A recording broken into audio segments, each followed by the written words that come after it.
Harry Potter and the Deathly Hallows. 1. The Escape. Harry slunk warily along the footpath, his head slightly bowed, eyes darting up and down the street, glancing every now and then left and right.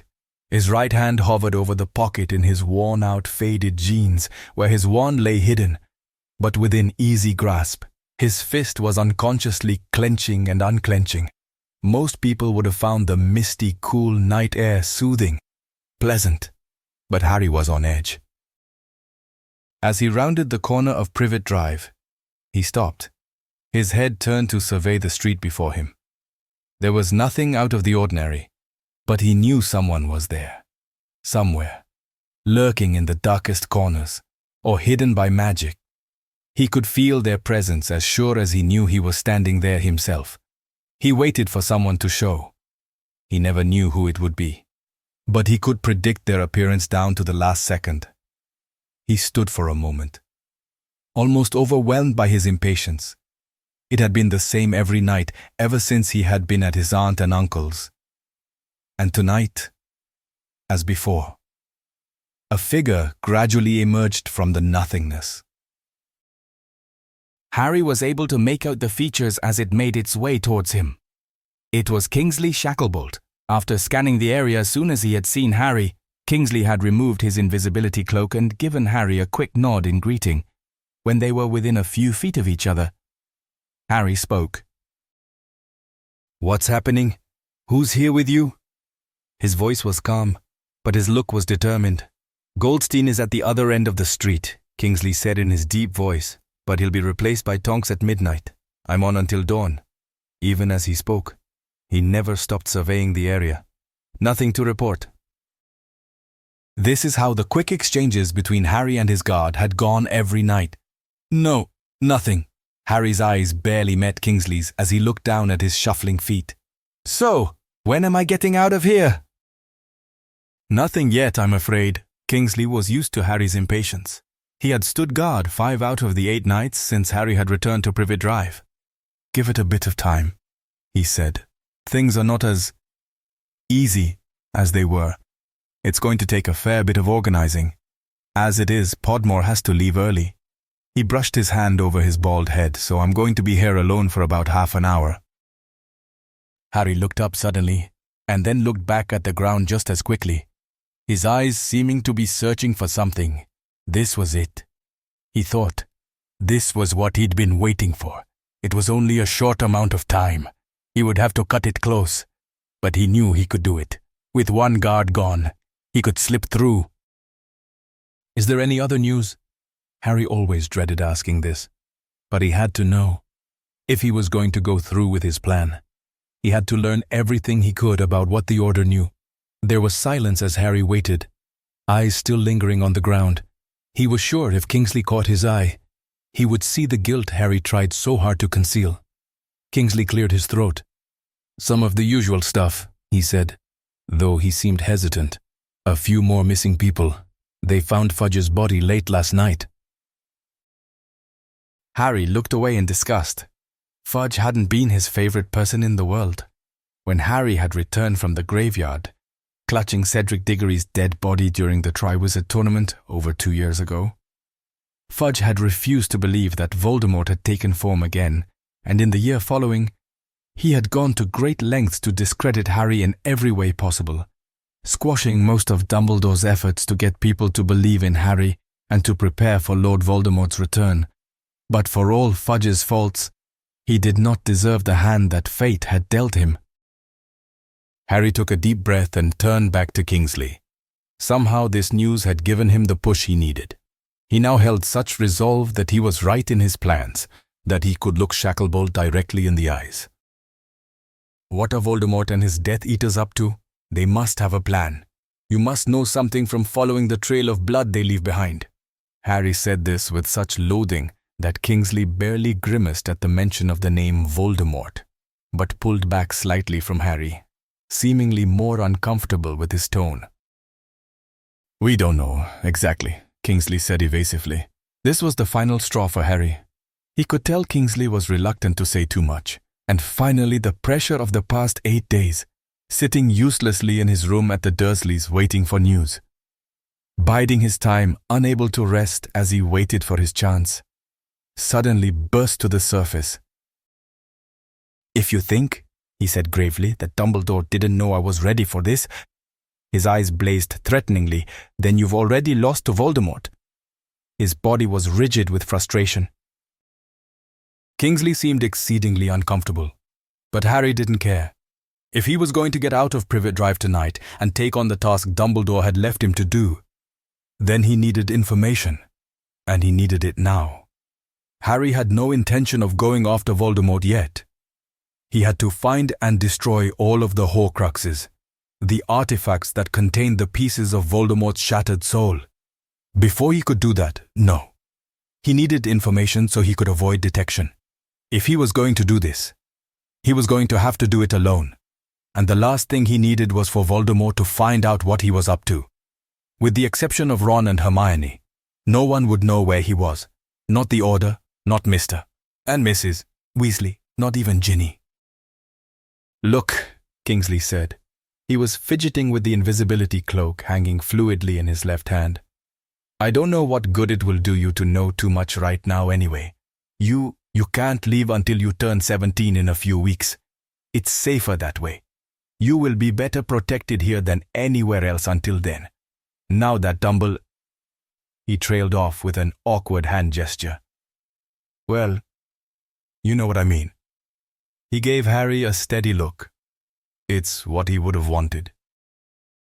Harry let out a heavy sigh and his body slackened slightly. He knew he could not tell Kingsley why Dumbledore would have understood. He could not tell him about the Horcruxes, about Dumbledore's dying wish. So he resigned himself to returning to Nofor, where he would sit and wait. Now his chance had come. Harry turned to leave, hunched over, defeated, and had only gone a few paces when Kingsley called after him. "See you same time tomorrow night." Then Harry turned slowly and looked at Kingsley. "Yeah," he said quietly. "I'll be here." A sinking feeling crept over Harry as he turned his back on Kingsley. Would he ever see him again? Would he ever see any of them again? He straightened himself to his full height and resumed his state of readiness as he moved quietly back up Privet Drive. He knew what he had to do. The path lay before him, and he would walk that path alone, as he had done many times before. Harry could see the dim glow of light seeping through the small gaps in the curtains as he reached number 4. Someone was still awake. Harry crept up to the house and with great care, turned the handle and pushed the door open as quietly as possible, unwilling to give his uncle yet another opportunity to start ranting at him, a favorite pastime of his. It seems the Dursleys had decided the best way to repay Harry for inflicting Dumbledore on them last summer was to make his life with them even harder for him than before. He suspected that it had a lot to do with Dumbledore's comment about their beloved and hopelessly spoiled dope of a son Dudley, who in their eyes was a perfect angel who could do no wrong. He stepped over the threshold, then eased the door back into place and released the handle. But no sooner had he turned to mount the stairs when he saw his uncle's stocky figure standing in the doorway to the kitchen, arms crossed over his rounded stomach. His eyes glittered dangerously. As he glared at Harry, a smug satisfaction etched on his face. He had obviously known Harry had snuck out and had been waiting there for him, ready to catch him. Harry had the impression of being like a deer caught in the headlights of a car. "I knew you were up to something," his uncle said in quiet triumph. "I said to Petunia you had been sneaking around. And now," his eyes narrowed, "now I've got you." His barely suppressed glee at springing Harry was turning his face purple. "Where have you been, boy?" he demanded. "Out terrorizing the neighbors, prowling around the streets, causing trouble, no doubt." Harry thought this was a bit rich. His cousin Dudley was the biggest thug in the neighborhood, yet somehow his aunt and uncle had always managed to explain away his behavior as boisterous youth or having a bit of roguish fun. But Harry knew the truth. Dudley was a prat. Uncle Vernon's eyebrow arched high on his forehead as he approached him, his arm raised and his finger jutting accusingly at Harry. "Out with it," he yelled sharply. "Where have you been going every night?" Harry was mildly astonished that his uncle was even interested enough in his activities to realize he had been disappearing off on a regular basis. A trickle of playful wickedness ran through him. "I've been reporting to my guard, actually," Harry said casually, watching for his uncle's reaction. A deep sense of satisfaction filled Harry as he saw his uncle falter immediately, his face slackening. Uncle Vernon choked out the word guard. "Yes," said Harry, "that's right." He paused for effect. His uncle's eyes grew wide with uncertainty. "Guard." Harry finally confirmed they're posted just down the street. "Been there ever since I got back from school. You've met some of them before. At the station." Uncle Vernon looked like he had been hit with a silencio charm. His lips were trying to form words, but no sound was coming out. Harry was enjoying himself immensely. He knew his uncle would not have forgotten his encounter with the formidable figure of Mad-Eye Moody a year ago. Harry added with a measured tinge of exasperation, "They insist I keep them updated with how things are while I'm here." He sighed dramatically. "They're quite overprotective, really." His uncle's lips suddenly fused together. Harry could tell he had not been able to find a single retort. He was looking everywhere else but at Harry, his arms dangling by his sides as he shifted his weight uncomfortably. He finally cleared his throat. "You'd best get to bed," he mumbled without looking at Harry, and then he turned and disappeared into the kitchen without a word, Harry smirking after him. Strictly speaking, everything Harry said was perfectly true, so he felt no guilt whatsoever that he had unhinged his uncle. After all, it was only the fact that the Dursleys were so unkind to him that gave them cause to worry about his guard in the first place. He headed to his room and sat on the end of his bed. Hedwig hooted softly at him from her perch atop the cupboard. He looked up at her and smiled. She was the one thing that made being at the Dursleys bearable. Harry had been planning this night since he had arrived back at the Dursleys, and now that his chance had come, he felt a surge of adrenaline pulse through him. He had some last-minute tasks to do before midnight came, but almost everything he would need lay in a state of readiness. Mad-Eye Moody had been his main obstacle. His magical eye saw right through almost everything, including invisibility cloaks, and Harry felt sure Moody could see through the walls into his very room at times. And on the nights Mad-Eye took guard duty, he was quite certain he would not have been able to slip by him. Tonight, however, Moody was not going to be a problem, and with only Kingsley on for maybe 30 minutes, he had his chance. Harry knew the guard changed at midnight, and he glanced at the digital clock by his bed. 10:35 p.m. That would give him about an hour before he was to leave Privet Drive. Forever. Harry drew in a deep breath as he leapt to his feet, taking out some parchment and ink from his desk drawer. He sat down and started to write. As the quill scrawled across the page, Hedwig twittered in anticipation. Keen to be put to use again, she had gone out only once in the past 8 days. And that was to deliver a short, hastily written note to Ron that contained nothing of interest. It was not safe to pass information by owl. Ron would be back at the Burrow, trying to learn anything he could by stealthily listening in on his father and Bill. On the train back from Hogwarts, Ron and Hermione had sat in a compartment they kept to themselves, conceiving various tactical ways of gathering information while Ron and Hermione were at the Burrow. Hermione had arranged to stay after spending only a week with her family.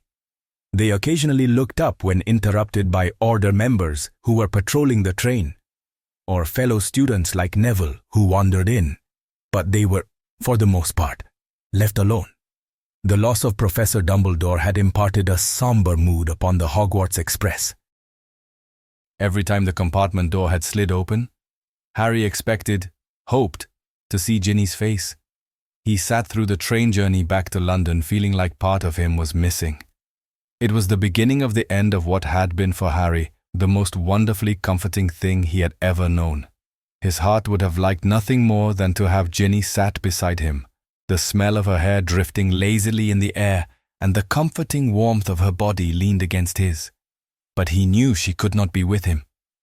He had made that choice. She understood he had to leave her behind. She understood he must face this challenge without her. She understood. Harry looked at the message he had just finished writing.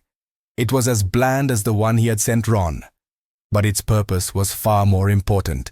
He was rolling it up and sealing it when Hedwig fluttered down from her perch and landed on the desk in front of him. She held out her leg expectantly. Harry smiled at her affectionately and scratched her neck. "I'm not sending it yet." She nibbled at his finger a little too vigorously and Harry pulled it away. "Ow!" He breathed, laughing softly, rubbing the red marks that she had left. She flapped her wings huffily and retreated to her cage for a drink. "You'll just have to be patient. It won't be long." He laid the scroll on his bed and reached for a knapsack. He had discovered it while searching one of the closets in his room days before. It had been bought for Dudley to take on a camping trip the Dursleys embarked on many summers ago. It had lain discarded and forgotten ever since. Harry bent down and lifted the loose floorboard under his bed. There lay a reasonable store of provisions that he had managed to collect. He had been sneaking around the house in the gloom of night, using his invisibility cloak. His Aunt Petunia put the missing food down to Dudley's inability to stick to his diet. His cousin had frequently left traces of midnight binging strewn from one end of the kitchen to the other. One night, because of Dudley's voracious appetite, Harry had almost been sprung. While heading up to his room after having just raided the pantry for supplies, Harry met Dudley coming in the opposite direction. He had snuck out of his own room and was descending the stairs, heading straight for Harry, who was concealed under his cloak. The sheer size of Dudley meant there wasn't enough room for them to pass one another without Harry making significant contact with him. Harry was holding some packets of instant porridge, dried peas and some tinned fruit in his arms, and in his scramble to back down the stairs, he dropped a tin of apricot halves. It fell with a loud clunk, and then to his dismay, continued to roll down the stairs, Harry's feet dodging it as he backed down the steps in an effort to get out of the way of Dudley. Thunk, thunk, thunk was all his startled cousin heard on the stairway below him. Dudley could see neither Harry nor the tin of apricot halves still hidden under the cloak.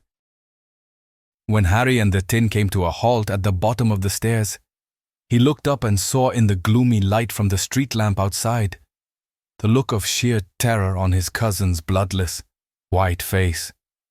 Dudley's lower lip wobbled uncontrollably as he turned, stumbling over himself in his rush to get back to his room, inaudible squeaks escaping him as he heaved his weight against the door and slammed it shut.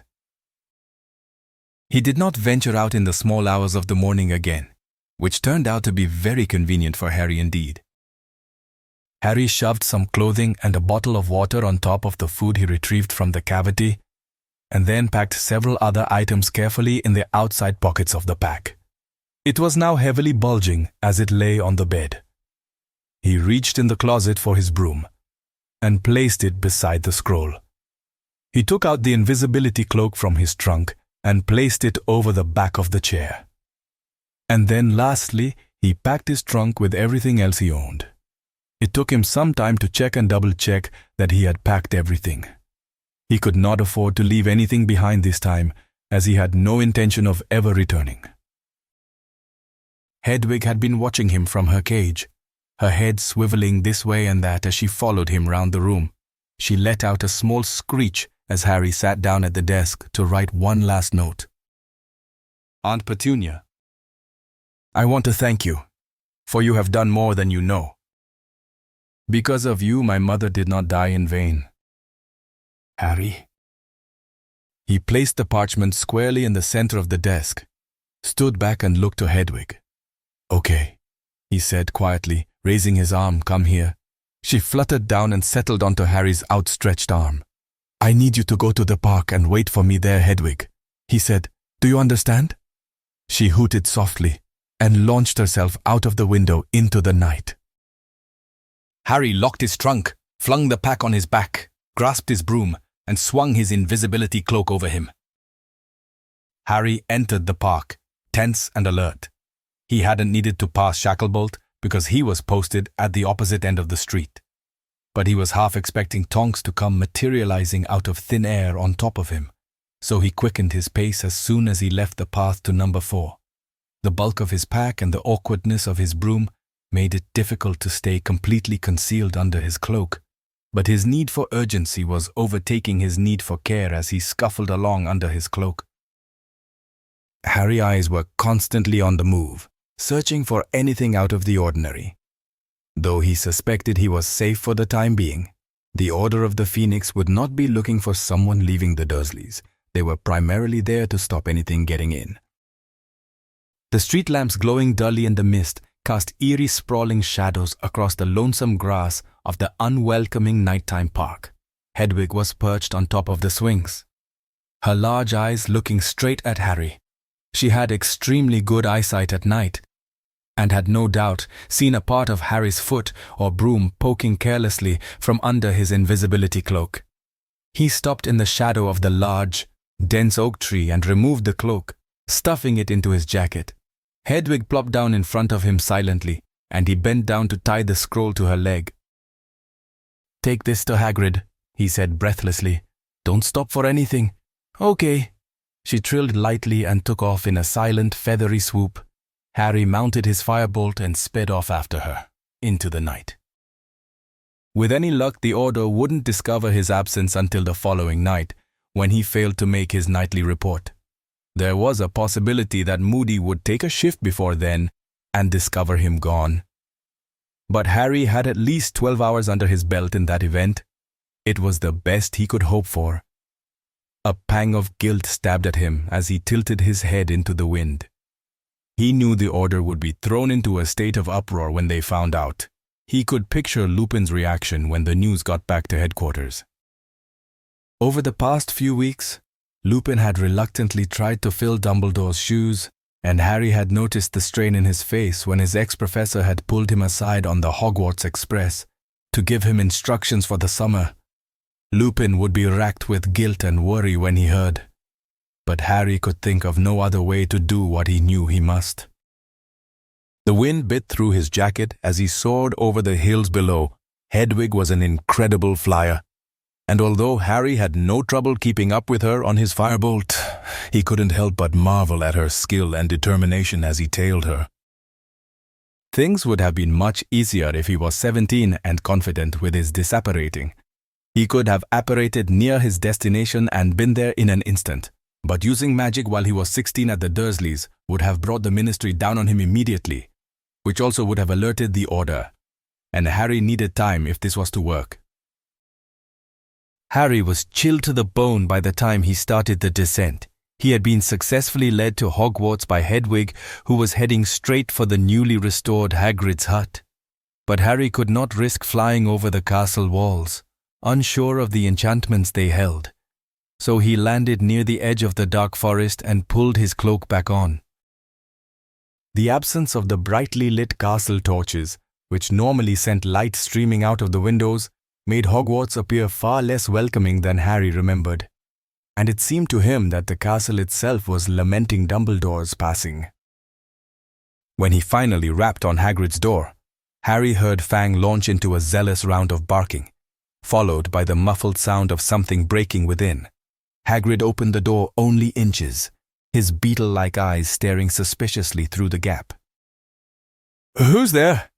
he grunted. Harry lifted the front of his cloak so only Hagrid would see him. He had not seen anyone else around, but it was best to be cautious. "It's me," he said in a half-whisper. "Can I come in?" "Oh, it's you." Hagrid relaxed for a moment, but as he opened the door to let Harry pass, he suddenly tensed again. "Wait a minute. What the hell are you doing here?" "Shh," said Harry impatiently as he removed his cloak, placed his broom against the inside wall, and proceeded to close all the curtains in the cabin. Hagrid had locked the door and was standing with his arms on his hips. A look of annoyance plastered across his face. "You're not supposed to be here," he exclaimed, more quietly this time, but his anger still evident. "You're supposed to be home when you're safe." Harry's message lay opened on the table near Hedwig, who was pecking at a dish of food. He gave her head an affectionate rub, then pulled off his pack and threw it in a corner, planting himself on one of the huge wooden chairs by the table. "I need your help," he said, as he looked Hagrid squarely in the eyes. "There's something I've got to do, something that I can't do alone, but it's very important, and I need your help." "What are you talking about? You can't just waltz in here with plans to do something that'll more than likely put you in danger again. You can't just go sneaking off like that." Hagrid waved his arms pointedly at Harry. He was intensely irritated, and if Harry hadn't known him as well as he did, he might have feared him right now. "I had no choice." Harry's eyes dropped to the ground and he added quietly, "There was no other way." "I'm a member of the Order, I am," said Hagrid indignantly. "What are they gonna think when they discover you're gone?" Harry felt awful, but he needed to make Hagrid understand, so he looked up again. "Hagrid, please listen to me. This is really important. Just hear me out. You know I wouldn't have come unless there was no other way." And because he didn't know what else to say, "Please, Hagrid, trust me." Hagrid heard the plea behind Harry's voice, and his look of anger had gradually turned to one of concern. He seemed to be going through some sort of internal struggle as he moved over to the sink and scooped up the broken pieces of a cup. "Don't know what good it'll do you." He dumped them in a bin and looked over at Harry. "I've half a mind to send a message and let him know where you are right now." He turned his full attention on Harry, who sat slumped in the oversized chair. Hagrid puffed out his chest. "Not promising nothing, mind," he said, "but if you got something to say, I'll hear ye out." "I need you to take me to Godric's Hollow. I want you to show me where my parents were murdered."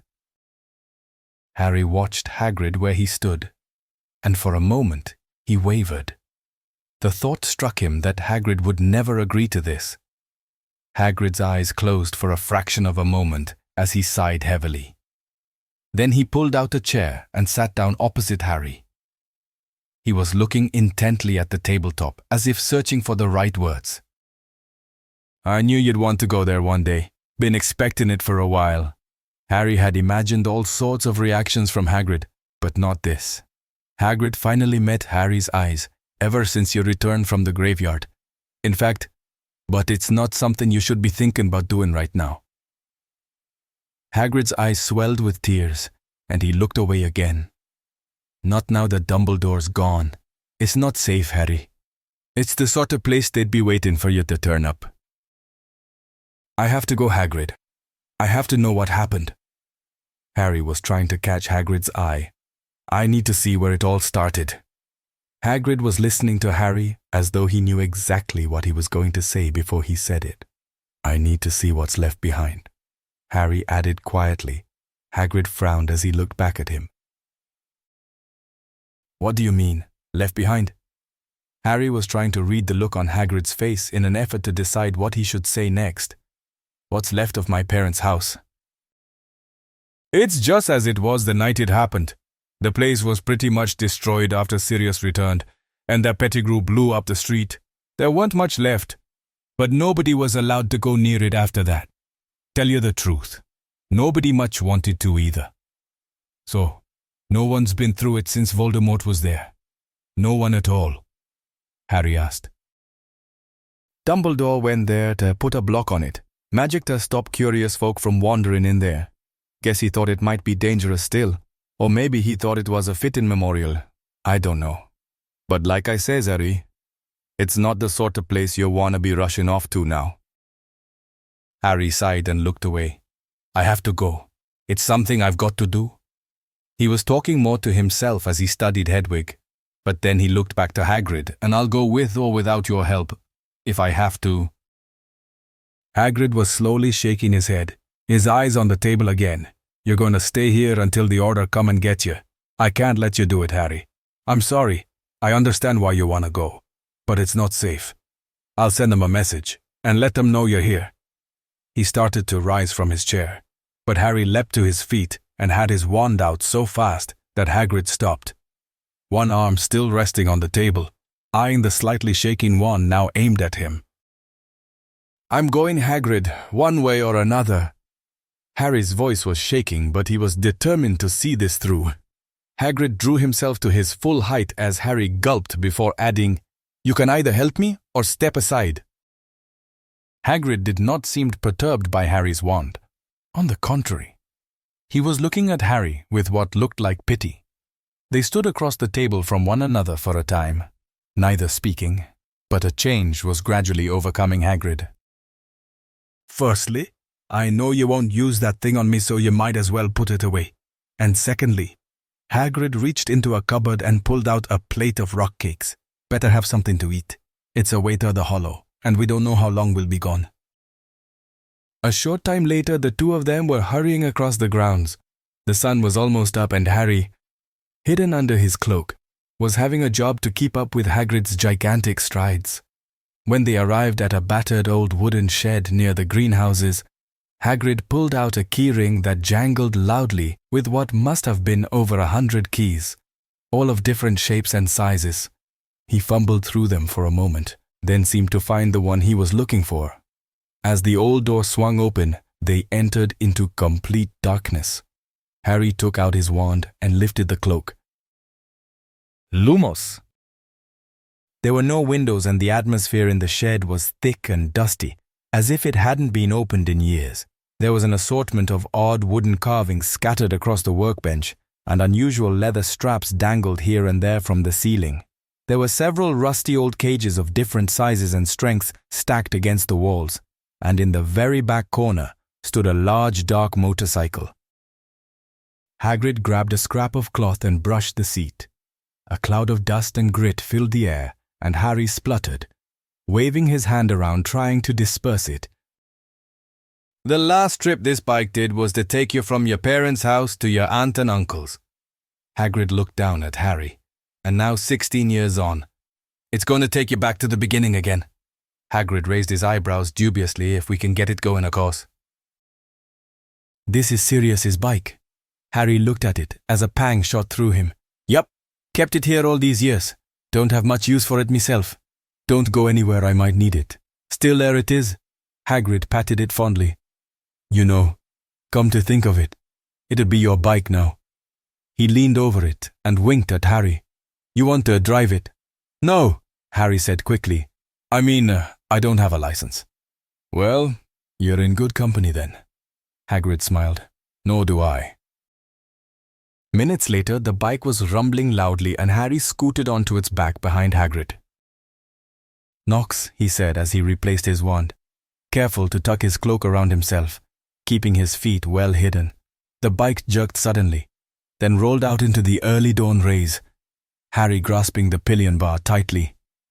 "You're all right, Harry?" Hagrid asked over his shoulder. "Yeah." Hagrid weaved between the greenhouses and headed towards the gate. Once through, he turned the bike south and accelerated. Harry felt the front wheel lift, and a moment later the rear left the ground as well, and they were ascending rapidly as Hagrid steered them over the forest. They sailed along at a great height for what seemed like hours to Harry. It was almost impossible to talk to Hagrid over the sound of the wind and the grumbling engine, so his thoughts strayed to other people and places. He had told Ron and Hermione of his plans to return to Godric's Hollow, so he knew they would be expecting this, and he had sworn them to secrecy. So when they were questioned by Mr. Weasley, as he knew they would put on a plausible act of innocence while denying any knowledge of his whereabouts. Ginny, on the other hand, had no idea, though because she was always quick on the uptake, Harry suspected she would know he was up to something by Ron and Hermione's reactions. It made him feel better knowing that she was smart enough to figure out when something was really wrong, and he was reassured by the thoughts of seeing her again when the wedding came. He knew he would not be able to touch her or seek the solace he had found in her arms, but he would look upon her again, and that would be enough. The sun was high in the sky when they started their descent, and it wasn't long before Hagrid had found a suitable place to land, a clearing near the edge of a pine forest. They walked some miles to the edge of town. Harry looking about him from under his invisibility cloak. As the houses became more frequent and shops started to spring up, Harry began to notice things about the town that were remarkably familiar. 2. Back to the beginning. The streets began to fill with people the closer they were to the center of town, and Hagrid was attracting a variety of looks from the passers-by, not the least being a sort of stunned gaze that followed him as they were unable to stop themselves from turning their heads as they gaped after his enormous bulk. But Hagrid lumbered along the footpath, bending very low every now and then to avoid hitting his head on a shop awning, Harry alongside him under his cloak. Some pedestrians automatically gave Hagrid a wide berth, even taking the trouble to cross the street before continuing on their way. However, there were one or two very old people who merely looked slightly surprised when they noticed him, and went back to chatting to whoever they were with, or scanning the shop windows with great interest. Godric's Hollow was the greenest and prettiest place Harry had ever seen. He had noticed on the walk-in, the grassy fields had seemed particularly lush, and the trees almost too tall, as if every living thing was thriving.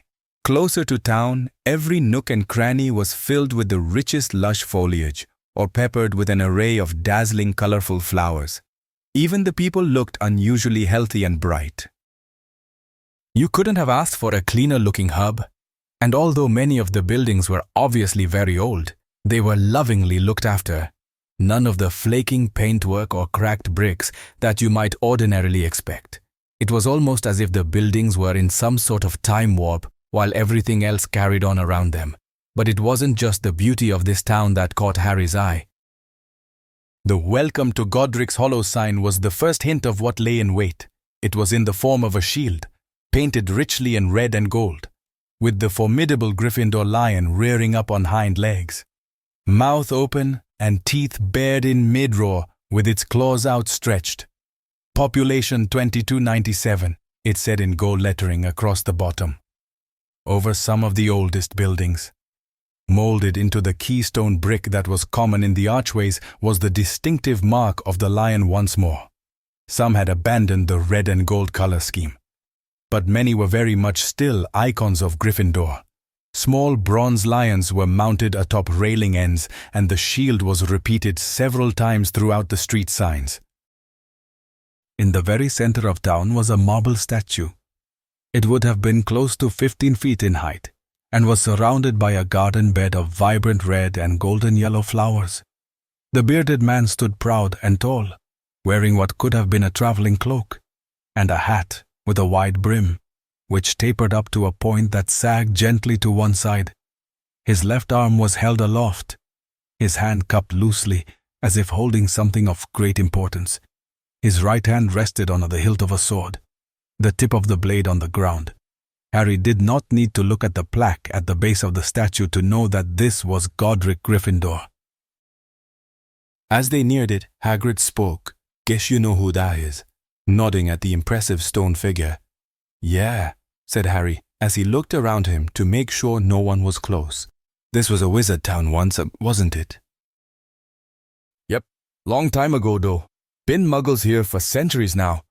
But there are still wizards here now," Hagrid said, looking about him. "It's them that looks after the town mostly. They keeps it true. Don't know if you noticed, but things don't exactly age here like they do elsewhere." Hagrid looked at the statue of Godric and added, he was a very powerful wizard by all accounts. Set up all sorts of enchantments on the area to keep it from getting spoiled. He wanted to make sure it would remain true to Gryffindor here, long after he'd gone. His family lived here for generations, building it up, kept the enchantments going. Mostly older wizards here now though. They stay in memory of him. Hagrid put a hand up to his eyes and looked into the sun hovering in the sky. "It's going to be dark in a couple of hours, so we'd better get a move on." Harry turned away from the marble man and followed Hagrid down the road, winding further and further through the quaint older-style houses. As the sun dipped lower, the buildings glowed and shadows crept across the road. The landscape took on an almost surreal appearance. but the beauty of it was all but wasted on Harry. He was aware of only one thing. He was almost at the place where Voldemort had destroyed his family. When they rounded Achilles' Lane, the change in the surroundings was instant. Instead of the delicate garden beds and cozy cottages they had just passed, the houses lay abandoned, distinctly grey in appearance and lacking any trace of warmth or homeliness. The occasional for sale sign was stuck in an overgrown garden, and there was neither light nor sound coming from any of the windows. Then suddenly, there it was. Harry looked out on the devastation before him, and he knew he had arrived. Hagrid stopped in front of the ruin and cleared his throat. He looked to where he thought Harry ought to be, but said nothing. Harry removed his cloak and stared out at the scene, a stony look on his face. There was a corner section of a room with part of the ceiling still attached, jutting out of piles of rubble, the only trace that a house once stood there. He gazed at it for a moment, unaware of his cloak sliding from his slackening grip to the ground. He started to move slowly towards the ruin, not thinking about the block Dumbledore had placed on it, not thinking that at any moment he would be repelled backwards, one foot in front of the other, as if in a trance. He made his way to where it had all began. He could vaguely hear Hagrid's voice behind him, but he could not stop himself. He stepped beyond the tiny white gate and amongst the broken bricks. He made his way to the partially standing room, scanning the wreckage as he went, unsure of what he was looking for. Every now and then, something caught his eye. But when he bent to investigate, it was pieces of broken glass glittering in the light, or fragments of plaster and wallpaper. He stopped before the wall and looked up at the sagging ceiling, then beyond to the sky. He didn't have much time before sunset, so he closed himself to everything but the task at hand. "Harry!" He looked over to where Hagrid was yelling to him from outside the gate. "Harry, I think you should come back. I can't get past the block." Hagrid looked as if he were pressed against a pane of glass. His cheek and lips were distorted as he pushed himself into the invisible barrier, straining to get through. As Harry watched, it struck him that Dumbledore had protected this site from everyone entering, except him. Either Dumbledore knew Harry would want to come back, or he was intending to bring him here himself. "It's okay, Hagrid," he said loudly. "Don't worry. I think Dumbledore wanted me to come back here." He looked around him. "It'll be dark soon anyway. Just wait for me. I won't be long." Hagrid stopped struggling and sat on the low rock wall on the street. "Just hurry up," he said. "Don't want to be here longer than we have to be." Then added, "What you looking for anyway?" "I don't know," answered Harry, feeling his way along the wall. "I don't know," he added quietly under his breath as he bent down to sift through the rubble. The sun had disappeared behind the trees at the end of the street long ago. The moon shed only the dullest of light. Harry's hands were scratched and bleeding in places, and his clothes were covered in powder from the bricks and plaster. But the only things he found were useless broken pieces of metal and other building materials. After a long while, he sat himself down on a chunk of wood, looking over at Hagrid, who was still sitting on the wall, though he was slumped and looked as if he might be asleep. Harry put his elbows on his knees, and lowering his head, he brushed his hands through his hair, breathing heavily. Nothing, not a single thing left. Harry felt frustrated and disappointed. He was sure there would have been something of them here. A small trinket, a picture, clothes, anything. He rubbed his face, trying to quash the emptiness that was growing inside him, shuddering as the cold night air penetrated him. How could he have been so stupid? Dragging Hagrid all this way for nothing. He was feeling worse by the second, and emptiness seemed to consume him as he pulled his cloak around him. It was as if a cold, dead claw had wrapped itself around Harry's heart, squeezing the hope and light from it. A soft mist was gently emerging from his mouth. The whole thing had been pointless. All hope left him. His darkness felt complete. With a sudden realization, Harry jerked his head up. He leapt from his squatting position and pulled out his wand. With lightning speed, he scrambled towards Hagrid, desperately searching the dark skies above him as his heart caved in fear. "Hagrid!" he yelled. "Hagrid!" He heard Hagrid snort as he stirred. "Hagrid!" But before Harry could reach him, a mass of floating black cloaks were closing in on Hagrid from all sides. Knowing what to do, Harry reached inside and pulled a day spent with Ginny down by the lake to his thoughts. "Expecto Patronum!" Harry yelled as the memory flooded him, his arm outstretched and his wand gripped tightly. A perfect, giant silver stag leapt from the end of his wand and rushed at the Dementors. It raced towards them with its head down, antlers forward. But as it hit the magical block that Hagrid had been unable to get through, it dissolved into nothing. Harry was struggling over the debris, trying desperately to reach Hagrid, who was flailing his umbrella around hopelessly. "Expecto Patronum!" Once again, the stag erupted from Harry's wand and rushed at the Dementors. And again it dissipated when it hit the block. Hagrid let out an awful moan as he dropped to the ground. Harry flung himself over the gate. "Expecto Patronum!" His heartbeat raced as the great silver stag burst forth and charged. This time it made contact and plowed through Dementor after Dementor. "To Hagrid!" Harry yelled, pointing urgently at the enormous motionless figure sprawled on the ground. "Get them away from him!" Harry was rushing up behind his Patronus as it cleared the way, and now that he was out of the magical block, he could hear the dreadful, hollow, sucking breaths the bony, cloaked figures emitted. Dementors seemed to just keep coming, closing ranks behind Harry and the stag as they reached Hagrid. "Keep them back!" Harry yelled over his shoulder as he crouched down over Hagrid, gripping the front of his coat. "Shaking him, Hagrid! Hagrid!" Hagrid moaned and strained to open his eyes. "Get back! Behind! The block! Harry!" he breathed. Barely conscious, Harry looked up and saw the stag running in a circle around them, only just managing to keep the shadowy figures at bay. Dementors were pressing in on them relentlessly, and Harry knew they could not be held off forever by his Patronus. There were too many of them. Hagrid was trying to raise his head up but lacked the strength.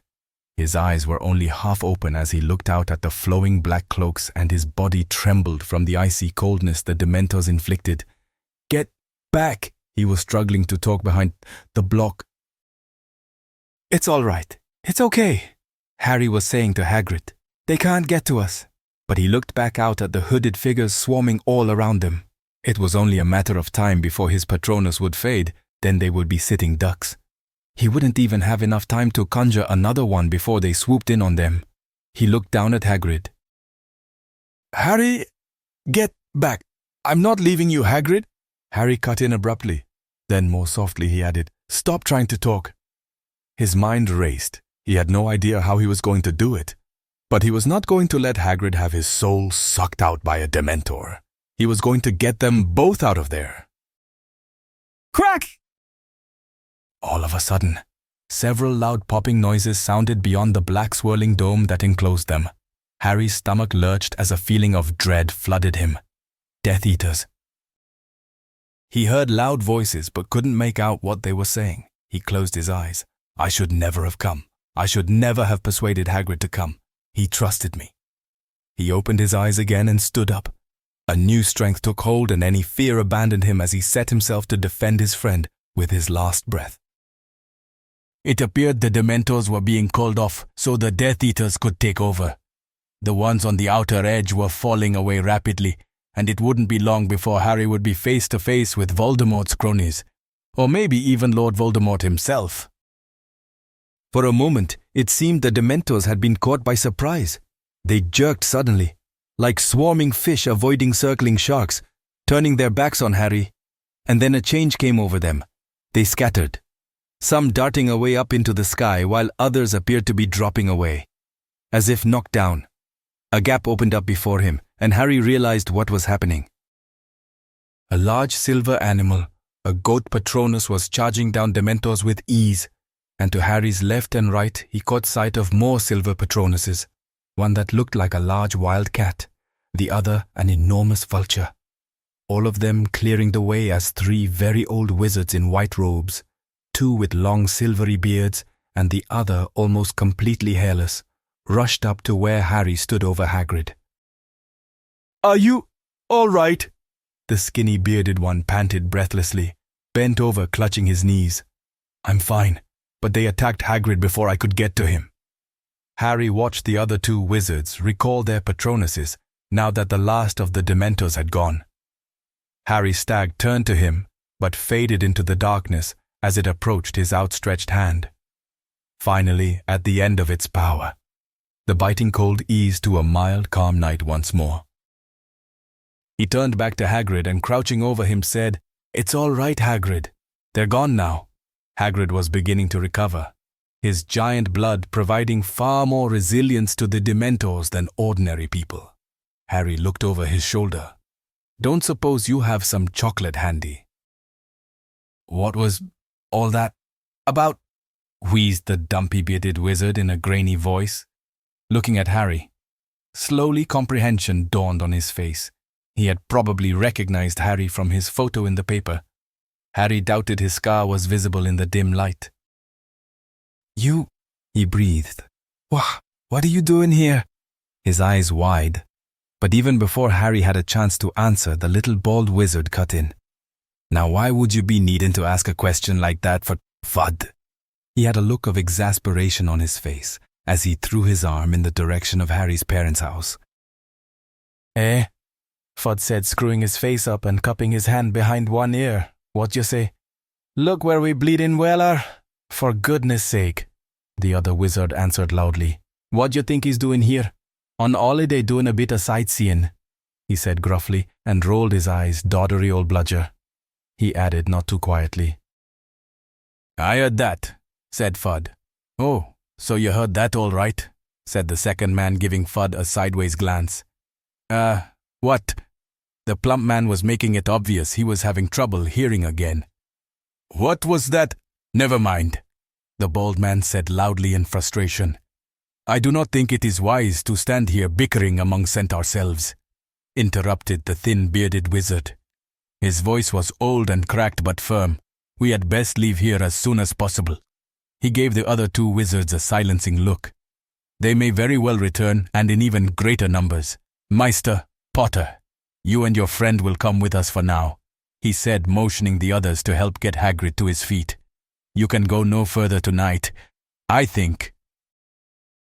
Harry helped rouse Hagrid, who stumbled to his feet, listing to the side.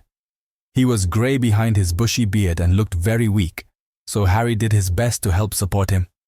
It was back-breaking work as they walked back down the street, but Hagrid was slowly regaining his composure and easing Harry's burden as they went. "Who are you?" Harry asked. "We must make haste." The old wizard glanced at Harry. "There will be time for introductions later." Harry could see the wizard's face in the street lamp as they passed. He looked incredibly old. His face was full of lines and his hair was ghostly white. He was glancing about him as he moved down the street and, like the others, was still brandishing a wand. They hurried along a tree-lined avenue where the dwellings were made from large grey stone bricks and were spaced well apart. All had sweeping lawns that surrounded regal-looking buildings, and as they neared a large gold iron gate, they drew to a halt. There was no house here that Harry could see. It looked more like a park of some sort, though it was definitely private, going by the enormous walls on either side of the entrance that blocked it from view. The ghostly wizard motioned to Harry and Hagrid, so they leant in. "Gryffindor's 7th on Hollow," he whispered. From out of nowhere, an enormous stone mansion began to expand before their eyes, nudging aside giant old gnarly trees and small flowering shrubs. Harry had experienced this once before when he had been taken to Gimmauld Place, Sirius's family home. It, like this place, was a protected site, unplottable and unknown by any who were not given the address by the secret keeper. Hagrid started at the sight before him and the old man smiled faintly. "Dandelion," he said. The gates parted, and as they approached the large stone manor, Harry noticed an ornate Gryffindor emblem upon the enormous oaken doors. The building itself was rather plain and unassuming, something the other houses along this road were not. "You get the door," Waldo said Fudd loudly, as he and Harry struggled to keep Hagrid from swaying on his unsteady feet.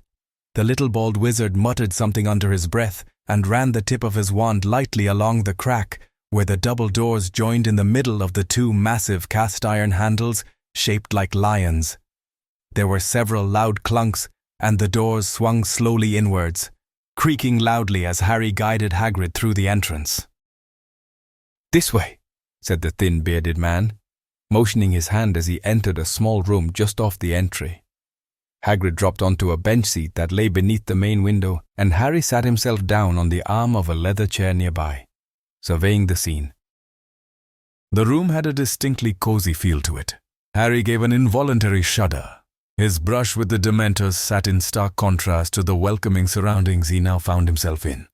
A crackling fire blazed in an old blackened stone fireplace on the far wall, casting warm flecks of orange light around the room, and the circular iron chandelier that hung from the high ceiling was laden with burning candles illuminating the furnishings, which appeared as old as the wizards who now sat in them. "Oi, Sooty," Waldo said suddenly, his eyes searching the air around him. A second later, a small figure appeared in the middle of the room. It was immediately recognizable as a house elf, but it appeared to be much younger than the house elves Harry had seen. Its skin was uncharacteristically wrinkle-free. It had large grey eyes and a small nose that looked like an unripe strawberry. It was wearing a red and gold kilt that hung from its chest and was fidgeting where it stood. It realized after an exasperated look from Waldo that it had materialized on top of the coffee table, and it let out an apologetic "oops" before jumping down onto the rug. "Yes, sir," it squeaked anxiously. "Right," said Waldo, shifting in his chair to bring some tea for our guests. "And chocolate. And don't forget the sugar pot this time." And then added, "or the milk. Or the tea for that matter." "No, sir. I mean yes, sir," it said sheepishly. Then it turned and trotted out of the room. "It'd be a miracle if she brings cups," Fudd grumbled from the corner near the fire, rolling his eyes exaggeratingly as he put his feet up on the stool before him. "So, Emmerich, what do we do now?" asked Waldo, sitting back in his chair and tapping a pipe on a small round dish he had picked up from the side table.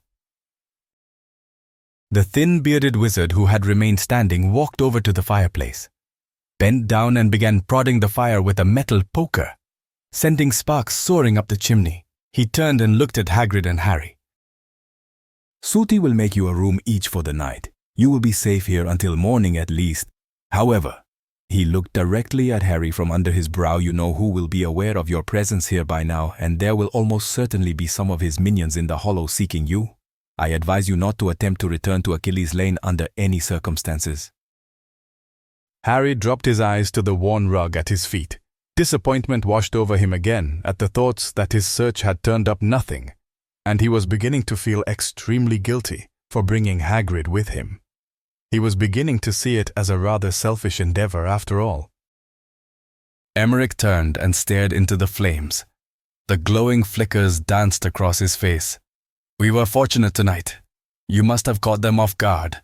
They were not monitoring the site as closely as I would have expected. Next time," he said, as he turned back to Harry, "you will not be so lucky." "Lucky," said Hagrid credulously. Harry's stomach churned as he thought of the swarm of Dementors that had enclosed Hagrid and himself. He couldn't imagine how much worse it could get, yet he felt inclined to listen to Emmerich. He reminded Harry a little of the wise and gentle Dumbledore, whom he had always trusted. A tinkle of silver announced Sooty's return. She was clutching a tray that for some reason Harry found himself checking the contents of. It held a large silver pot with steam rising from it, 5 cups, a tub of sugar, a milk jug, and a slab of chocolate.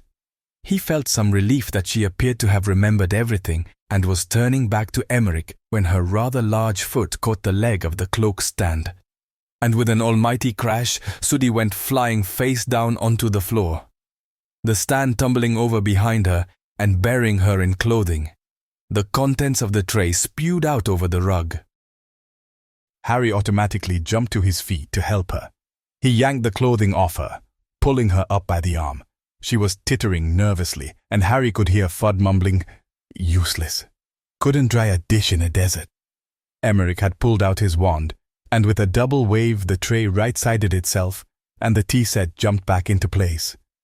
The mess of tea, sugar, milk and chocolate disappeared from the carpet, and the tray finally settled on the small table. "Not to worry, Sooty. Why don't you see if you can get 2 rooms ready for Mr. Potter and his friend?" She nodded, brushing herself off, and started to leave, but then she stopped suddenly in her tracks. Sooty looked around at Harry, who was watching her with a bemused grimace on his face. It was a bit like waiting for an accident to happen. Sooty's eyes suddenly became wide with wonder. "Mr. Potter, she stammered. "It's Harry Potter." She went on the H. Harry P. Potter.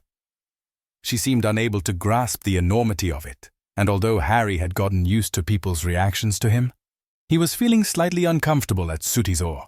It felt akin to having a female Dobby staring at him. "Yes?" smiled Emmerich, looking rather amused at the both of them. "Harry Potter," she breathed. Harry was looking at the fire to hide his embarrassment, though at least she could say his name without stammering now. "James and Lily's son." Harry's head spun round. "What? You're James and Lily's son?" She turned, her mouth gaping as she breathed heavily, looking at Emmerich, but pointing to Harry. "Harry Potter, James and Lily's son." Emmerich chuckled faintly. "Yes, Sooty," he said as if he were speaking to a child. "This is Harry Potter, James and Lily's son." She gave another gasp, as though hearing the idea from Emmerich for the first time. Harry's heartbeat raced at the mention of his mother and father, the very reason he had come to Godric's Hollow in the first place. He looked from Sooty to Emmerich, to Waldo and Fudd, trying to read their faces. Sooty looked flummoxed.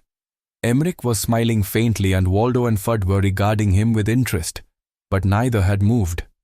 Waldo was puffing out a billowy cloud of smoke, and Fudd had his finger in his ear, jiggling it to and fro, apparently trying to clear out some obstruction so he could hear better. All of a sudden, a loud snort came from behind him, and Harry realized before he had even turned that Hagrid had fallen asleep. The drain of the Dementors finally catching up with him. Harry turned back to Emmerich. "You knew my parents." There was a tinge of desperation in his voice. He could hardly bring himself to hope that coming to Godric's Hollow had not been in vain.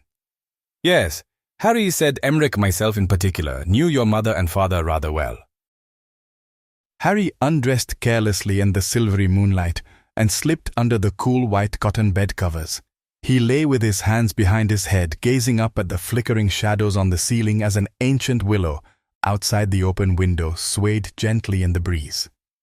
The yellowed, heavy lace curtains flapped gently as a wisp of air gently wafted through and played over Harry's untidy hair.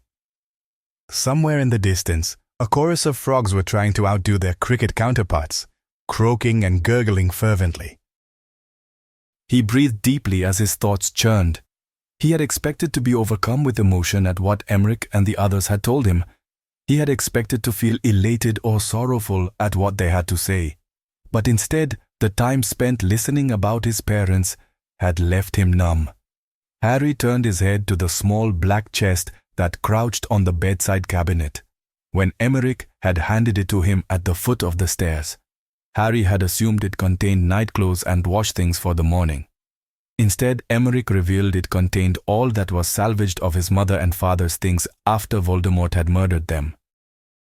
He stared at it for a moment, studying its outline in the gloomy din, wondering why he couldn't bring himself to open it. Turning back to the ceiling, he closed his eyes.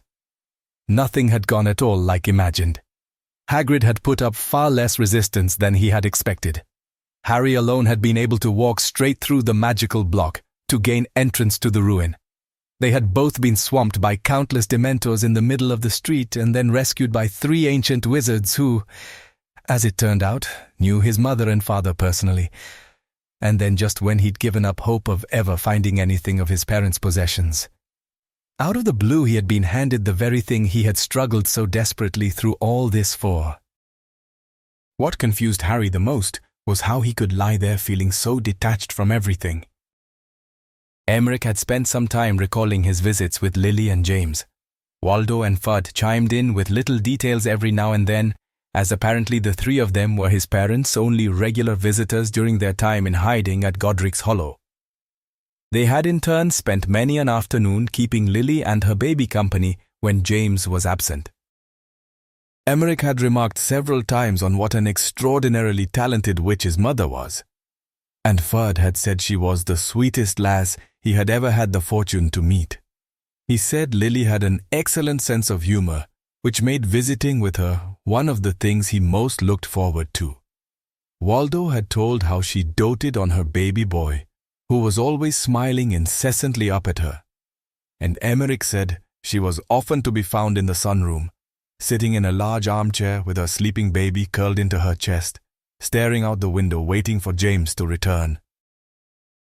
It seemed they also highly regarded James. Waldo described him as a very intelligent and extremely likable young wizard who had a nose for trouble but a heart the size of a Hogwarts when it came to his beautiful wife and son. Fudd described how James always went to great lengths to make sure Lily and their son were well taken care of when he could not be with them. He said, although James never complained, he could tell he hated leaving them and would not go until he had checked over everything at least 3 or 4 times. Emmerich had added somberly that James had a great courage and strength in him that few could lay claim to, but the tension of hiding from Voldemort had started to show in him near the end. He said James had looked tired and strained the last time he had seen him. Emmerich suspected James carried the great burden of knowing far more than he was letting on. He thought it quite possible that some disturbing information had surfaced in the days before Voldemort attacked. Emmerich had held Harry's look when he added quietly that James had done everything he could to protect Lily and his child that night, and that his skill and sheer nerve had managed to hold Voldemort off for some time. Harry had wanted to ask how he knew that, but Sooty had interrupted them by materializing inside the wood store cabinet by accident. Emmerich hurried to let her out when she started screeching in panic and pounding on the doors with her bony fists, apparently claustrophobic. Harry did not feel like sleeping at all. His mind ran over and over every last detail they had told him about James and Lily to make sure he would not forget any of it. As he lay there in the quiet, Harry heard the latch on his door click, and he turned onto his elbow as a small shadow emerged through the slight gap in the open doorway. "Sooty," said Harry. "Yes, Mr. Potter?" came a small squeaky voice. When she stepped into the moonlight, Harry frowned. "What's wrong?" She was looking decidedly nervous and was wringing her long, bony fingers together. "I is sorry to disturb you, sir, but I is thinking you would still be awake, sir." She looked at Harry through her wide grey eyes, which looked rather watery. "Yeah," said Harry quietly, as he shuffled into an upright position, securing the sheets around him as he went. "What's up?" "I is not knowing how to tell you this, Mr. Potter, so I is thinking I should just say it." She looked extremely tense. Harry waited a moment, and when nothing was forthcoming, he said, "Say what?" "Sooty, I is not a very good house elf, Mr. Potter. I is very clumsy and always gets it wrong. Her eyes were on her feet, but I is very good with the little peeps, as with the old ones, because they is so much alike." Harry wasn't sure he understood. "What are little peeps?" Her eyes grew wider still. She leant into him and whispered conspiratorially, "I is helping Lily sometimes with her little peep." Harry's felt his stomach lurch. "You stayed with my mother, but you're too young, aren't you?" "I is young for a house elf, sir. Yes, but that is still many of your years. My master said to go to Lily and keep her company sometimes. So Sooty is doing it, sir. She said Lily is good mistress, sir. She is good to Sooty. So Sooty is doing everything she asks. She asks me to sneak stuff for her, so I is doing it. She lifted her hand to her mouth, gave a nervous giggle. Harry frowned. Sneak stuff? What sort of stuff? He felt an ache growing in the pit of his stomach. Stuff for doing big magic, Mr. Potter, she said in awe. Harry screwed his face up. But why would she need to sneak stuff to do magic? She was a qualified witch. It doesn't make sense. She is not wanting James to find out, sir. Why would she be hiding it from him? Harry shot her a look. They were happy together, weren't they? Harry would never have dreamed of asking this of anyone else. But for some reason, he did not feel uncomfortable asking Sooty. Oh yes, Mr. Potter. She nodded. They is very happy together. I has seen them many times together.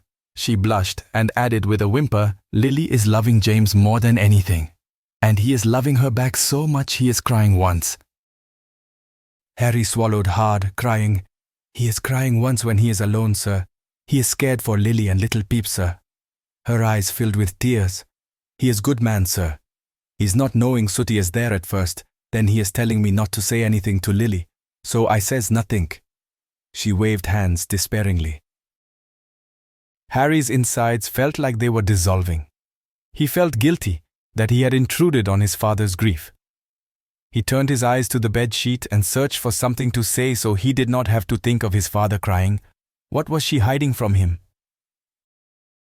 She is making big magic. She tells Sooty it will protect her little Peep. Sooty wailed softly. Harry instinctively withdrew, leaning back onto the pillows, unsure he wanted to hear the rest. She is very clever witch, mister. Potter, and she is telling James she can make magic from her own death if she lowered her voice, tears streaming down her face. He who must not be named finds her Peep. An awful dread came over Harry as he listened, stony-faced. She is pleading with him to get her what she needs, and he is forbidding her to do it. He is telling her she is not to do it, no matter what. She is not to put herself in harm's way, and she is not to mention it again. Sooty looked frightened, and it struck Harry how desperate his father had sounded. Then he goes to another room where Sooty is and locks the door. Harry's eyes stung as he swallowed hard. This is when Sooty sees him crying alone. He is good man, sir. Fresh tears swelled in her eyes. So you got the things she needed, Harry said in a heavy voice. You got the things for my mum. Yes, mister. Potter. She lifted the back of her hand to wipe her wet face. She is doing it anyway because she loves her little Peep so much. Harry turned to look out the window as a warm tear trickled down his cheek. He had never known such sadness as overcame him, hearing of his mother and father's desperation. Harry wished he felt numb again now. Hurry, the last day of peace. Harry lay with his arm over his face. Sooty had left him feeling like he might burst. But now it was almost dawn and Harry felt completely drained. He had spent the earlier part of the evening wishing he felt more of an emotional connection to his parents. Now all he wanted was for it to stop. The feelings that flooded him had quietly poured out as he lay in the moonlight. He had found the connection he was looking for to his mother and father. And he finally understood them. The James Harry had seen in the pensive had unnerved him. He had not at all been what Harry would have liked. He had seemed too human in his failings to Harry then. But now he finally understood. He accepted that his dad was very human, and he had loved his family so much that he died trying to save them. And his mother, Lily, Voldemort would have left alive. But she too had stood between him and her son and died to save him, As the pre-dawn grey of the morning filled his room, Harry got out of bed and pulled on his clothes. He went over to the small basin and scooped some water over his face, looking at his reflection in the mirror as he picked up the small hand towel and rubbed his face with it. He studied himself for a moment. Expressionless, he looked tired and drawn. A lifetime's worth of anguish and sorrow had flowed out overnight, and now he was an empty shell. He moved over to the window and looked out at the dawn's rays as they splayed out across the lawn. It was a new beginning. Dumbledore's words came back to him. And the prophecy does not mean you have to do anything. You, yourself, will never rest until you've tried. He will continue to hunt you. He breathed deeply. A new acceptance had risen within him along with the day's sun. Harry no longer feared his own weakness. He knew what he had to do. He would face Voldemort when the time came, and Harry would end his reign of terror. Or he would die trying. He owed his mum and dad that at least. Harry picked up the chest from beside the bed and went downstairs. Peering into the sitting room where he had left Waldo and Fudd, he discovered it empty. The fire long since faded. Across the entrance hall laid an open door from which he could hear faint shuffling coming from. And as he entered the passageway, voices began to reach his ears. Voices that sounded very familiar. When he appeared at the door, he saw a figure with its back to him, hunched over a large, thick wooden table.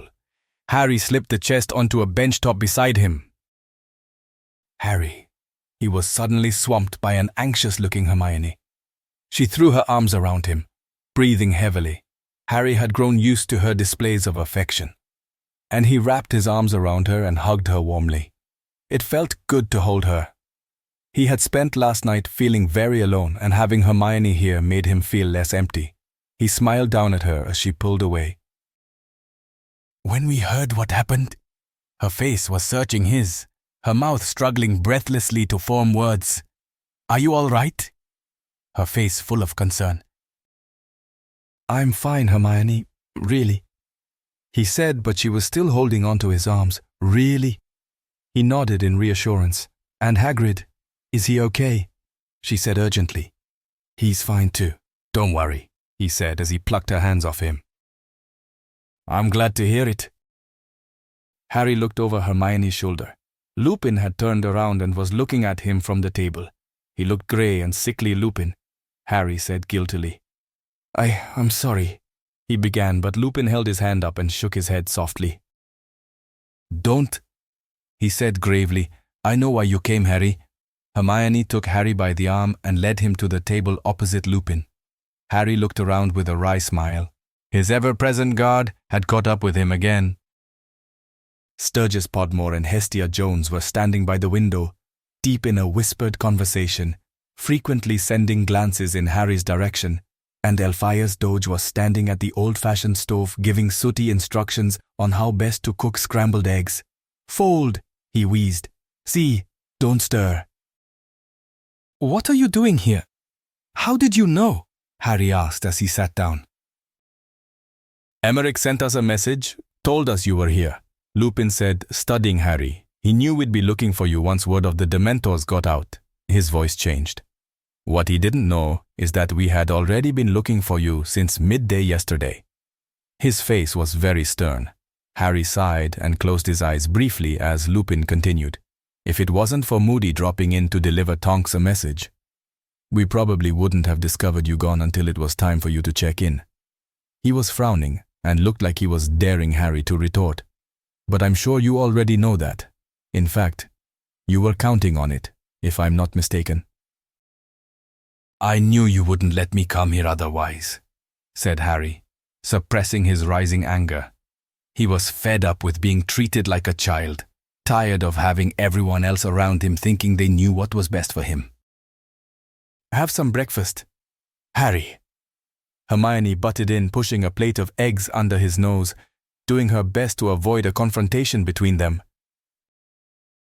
Well, you are right about that at least, Lupin carried on. Ignoring the interruption, I would most definitely have not allowed you to come. His frown deepened. Look what almost happened. What you did. But before he could finish his sentence, Harry let loose.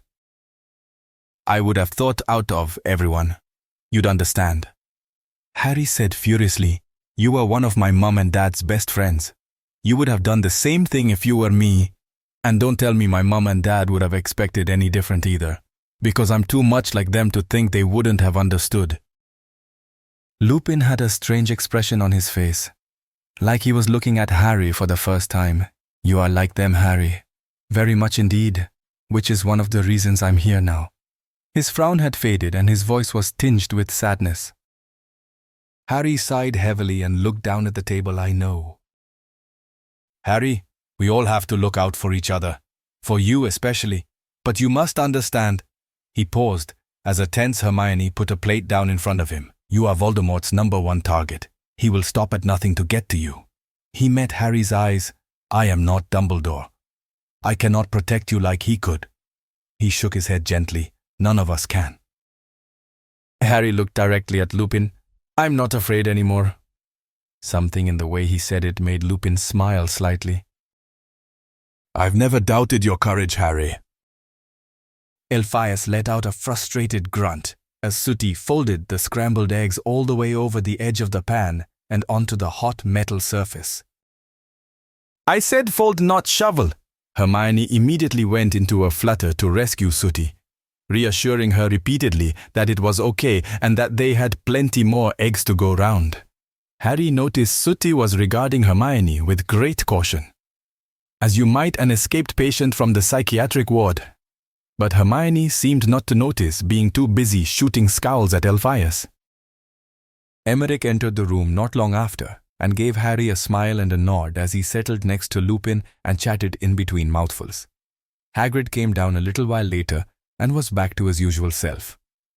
Although he seemed very reluctant to catch Lupin's attention and even went so far as to sit himself at the farthest end of the table away from Harry and Lupin with his mound of eggs and toast. Everyone had emerged by early morning, and there was much chatter around the table.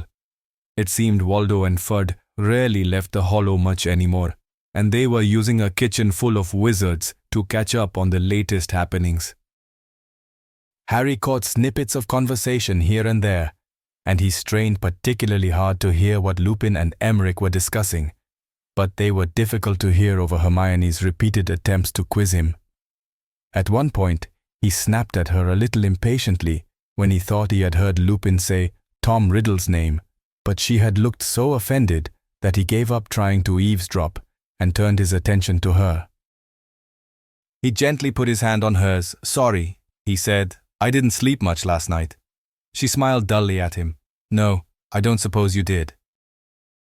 When Harry saw the burrow, his heart lifted. It was like slipping on a pair of comfortable old shoes. Mrs. Weasley had launched herself at him before he had even got in the door. All in a dither. They had all been up most of the night waiting for news. Looking around at their tired faces, he started to feel very guilty. Fleur was still her radiant self. She was the only one who seemed to suffer no consequences at all from lack of sleep. Ari, it is so good to see you, she drawled as she kissed his cheeks. Harry's eyes took on a glazed look. We have been worried sick about you. I was beginning to think you would not make it to the wedding. You are very naughty to do that to us, she pouted, waving a finger at him as she sat back down at the kitchen table. Mate, Ron slapped him on the shoulder. A large grin plastered across his face. It's good to have you back. Harry reveled in the welcome he received. It felt good to be back in Ron's company again, though he found his eyes flitting around the room searchingly. Have you had breakfast, Harry? Mrs. Weasley was already at the stove. Fry pans and plates flying everywhere. Yeah, thanks, he said. Gotta hand it to you, Ron said. You really know how to get up the Order's nose. He was wearing a wry smile as he directed Harry to the foot of the stairs. What's that? He asked, motioning to the small black chest Harry was carrying. Breakfast will be on the table in a minute. Ron called Mrs. Weasley, so whatever you've got to talk about, it can wait. Hermione smiled sheepishly at them and all three of them turned to head back to the table. Not you. She gave Harry an authoritative look. You can go on up to Fred and George's room and get into bed. Harry went to argue. All he wanted was to be near Ron and Hermione, and he doubted he would be able to sleep anyway. She said sternly, up you go. Well, I've had breakfast too, so I'll... Oh, no, you won't, Mrs. Weasley cut Hermione off. You can stay here with the rest of us. Harry needs 21, his sleep. But none of us have slept, said Ron indignantly. She glared at him. That's not the point. Harry, bed. You two, Sit." Harry left Ron and Hermione's bewildered looks behind him as he wound his way up the stairs to Fred and George's room, placing the chest on a large wooden tallboy near the door.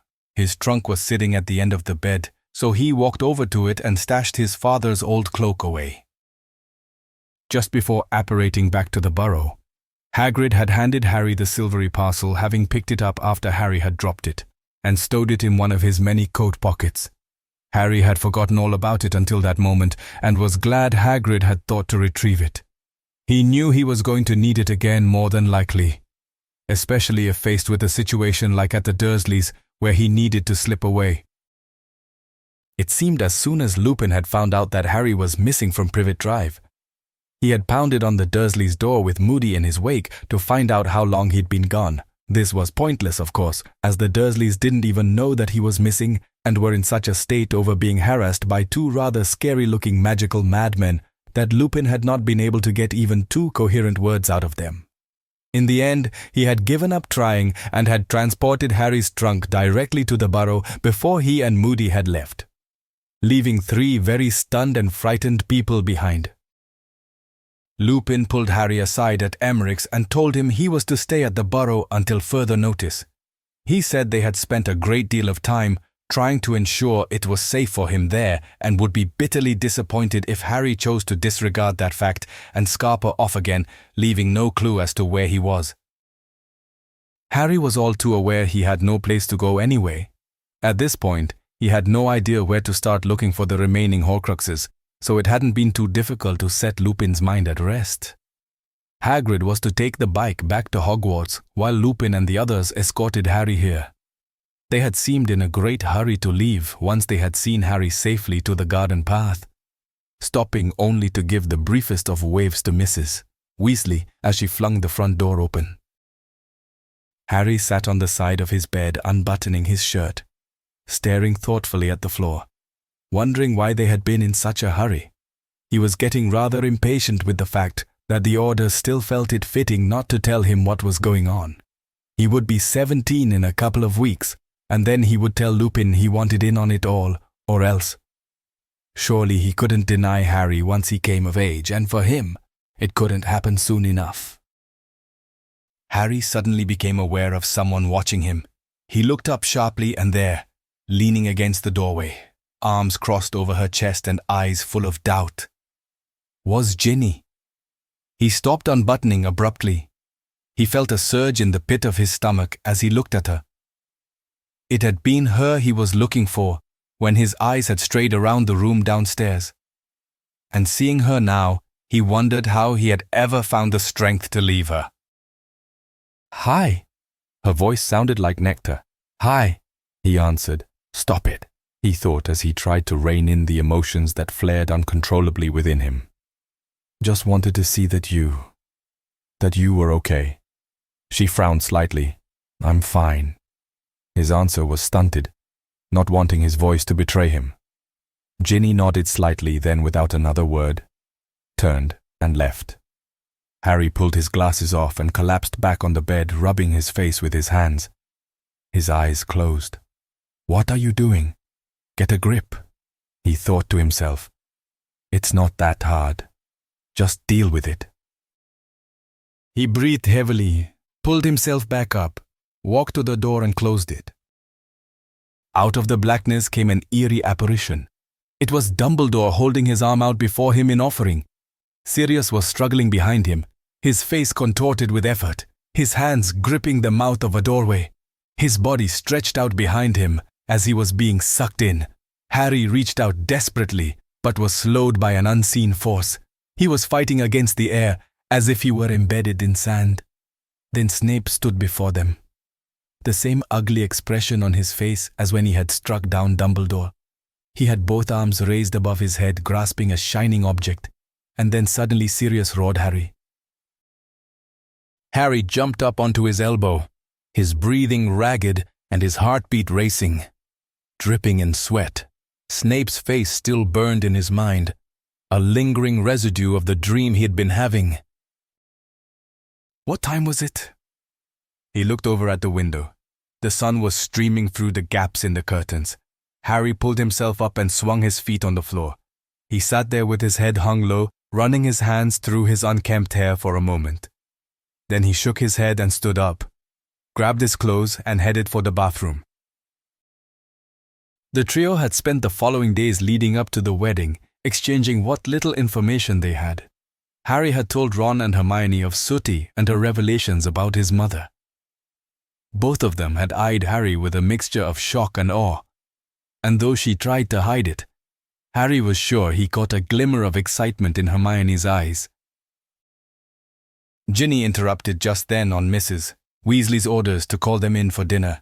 Since their first encounter, he had not seen very much of her. Somehow she was never in the room with him unless the whole family was present, and she seemed to spend a lot of time with Fleur, helping with last-minute wedding arrangements. To Harry's surprise, Bill had asked him if he would be a groomsman, saying that the twins were going too busy doing other things, and Charlie wouldn't be able to make it. Percy's name was never raised. While Harry was at the Dursleys, Ron had spent many long hours hovering in gloomy hallways outside open doors, trying to catch snippets of conversation between his father and Bill, sometimes even resorting to using a pair of Fred and George extendable ears. It had become apparent that the Dementors were now a formidable force. Harry had been told last year they were breeding, and going by how many had turned up in Godric's Hollow, there was a frightening number at large. Their random attacks had become organized ambushes where people from all over the wizarding community were targeted. The Death Eaters had even laid siege to a number of older, well-respected family homes, and it was said that none were ever left behind. All were either killed or missing. St. Mungo's had called in all able healers in the community they could find as their wards swelled with casualties. Mrs. Weasley, who had some skill with more minor ailments, had taken to volunteering there several times a week, though she had said she wasn't able to do much except reassure people. Ron had heard her sobbing one night to his father because she was finding it difficult to cope with the grief of relatives.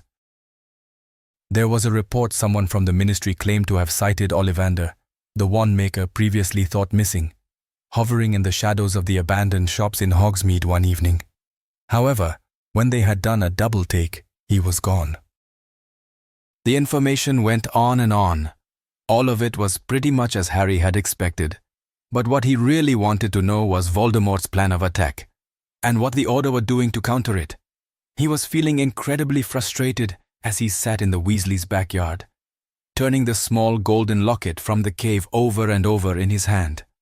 Hermione was leaning against Ron's shoulder, stifling a yawn as he unconsciously put an arm round to support her. All three of them were exhausted, having spent the last few nights meeting in Harry's room once the house fell quiet, trying desperately to work out where to start with the Horcruxes. As yet, Hermione's attempts at trying to figure out who or what RAB stood for had been unsuccessful, and she complained bitterly at not having accessed the Hogwarts library for information. They debated long and hard as to their first course of action. In the end, Ron and Hermione agreed to return to Hogwarts without Harry if their letters came. It was as good a base as any, and Hermione would finally have access to the extensive library. Plus, they would keep on studying and maybe pick up some new hexes and spells that would come in handy. As Harry was unable to do so last time, he decided would return to Godric's Hollow to visit his mother and father's graves. Hermione had been particularly disturbed by this, but Harry had agreed to talk to Lupin about going with him. He would be 17 and free to do as he saw fit by then, so Lupin would have to agree if he wanted to keep Harry under guard. "What's for dinner?" Ron asked. "I don't know. Your mom's too busy with Fleur at the moment. She's going off for the night soon and won't be back until the ceremony tomorrow," answered Hermione. "Your dad's taking her to the Diggories. They were really keen to help, apparently. I think they're glad to have something to look forward to for a change." Ron brushed her hair back as she said, "Ginny and I are going first thing in the morning when Fleur's family arrive." "I think we should all get a good night's sleep tonight," said Harry on Hermione's side. "Tomorrow's going to be our last carefree day for a long time, so we might as well make the most of it." Harry woke next morning to a house in uproar. Fred and George came charging into the room and yanked the curtains open. "Hiya, Harry!" Fred had plunked himself on the edge of the bed and slapped Harry on the shoulder before he'd had a chance to pull on his glasses. George was busy rummaging in one of the many boxes piled around the room. "Come on, Sleeping Beauty," he said over his shoulder. "Not every day you get to see a full-blown wizard wedding." "We're in charge of the decorations. New Mum'd come round in the end." Fred winked at Harry. "Don't know what she's so worried about." "It's going to be the usual thing, with our own special touch, of course." George tossed a box to the door and opened another. "You're in for a real treat, even if we do say so ourselves." Fred grinned. "What's a wizard wedding?" Harry was still trying to shake off sleep. "Wouldn't want to spoil the surprise," said Fred. "What's going on?" Ron appeared at the doorway in his pajamas, his hair sticking out in all directions. "Ah, our dear brother," said George. He suddenly stopped what he was doing and looked from Ron to Harry and back to Ron. "Are you two having some sort of worst bed hair contest or something?" "What?" said Ron, scratching his head lazily. "Well, Ron is our clear winner this morning." "Congratulations," quipped Fred as he threw him a small golden wrap sweet from his pocket, "and you did it without even trying." "That's our Ron, a natural at all the important things," George said as he dragged another box to the door. Hermione, Mrs. Weasley and Ginny had left already, and once Harry and Ron had rushed through breakfast, the four of them went outside to where Mr. Weasley, Daedalus Diggle, Lupin and Tonks were standing. They were surveying the area in front of them. "We'll put it there. It's got some shade. It's going to be hot today and there's quite a few older and younger people coming," said Mr. Weasley.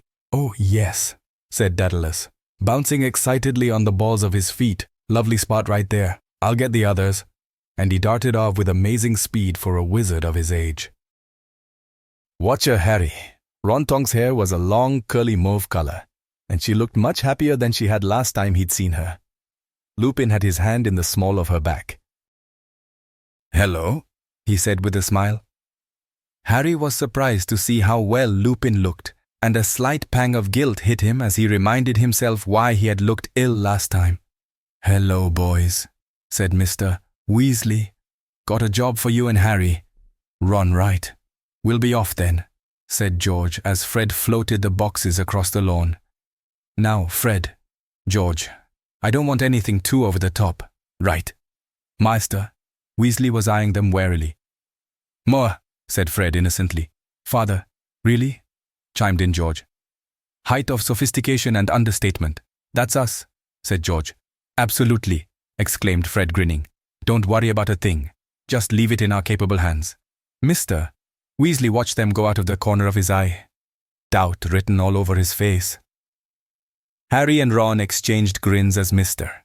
Weasley led them back inside. Mr. Weasley had set them to the most monotonous task of all, tying little bundles of an assortment of honeydew sweets together. They rewarded themselves regularly for their punishing job with exploding bonbons and fizzing Whizbees. They had almost finished when Mr. Weasley appeared at the foot of the stairs, looking very smart in his dress robes. "All right, yeah, almost done," said Harry. "Could F Governuzu better job," said Ron, frowning through a mouthful of fudge. "You'd better go on up and get ready as soon as you're done. People will be arriving soon. Don't want the groomsmen to be late." He grinned. Clapping his hands together, he stalked out the back door. When Harry and Ron finally emerged in their dress robes, people had already started arriving.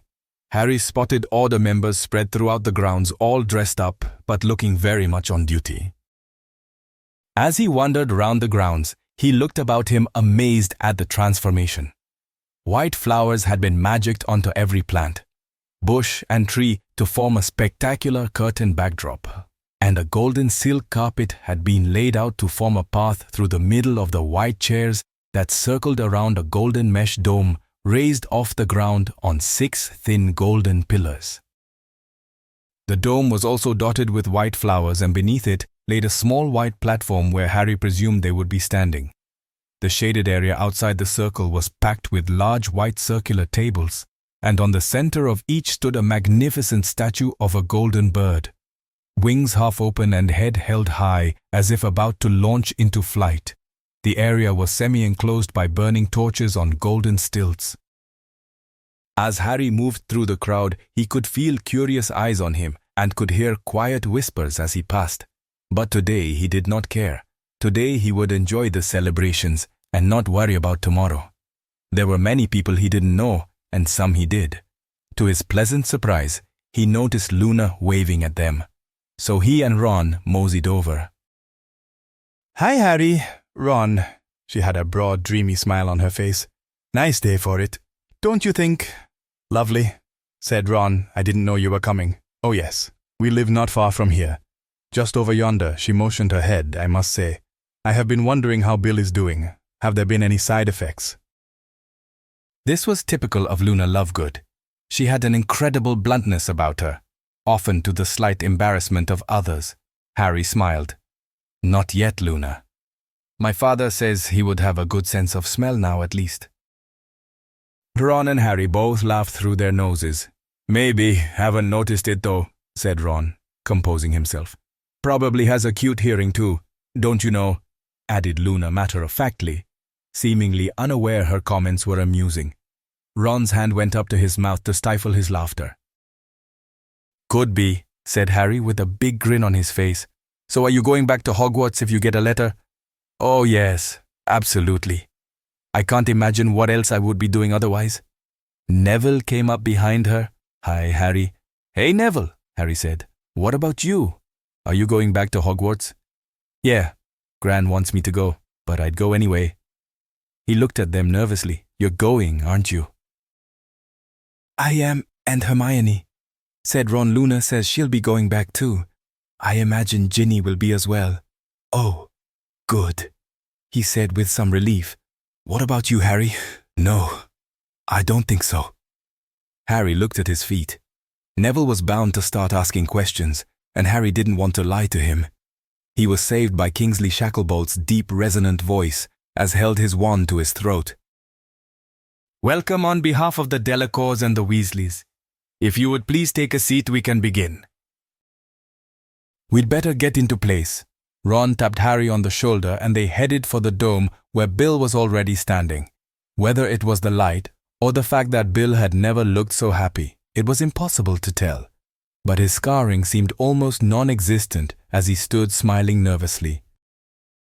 After everyone was settled and all was quiet, a small melodic song started to drift through the air. It was hauntingly beautiful, and Harry found himself looking for the source of it. He couldn't see anything, but everyone else was looking towards the platform. He looked up. The song was radiating from the golden mesh dome as it glinted in the afternoon sun. It was a phoenix song. Then Harry understood. This whole wedding was a dedication to Dumbledore. The golden mesh dome was like that which had sung to him in the graveyard years before, and the golden statues were phoenixes. Bill and Fleur must have changed the arrangements shortly after Dumbledore's death. Harry felt a dull ache in his stomach. People started turning their heads, looking up the golden carpet expectantly. Soft oohs and ahs crept through the crowd as Harry's mouth gaped slightly, the ache in his stomach rising as his heartbeat quickened. Fleur was coming down the carpet adorned in layers of white chiffon with gold silken overlays hanging in gentle peaks. Her hair was up in an elaborate knot and the tiara misses Weasley had offered her in the hospital ward at Hogwarts sparkled in the light. Everyone was staring at her, entranced. Everyone, that is, except Harry. A little way behind Hermione came Ginny. She was also adorned in white chiffon that flowed so softly around her. It gave the appearance she was floating. Her hair was up in a knot and soft strands escaped and wisped around her face. Harry had never seen Ginny like this before. Only once had he seen her dressed up, and that was 3 years ago, when they had both seemed so much younger. His eyes followed her all the way down the carpet, and it wasn't until Ron gave him a nudge that he came to and thought to close his mouth. He stared at Ginny's slender neck, straying to the gentle line of her full lips, and as she came to a halt, He found himself waiting for her to look up at him, longing for her to acknowledge him, but her eyes stared directly ahead or at her feet. The ceremony was quite quick, and a shower of bright white sparks fell from around the edge of the dome to indicate the end. People applauded loudly, and Bill and Fleur kissed before leaving the dome. Harry fell in behind them, Ginny at his side. He was acutely aware of her presence, and he thought he might go mad if he had to stand with her much longer. So close, and yet unable to touch her. Thankfully, the crowd followed and the bridal party dispersed to the lawn area. Fred and George put on a display like nothing he had ever seen before. There were fireworks in the shape of white doves that flew into the air, and showers of white flower petals burst from gold balls they sent into the sky. Everywhere people were laughing and clapping, but the ache in Harry's stomach did not abate. The chairs flew to the tables as a couple of wizards flicked their wands, and everyone sat down to eat. To Harry's dismay, he was seated next to Ginny on the bridal table. She engaged herself in conversation at once with a young wizard who was a family friend of the Delacours. So Harry spoke. To Hermione and Ron, who was seated next to him. Hermione looked almost as beautiful as Fleur, and it was apparent that Ron thought so too as he held Hermione's hand in his under the table, stroking it gently. Harry's chest pounded as he thought of all that he was giving up. After the sumptuous meal, which Harry barely touched, people started moving off to dance and chat with others. Ginny had left as soon as she finished eating, and Harry noted with disappointment that she had cleaned her plate. Obviously, she wasn't having as hard a time as he was.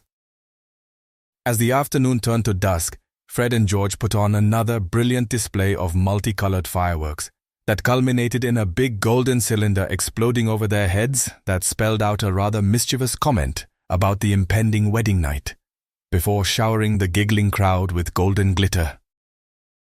Harry felt completely drained and decided to try and slip away unnoticed. He entered the house and crept up the stairs quietly, not wanting to get trapped by someone. As he passed the bathroom, something caught his attention, and he paused. It sounded like someone was crying beyond the closed door. He put his head to the wood and rapped lightly with his knuckles. "Hello?" It went immediately silent. "Are you all right?" Still nothing. He rapped again. "Hello?" Only silence. He headed away from the door, climbing a little higher, then stopped on the shadowed landing. A moment or two passed, and then the door clicked open. Light streamed out onto the landing, and a figure emerged, closing the door behind them and heading down the stairs. Ginny. Harry ran as fast as he could to catch her. Grabbing her elbow, he spun her around on the step. Her eyes were red and swollen, and her cheeks flushed. He brought himself level with her. "Ginny," he said softly, taking in her pained expression. Before he could think about what he was doing, he kissed her. She melted into him with a soft groan, and he could feel her pain as she kissed him back. Harry didn't know how long they stayed there like that, but something made him pull away. Drifting up the stairwell from outside were faint cries growing in the darkness. Suddenly, a series of loud bangs and crashes rang out in the distance, followed by yelling from desperate voices. "Stay here," Harry breathed and bolted down the stairs, 3 at a time, towards the terrified screams. For Harry's curse and Lupin's promise. Harry's heartbeat raced as he whipped out his wand and pushed through the back door. A wizard was stumbling towards him as he leapt down the stone steps. Harry grabbed the front of his robes and yanked him to his feet. "What's happening?" he asked urgently. But the wizard looked too terrified to speak. Harry released him angrily. Running on as flashes of light in the night sky ahead of him were going in every direction. People were rushing past him away from the noise, screaming women pulling their weeping children behind them. There was a tremendous crash as Harry dived out into the open, taking in the scene before him. Tables were upturned and broken, and chairs littered the lawn. Several bushes that had been hit by stray curses were ablaze, and the wreckage of the dome that had just collapsed smoldered in a heap on the ground. Order members were joined by other witches and wizards scattered around the grounds, wands drawn, darting around as they struggled against the many black hooded figures encircling them. Death Eaters! Harry bolted towards Neville, who was back to back with Luna. Both of them had their wands drawn, pointing them at the 4 cloaked figures that were closing in around them. Expelliarmus! Cried Harry, and a wand flew through the air. 2 of the Death Eaters turned in surprise, while the other dove after his wand. Impedimenta! Neville caught the back of one of the Death Eaters facing Harry. Their body stiffened. Harry leapt sideways to avoid a curse's stupefy. A red flash from Harry's wand hit the other Death Eater, knocking them off their feet. Luna was going toe-to-toe with her assailant and had hit him with a Tarantalagra curse as Neville turned to the Death Eater, who was now brandishing his wand again. George! Harry spun round just in time to see Fred throw black powder into the air, then suddenly disappear in darkness along with 3 Death Eaters. George raced in after him. Harry searched the area in front of him. Everywhere there were mini-battles being fought. He spotted Hermione dodging back and forth behind a tree, staving off curses as they flew at her. Ron was rushing towards her, firing as he went. He jumped over a fallen Death Eater he had downed and was yelling over here at the 2 holding Hermione at bay. Bill had taken on 3 Death Eaters at once. He had a wild look in his eyes and was dodging their curses with incredible speed, jumping around, even leaping into the air in a backflip to escape jets of light as they soared at him. Harry looked away just as Bill's foot connected powerfully with one of them, launching them backwards. There was an enormous struggle going on in the ruin of the tables, so Harry raced into the fray. His curses flew thick and fast as he weaved in and out the wreckage, hitting 2 Death Eaters almost immediately before they became aware he was behind them. Harry! Look out! The instant he heard Mr. Weasley's voice, he dove behind an upturned table. A white light flashed over his head. Barely missing him, he scurried out from behind the table stupefied. Another Death Eater crumbled as the jet of red light from Harry's wand made contact. All around him Death Eaters were dropping, so he headed back over to Neville and Luna. They were dodging curses being thrown wildly about by a Death Eater who was laughing maniacally. He quickened his pace as his blood boiled, and when he neared, he raised his wand. But before he could fire off a curse, his target suddenly dropped to the ground for no apparent reason. Harry ran up to the body, lifting it slightly with his foot. It rolled limply. He looked about him and saw 2 more Death Eaters drop one after the other in mid-duel, without any obvious cause, but a few others were fighting on, now highly outnumbered. His eyes fell on Ginny. Her hair was strewn across her face, and her dress was covered in grass stains. She fought alongside Ron and Hermione as they downed another Death Eater. He smiled inwardly. He had known she would come. She had probably been right behind him. With the last Death Eater on the ground, people were starting to file back onto the lawn slowly, looking for family and friends they had been separated from. By some sort of miracle, it seemed all of the fallen were Death Eaters, though many of their side displayed signs of the tussle. Lupin and the others were going around the unconscious and cursed, disarming them and placing binds around their bodies. Then suddenly, Harry was yanked backwards. What? He looked around but stood his ground. A young witch he didn't know had him by the arm and was trying to drag him towards the house. Please, please help. Her eyes were wide with fear and swollen with tears. Please, you have to come. She needs you. Harry frowned. Where? He hurried off with the young girl, once again going in the opposite direction to everyone else. Where are we going? They didn't go into the house as Harry had expected. Instead, she led him round to the front. The young witch then let go of Harry's arm as they entered the yard and stood wide-eyed, looking terrified. Harry's eyes wandered around the deserted yard, wondering what he was looking for. Where are you? He yelled. The old wooden gate at the end of the long pathway squeaked as it hung loosely off its hinges. It was gaping open to reveal a young girl with silky blonde hair illuminated by the torchlight. Gabrielle, Fleur's younger sister. who idolized Harry, was staring at him, motionless, eyes full of horror and tears streaming down her pale face. "What is it? What's wrong?" He walked slowly towards her, his wand hanging at his side. As he made his way up the path, a feeling of dread took hold of him. He broke into a run but pulled up suddenly. Stunned, a figure was coming into view behind her as it pulled off a silvery cloak. Bellatrix was standing with a malicious smile twisted across her face and her wand tip at Gabrielle's temple. The young witch behind Harry whimpered and he felt his stomach drop as panic began to rise in him. The world seemed to stop. Nothing existed outside the three of them. He raised his wand, pointing it at Bellatrix's head. "Don't," he said quietly. Laughter trickled out of her cruel mouth, her eyes gleaming in the light. "You are so predictable, Potter." She looked amused, shaking her head slightly, always the hero. "But you never stop to think." He looked down into Gabrielle's frightened eyes. A wave of nausea surged through him painfully. She was staring at him through watery, wide eyes as tears spilled down her cheek. Too terrified to move or speak, silently pleading. His wand arm began to tremble. "Don't do it." His voice came out low and unsteady. Bellatrix glanced down at the girl in front of her. "You're really not doing them any favors," she taunted. "It's because she loved you. You know, that's why she's going to die." Harry felt like his chest was caving in on him, sounding more like a plea as his eyes stung with hot tears. He urged, Don't do it." Hardly able to breathe. "Oh, poor little puppy," she mocked in a babyish voice. "You knew this would happen. You've got nobody to blame but yourself." She said it as if he were a child. "You knew you would get somebody killed." Her wand hand tilted slightly. "No!" Two loud cracks rang out.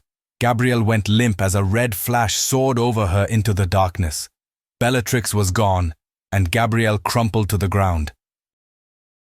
It was as if Harry had sunk into a dream, a nightmare he could not wake from. Nothing felt real as the world faded around him. He went to Gabrielle, slowing as he neared her, dreading what he would find. No escaped his lips as he struggled to breathe. She was lying at an awkward angle on her back, her head lolled to one side. He knelt down hesitantly and cupped her small face in his hand.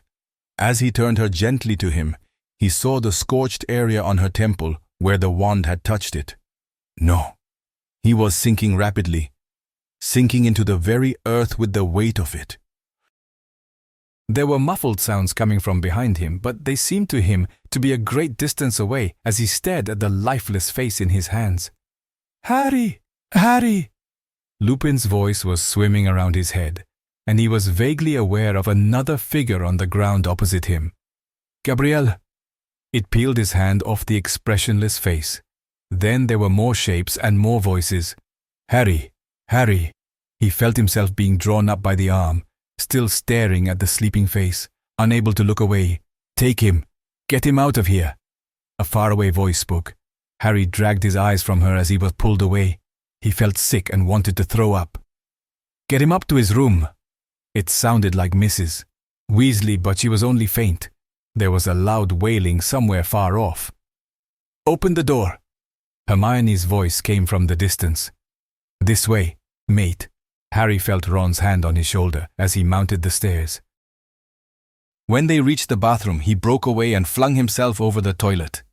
He could hear Hermione's sobs behind him as he spluttered and vomited and retched until his whole body ached.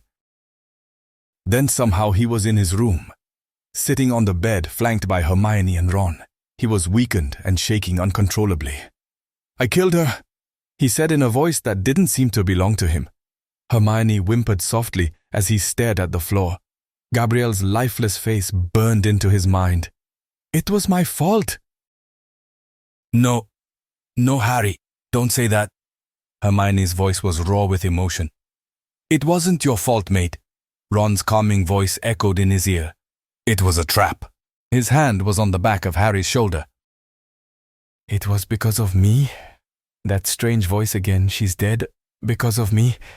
Harry, you couldn't have done anything. It wasn't you.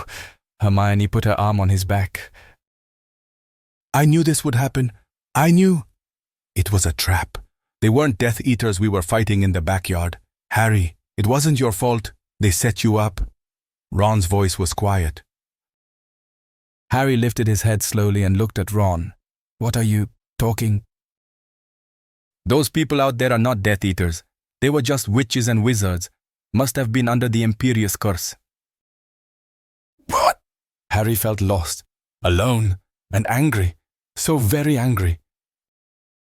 That's why we were able to defeat them so easily, Hermione said as he turned to her. They weren't Death Eaters, Harry. It was a trap. They were setting you up. Her eyes were red and swollen. Harry felt the hatred swell in him. Why? So I could watch them murder an innocent young girl. His voice was laced with loathing as his eyes prickled with angry tears. I don't know why. Fresh tears spilled down her cheeks. Harry hung his head, unable to think straight.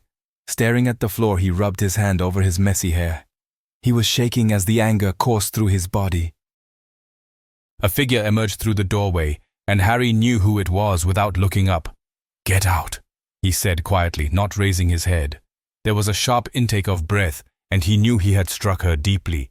He closed his eyes painfully. Go.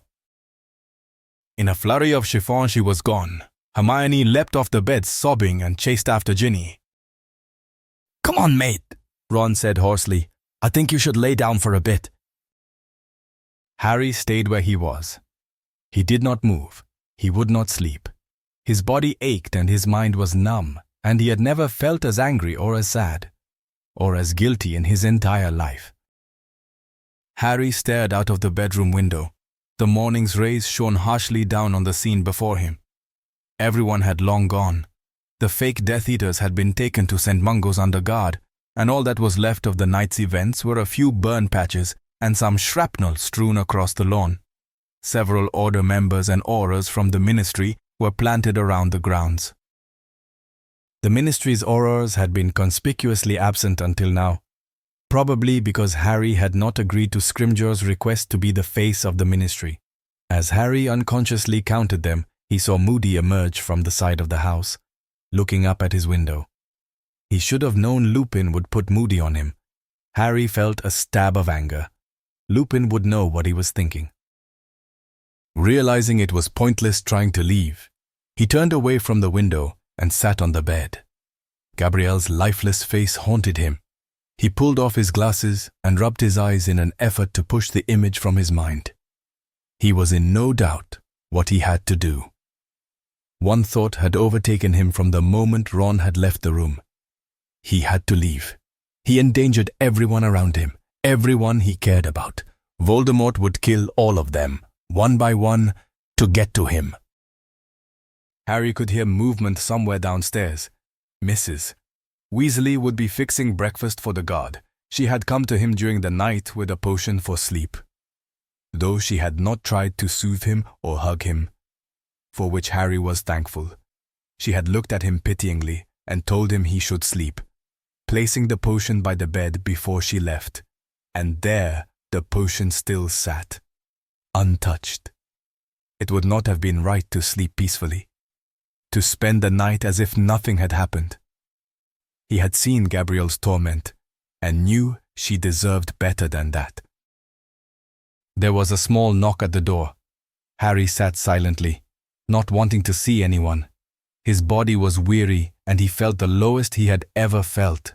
The door creaked open and Harry looked up into Lupin's tired face. He looked away quickly as the anger in him rose. Lupin closed the door behind him and walked across the room, pulling up a chair.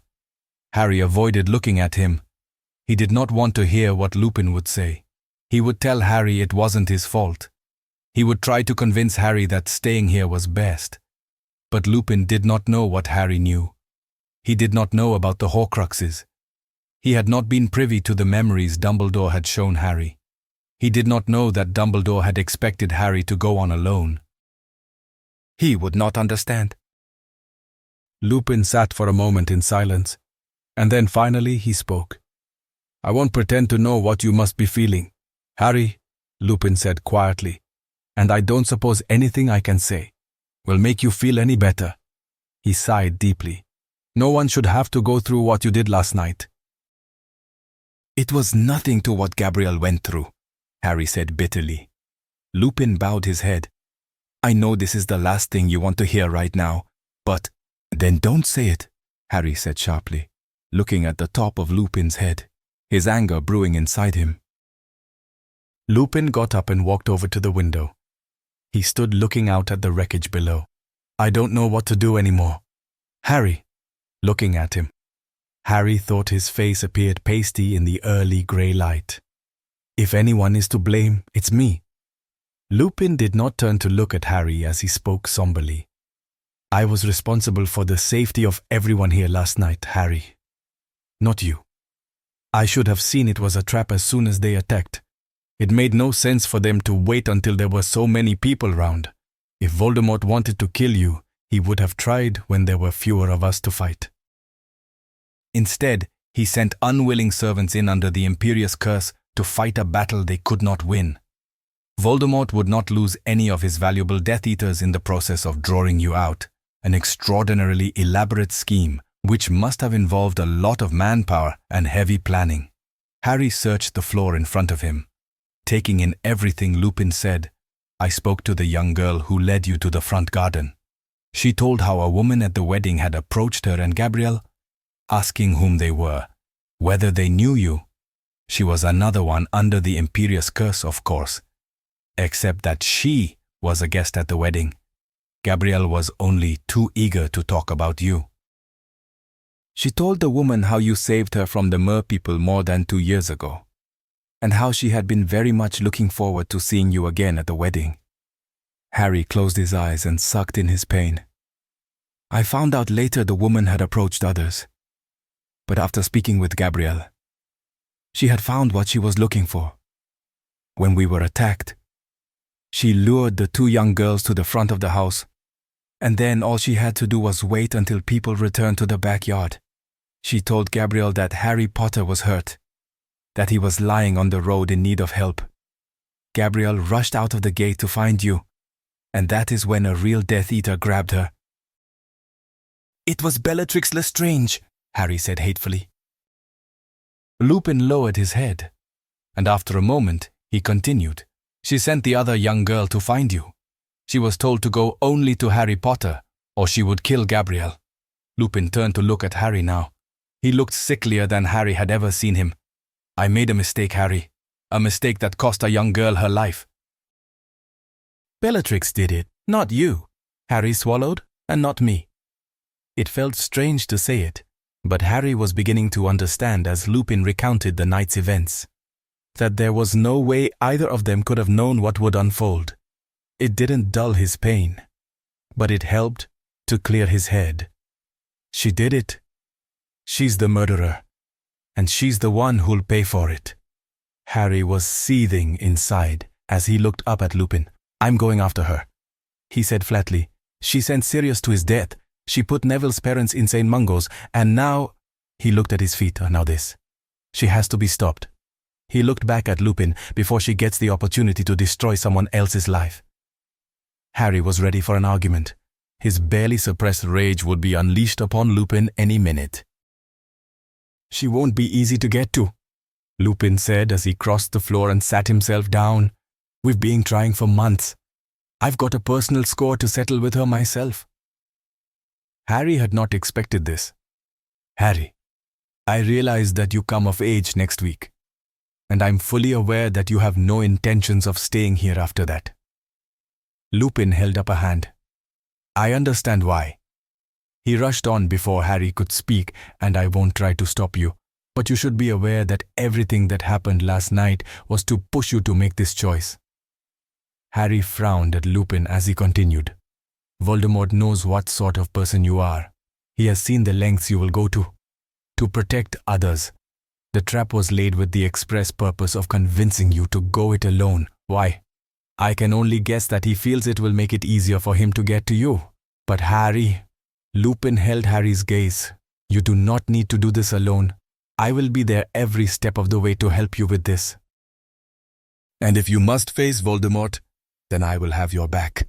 That I promise you." Harry felt a surge of gratitude to the weary figure before him, though he would have no more willingly put Lupin in danger than he would have Sirius. But knowing that Lupin felt this way lightened Harry's heart a little, and he managed to let go of the anger that was threatening to consume him. Mrs. Weasley came in and left a tray of toast and pumpkin juice on the cabinet next to the old black chest. She looked as worn out as Lupin. "How's Fleur's family?" Harry asked her quietly. She looked at him as if she were pondering whether to answer or not. He could see her eyes were unusually watery, and he thought that she might burst into tears. He immediately regretted asking.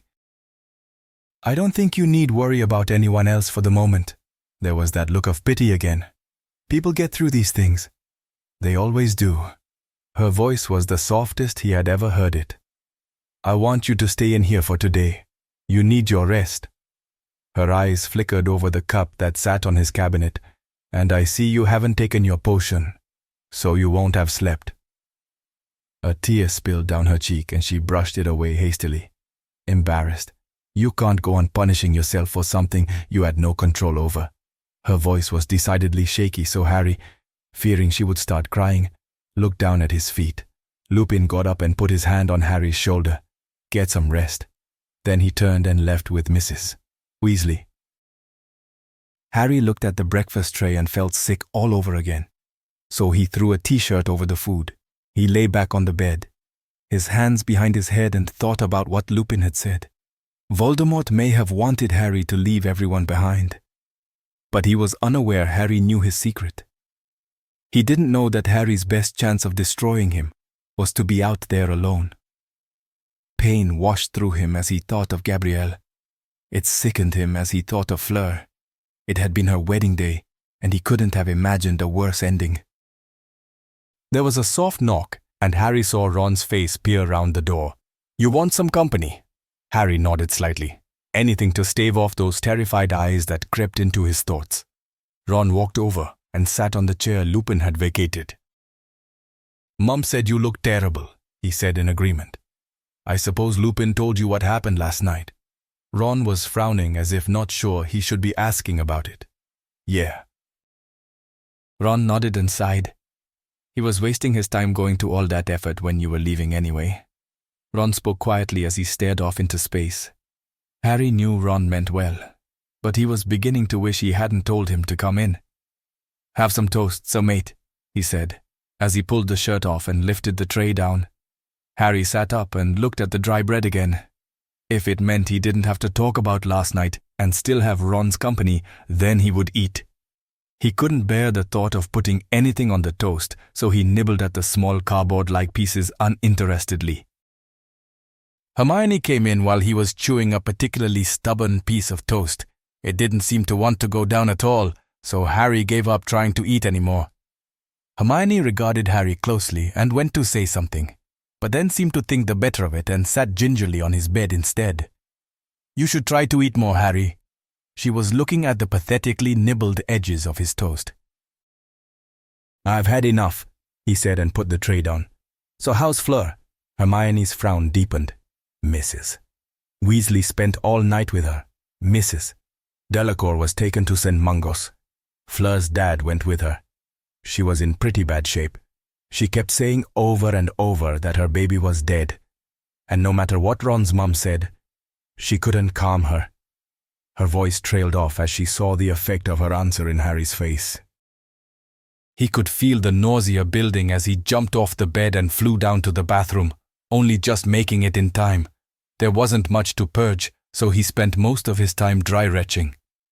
Ron was waiting outside the bathroom when he emerged. "It's okay, mate," he said somberly. Harry was feeling slightly embarrassed and avoided looking Ron in the face, but Ron put his hand on Harry's back and followed him up to the room. Hermione had her face in her hands. She looked up when they came in. "I'm sorry.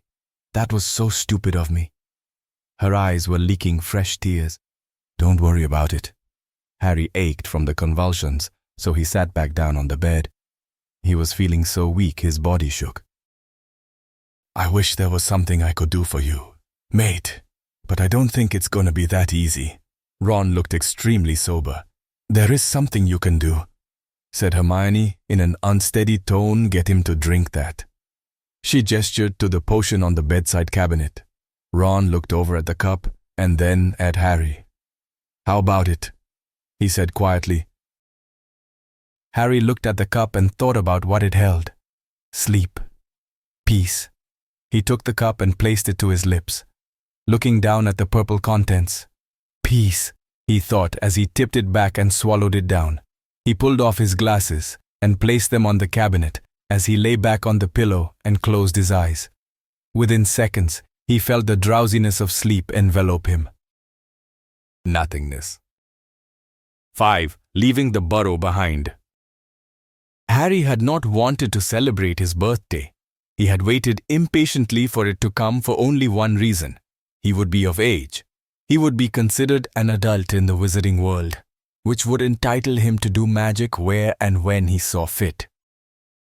He woke on the morning of his 17th birthday, drenched in sweat from another fitful sleep. He showered and dressed and headed down the stairs. Mrs. Weasley hugged him tightly as soon as he appeared. She did not wish him a happy birthday, but handed him a plate of fried eggs and toast instead. Every meal she dished Harry up a full plate of food in the hopes that he would eat more than a couple of mouthfuls. Lupin will be here soon to take you for your apparition test, she said as he plunked himself down at the table. Where are Ron and Hermione? He had checked their rooms before coming down, and finding them empty, had expected to see them at the kitchen table, tucking into breakfast. They've already eaten, she said. They're outside somewhere. When Harry immediately got up to leave, she pushed him back down in his seat. Oh, no, you don't, she said. You'll eat first. And a decent amount too this time. Her voice was stern, but her eyes were full of concern. You're getting thinner every day. Harry pushed the oozing eggs to the side of his plate and managed to down 2 pieces of toast and butter. He waited until Mrs. Weasley had her back turned, then left the table quietly and went outside in search of his 2 best friends. He found them huddled together under the enormous willow tree, in hushed conversation.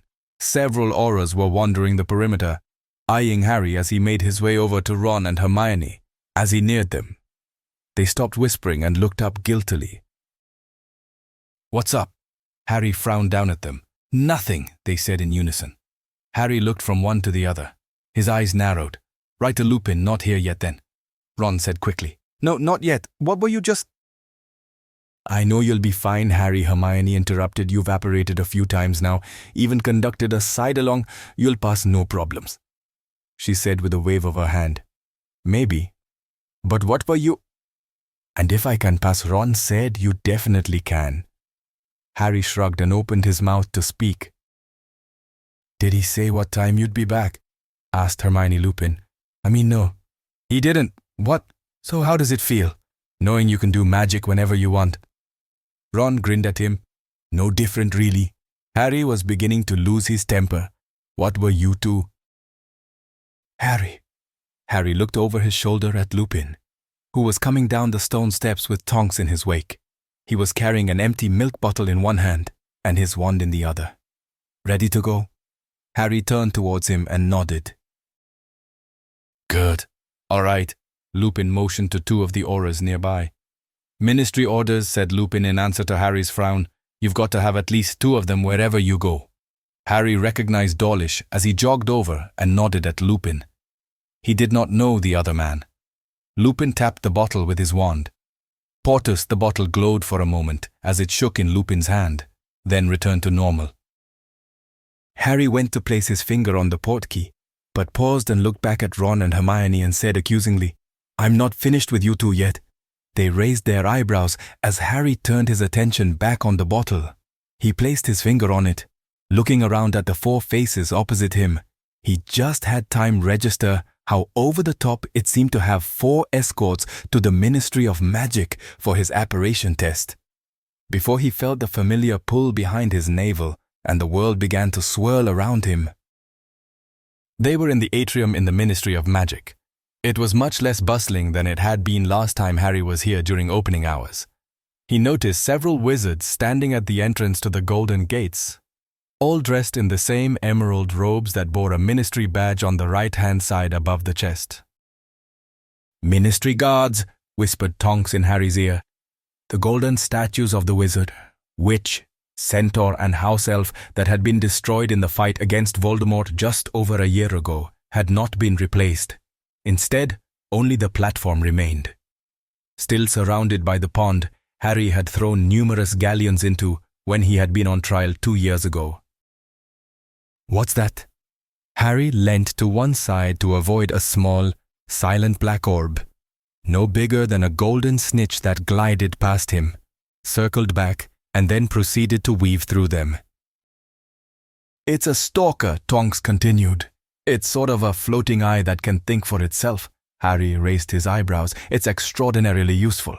It will follow anyone it is suspicious of or has been told to watch out for, relaying the images back to the receiver."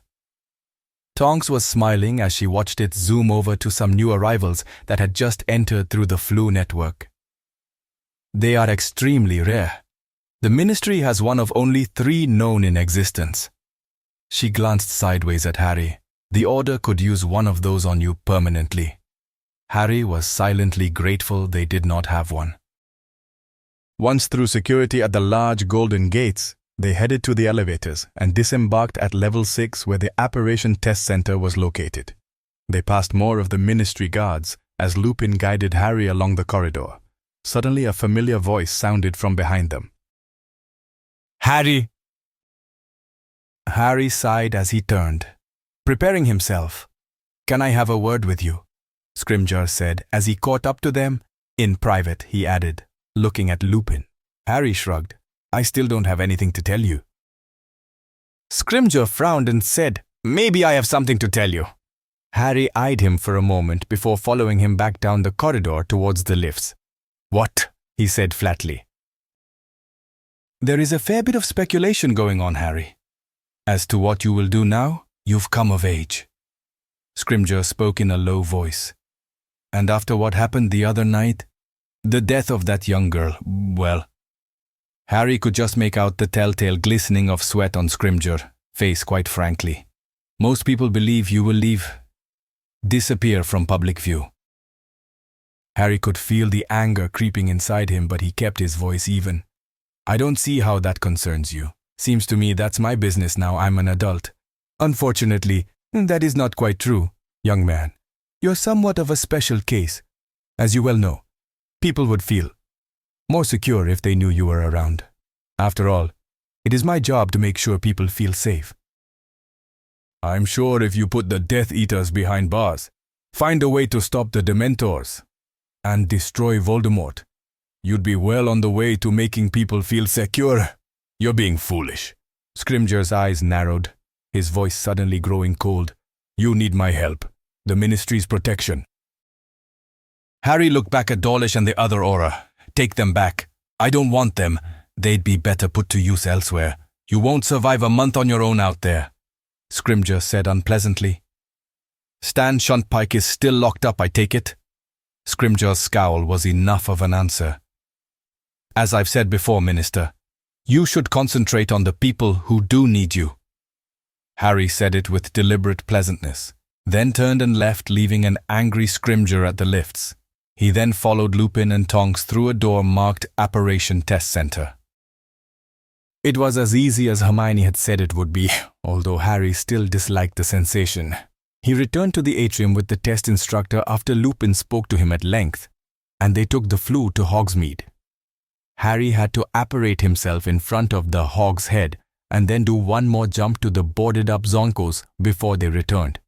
Once he had his license, he made his way back to the atrium with Lupin and Tonks, the 2 Ministry Aurors trailing behind, the stalker hovering over them quietly. Harry could almost see Scrimgeour sitting in his office watching them. "All right, Harry. We'll apparate to the gate at the burrow. Ready?" Lupin smiled faintly. Harry nodded and closed his eyes tightly. Once at the burrow, He went to head inside, but Tonks grabbed his arm lightly. "This way, Harry," she said as she led him round to the back of the house. When they reached the backyard, Harry stood for a moment looking about him, wondering what was going on. There were more than a dozen people milling around on the grass. "Hiya, Harry." It was Angelina Johnson who noticed them first. She was standing with Alicia, Katie and Ginny, waving at Harry with a big grin on her face as they came forward to greet him. Harry spotted Fred and George standing with Ron and Hermione, and next to them, he almost couldn't believe it, was Hagrid. "What's going on?" Harry said, bewildered. "We thought you might like a round of Quidditch to celebrate getting your license." Ron was grinning, 35, from ear to ear. "But how?" "Took a fair bit of organizing, but everyone was really keen to come." "Course we were," said Fred. "Not every day you get your apparition license, is it?" chimed in George with a wink. "I don't understand." Harry looked at Neville and Luna, who were smiling broadly at him.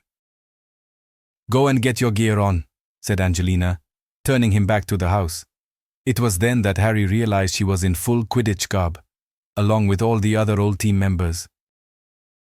He left them behind feeling somewhat dazed as he climbed the stairs to change. It struck him that this had been what Ron and Hermione were whispering about earlier. They must have organized it over the past few days. Come to think of it, Pigwiddian had seemed awfully excited lately, though it had been hard to tell the difference considering his normal state of elation. Harry was not fooled that it was to celebrate his apparition license, and even though the thought of celebrating his birthday had repulsed him only this morning, he felt deeply touched that Ron and Hermione had gone to so much trouble. When he emerged fully attired, Hagrid grinned at him. "Thought you might be needing this." He handed Harry the firebolt he had left in his hut before leaving for Godric's Hollow. The Aurors and Order members split up so some could station themselves around the field. And the original Gryffindor Quidditch team, minus Wood, who was overseas playing pro, according to Angelina, headed to the old paddock the Weasleys used for practice, talking amongst themselves. Lupin and Tonks chatted to Mr. and Mrs. Weasley and Hagrid as they walked along, and Dean and Seamus were stifling smiles as Luna launched into an exaggerated explanation of how a snorkeled mudlug slug breathed through its snorkel part to a very interested-looking Neville. When Harry hit the field and launched himself into the air, it felt like the weight of the world had lifted off his shoulders. He let go of everything that had happened over the past few months and flew around the paddock, feeling freer than he had felt in a long time. George had brought a set of real Quidditch balls with him, including the snitch, which Harry and Ginny raced after. She did not show any sign of her last meeting with him, for which Harry was glad. He was still appreciative of Ginny's skill on a broom, even though he caught the snitch before her. She had incredible grace and yet an aggressive drive that meant they almost collided a couple of times, though laughing it off as they flew into another round. Cheers were regularly heard from Seamus and Dean, and even Lupin could be heard saying a triumphant yes every now and then, much to Hagrid's apparent surprise. Ron appeared to have no problem with nerves in front of so few people, and made some spectacular saves to the roaring delight of Mrs. Weasley. "I'm tempted to let them go through just so she doesn't do that," Ron said to Harry about her whooping. Ron's mom was a particularly enthusiastic supporter. At one point, when Angelina scored an extremely difficult goal in the makeshift hoops, Mr. Weasley had set up. Mrs. Weasley threw her hands up in the air and did a little victory dance with Neville, looking on nervously like he thought she might explode. "That is why we never bring Mum to a match," said Fred when he stopped near Harry. It was the best day Harry could remember having in a long time, and when they finally retired to the backyard for dinner, the mood at the Burrow was lighter than it had been yet. They all sat and laughed and talked like there were no other cares to worry them. Harry ate so much he had to slouch in the chair to make himself comfortable, and as the evening wore on, he reluctantly waved goodbye to his fellow Gryffindor students, and Luna and Hagrid. Not long after Mrs. Weasley went off to bed, followed by Mr. Weasley, and Lupin and Tonks left with Fred and George, leaving just Harry, Ron, Hermione and Ginny sitting by the fireside in the lounge. Harry watched the flames dancing glow on Ginny's red hair for a while as they sat in silence. "Thanks, guys," Harry said quietly. "It was a good day." Hermione's eyes twinkled as she smiled at him, her head leaning lazily on Ron's chest. No one said anything. Nothing needed to be said. The four of them sat for the longest time, savoring their last peaceful moments together before Harry finally rose and went to bed, the others trailing after him. He lay in the silvery moonlight, thinking that this had been by far the best birthday he had ever had. A smile crept across his face. He felt very lucky to have friends like Ron and Hermione. His thoughts were interrupted suddenly, and he turned his head as the bedroom door clicked open and a small figure swept through and closed it quietly behind them. It padded over to the bed as Harry lifted himself on his elbow. That wonderful faint flowery smell filled his senses as Ginny scooted into bed alongside him with her back to him, afraid he would turn her away. He closed his arm over her and pulled her to him. He knew why she had come. He too had felt the need for her, and though his head told him to make her leave, his heart ached for her to stay. Harry had longed to feel her warm body beside him, and now that he held her close, he could no longer stop himself. He brushed her hair back with his hand and she turned her face to him, bending his head. He brought his lips to hers, a fire burning inside him. She gave herself to him as hot tears trickled down her face. It was the tenderest thing Harry had ever known. Her lips were soft and warm and her taste was sweet. His kisses grew more urgent as her hands on his bare skin sent shivers through him. He could feel her unsteady breathing, her body weighted down by his. He kissed away the dampness on her cheeks and buried his head in her neck as she entwined her fingers in his hair. The need in him flared dangerously, so he took some deep, ragged breaths before lifting his head and looking at her. Though her green eyes smoldered with passion, Harry could see fear behind them as they stared up at him. A dull ache pulsed through him. "I can't," he said, breathing heavily. Her eyes filled with tears. "Harry," she said throatily, "please," pulling his face to hers and kissing him invitingly. He lost himself in her want as he kissed her deeply, welcoming the sensation of her tongue on his. And when he finally looked down at her again, he was searching her face. He could see the doubt she tried to conceal. He swallowed hard, his body shaking with desire. "I can't." He pulled his weight off her, afraid he would give in if she kissed him like that again. She threw the covers off and went to leave, but Harry grabbed her by the wrist. "Don't go," he whispered. She paused for a moment, then allowed him to pull her back down, molding herself to his body, and as he lay there listening to her breathing, waiting for sleep to take them, his chest pained with the thought that this could be their last time alone together. Ginny's lips brushed Harry's cheek lightly as she slipped out of bed just before dawn. Harry opened his eyes when he heard the door click shut and threw an arm over his forehead angrily. She had offered him comfort he could not have sought for himself, but he was regretting his decision to lay with her. Every step closer to her he took made it that much more dangerous for her. He rolled on his side, cursing himself for his weakness, hating himself for needing her.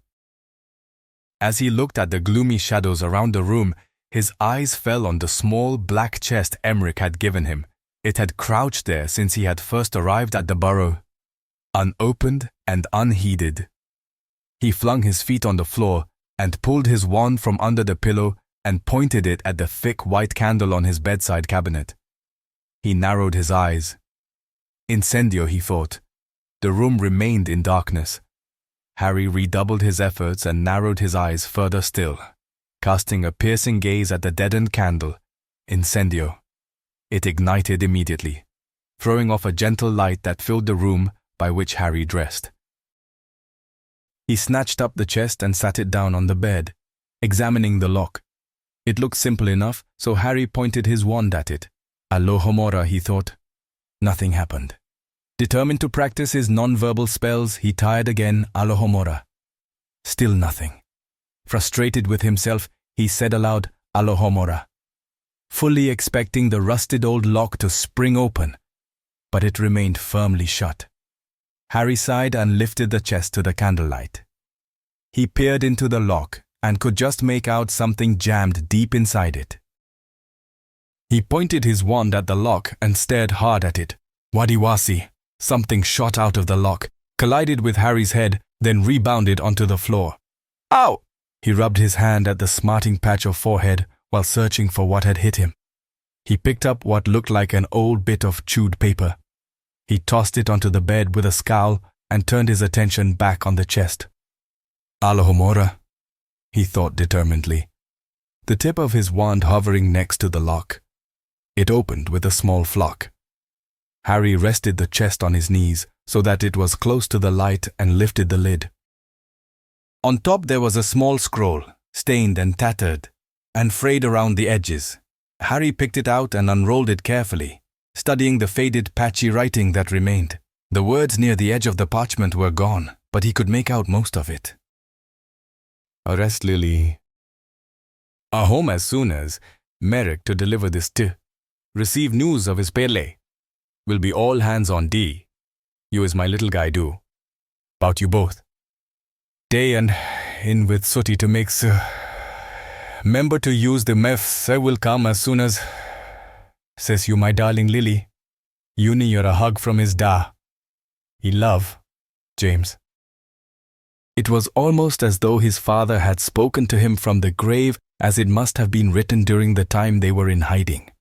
A knot formed in the pit of his stomach as he finally rolled it back up and placed it carefully on the bed, turning back to the chest again.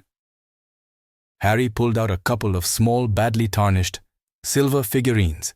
It took him a while staring at them intently, to work out what they were. Both were of people. However, one was of a bearded man, tall and straight with a long pointed hat and a staff grasped in one hand. The other was of a woman, dressed in flowing robes, her head adorned with an elaborate tiara. Harry turned them over in his fingers, wondering why they looked familiar to him. He placed them on the bed next to the scroll and dipped into the chest once again. There was a pendant attached to a gold chain and an assortment of loose trinkets. All were tarnished almost beyond recognition, though he could still make out a couple of them. One of which appeared to be a miniature gold broom. If it had any magical properties, they had long since been destroyed. The other was a stubby brass candle that was burnt and stained and also appeared to hold no magical powers. The pendant looked like a wheel and it too was blackened round the edges. After putting them aside, Harry reached in to find a blotchy white card resting on a mound of blue cloth that had yellowed stains and scorch marks around the edges. He brought the card up to the light and turned it over. And there, with smiles on their faces and a baby cradled in their arms, sat James and Lily Potter.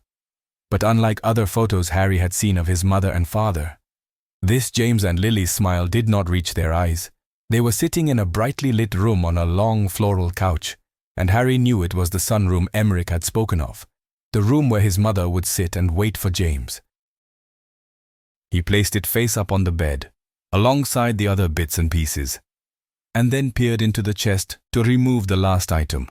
When Harry lifted it out of the chest, he was surprised by its spongy feel, and as he brought it closer to him, he realized what he had mistaken for a wad of blue material was actually a small teddy bear.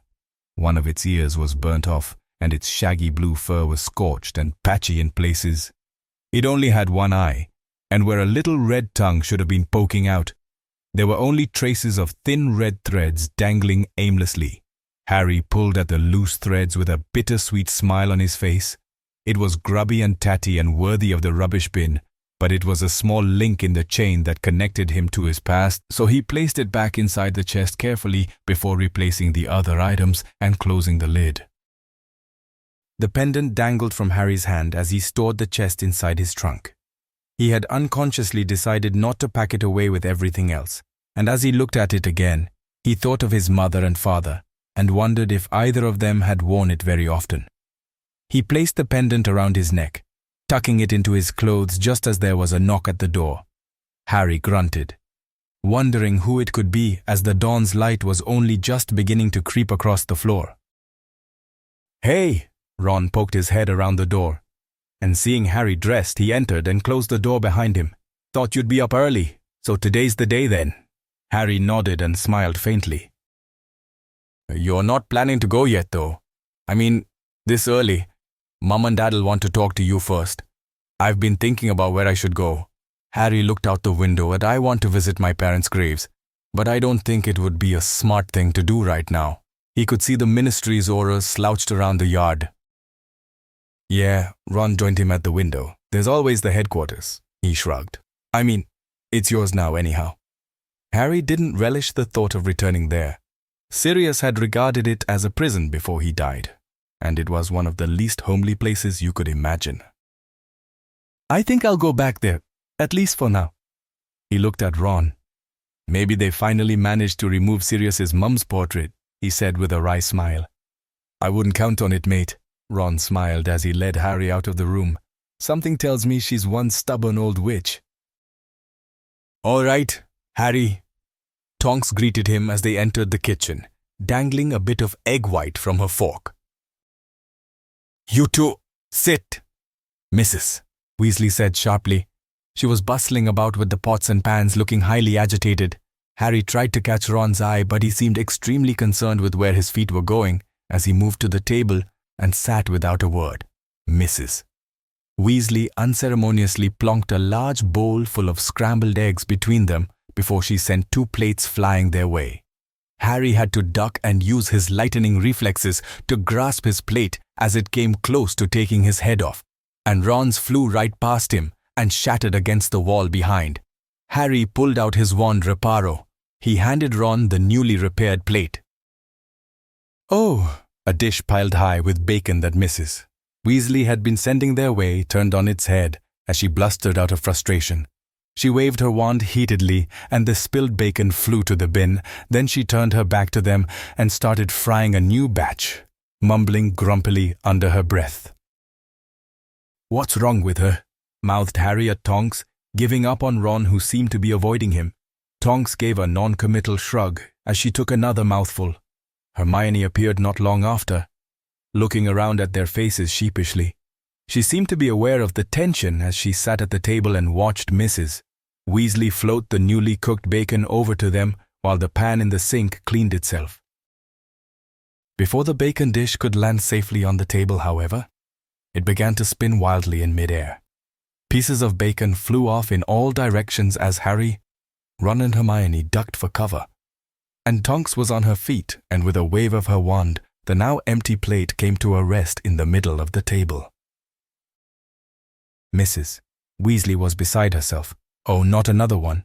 Maybe I'd better cook the bacon," Molly Tonks said as she flicked her wrist, bits of bacon lifting into the air and flinging themselves in the bin. "No," Mrs. Weasley started. "Oh, I mean, that's quite all right, dear. I can manage." She obviously thought the damage she was doing was still preferable to unleashing Tonks in the kitchen. "Morning all." Harry looked up and saw Mr. Weasley come through the door, Ginny trailing behind. As he watched her remove her coat, their eyes met briefly, but she looked away quickly before moving to the table and sitting opposite him. There were no more accidents with the bacon after that as they sat and ate, verbally replaying some of the previous day's Quidditch. Ginny ate in silence, pushing the food around her plate impatiently, seemingly annoyed about something. Harry had never felt sorry for a mushroom before, but watching Ginny stabbing at hers repeatedly with her fork gave him the rather uncomfortable feeling that she was not seeing a mushroom at all. Once she had reduced it to tatters, she shoved it to one side of the plate and started in on an unsuspecting piece of tomato. "Harry, I'd like to have a chat with you, if I may." As the breakfast was being cleared, Mr. Weasley lifted himself from the table and headed for the lounge. Harry followed, feeling all eyes on them. "Sit down, Harry, Mr. Weasley said as Harry entered the room. He stood with his arm resting on the mantelpiece above the cold fireplace. "Lupin's informed me that you will be leaving us today." "Yes," Harry said quietly. Mister? Weasley raised one eyebrow. I can't say I'm surprised. In fact, every morning I come down, I've been half expecting you to be gone. He spoke somberly now. Without Moody here, I'm almost certain that would have been the case a week ago. Have you thought about where you're going? Harry nodded to headquarters. Mister? Weasley moved over to the armchair next to Harry and perched himself on the edge of it. Harry, you're like a son to Molly and I. Harry felt a dull ache in the pit of his stomach as Mr. Weasley went on quietly. Our home is your home, and it always will be. If you want to come back, if you ever need a place to go, remember that. Harry didn't speak, fearing his voice would be unsteady. Mr. Weasley sighed deeply. Now that you've come of age, there's one or two things you need to know. Mr. Weasley was eyeing him with a mixture of curiosity and sadness. I think it's time you became a member of the Order of the Phoenix. If you still want to. Of course I do, Harry said quickly. Mister? Weasley nodded. I'll arrange to have you inducted tomorrow. How are you getting to headquarters? Have you arranged to meet Lupin there? Harry shook his head and swallowed. I'm going alone. No, you're not. Ron and Hermione were standing in the doorway watching them. I told you once before, mate. Hermione and I are staying with you. Ron was looking at Harry seriously as he walked forward. Hogwarts doesn't start for a month. Until then, we go where you go. No, I don't argue with them. Mrs. Weasley appeared with Tonks at her side. Her eyes were watering as she looked sternly at Harry. The three of you have been best friends for 6 years. And if ever there was a time you needed each other, it's now. Molly's right, Mr.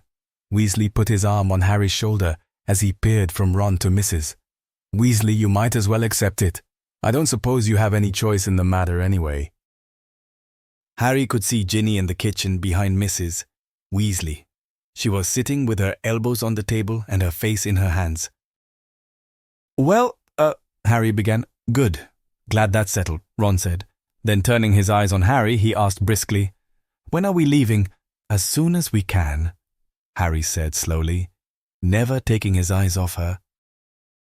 6 RAB and Snape. Harry. Ron and Hermione stood outside number 13 Gimmauld Place. Ron was holding Pig's cage in one hand, the tiny owl flapping around excitedly within, while Crookshanks, who was curled around Hermione's feet, eyed him impatiently. Sturgis Podmore and Hestia Jones were arguing behind them. Don't be ridiculous. Sturgis, how on earth am I going to carry that? Said Hestia, pointing at Ron's trunk. Well, you can't float it in the middle of the street in broad daylight, can you? Sturgis said as he struggled with Hermione's book-laden luggage. We'll come back out for it, said Harry over his shoulder. He and Ron were each holding an end of Harry's trunk. Hermione was loaded down with parcels. Mrs. Weasley had piled on top of her before they left. She had apparently completely emptied her kitchen cupboards in an effort to ensure they didn't fade away to nothing while they were out of her care. They walked through the small gate and up the path. Harry stopped and concentrated. Number 12 Gimmauld Place. The Black family home expanded before their eyes, looking as dull and dingy as Harry remembered it. He pulled his wand out when they reached the front door and tapped it near the twisted serpent handle. Alohomora. There was no familiar clicking of locks. No, you can't do it like that. Hestia pushed her way past Harry. She raised her wand and tapped the door open. Sesame. Harry and Hermione exchanged looks as the locks clanked open behind the door. Ron, however, was oblivious to the meaning of the password. He was tapping on Pig's cage in an effort to subdue her. Who set the password? But before Harry had even finished asking, he knew. Dumbledore. Seemed to think it was rather amusing. Can't think why. Hestia was obviously from an all-magic family, like Ron. Shut up, Pig, Ron said in a hushed voice. No one spoke as Harry and Ron placed their load carefully in the hall and then went out to collect the other trunk. Hestia and Sturgis relieved Hermione of some of her teetering packages, and once they had retrieved the other trunk, Harry and Ron stopped to look around. To his dismay, Harry noticed the curtains that covered Sirius's mum's portrait were still there. Though the other paintings had gone, the shrunken house elf heads had also been removed. Harry was thankful but silently wondered what Creature would have to say if he knew. "You take these," Sturgis whispered as he emptied his parcels onto Ron. "Will be outside on duty." Hestia unloaded hers onto Harry and smiled wryly at him. "Welcome home." She and Sturgis closed the door behind them, leaving the three of them standing in the gloomy hall in silence. "Let's take these to the kitchen," Hermione whispered, and they headed through the cramped doorway and down the stairs, Ron still clutching Pig's cage and Crookshanks following. The kitchen was cold, damp and gloomy, and even less friendly now that Sirius was gone. They tipped their packages onto the table. "I'll get a fire going," Ron said, and he placed Pig on the sideboard and strode off towards the sitting room. "Might as well get this stuff put away." Hermione sighed and began opening the parcels. Harry picked up a piece of parchment that was lying on the bench top. "Harry, I hope this note finds you, as I feel here is the safest place for you now. There's a few supplies in the cupboard, even though I'm sure Molly did not let you leave empty-handed. Try not to disturb Mrs. Black's portrait. I have found her most disagreeable of late. I've organized for Hagrid to send Hedwig on to you. I should be back in a couple of days. There will be order guards on duty round the clock in the meantime. Lupin." Harry smiled. The moon had been bright last night, so he guessed there must be a full moon due. Harry knew Lupin was no longer able to go undercover to infiltrate the werewolf underworld, of which he was secretly glad. Greyback would have seen him fighting against the Death Eaters at Hogwarts that night, and Snape was bound to have given his master the names of all the Order members by now. As Harry's thoughts turned to Snape, he felt his blood boil. "Once we've got this lot sorted, we'll go up and unpack." Hermione was stuffing the shelves, glancing at Harry every now and then. Harry did not speak for some time. His mind was whirling with the thought of how much Snape knew. He had known that whilst Dumbledore was the Order's secret keeper, no one except him could say the location of headquarters. Now, however, with Dumbledore gone, he began to wonder if Snape was able to reveal the location of 12 Gimmauld Place. He looked at Ron, who was stoking a roaring fire, and opened his mouth to speak. 12 Grimmauld Place. His lips would not form the words, and no sound came out. "Harry!" He realized Ron was looking at him with a curious expression on his face. "We're finished here. Let's go," Harry said as Hermione put the last loaf of bread away. Harry took Sirius's room up the top of the stairs, while Ron took Pig to the room he and Harry had shared. Hermione retreated to where she and Ginny had slept last time. They made up their beds with clean linen left over from when Mrs. Weasley had been there and met back down in the kitchen around lunchtime. Crookshanks purred as he sat curled by the fire. Ron started to pull food from the cupboards, and Hermione busied herself laying the table. "I think we should take another look at that locket and note after lunch." Harry was standing by the fire, staring at the flames as they licked high into the air. "It's all we've got to go on." "I've been thinking about that," said Hermione, placing 3 cups beside the plates. "What if R.A.B. isn't a person?" Harry looked her. "What do you mean?" Ron said doubtfully. "What else could it be?" Hermione shrugged. "I don't know. It's just that I've already looked up the well-known powerful witches and wizards. Remember? And none of them seemed the least bit likely to have written it. Maybe they're not well known. Whoever they are." Ron said, "That will make our job next to impossible then," said Harry, looking into the fire again.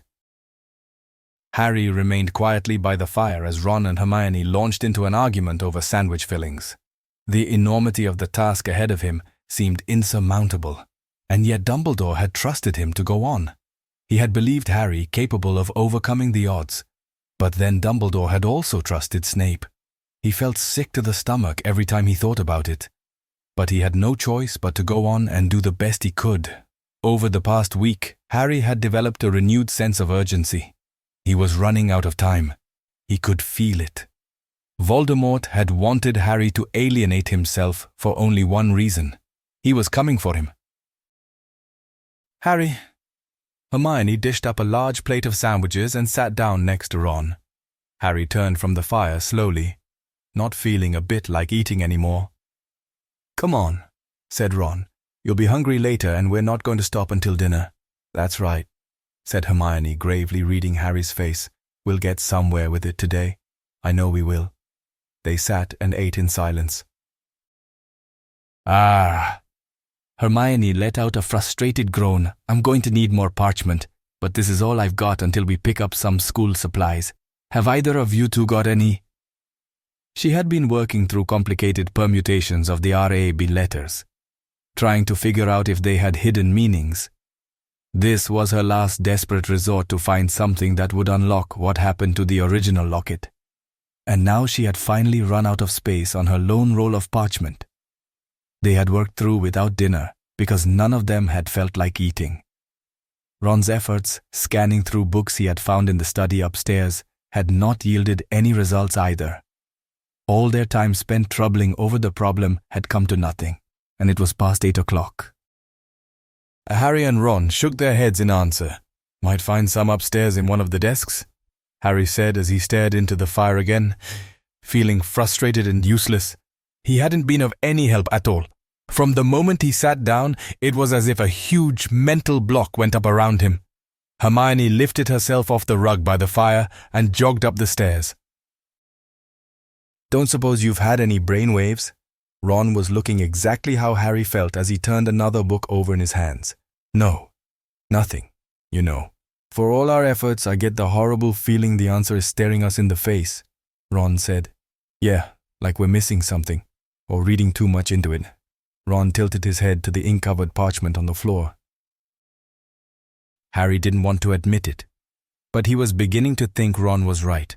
The lack of sleep over the past couple of months had dulled Harry's brain, and he suspected the sleepless nights spent in his room at the Burrow had had a similar effect on his two best friends. He made up his mind to try from now on to get a better night's sleep. "Harry!" Hermione's voice from behind them sounded so strange that both Harry and Ron turned in their chairs to look at her. Her face was ghostly white as she stood with a fresh piece of parchment clutched in her hand. They jumped up immediately. "What's wrong?" Harry said urgently. "Hermione, what's happened? Did you get bitten by a doxy or something?" Ron grabbed her hands and started pulling her sleeves up, inspecting her arms. "No," she breathed, then looked at Harry. "I know who RAB is." "Who?" "I'll show you." Harry and Ron exchanged looks and followed her as she led them up the stairs. "I was hunting around for some parchment, and for some reason I stopped to look at it," she was saying, and there it was. She had reached the first floor and was heading into the drawing room. She finally stopped in front of the sprawling black family tree tapestry, pointing at the very bottom of it. Harry and Ron leaned in, squinting at the writing. There, in tiny black letters, was the name Regulus Black. "Sirius brother," Ron said incredulously, but Harry knew from the moment he had seen the name that she was right. "Why didn't I see it earlier?" he said darkly. "He was a Death Eater. He must have been close to Voldemort," said Hermione. Sirius said that his brother had wanted out before the end, Harry spoke quietly, when he found out the lengths Voldemort was going to gain power. Ron looked stunned. Maybe it wasn't the usual Death Eater activities that made him turn on Voldemort. Maybe he found out about the Horcruxes. It could explain why he suddenly did a turnaround. Hermione agreed Regulus was a purist.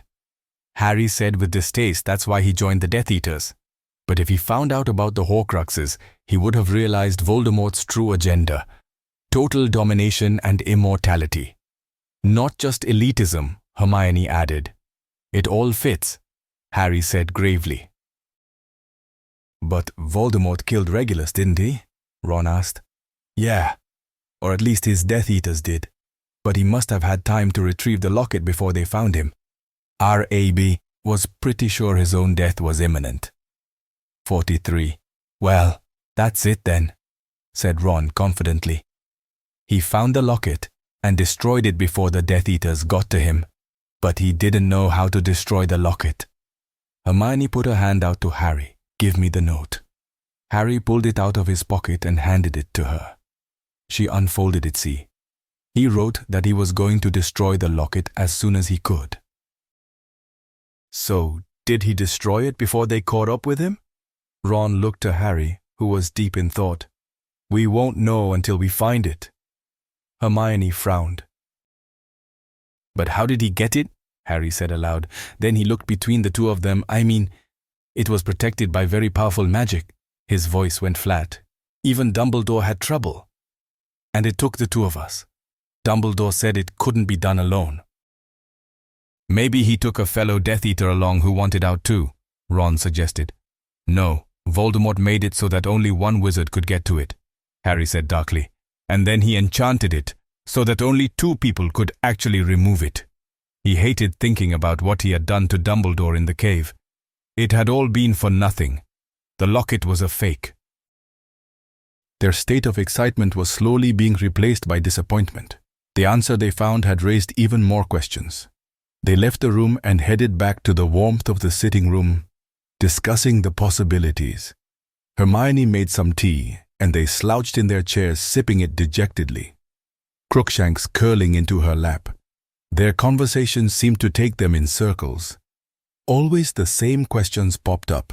It was late by the time Harry decided they were going to get no further with it tonight. So they cleaned up and headed off to their separate rooms. Harry was feeling worn out. The excitement of finding out RAB's identity and the consequent questions it had produced had left Harry wondering yet again about the seeming impossibility of the task ahead of him. He threw off his clothes, leaving only a t-shirt and pants on for warmth, and slid under the blankets. Before long, he sank into the darkness of sleep. There was a dull thud. Then a slithery snake-like feel intruding on Harry's skin. He squirmed slightly as he half woke from sleep. He opened his eyes partially and tried to shift his position. But he seemed unable to move. He tried to rouse himself, his eyes opening and closing in the darkness. Then suddenly, something wrapped itself around his face, sliding across his mouth and parting his lips with force. Harry let out a strangled gasp as he went to sit up, the panic rising in him, but he fought against something that bit painfully into his skin. He tried to yell, but only a muffled groan escaped the dry wad in his mouth. All traces of sleep had left him. His arms were pinned at his sides, and his eyes were wide open as he thrashed about trying to break loose of the restraints that held him down. There was a sudden burst of light and his heartbeat raced. His eyes narrowed at the glare as they searched the area in front of him. A dark figure was coming into focus. Harry felt a droplet of sweat roll down his forehead as the figure moved to stand over him. His stomach lurched painfully as he looked into the cold, dark eyes of Severus Snape. Snape's greasy hair hung over the bed as his hand came down towards Harry's face. Harry groaned and pulled his head away. He did not want to die like this, bound and gagged, useless and at Snape's mercy. His eyes followed Snape's hand as it slipped under his pillow and pulled out the wand that lay hidden beneath. Harry fought against his bonds as a wave of nausea flooded through him. Snape was going to kill him with his own wand. "I'd stay still if I were you," Snape said indifferently. Harry closed his eyes and let his head drop back on the pillow. Snape was going to kill him in the same cowardly way he had murdered Dumbledore. Harry began to shake as anger seeped through every nerve and fiber of his body. He would not die like this. He would not lay here helplessly waiting, and with the strength of a madman. Harry suddenly thrust himself against the coarse ropes that ensnared him, and for a moment it seemed that they loosened. But just as quickly, they pressed in on him again, even tighter than before, cutting into his flesh. Snape watched him with a raised eyebrow. "You never know when to give up, do you?" Seemingly bored by Harry's useless determination. Harry squirmed. He struggled to draw breath into his lungs as the binds around him squeezed in on his body. "Once again, you're making things harder for yourself. You should learn to do as you're told." Harry could feel the dampness of blood on his skin, around the white-hot gouges the ropes inflicted. His eyes stung from the pain as he glared at Snape. "What? No witty comeback!" Sarcasm dripped from Snape's voice. Harry seethed as he let out a muffled roar of angry frustration. "Unfortunately, although this conversation would be far more productive one way, it is necessary that you speak. I shall remove the gag in your mouth. However," Snape leaned in menacingly, "if you should decide to yell for help, you will be sealing the fate of whomever comes to your aid. Do you understand?" Harry felt sick as he remembered Ron and Hermione were only a floor below. He gave a slight nod. He would not call them to their deaths. Snape straightened and pointed his wand at Harry's face. The gag slid from his lips and retreated to the pillow. Harry plowed his tongue around his dry mouth. "What do you want?" making no attempt to hide his hatred. Snape sneered, "As unlikely as it seems, you and I have a common problem." "Yeah, you... that delightful wit of yours again." Snape mocked smoothly. "I wasn't being funny," Harry said through gritted teeth. "Get me out of these ropes. I'm afraid I can't do that. You see, I know you would attack me." Snape's silky voice taunted. "And then I would have to hurt you." He looked down at the blood that seeped through Harry's sheets again. He mocked disdainfully. Harry's hatred was complete. There was no longer any trace of fear in his voice when he spoke. "You're a pathetic coward who only attacks people who can't fight back." All traces of amusement dropped away from Snape's face as he lifted his wand and renewed its aim. "You're not going to disobey your master, are you?" Harry goaded him recklessly. "Doesn't he want me for himself? He won't be pleased with you if you do the job for him. Will he now?" Snape's wand began to tremble slightly as his lip curled in fury. Harry thought that any minute Snape would lose the battle that obviously raged within, but it appeared his fear of Voldemort was greater than his loathing for Harry. He lowered his wand slowly. "You are so sure of yourself, Potter." His distaste evident. Then he added smoothly, "One of these days, your wanton behavior will get you into more trouble than even you can squirm out of." "What do you want?" Harry's jaw was clenched in rage. Snape's face darkened. "I'm here to offer you Bellatrix Lestrange." Harry's jaw slackened as his eyes narrowed. "What? You want her for what she did to that young girl?" he said, and raised an eyebrow. "Not to mention that fool of a godfather of yours." "Don't you dare talk about Sirius like that." Harry tried to sit up again, but winced painfully as the ropes tore at his raw wounds. He was 100 times the man you'll ever be. His anger dulled the pain as he struggled once more. "Really?" Snape said with amused contempt. "Yes. Well, he did spend 12 highly productive years in prison, not to mention 2 memorable years in hiding on the run." He mocked. "Clearly he is worthy of such high regard." "You better hope these ropes hold, because if I get free, I'm going to tear you to pieces with my bare hands," Harry roared. He was using every ounce of strength he had left in him to fight his bonds, but once again they tightened so severely that Harry thought he might pass out, unable to breathe. "You're still as stupid and as arrogant as your father was. The more you struggle, the tighter they get." Snape sneered down at him. "Lay still for a minute, and you will be able to breathe. Struggle." Snape raised his brow. "And you will faint. I know you better than you know yourself. Potter, you want Lestrange, and I can give her to you." Harry's blood was boiling, but his head swam dangerously from lack of oxygen.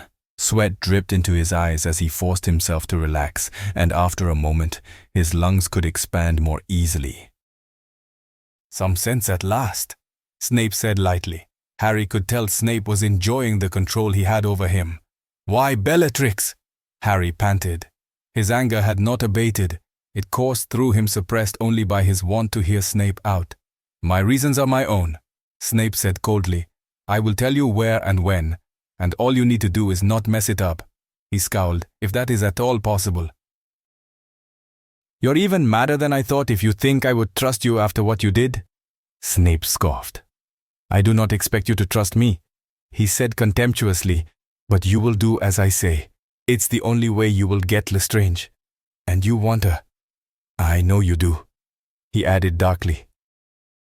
Harry looked up at the ceiling. He did want her. He wanted her so badly he could taste it. What if Snape was telling the truth? What if he could deliver her to Harry, so he could make her pay? The thought of it consumed him. What do I have to do? I will let you know when the time is right. In the meantime, Snape turned Harry's face to him with the tip of his wand, and leaning in, he said darkly, "You must not tell anyone of our meeting. No one. Do you understand? If you do, then not only will you not get Bellatrix, but you will find I will not be as pleasant the next time we meet." "There won't be a next time, Snape," Harry hissed. Snape momentarily faltered at the way Harry had addressed him, but he recovered quickly to a look of disdain. "I will release your bonds and then I will leave. Remember what I said. Potter, you tell no one." Snape waved Harry's wand at him, and Harry's body stiffened as the bonds slunk away and disappeared. Harry watched out of the corner of his eyes as Snape put the wand back under his pillow and then flicked his own wand once, extinguishing the only source of light. The room fell into blackness and the sound of the bedroom door closed, signaling Snape's departure. Harry lay motionless, furious at having been so easily overcome by Snape. His need to avenge Gabrielle meant he would bide his time. He would do as they had agreed, but one day soon he would have his chance with Snape. As he lay there wondering how long the curse Snape had thrown at him would last, he became aware of the burning pain from his open wounds. Warm blood trickled down his skin uncomfortably. After a time, Harry felt his body relax. He lifted himself painfully off the bed and bathed, washing off the excess blood carefully. The warm water stung at the gashes across his chest and legs that turned out to be deeper than he had expected. Harry threw his torn and bloodied t-shirt in a drawer and pulled out his wand. He pointed it at the small splatters of blood that covered the sheets. Tergio.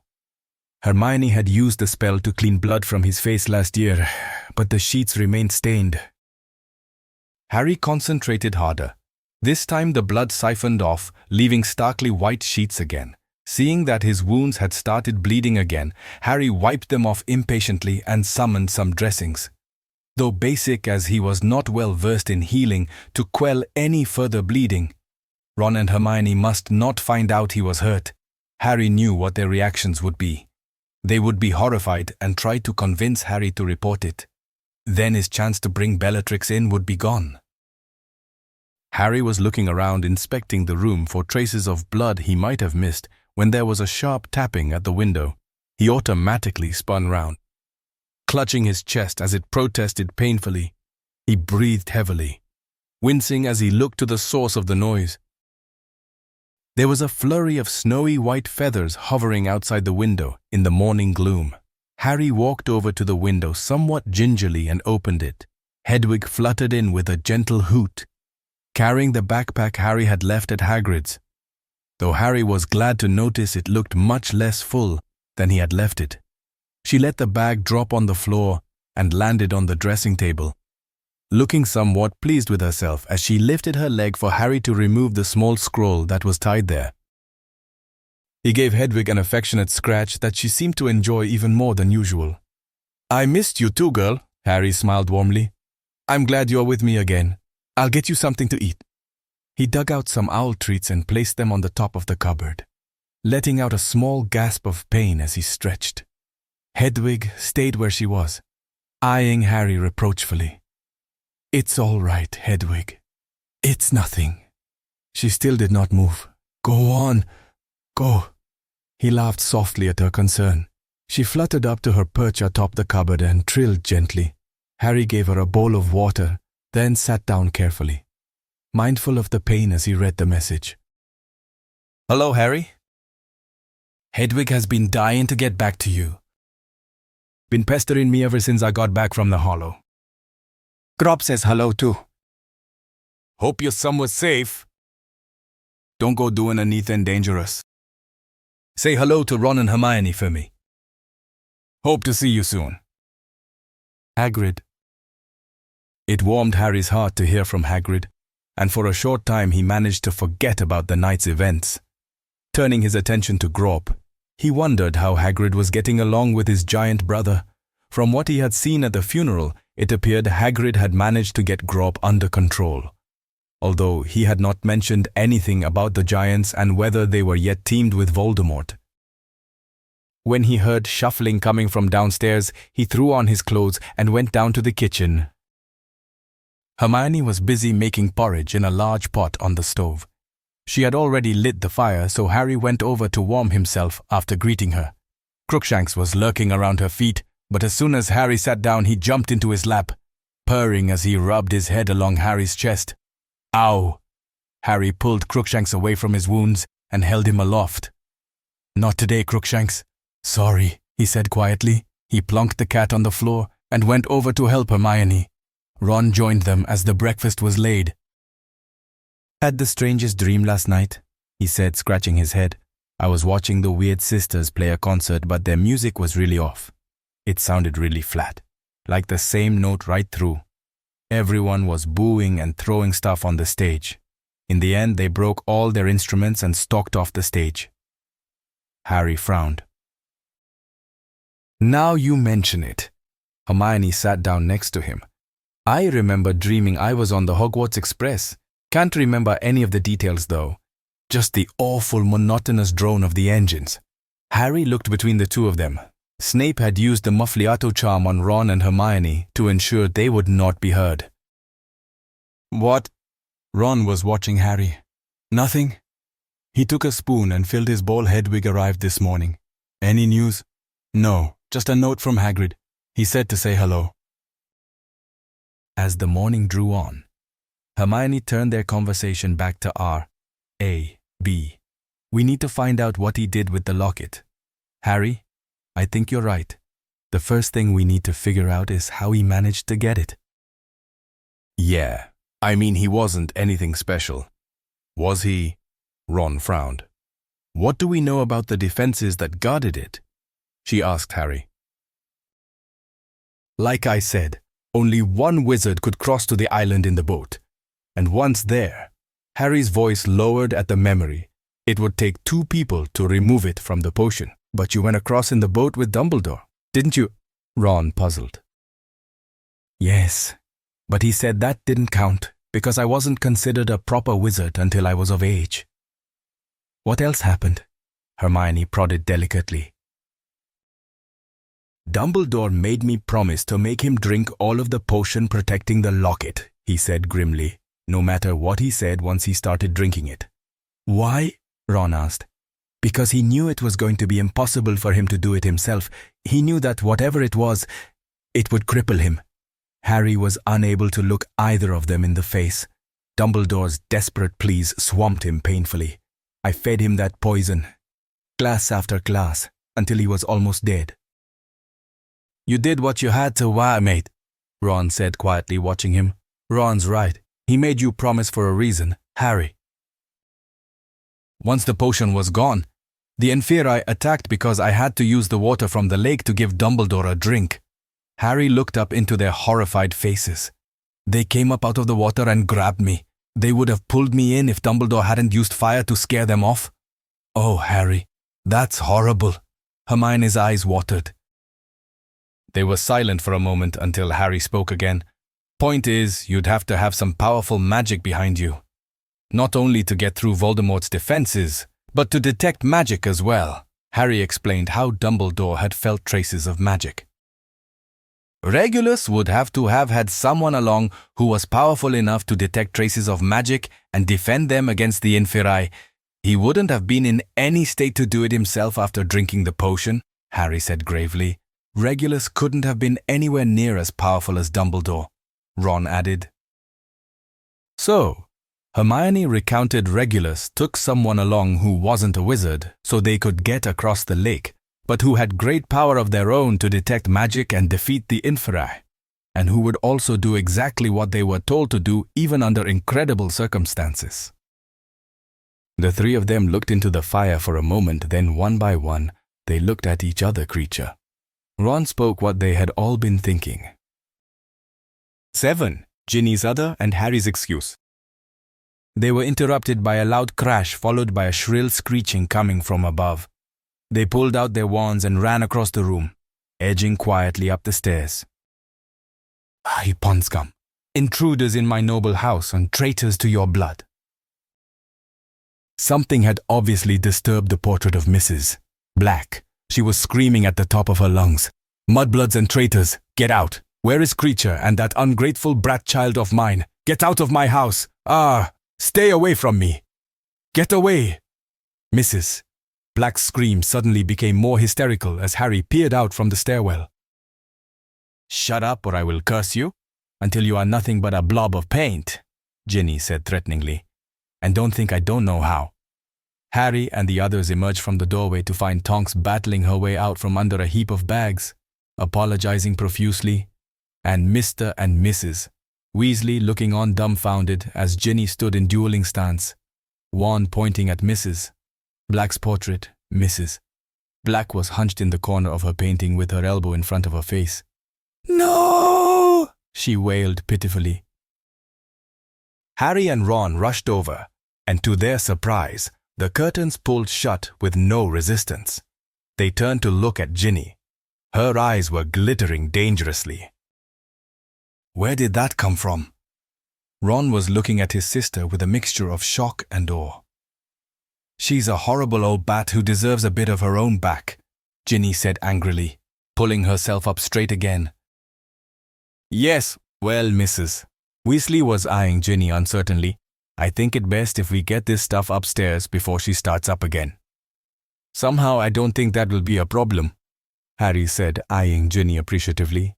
Ginny gave him a piercing look as she picked up the small cage containing Albert, her pink pygmy puff.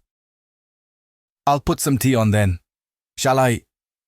Tonks appeared unabashed by Ginny's display as she turned and started down the stairs towards the kitchen. Hermione and Ginny in tow. Harry felt a stab of pain in the pit of his stomach as he watched her go. She had never looked so cold. "What are you doing here?" Ron took Mr. Weasley's bags and Harry picked up the ones Tonks had dropped. Then they made their way upstairs. "Induction day. Remember," he said as they piled into an empty room on the first floor. "Take those into Hermione's room, will you, dear?" Mrs. Weasley nodded at the bags Harry was carrying. "Ginny can bunk in with her again." Harry turned and headed to Hermione's room. He plonked the bags down at the foot of the spare bed, and one of them, a shopping bag stuffed with clothes, toppled over, spilling some of its contents onto the faded rug. Harry bent down and grabbed a handful of clothes, stuffing them back into the overly full bag. As he reached for the last piece of clothing, a soft pink fleecy jumper of Ginny's he was particularly fond of, he noticed a white card lying just under the bed. He picked it up and turned it over, and what he saw made his stomach drop. Staring back out at him, smiling lazily, was Ginny. She looked content and happy as she leaned against Dean Thomas's chest. He was grinning at Ginny with his arm comfortably around her. It had been taken the day they had played Quidditch at the Burrow. Seeing her so intimate with another man clawed at his heart. So this is why she had seemed so cold. He brought his hand up under his glasses and rubbed his eyes, the ache in him swelling painfully. He hadn't noticed them together that day. How long had she been in contact with him again? He chided himself for being stupid. It was what he wanted, wasn't it? He'd told her they could not be together, so of course she would move on, and yet he felt betrayed. The hurt in him made him angry, and his fist clenched. Just 2 nights ago, on the same day the photo had been taken, she had come to his bed. Is this why she had gone to leave him when he had denied her? Had she come to him because she could not go to Dean? The thought made him sick. He had been struggling to let her go, but now he had been jolted back to reality. He couldn't bring himself to look at the photo again. Instead, he stuffed it into the bag, covering it with the pink jumper. He went back down to the kitchen where Hermione and Ginny were huddled in conversation. Tonks handed him a cup of tea. When Hermione finally looked up, she gave Harry a questioning frown. Harry was staring at Ginny, watching her stroke Crookshanks, who was curled in her lap, purring loudly. Albert was nuzzling into her neck on her shoulder. Barely controlled anger rippled through him. daring her to look at him. But Ginny did not look up. She went on petting Crookshanks, smiling at him and talking softly in his ear. Hermione glanced at Ginny, then back at Harry again. "Is everything all right, Harry?" "Everything's just fine," he said, irritated at his own pain. He turned his back on them and added a spoon of sugar to his cup. "Well, that's all done," said Mr. Weasley briskly as he entered the room. "Fred and George will be here later this afternoon. Lupin not back yet." "No," Harry said, leaning back against the bench stirring his tea. He was glad he would have a distraction when the twins arrived. "If he's not back, I think we should postpone it. He will want to be here, I'm sure." "Is that really necessary?" Harry said impatiently. Mr. Weasley was looking at him with the same inquiring frown as Hermione. "Yes, actually, I think it is," he said seriously. "He is the head of the order now and should be present at the induction of 3 new members." Harry looked up. 3, he said abruptly, looking around at Ron, who had just come in and sat down at the table. "You don't mean—" But he couldn't finish what he was about to say. He knew how it would have sounded to Ron and Hermione, who were already eyeing him challengingly. "No, Mr. Weasley answered, following Harry's thoughts. "Fred and George are becoming official members too." "Oh, right," Harry exhaled with relief. "You don't have to sound so relieved. It wasn't from lack of trying. Believe me," said Ron, shooting a glance at Mr. Weasley. "The order does not accept people who are still at school, Ron," Mr. Weasley said sternly. "Harry will be our youngest member ever, and I doubt there will ever be one as young as him again. His case is unique, as I've explained to you before." Ron rolled his eyes. "We haven't got our letters yet," Hermione chimed in. "Maybe we won't be going to school this year either. In that event, you still won't be joining the order.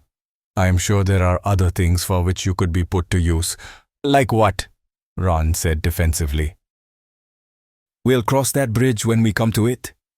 Mrs. Weasley had been standing in the doorway listening. "Ginny, has that cat of yours turned up yet?" "What cat?" Ron asked what Harry had been thinking. "No, not yet," Ginny said without looking up, her attention on Albert. "What cat?" "There's been a cat hanging around at the burrow the past few days."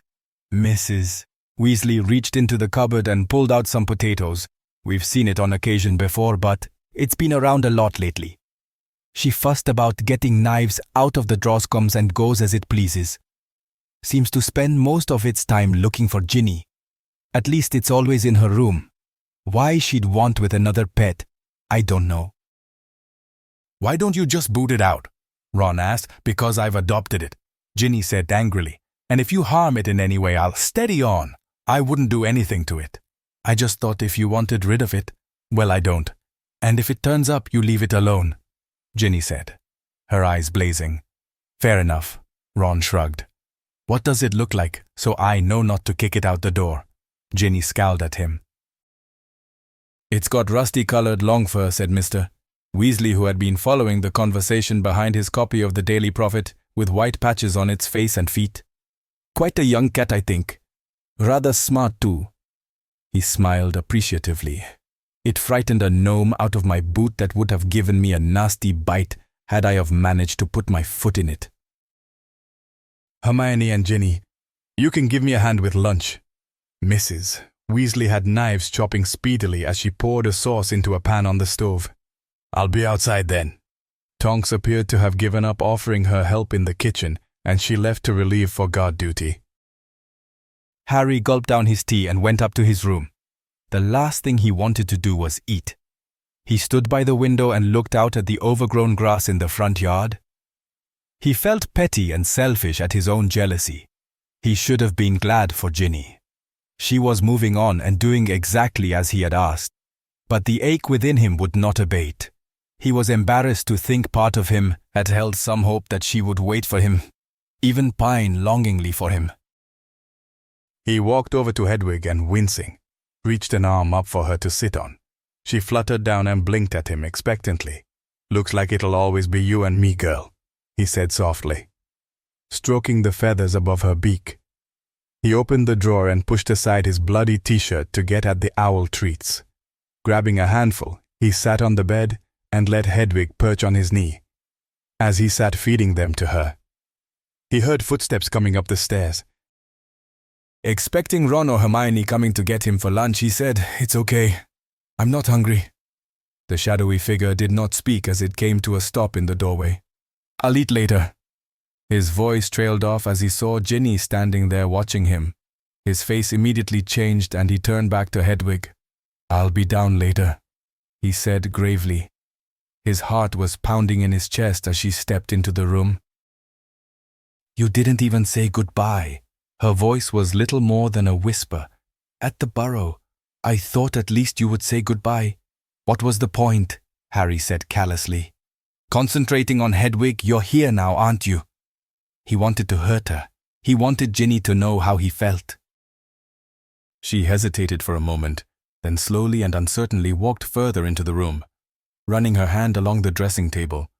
As she spoke, she sounded reluctant to talk, and Harry found he did not feel for her. "Harry, I need to tell you something," she said slowly. He watched her as she paused, her expression darkening as she looked down at the dresser. With a sudden intake of breath, Harry realized why she had stopped talking. He jumped up, sending Hedwig screeching in a flurry of feathers back to the top of the wardrobe. Before he could reach the drawer he had sloppily left open, Ginny had yanked out his t-shirt, her eyes scanning the torn and bloodied marks in horror. "What is this?" she breathed, her brow frowning deeply. He snatched the top and threw it in the cupboard, slamming it closed angrily. "Nothing! It's nothing!" "Harry, what happened?" She tried to catch his eye, her voice full of concern. Harry was furious with himself for being so careless, and he directed his anger onto Ginny. "Nothing that concerns you, Ginny, so just butt out. This is none of your business." His anger had finally reached boiling point. "You've got no right to come in here and start asking questions. And you'd better not repeat what you just saw." He flung his arms up and clasped them behind his head in frustration, ignoring the burning pain from his wounds. Why isn't anything ever easy?" He closed his eyes for a moment before looking at Ginny, who was staring wide-eyed at him. He knew this was the perfect moment, so he seized it. "I've already told you to stay away from me, but you keep coming back. Listen to me. Stay out of my business and out of my life." As he said it, his body shuddered. Not from rage, he felt like he was being torn in two. He breathed heavily, his eyes on the floor waiting to hear her footsteps running from the room. He had said what he had not been able to bring himself to say until now. He despised himself for his outburst, so much so that he was not able to look at her. There was a long silence in which she stood motionless, and then she walked up to him and touched her hand to his face. In spite of himself, he pressed his cheek to her palm, his eyes heavy with the tenderness of her touch. "I know what you're doing." Her green eyes swelled with tears, "and it only makes me want to be with you even more." And she closed her eyes and kissed him as bittersweet tears spilled onto her cheeks. He felt sure she had been ready to tell him about Dean, but he did not want to hear it from her mouth. A mouth that was both so sweet and yet so cruel at the same time. He kissed her fiercely, punishing her for her betrayal of him. When they pulled apart, her lips were red and swollen. "You can't drive me away, Harry." Her face was full of sadness, her voice unsteady. "No matter what you say, the way I feel, no one can take that away, not even you." Harry scooped her to him again. "You make me nuts. You know that." He breathed, and this time he kissed her with all the tenderness of her words. A sad smile crept across her lips as she pulled away from him. "Harry, Ginny, lunch is on the table." Mrs. Weasley yelled up the stairwell to them. "We'll be down in a few minutes," Ginny yelled out of the doorway, and then went to the drawers and pulled out a fresh t-shirt. Harry frowned, still breathing heavily with passion. He followed her gaze down at his chest, and for the first time he realized his wounds had been bleeding again. The dark patches of blood had seeped through his bandages and were creeping across his maroon t-shirt. "Here," she said quietly, "let me help you." She lifted his t-shirt over his head and redressed his wounds with bandages she summoned, far better than those Harry had managed to call upon. He was surprised she knew such magic, but she waved it off, attributing it to watching her mother. She did not ask him any more questions, and Harry did not offer her any answers. There was an understanding between them, one that he could not have trusted to anyone else. Fred and George arrived in the late afternoon, carrying a box of test items, eventually due for their store. They settled in for the evening, sharing Ron's room after a sumptuous roast served up by Mrs. Weasley. That night, as Harry laid waiting for sleep to take him, with his door slightly ajar, he felt something leap onto the covers by his feet. Crookshanks, he thought. But when he lifted his head to greet him as it padded up alongside his body, he realized in the moonlight that this cat was much smaller than Crookshanks. It was also darker in color, though it had delicate white paws that gave the impression it was wearing socks. And its face was also patched with white fur that gave it a definite feminine appearance. It looked like Ginny's cat had turned up after all, and as he reached out to pet it, he noticed how soft and silky its fur was. It nuzzled affectionately into his hand, making its way up to his face. And purring loudly, it settled, laying its head on his pillow with its body stretched out below it. Harry laughed softly. "Shouldn't you be with your mistress? Or has she sent you to keep an eye on me?" he mused. He continued playing with its fur and stroking its head as he laid his head back down, and before long he drifted off into a peaceful sleep. The next morning, Lupin turned up, and by lunchtime a crowd of Order members had gathered around the large kitchen table. Mrs. Black had been set off 3 times as they had arrived, banging on the door or ringing the bell. She had launched into her usual rant, though the moment Ginny had appeared with her wand drawn, she had retreated back into the corner of her painting, wailing at the injustice of it all. Everyone appeared most impressed by her ability to quell Mrs. Black, and it was mentioned in passing just more than once that she should be added to the list inductees to the Order. Once everyone had arrived, Lupin asked all non-members to leave the table, and then he called on Fred, George and Harry to stand. "Before we get down to the latest Order business," Lupin said as he looked around, "we will swear in our 3 new members." Lupin looked down to the opposite end of the table where Harry and the twins stood. He spoke ominously. "You should not undertake membership into the Order of the Phoenix lightly," he said, looking from one to the other. "If it is adventure and glory you seek, then you will not find it here. Being an Order member is an extremely dangerous and rather thankless job." He said seriously, "If you have any doubts about joining, you should speak now before we go any further. There is no shame in admitting that the Order is not for you." Harry and the twins stood silently firm. Lupin sighed gravely. "Right then. There is a short swearing in first, and then we will get on with business." Lupin shuffled through some papers on the table in front of him. Harry looked down at his feet as he felt something nudge his leg. Ginny's cat had curled itself around his legs, its tail high in the air. He watched as it sat down partially on his foot and looked up at him with its green eyes. He smiled at it, faintly amused. It had gone by the time he woke in the morning, and yet he'd had the feeling that it had stayed with him all night. He turned his attention back to Lupin.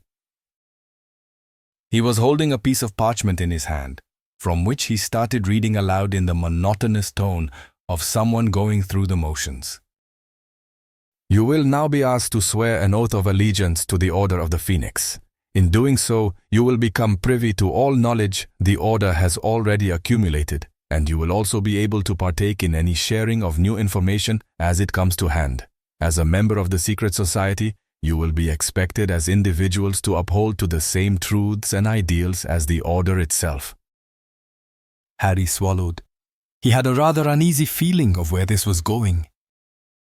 "The Order of the Phoenix relies heavily on all of us acting as one," Lupin read on. unaware of Harry's increasing discomfort, and as such, no member is to act alone in matters directly relating to the business of the Order.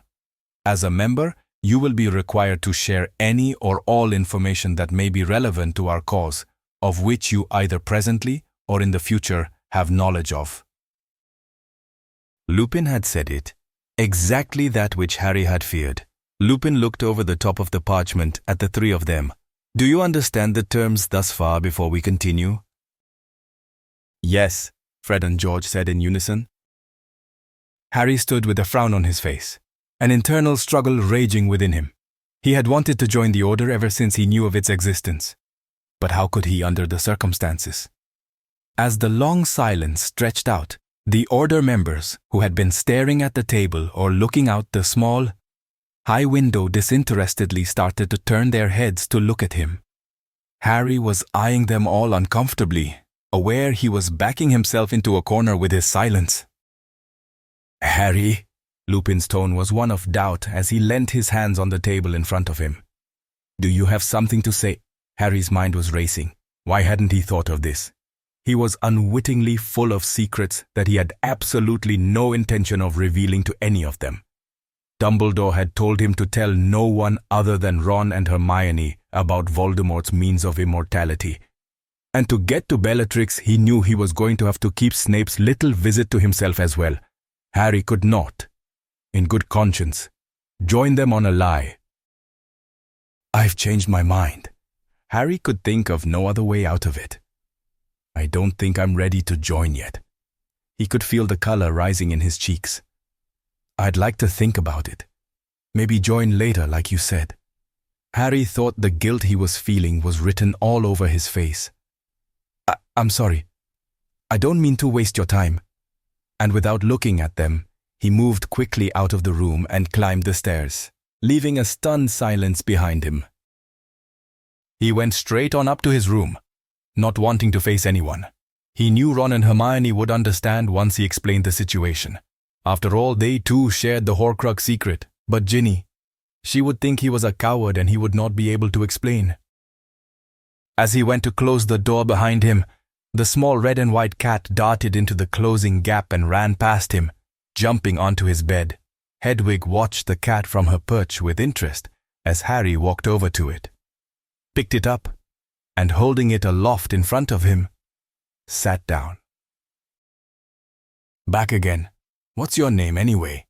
He pulled the cat to his chest and rubbed it affectionately on the neck. I guess I'm going to have a lot of explaining to do when the meeting is over. I'd better come up with something good too, he said under his breath. What do you think, Socks? The cat clawed gently up his chest and rubbed its head under Harry's chin. Lupin's never going to understand, and neither is Ginny, he said thoughtfully. But then he was distracted by the fervent purring of Socks as she rubbed herself around Harry's neck. He lay back on his arm with her curled into his chest, and he spent a long while just stroking her. She rolled on her back playfully and batted Harry's hand softly with her front paws as he smiled affectionately at her. Then there was a knock at the door. Come in. Harry sat up and Socks jumped off the bed. Lupin swung the door open and entered, a grave look on his face, and as he closed the door, Socks darted through it and down the stairs. Harry, he sounded very serious, though Harry could detect no anger in his voice. I want to talk to you about what happened downstairs. Harry waited for it, wondering how he was going to get out of this convincingly. Lupin sat on the bed next to him. I'm sorry we put you in such an awkward position. Harry was thrown by this statement and could think of nothing to say. Arthur and I should have realized that you were too young still. We were carried away with your past performance and assumed too much. Harry sat bewildered. Of course you're not ready to join the Order. You've had enough to deal with, without taking on the added responsibility that comes with belonging to such a society. Lupin put his hand on Harry's shoulder. And there was no need to be embarrassed. Not a single person present in that room thinks any less of you. They are all very much aware of what you have done in the past. Harry finally understood what he was talking about. Lupin and the others had thought his red-faced silence had been from embarrassment. They actually thought he feared becoming a member of the order. Relief washed over him. He wouldn't have to come up with some half-baked excuse, and they remained clueless as to the real reason why he had backed out. He gave Lupin the most sheepish look he could muster. Yeah, I just didn't feel ready after all. That's quite understandable. Harry, Lupin said sincerely. Suppose Fred and George are in. He must have overplayed his disappointment because Lupin put his arm around the back of Harry's shoulders and joggled him reassuringly. You'll make it one day, Harry, when you're ready. And I'm willing to bet you'll be the most outstanding member the Order has ever seen. Then Lupin added with a smile besides Dumbledore. Then Lupin lifted himself from the bed and headed for the door.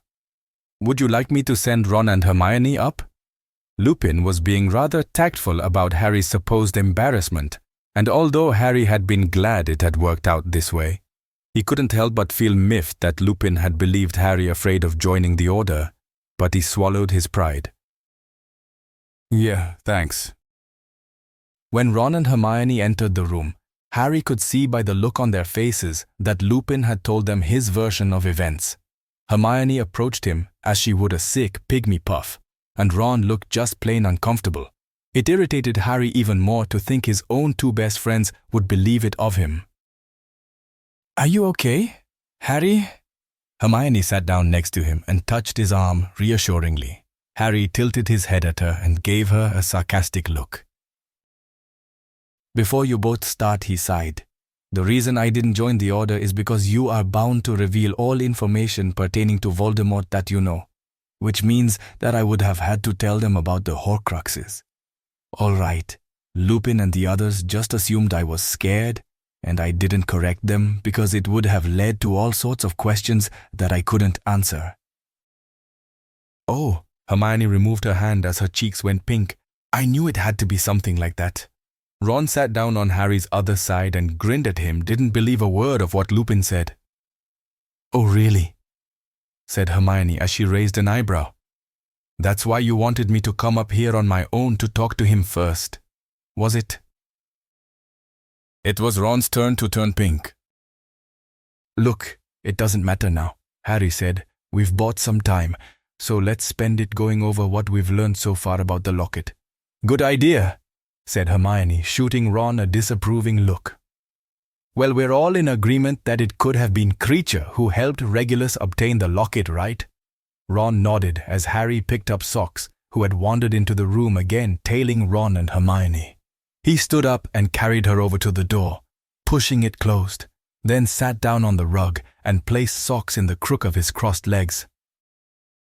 It's the best theory we've got to go on, he said. So I guess the next step is to question Creature. That'll be a delightful treat, said Ron flatly. If he was with Regulus when he obtained the Horcrux, he may be able to tell us what happened to it. Hermione was looking curiously at Socks. Is that Ginny's cat? Yeah, said Harry, so I suppose I'd better call him then. He said reluctantly. What's its name? What? Oh, I don't know. I've been calling her Socks. She seems to like it. She was purring loudly and had her eyes squished together, enjoying Harry's attention. Do you think he'll come? Ron asked, obviously hopeful the answer would be no. Harry shrugged. He's come when I've called before. He has to come. Give him a call. Hermione said. All three of them were silent for a moment. Ron had raised his eyebrow in anticipation while Hermione grimaced, and Harry was looking at them both with a wry smile. He rose off the floor and looked up at the air in front of him and called Creature. Crack! At first, Harry couldn't quite work out what he was looking at. It appeared to be a house elf, but it had too many arms and legs. He calls me, it croaked, the mudblood lover calls me to him. In my mistress's home, no less. Creature will go and speak with his mistress. Yes, Harry Potter is your master and Dobby is loyal, even if nasty Creature is not. Another voice squeaked. Dobby, what's going on? What are you doing here? Harry was standing with Socks perched on his foot, looking down in puzzlement. It appeared that Creature and Dobby were stuck together, though how Harry couldn't tell. 8. Creature's mischief and ministry woes. It was a most peculiar sight. Creature and Dobby were standing back to back and did not seem able to put any distance between each other. Rather, like they had been glued together. "Harry Potter, Dobby is most pleased to see you." Dobby squeaked enthusiastically and immediately went into a low bow. Creature, on the other hand, was somewhat less than awed at the sight of Harry and looked extremely disgruntled as he resigned himself to being dragged off his feet onto Dobby's back with his legs dangling in the air in front of him. "What happened?" Hermione seemed more than a little distressed at their predicament. "How long have you been like this?" The mudblood speaks to Creature. Wide-eyed and faking shock, Creature placed his long, bony fingers in his ears. "The mistress will see. Oh yes, she will see her. Creature does not listen to it." His crooked legs still splayed in the air. "How did you two get stuck together then?" Ron asked as if he were talking to a couple of misbehaving children. "Dobby, what's going on?" Harry said, getting a little frustrated. "Dobby is trying to protect Harry Potter." Dobby straightened defiantly, letting Creature's feet touch the floor once more. "Dobby is seeing Creature sneaking, so Dobby is binding us to make Dobby go where Creature goes." "Stupid elf with funny hats knows not what he is doing," Creature said loudly to himself.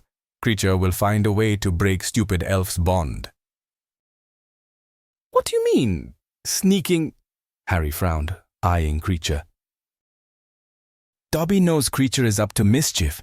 Dobby turned his head awkwardly to look at Creature through narrowed eyes. Creature is going to betray his master. Dobby knows he is a bad elf, his voice getting angrier with every word. "What are you talking about? Master knows Creature cannot disobey him." Creature interrupted slyly, still facing in the opposite direction. "Creature is doing as Master ordered."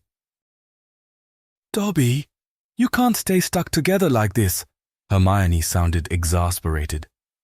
"You'll have to undo the spell," she said as she crossed her arms. Harry was trying to walk around Dobby to get to Creature, but the little elf kept shuffling around enthusiastically, so he remained facing Harry.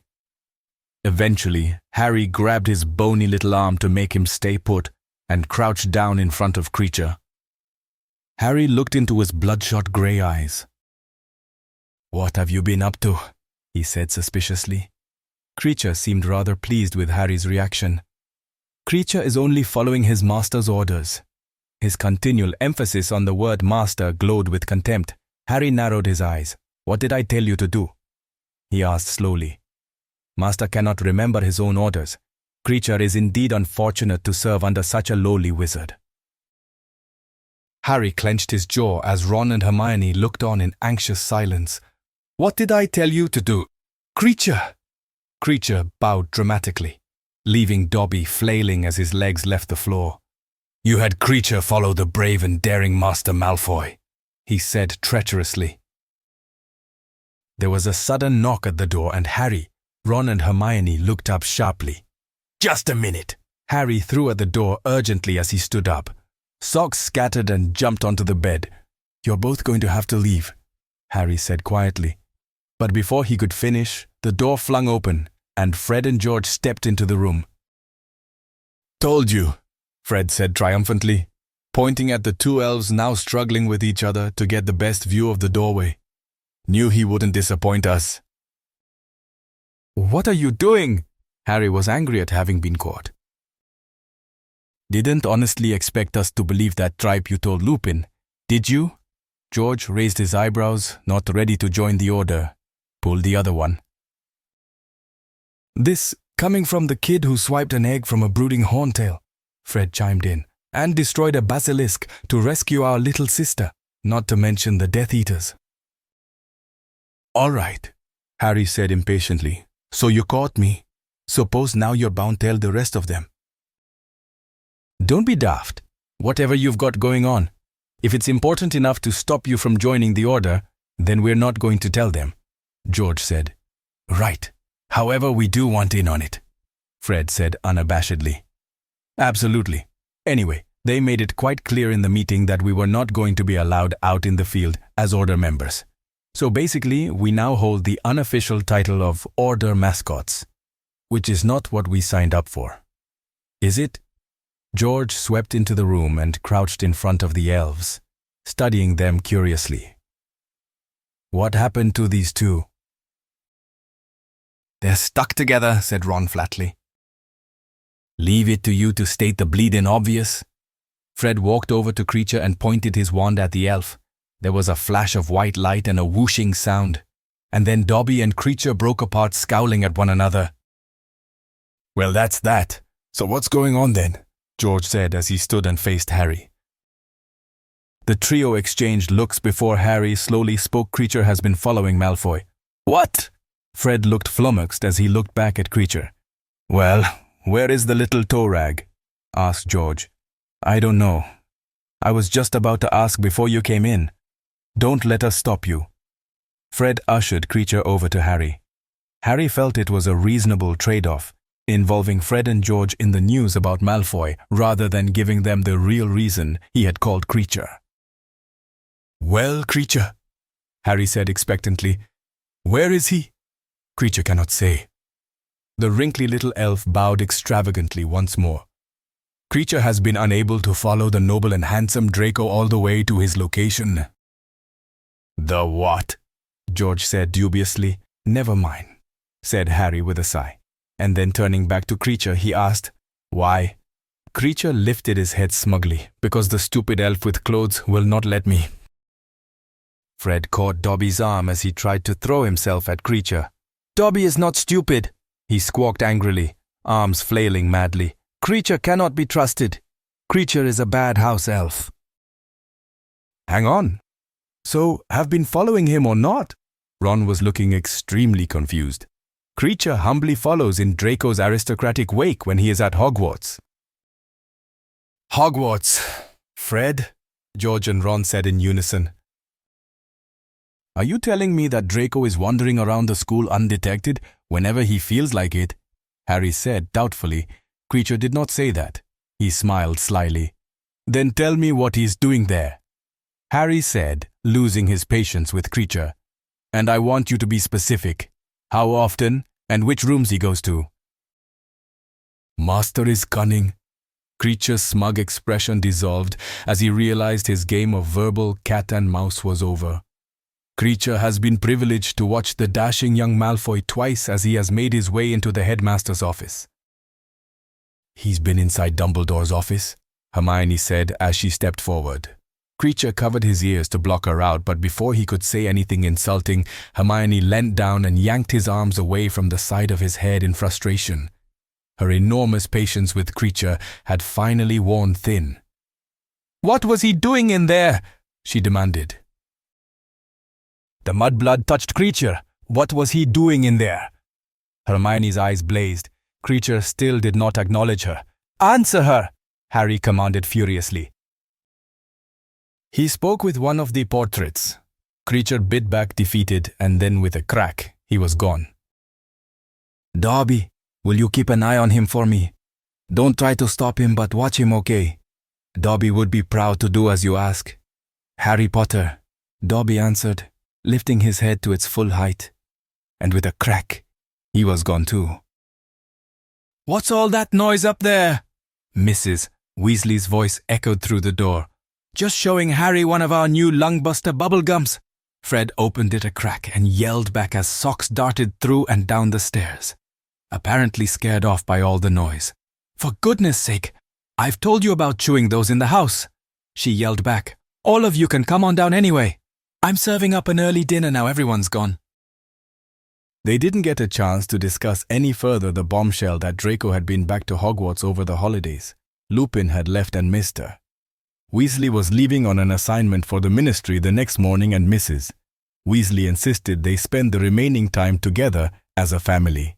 She ignored the twins' obvious annoyance, mistakenly putting it down to their disappointment at not being asked to play an active role in the order. Harry was distracted by the fact that he hadn't gotten around to asking Creature about the locket, and spent most of the evening in deep thought, offering a grunt in answer here and there when it was expected of him. Ron and Hermione valiantly tried several times to excuse themselves early in the hopes they could congregate in private somewhere else in the house. But Mrs. Weasley was having none of it. She was unusually determined to keep them all together. When it was finally late enough to get away with it, Ginny announced her intentions to retire and brushed past Harry on her way up to bed. It seemed to him she had come unnecessarily close, and it jolted him out of his state of self-imposed isolation, awakening in him that familiar need that only she could arouse, and only she could fill. Yet instead of finding it a pleasant sensation, Harry found it frustrating. He could not seek the fulfillment he so desperately craved, and so when he finally retired to his own room, he lay awake for what seemed like hours. His body tense and his mind a mess of images and emotions. Eventually, he was wound up so tightly, he gave up on sleep and threw on his jeans. He sat on the bed and leaned himself on the window ledge, looking out at the frosted bluish light illuminating the street. Harry was gently roused by the smooth touch of warm hands on his bare shoulders. The cool evening breeze drifted through the open space in the window as he lifted his head slowly from the crook of his arm on the windowsill. He closed his eyes again as he felt Ginny's soft lips on his neck. He wanted to lose himself in her. He wanted to bury his frustration and unleash the passion that ebbed through him. She let her hands find their way to his, and he clasped them tightly, holding on to the feel of her body as she pressed it against his back. "Don't turn me away again," she whispered in his ear. An incredible ache racked through his body at her words, awakening a desire he could not control. He turned as he pulled her to him. Their lips met in a flare of passion, her breathing as ragged as his, her desire as complete. He eased her back on the bed as she bit at his bottom lip playfully, her hushed throaty laugh clearing his mind of everything except her. Every nerve in him felt alive with her touch, and as he brought his body down on hers, she shuddered slightly, wrapping her hands around the back of his neck and kissing him longingly. Their lips were locked together as Harry swam in her caresses, but a thought was growing in the back of his mind. He tried to shut it out, increasing the pressure of his lips on hers, pressing his eyes tightly shut, but it refused to be denied. Harry let out a low rumble in the back of his throat as he pulled his head up. He could see Ginny's glistening eyes in the moonlight as she tilted her head and frowned slightly. But Harry knew she was expecting him to pull away. He looked painfully into her eyes, wondering if she could understand. He could not voice the thought that had brought him to a grinding halt. He could not speak the words that lingered in his mind, but he would act on them because they could not be ignored. Slowly, Ginny sat up as Harry moved his body off her and made way for her to leave him, as he knew she would. She looked down at the bed covers, unable to meet his gaze. "I want to stay with you anyway." Her voice broke as the tears spilled down her cheeks. "I don't care anymore." Harry lifted her chin gently. "I don't want to leave you." Harry wrapped his protective arms around her and held her to him as she wept silently. And finally, when she was ready to return to her own bed, he kissed her tenderly, memorizing every curve of her lips. Their letters arrived a few days later, and Harry felt some relief that Hogwarts would be reopening again this year. Now he knew Malfoy had been back to the castle, he felt the overwhelming need to return there as well. In the final weeks before school, Ginny did not appear in Harry's room in the middle of the night. It was not as if there was no longer anything between them. But finally she seemed to accept Harry's choice to let her go, though he had to remind himself nightly why he had chosen to do so instead. Socks had kept him company most nights. She seemed to have adopted him, and Harry was becoming very attached to her. In fact, some nights he found himself waiting to feel her familiar spring onto the bed and warm body curled against his before he would drift into a peaceful sleep. She was rarely about during the day though, and when he asked, Ginny had waved it off, saying Socks was usually to be found in some nook of the house sleeping. Harry wondered vaguely at how much a cat could sleep. Crookshanks appeared to pay no mind to Socks one way or the other, seemingly thoroughly uninterested when she padded into the room. On occasion, Harry would discover her skulking around when he was alone with Ron and Hermione, and he would pick her up and play with her while thinking on what they would do next. Though for some reason, Hermione seemed to be growing increasingly uncomfortable as she studied Harry toying with his playmate, eventually taking to searching the room and upon finding socks. She would unceremoniously dump her outside the door before they were allowed to discuss anything, much to Harry's and Socks's annoyance. During their talks, they had agreed that it was too risky to summon Creature back to Grimmauld Place. The disturbance that inevitably followed when he and Dobby were in a room together was much harder to explain away now that Fred and George had gone, so it was decided that Harry would wait until he was at Hogwarts to question him about the locket. The day finally came for the trip to Diagon Alley for the year's school supplies, with the growing threat from Voldemort's minions, and the fact that many students were not expected to return to school after the summer. McGonagall had arranged a day for the students and families to visit Diagon Alley in relative safety to pick up their supplies while under the protection of the Ministry Aurors. Mr. Weasley mused that the Ministry was very keen to catch up with Harry after he had slipped through their grasp at the Burrow, returning to Grimmauld Place. Apparently, Scrimgeour had launched into a red-faced rant when he had found out they had lost Harry, with Mr. Weasley himself coming under fire, being accused of aiding and abetting Harry's escape. But Mr. Weasley was able to confidently state that he was in no way able to tell the Ministry where Harry was. This was of course absolutely true, as he was not the Order's secret keeper. For the first time, they were going to apparate into Diagon Alley, as it seemed the quickest and safest way to travel now that they all had their licenses. Except of course Ginny, who was extremely put out that she was going to be left behind. "You don't need new robes, Ginny. You've barely grown in size over the past year," was all Mrs. Weasley would offer in way of comfort. Harry had immediately asked who was staying behind to guard her, and Lupin had looked at him curiously. Clear, he hadn't thought it necessary. But the last thing Harry wanted was for Snape to pay a little visit while they were gone and find Ginny alone. Without voicing his real reasons why, Harry managed to convince Lupin that just because he wasn't there didn't mean she wasn't in any danger, and under the helpful, growingly indignant gaze of Mrs. Weasley, Lupin assigned Hestia to stay behind. Sturgis and Tonks were gathered in the kitchen, having already been enlisted for added protection, but they were not traveling with the Weasleys. Rather, they would go ahead first with Lupin, one at a time, and position themselves so they could watch from a distance. Lupin seemed to think that an obvious presence of so many Order members gathered around the Weasleys would be akin to holding up a rather large neon sign saying, "Harry Potter is here," with a giant finger pointed at him. So it was that Lupin and the others left the kitchen with a series of loud cracks, followed a while later by Mr. and Mrs. Weasley, Ron, Harry and Hermione. Harry was disappointed to note that Diagon Alley had become decidedly unfriendly over the past year. More shops than ever were closed and boarded up, and the little stalls that had sprung up were increasingly poorly erected and manned. "All right, we'll get you 3 fitted out for new uniforms. You don't need to buy robes. The ones you have should last you." "Mrs. Weasley said as her eyes darted around her Harry. "Where are you, dear?" she added quietly.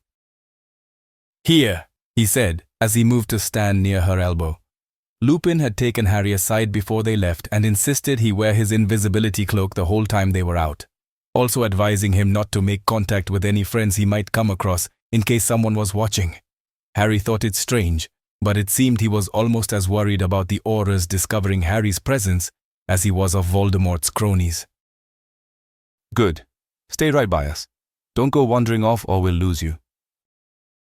As they moved along the street, the occasional huddle of people emerged from one of the few open stores. Harry noted that few of the students would have been below 4th year, and he guessed that most of the young ones were being kept at home. Scowling at the enormity of impact Voldemort had on the wizarding community Harry had embraced so enthusiastically when he had been introduced to it, he made his way down the cobbled alley. What was once a warm and welcoming place had been reduced to a foreboding ghost town where the once happy and lively throng of people had become a trickle of frightened witches and wizards who constantly glanced over their shoulders. Harry couldn't stop the anger in him as it rose with every passing step. One maniac had been responsible for all of this. A madman who had become less than human in his effort to avoid death was bringing the world that Harry loved to its knees. They shuffled in the door of Madame Malkin's and were loaded up with new jumpers and shirts in no time. Once Mrs.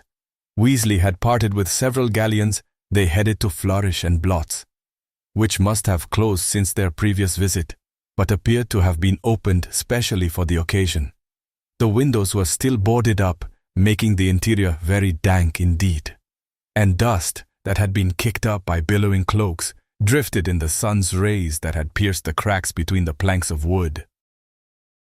Harry stood near the stairwell trying to avoid bumping into anyone, and as he scrambled back to make way for two of the youngest students he had yet seen, he brushed a stack of disused books, and dust swirled up under the confines of his cloak and attacked his mouth and nose. He sneezed loudly 3 times in rapid succession, and as he looked up, eyes watering madly, Mr. and Mrs. Weasley, Hermione and Ron all stood gawping at the space where Harry was standing. And they were not the only ones. Nearby witches and wizards had stopped in mid-act of rifling through books, automatically grabbing their children and staring wide-eyed at the non-apparent source of noise. "Well now, Mr. Weasley recovered first. "Ron, I told you not to bring your rat in here." Mr. Weasley was a terrible liar. Nervously, he turned to the increasing hub of people watching gets terribly allergic. "Very old, you see." He added lamely. "Right," said Ron unconvincingly. Then, gaining confidence in the excuse, he looked over his shoulder. "Sorry," and bent down in mock search. "I'll just get him," and proceeded to lift up books and peer round shelves as people started looking away again. "That was too close," Harry said under his breath as Ron reached him, though he noted that 1 or 2 wizards looked thoroughly unconvinced. "Yeah, I think you might be better to wait outside," Ron said as he continued to half-heartedly look for his non-existent rat. "I think you're right," and Harry headed past him, making his way to the door. He dodged around it before it closed shut and stood in the street waiting for the others. He watched as people approached and hurried on down the street, wondering why he hadn't spotted any Aurors yet. Maybe they were all hidden under cloaks like he was, but he doubted it, as he was pretty sure they didn't have that many invisibility cloaks at their disposal.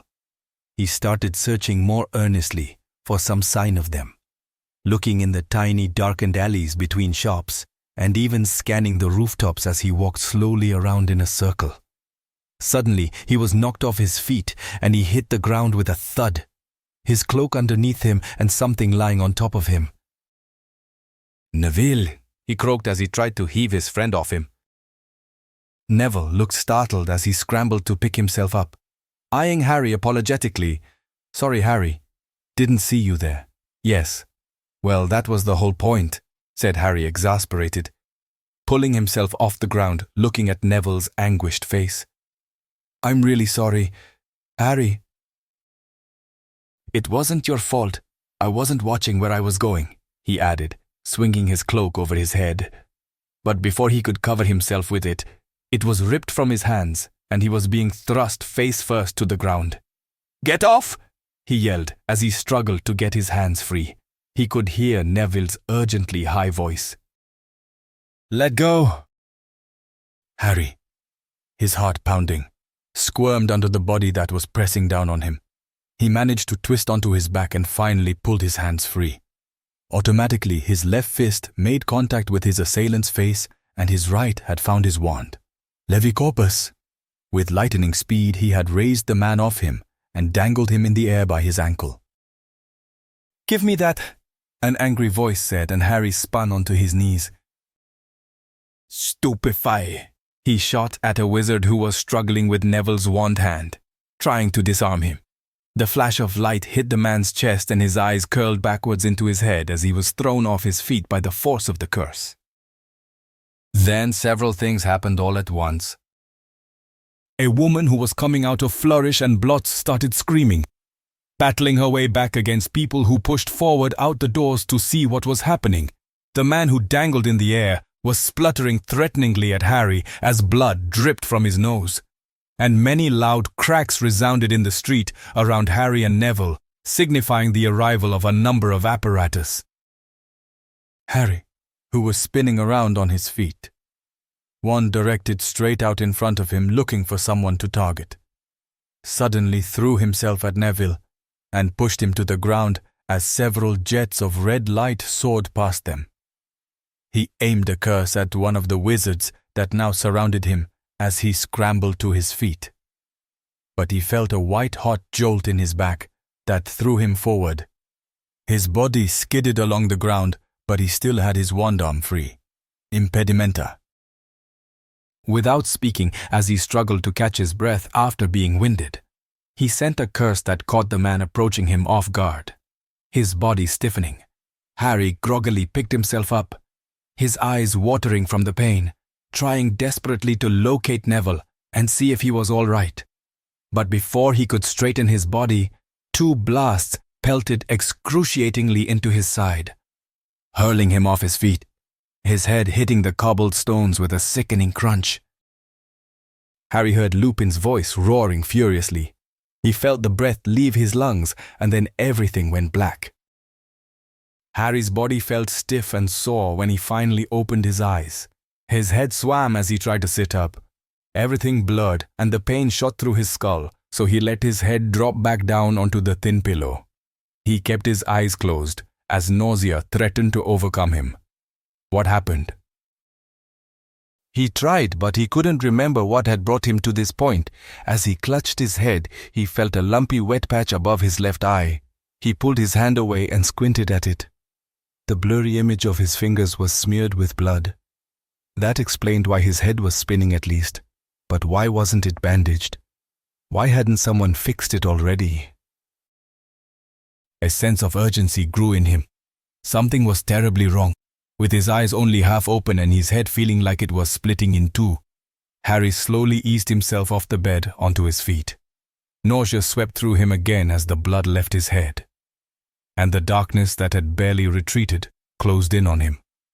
He staggered briefly, unable to focus on the anything to stop the spinning, his head feeling like it would explode. But even as he fought the urge to throw up, he dropped to the floor and sank into oblivion. Something was lifting him up. Strong hands were dragging him as he tried to open his eyes, but his head pounded so much that he felt sick. He could hear voices, but they seemed very distant, and he could not make out what they were saying. He was hoisted into a sitting position on a soft platform, his head feeling like his skull was crushing in on him as someone tapped his face. "Harry! Harry, wake up! Wake up, Harry!" It echoed in his head painfully, and suddenly he convulsed. Throwing his chest forward, he lost the contents of his stomach. There were angry voices as Harry's body went limp again, being held up only by arms clutching at his shoulders. He felt so incredibly tired, and the pain in his head was so severe that he wished these people would just let him sleep. There was an argument raging somewhere in the room as Harry hung his head and waited to black out again. "Harry, wake up!" that annoying voice said again as he felt a hand tapping his cheek. "Harry, don't fall asleep." But even as the voice spoke, Harry willed the approaching darkness to take him away. Then someone put a hand under his chin and held his head up. Something was thrust against his lips and hot liquid dripped out of the sides of his mouth and down the back of his throat as he spluttered and choked on it. The drowsiness that had lurked comfortably near was ebbing away rapidly, and the pounding in his head grew more and more real until he felt like he could bear it no longer. He swiped out at the cup and heard it crash to the ground. "It's all right, Harry. It will help you to stay awake." "I don't want to stay awake," he croaked, still unable to open his eyes for the pain. "I know." The voice softened. "Someone's coming to fix you, Harry, but you need to stay awake until they get here." Harry groaned in protest. "It won't be long. I promise." Harry realized who was talking to him. Lupin. He still could not open his eyes or hold his head up to see. Yes, Harry wanted to talk to him. He wanted to ask what had happened and how he came to be here, but the pounding in his head was becoming all-consuming. I need to lay down. It should be all right. He's had the potion, so he won't lose consciousness. Tonks's voice sounded strained. He felt himself being lowered, and once his head was on the pillow, some of the thunderous pain eased. Harry tried to open his eyes, but immediately felt sick again as the light swirled above him. So he closed them and lay there listening. They should have Scrimgeour's head on a stick for this. Tonks sounded extremely angry. I wouldn't have believed it if I hadn't seen it for myself. He shouldn't have attacked us. A male voice Harry vaguely recognized replied. What did you expect? Tonks said so loudly that Harry closed his arms over his face to try to quell the noise. I mean, honestly, what did you think he would do? Creeping up behind him and wrestling him to the ground? You're lucky all he did was hang you upside down. Tonks, Lupin butted in. Harry's memory of the incident was starting to come back to him. Neville, he groaned. Is he, fine? He's just fine, Lupin said soothingly. A short time later, a woman arrived, and after a brisk greeting, Harry felt her slender hands on his face. Why wasn't this seen too, straight away? She said gravely. These idiots wouldn't let us in to see him. Tonks said he was lying on the floor when we came in. She said darkly. Totally unacceptable. I will be lodging a formal complaint with the ministry the minute I get back to St. Mungo's. The woman said businesslike as she took her hands from Harry. He felt a gentle warmth on his forehead that gradually grew into an uncomfortable prickly heat. But the pounding in his head was slowly receding until it was no more than a dull ache. Eventually the sensation stopped and the woman told Harry to open his eyes. He opened them cautiously and was pleasantly surprised to note that everything had finally stopped spinning, though he still couldn't focus on anything. How's that better? She asked him. He lifted himself onto his elbow and turned to look at her as something was thrust into his hand. That's why he still couldn't focus, he thought, as he slid his glasses over his nose. The room and the people in it swayed gently, but it was not enough to make him feel sick. Yeah, much better. Thanks. She nodded at him, satisfied, and instructed him to stay in bed until morning.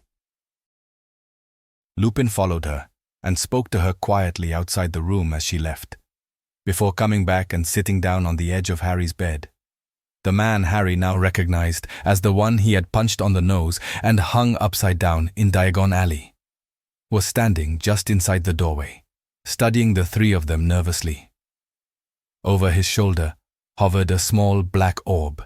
Harry looked away in disgust. Scrimgeour had sent the stalker to keep an eye on them. Was he so afraid of what they might do?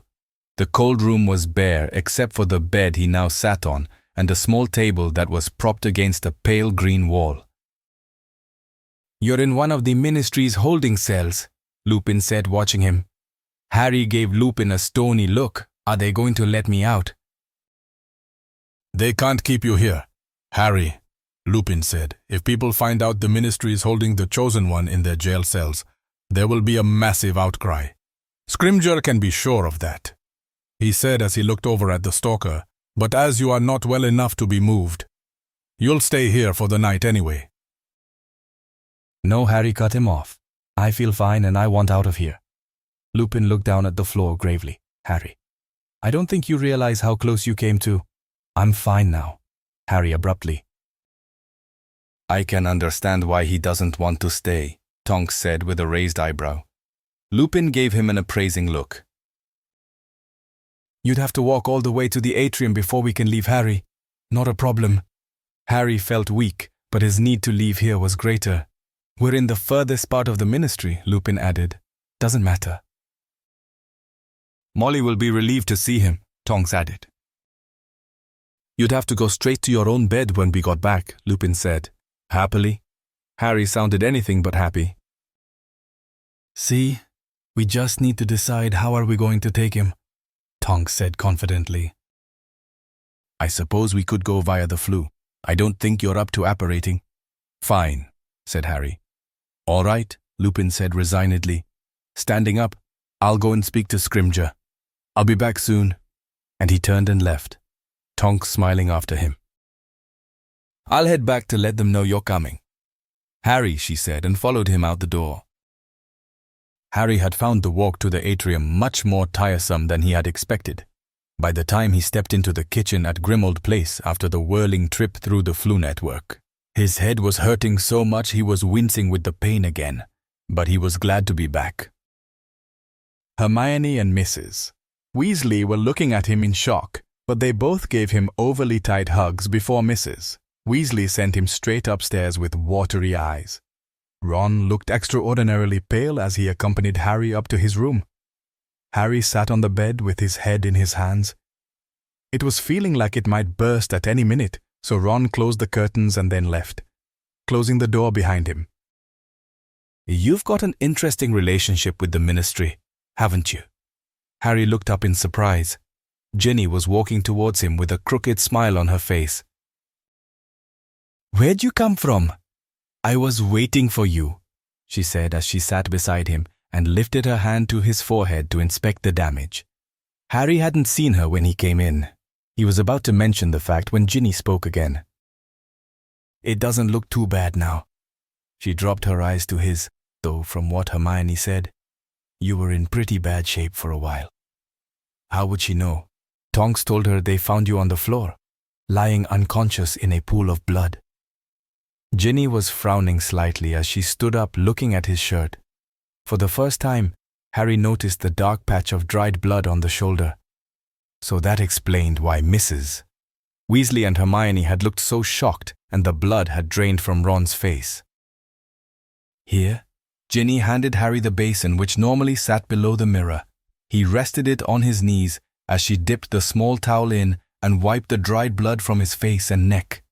As he sat there enjoying the sensation of Ginny's touch, he thought how he could have used the Tergio charm to remove the blood.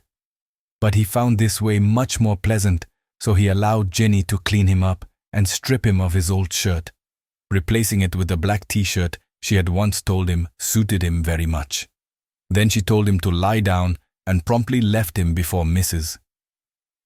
Weasley brought in a tray of dinner. She showed some surprise at Harry's cleaned-up appearance, but said nothing before telling him she would bring him up a light sleeping draught later. Even though Harry's head still ached, he was rather hungry, so he finished off the steak and kidney pie before placing the tray on the floor, and then leaned back on his stack of pillows, feeling very thankful he wasn't in the cell at the Ministry. It may have been paranoia about Death Eaters that had triggered off the events that led him to the Ministry cells. But what other reaction did they expect? You don't grab someone from behind and throw them on the ground unless you're expecting a fight. What were they playing at? There was a knock at the door and Lupin entered. You're looking better. What happened? Why did they jump me in the first place? Was out of Harry's mouth before he had even sat up properly.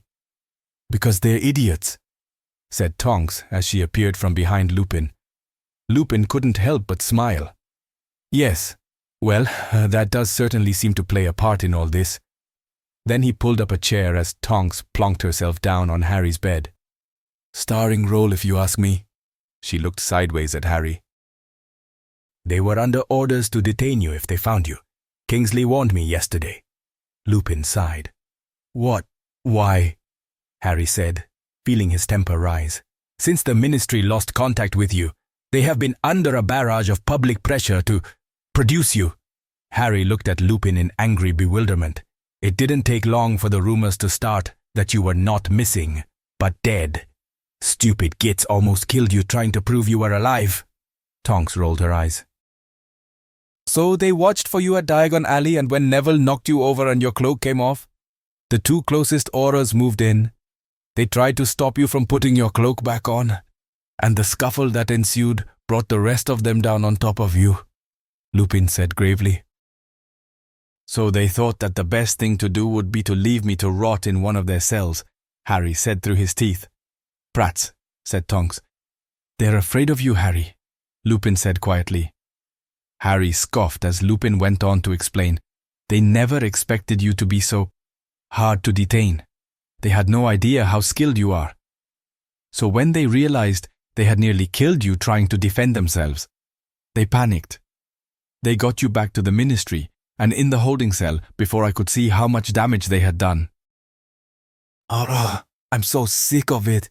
Harry didn't try to hide his fury. If Scrimgeour gets in my way one more time, I don't think that will be a problem anymore, Lupin interrupted. Why should he stop now? He doesn't strike me as the type to give up that easily, Harry said resentfully. Because you have him over a barrel. Harry, if you were to tell people what happened, he wouldn't last 10 more minutes in his office. Lupin stood up. Imagine the Minister of Magic almost doing Voldemort's job for him. A sad smile played across his lips. After they left, Harry thought about what was said. He hoped Lupin had been right, and that it would be the end of the Ministry's interference. He would be heading back to Hogwarts the day after tomorrow, and he had no idea what was in store for him after that. The last thing he needed was the Ministry trying to track him down wherever he went. His head still ached and there was a dull ringing in his ears from the pain when Mrs.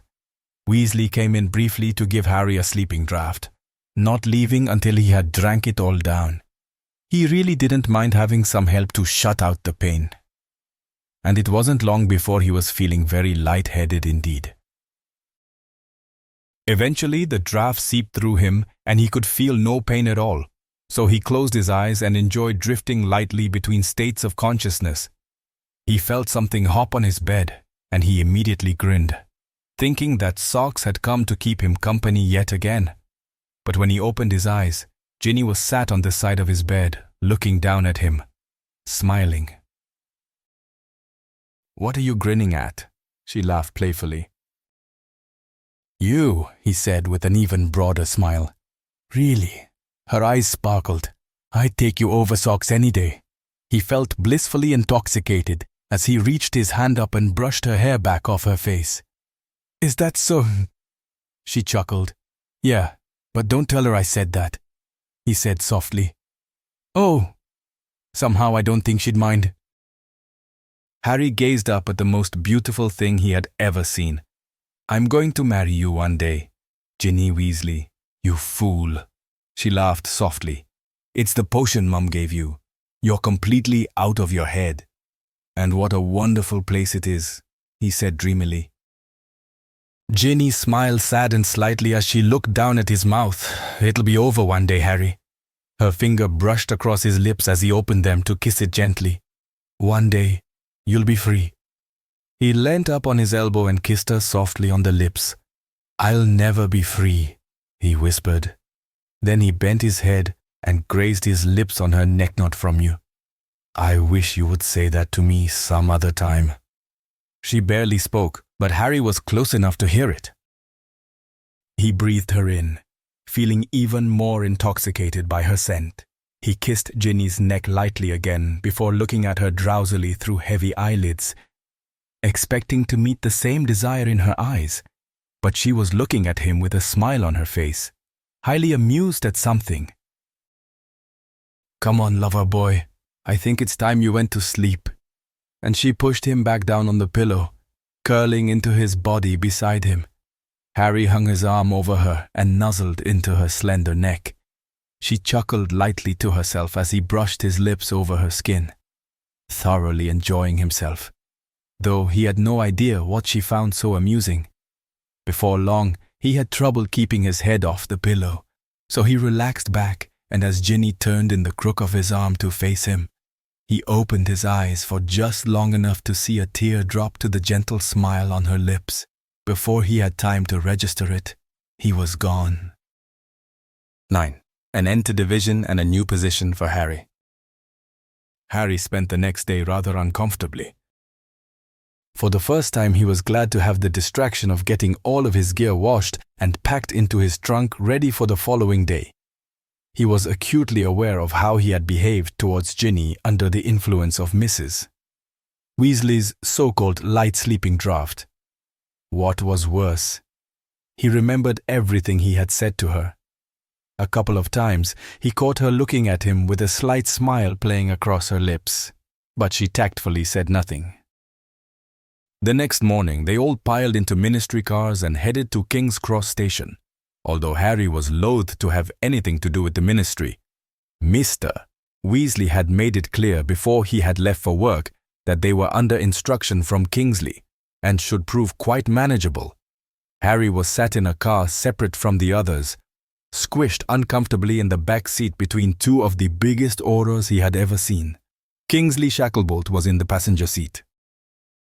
Harry sat, shoulders scrunched into his body and his legs uncomfortably pushed together. His escort's knees splayed out because their incredibly huge thighs made it impossible for them to close their legs any further. Kingsley had seemed quite amused by their size and cast Harry an exaggerated look that suggested he thought they were quite as ridiculous as Harry did. He noted the main foyer of the station was as busy as usual as they wheeled all their trunks behind them. Glancing at the surrounding stalls, Harry stopped suddenly, causing the Auror trailing behind him to fall over his trolley. Harry heard the Auror swearing over the clatter of his luggage as it spilled onto the tiled floor, but he paid no attention. He walked slowly up to the stand, where a newspaper headline had caught his eye, and picked up a copy of the paper. On the front page was a picture of what might have been a town once, with the headline, "Tornado Tears Through Trowbridge." Residents of the close-knit community of Trowbridge, just outside of Bath, are this morning at a loss to explain the overnight devastation of their town. Emergency services were called out around 3 a.m. after an anonymous call was placed that a tornado had struck the tiny town and flattened almost everything in its path. Casualties are as yet unknown. Meteorologists who were responsible for monitoring the weather bands at the time say that their instruments showed no sign of any weather disturbance and are adamant that no such thing could have occurred. I challenge the twits to come down here and say that. Angry local. Guthrie Puddlewell told us this morning. Mr. Puddlewell had fortunately spent the night unconscious in a barn outside the town limits after having difficulty finding his way home the previous evening. He was unable to give us any further details of the storm. However, Mr. Puddlewell assured us that it must have been a windy night because on his stagger back from the Pig and Whistle, a local drinking establishment, he had somehow misplaced his hat. Unfortunately, our efforts to interview other locals have been hampered by emergency officials who have kept everyone out of the site until it is deemed safe to enter. Harry lowered the paper. Hermione, who had been reading the article over his shoulder, voiced what he had been thinking: giants. Ron, who had just joined them, grabbed the paper from Harry's hands and read it. They've started already, Harry said gravely as he looked at Hermione. How do you fight things that are 20 feet high and have a natural resistance to magic? I don't know, Hermione said, frowning with concern, but I think we need to pay Hagrid a visit as soon as we can. Maybe he'll know something. I don't think fighting them is going to be an option, Ron said darkly, returning the newspaper to the stand as a grumpy assistant looked on. What do you mean? Harry frowned. Ron shrugged slightly and shook his head. I don't know. Just a thought, he said dismissively. Come on, Mrs. Weasley had doubled back when she realized they were no longer following her. You've got 7 minutes before the train leaves. Now move it. She waved them on hurriedly. After a very strained and teary farewell from Mrs. Weasley, they boarded the train with the two enormous Aurors carrying Pig and Hedwig in tow, followed by Kingsley. They made their way slowly along the narrow passageway. And as they passed, Harry peered into the cabins, and though ministry guards who stood just inside the doorways blocked some compartments, others Harry could see into appeared full. Right, you lot! A gruff-voiced man who was tall and hairy and outfitted in ministry guard robes was standing down the opposite end of the corridor waving his arms about like he was on a tarmac attempting to land a plane. In near. A few doubtful-looking fourth-year Ravenclaws shuffled into a compartment as the door was closed behind them. Rest of you, this way. He headed through the connect doors into the next carriage. As they dragged their trunks behind them, everyone in the corridor lurched forward when the train finally left the platform.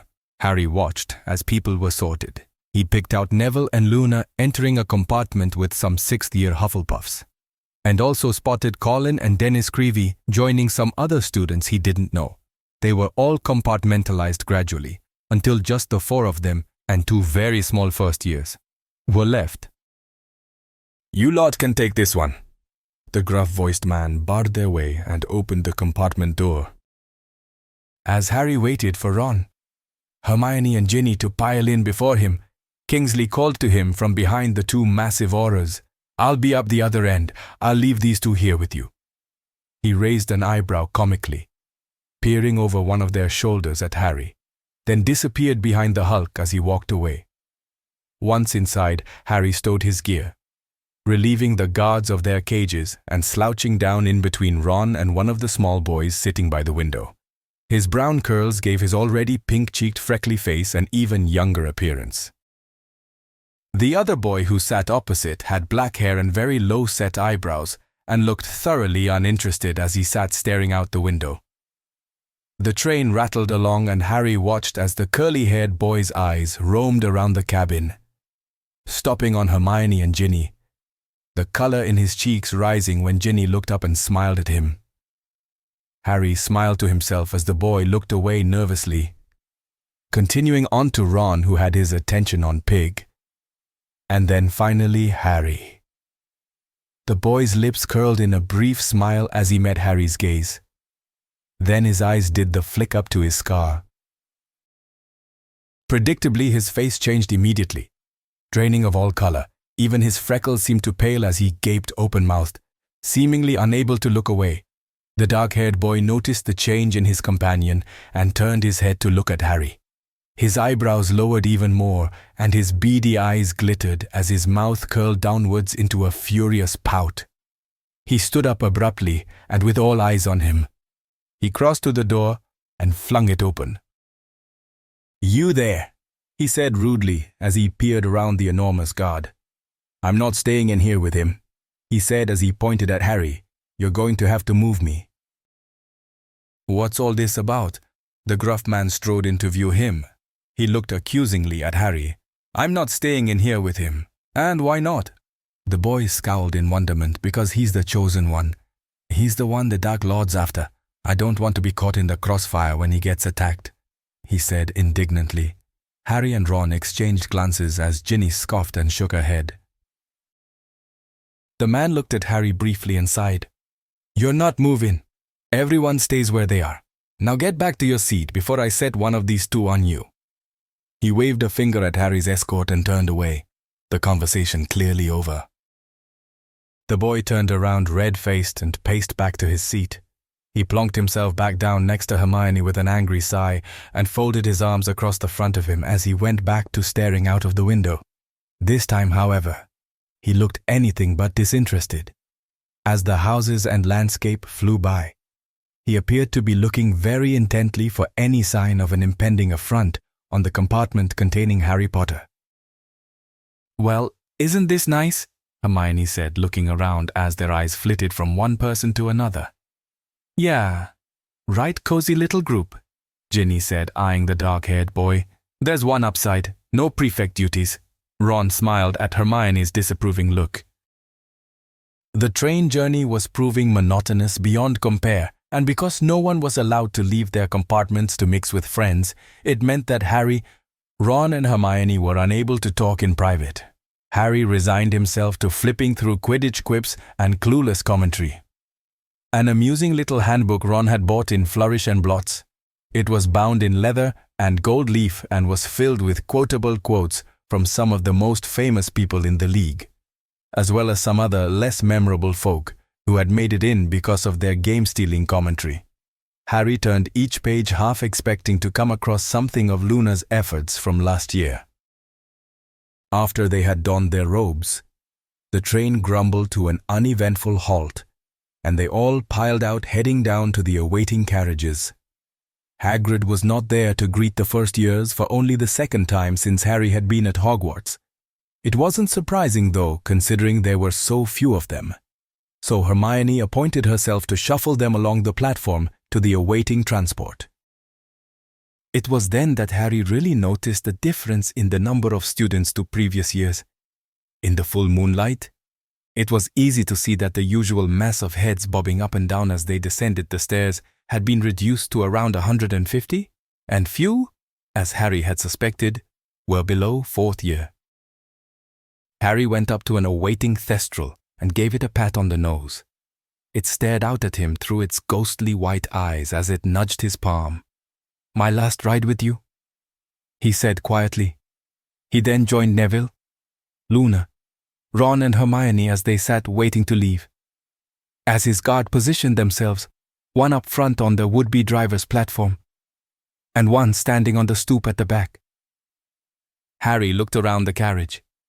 "Where's Ginny?" "Oh, she went to sit with Seamus and Lavender," Luna said. "I see Dean's back as well. He wasn't too sure if he would be returning, you know." Harry tensed as she looked at Ron. "I overheard him at your place, telling Ginny that he didn't really see the point in coming back.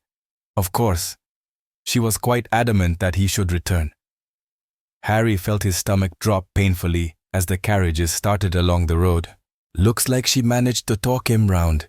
He certainly looked pleased with himself about something," she added dreamily.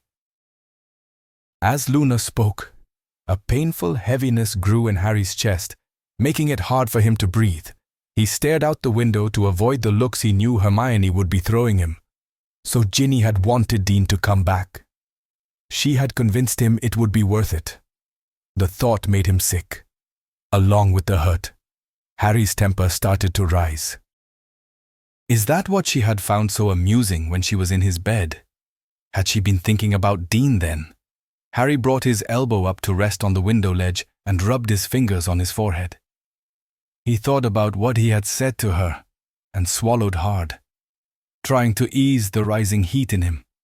Luna spoke almost non-stop on their way into the Hogwarts grounds with Ron, Hermione, and Neville, who seemed to be aware of the tension, offering only stunted answers. Hogwarts looked much more welcoming than it had when Harry had come at the beginning of summer. But he passed it by and moved into the Great Hall without registering it. "Harry!" Seamus came up from behind, and as Harry turned automatically, his eyes fell on Ginny, who had strode in with Dean, both of them smiling as they came up behind Seamus. "Yeah," Harry said, still watching Ginny and Dean. "It's good to see you. I didn't expect you'd be here this year after the rumors." Seamus patted Harry's shoulder. "I bet you're not the only one." Harry was glaring at Dean, who was laughing at something Ginny had said. "Is everything all right?" Seamus asked. Harry tore his eyes away, annoyed at himself. "Fine, Seamus. How was your holiday?" Harry forced himself to concentrate on what Seamus was saying as they crossed the large gap between the entrance door and the tables, which were much shorter than usual, with only enough seating for a quarter of the usual Hogwarts intake, as he sat himself right at the farthest end. Seamus sat next to him, and Ron plunked himself opposite. Hermione was looking up at the staff table as she sat herself next to Ron. "Hagrid's not here," Hermione said, frowning. They all turned to look at the long staff table up at the head of the hall. Harry's eyes dropped to Ginny, who had sat down next to Lavender and Dean. "I wonder where he is then," Ron said. "Did he say anything to you?" "No." Harry looked back at Hagrid's empty chair. "Who have they got for defense against the dark arts?" Harry could see Professor Sprout and Flitwick. Slughorn was also there, chatting to Professor McGonagall and Madame Pomfrey. Just then, Professor McGonagall rose from her chair and silenced the chatter. She looked around at the students for a moment, before beginning. "Welcome back to Hogwarts, such as it is. For those few of you who are here for the first time, I extend a welcoming hand from all of our staff and older students. I am sure they will help you to settle in under the rather unusual circumstances we find ourselves in." Harry looked around. The first years were sitting together at the foot of the Hufflepuff table. Harry frowned and began searching for the sorting hat. He caught Slughorn's eye and received a knowing wink before McGonagall continued. For the first time in Hogwarts history, there will be no sorting of the first years to begin the feast. A loud murmur erupted throughout the hall as Harry exchanged looks with Ron and Hermione. Professor McGonagall raised a hand and waited for quiet.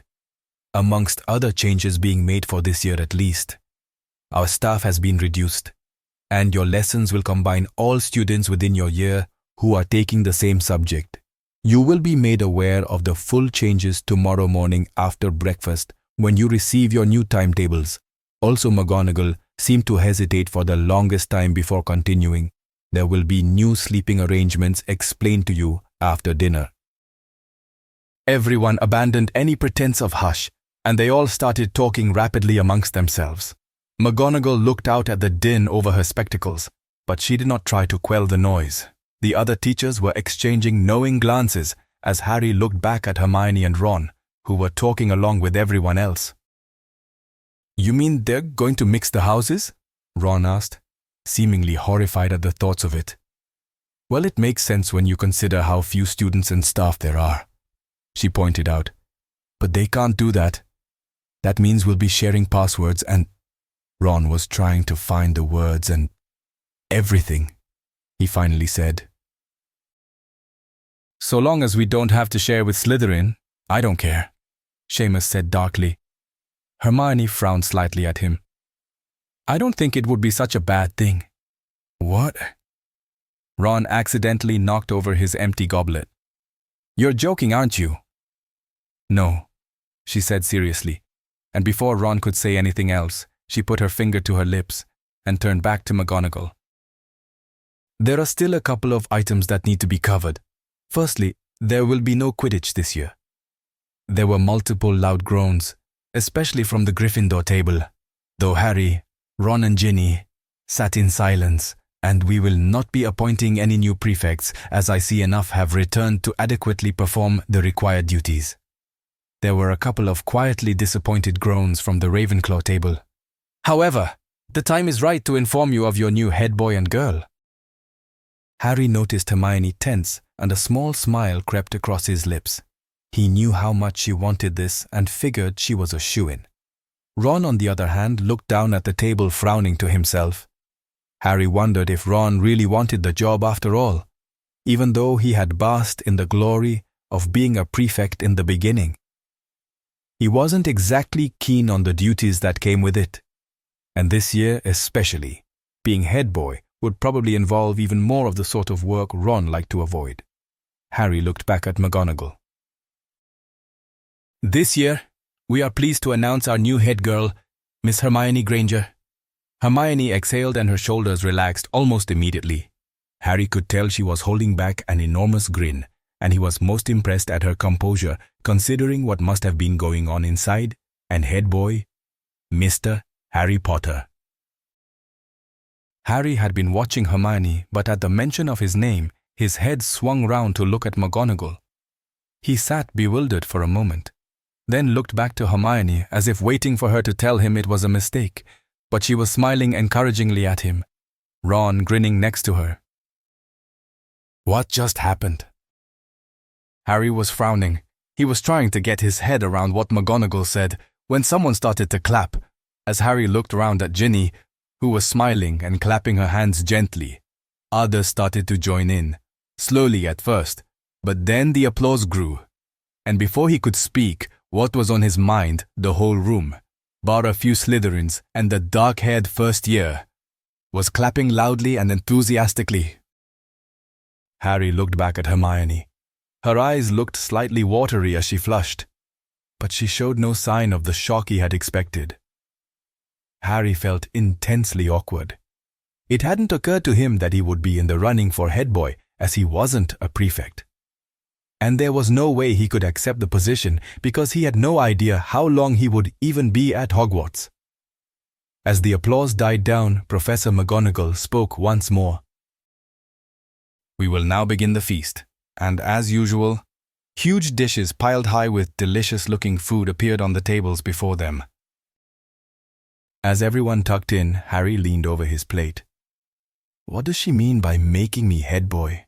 He said in a half-whisper to Ron and Hermione. You're the obvious choice, mate. Ron said happily as he brandished the chicken leg. They couldn't have picked a better person. That's right. Hermione was spooning corn onto her plate. You are intelligent, compassionate, and you're a natural leader.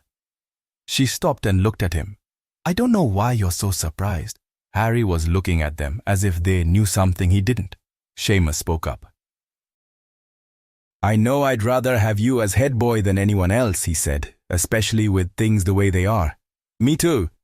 Neville and Luna had been listening to the conversation. You are the best man for the job, Harry. And I'm really glad you decided to come back, Neville said earnestly. Harry didn't know what to say. He was heartened by their faith in him, but he couldn't very well tell them that he probably wouldn't be staying for long. That would lead to too many questions.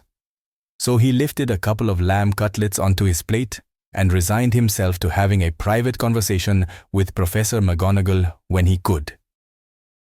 Strange McGonagall didn't mention who the new Defense Against the Dark Arts teacher is, Luna said, opening her protruding eyes.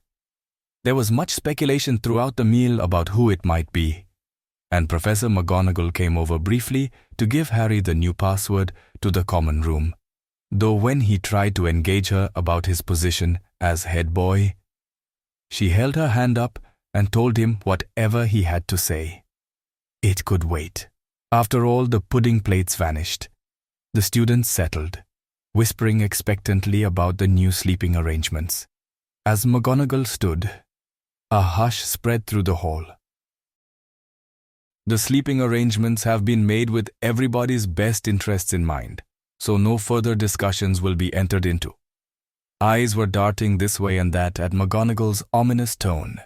It seemed very strange that they would not be siphoning off as usual to their houses. All students 5th year and below will be housed in the Ravenclaw chambers. There was a murmur and a turning of heads. All students from the 6th and 7th years will reside in the Gryffindor Tower. Harry sat quietly as all of the older students, including the Slytherins, exchanged incredulous looks. It was as he had suspected. The Ravenclaw chambers were high up in the castle, therefore better protected and harder for outsiders to get to, and with the older students in the Gryffindor Tower on the 4th floor. They had a tactical advantage should the castle be infiltrated, although he was not looking forward to sharing his beloved home with Slytherins. He understood the decision, so he remained quiet while McGonagall waited for the angry whispers to subside. All of your belongings will be waiting for you in your respective common rooms when you retire for the evening. McGonagall launched into the usual spin about the Dark Forest and Mr. Filch's banned substances. Then they were dismissed. Harry led the way, with Hermione bringing up the rear to ensure that everyone knew where they were supposed to go. He reached the portrait of the fat lady and was about to give her the password when she raised her eyebrows at the sight of them and said sternly, I don't want any funny business going on behind these walls now that you're all in together. You're going to have to learn to get along. She pointed her finger at them. Even if you realize it or not, it's for your own good. And I, for one, will be keeping an eye on you. She lowered an eyebrow and looked down her nose at the scowling Slytherins. Chispurfle, said Harry. You took the word right out of my mouth, she sighed as she swung open to admit them. Everyone milled around his or her trunks that were piled around the common room. Hermione wove her way to Harry and said quietly, We're going to have to sort them out. I've counted about 70 of us all together. Harry looked about him, trying to gauge how many of each house they had. It appeared there were less Ravenclaws and Hufflepuffs than Gryffindors and Slytherins, so Harry made a decision. The Ravenclaw and Hufflepuff 6th years can bunk in together. Everyone else can take a room for your year and house. He spoke over the chatter. How come we have to share? A disgruntled voice came from the crowd. Because there aren't enough rooms to go around, Hermione chipped in impatiently, and there are fewer of you than the other houses. Well, that's hardly a reason. Is it? I think we should draw straws, came an indignant voice. Harry saw Ernie Macmillan turn on the outspoken Ravenclaw. You'll do as you're told, he said just as indignantly. A general argument broke out. centered around Ernie and the Ravenclaw. Everyone seemed to think they should not be the ones sharing. Harry stood on his trunk and took out his wand. A noisy spray of red sparks shot out of the tip as he pointed it above his head. "That's enough," he said impatiently. Everyone fell very quiet as they turned to look at him. Ravenclaw and Hufflepuff's 6th years will share a room. If anyone has any objections, they are free to spend the night outside in the hall. There were no further protests, so Harry went on. "Hermione will sort the girls into their dorms. The rest of you will follow me." Harry stepped down off the trunk, and Hermione gave him an appreciative look. "And you wonder why McGonagall chose you as head boy?" She smiled and led the girls to their rooms. Everyone floated their trunks, and they dispersed without further ado. It wasn't long before Harry was up at the topmost room of the boys' tower once more, the room that Harry had considered home more than any other. They unpacked and talked amongst themselves, though Harry avoided direct contact with Dean, still unable to control the resentment that swelled in him. When they finally retired to bed, Harry pulled the curtains shut and laid back with his hands behind his head. He felt drained after the events of the evening, and no matter how hard he tried to turn his thoughts to other things, Ginny's face refused to leave his mind. He tortured himself with the memory of a couple of nights ago. He had found her amusement bewildering at the time, but now he felt a complete fool. He hated to admit the things he had said to her were unguarded and honest, and it tore him that she found it so easy to move on. But a voice in the back of his mind told him it was as it should be. It urged him to let go. He rolled on his side and tried to empty his mind. But the image of Ginny and Dean would not budge. The next morning, the Gryffindor common room was chaotic, to say the least. 2 Slytherins were bullying a 6th-year Hufflepuff girl. And when Ernie and Justin Finch-Fletchley realized what was going on, they leapt gallantly at the hulks that were Crabbe and Goyle in her defense. Unfortunately, they stood no chance of winning a physical battle. And if it hadn't been for Ron and Harry's appearance at the foot of the stairs, there may not have been much left of either of them to rescue. Crabbe, sporting a face full of painful pussy boils, and Goyle, sprouting cauliflower from every orifice, scrambled through the portrait hole moments later, muttering profanities under their breaths. And twice Harry had to intervene in squabbles that had broken out between Slytherin and Gryffindor's 6th years. It seemed giving out detentions first time round wasn't enough to deter them from making easily overheard caustic complaints about one another. So Harry resorted with threatening to bunk them in together until they learned to get along. This seemed to do the trick, and they all went down to breakfast complaining about Harry instead. "This is hopeless," Harry said angrily to Hermione when she appeared. "I know what you mean. I found Hannah Abbott trying to throw Pansy Parkinson out of the window a minute ago." She rolled her eyes. Pansy apparently commented on what a good job the Death Eaters were doing, ridding the world of mudbloods and blood traitors. "Didn't Hannah's mother get killed last year?" Ron asked, frowning. "Exactly. That Pansy has got such a mouth on her, and most unlike her," Hermione added. "If I'd just taken that bit longer to steam my robes, it would have been over before I got there." At breakfast, Professor McGonagall handed out new timetables to the Gryffindor students. When she got to Harry, she asked him how things were going in the Gryffindor dormitories. "Couldn't be worse, thanks for asking," he answered. Her mouth had the telltale signs of a suppressed smile as she raised an eyebrow. "You are more than capable of dealing with it, Mr. Potter." Harry wondered where she got her information from. "I want to see you in the headmaster's office after breakfast. I'll give you your timetable then." "I was just about to suggest the same thing, actually." "Good. Then you won't be late," she said shrewdly. She gave him the password before turning to Lavender. Harry was just reaching for the scrambled eggs when nearly headless Nick drifted up through the table towards McGonagall. "Where were you lot last night?" Ron was referring to the ghosts whom Harry, along with almost everyone else, had noted were not present at the start of term feast. Nick turned his wobbling head.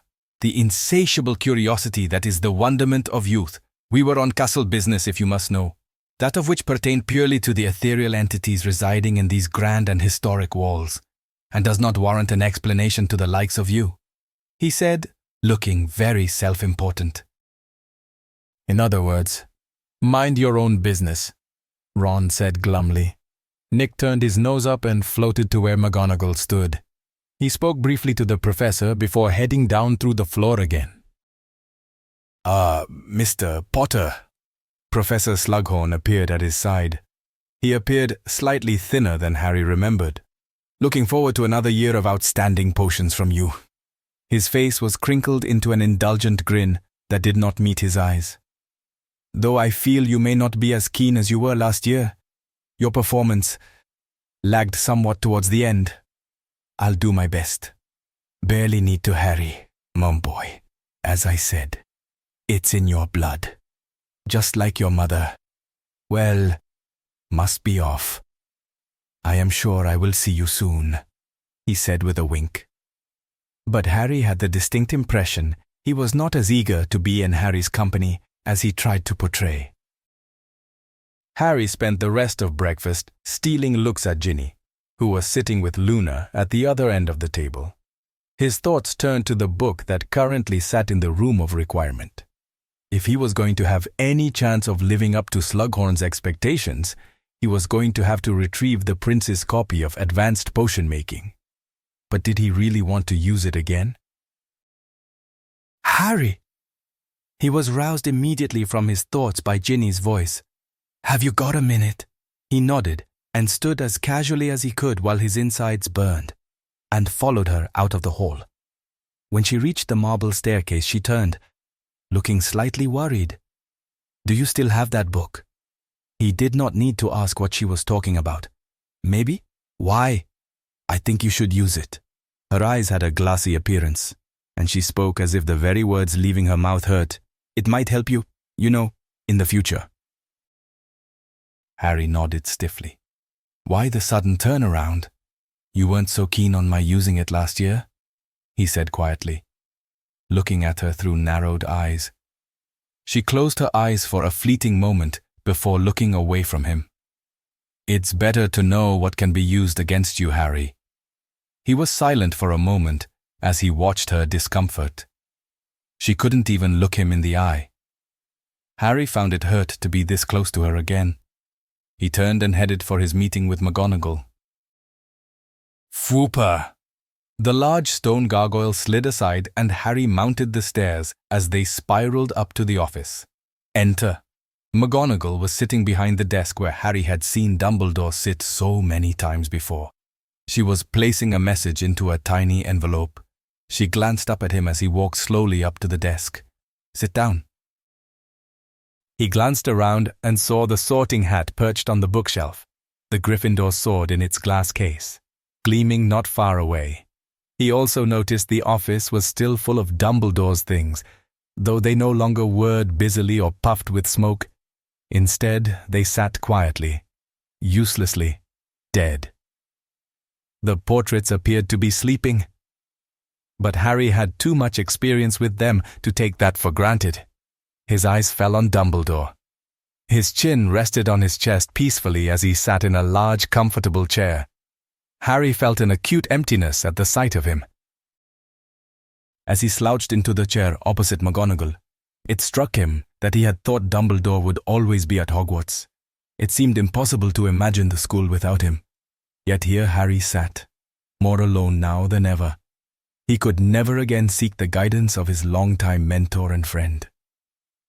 As Harry's eyes dropped to the floor, McGonagall stood up and placed the message in the beak of a tawny owl that waited patiently on the stand where Fawkes once sat. The owl launched into the air and in a flurry of silent feathers, disappearing through an open window. When Harry looked up again, Professor McGonagall was watching him. "You have something you wish to say to me," she said gravely. Harry straightened himself uncomfortably under her gaze. There must be someone better for the position of head boy.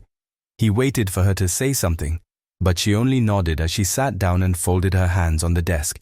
Harry went on, "I'll be leaving again soon." And I don't even know if I'll be back. McGonagall's eyes were on her hands as Harry spoke uncertainly. Point is, I won't be able to perform as head boy all the time.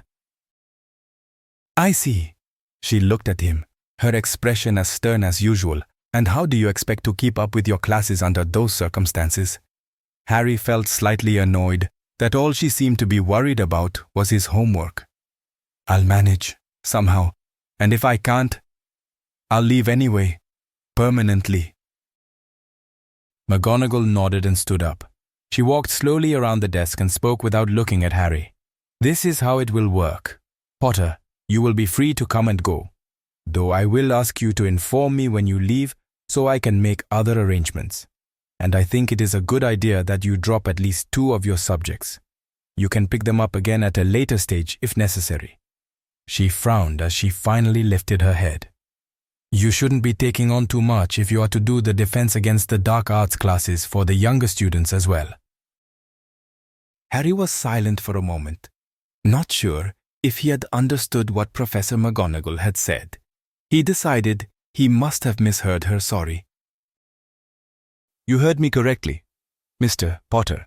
The new defense against the dark arts professor cannot take the position on full time, which leaves the younger students, 5th year and below to be exact, without a teacher.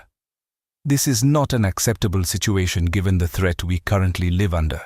I am sure you agree.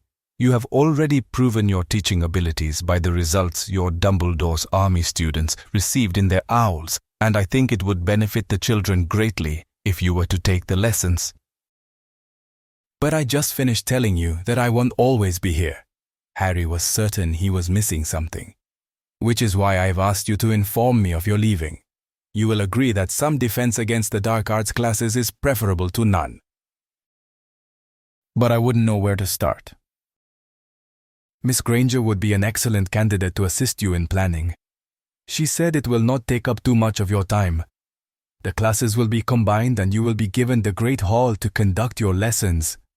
Harry's head was buzzing as she added, if they agree to it, I will organize for Mr.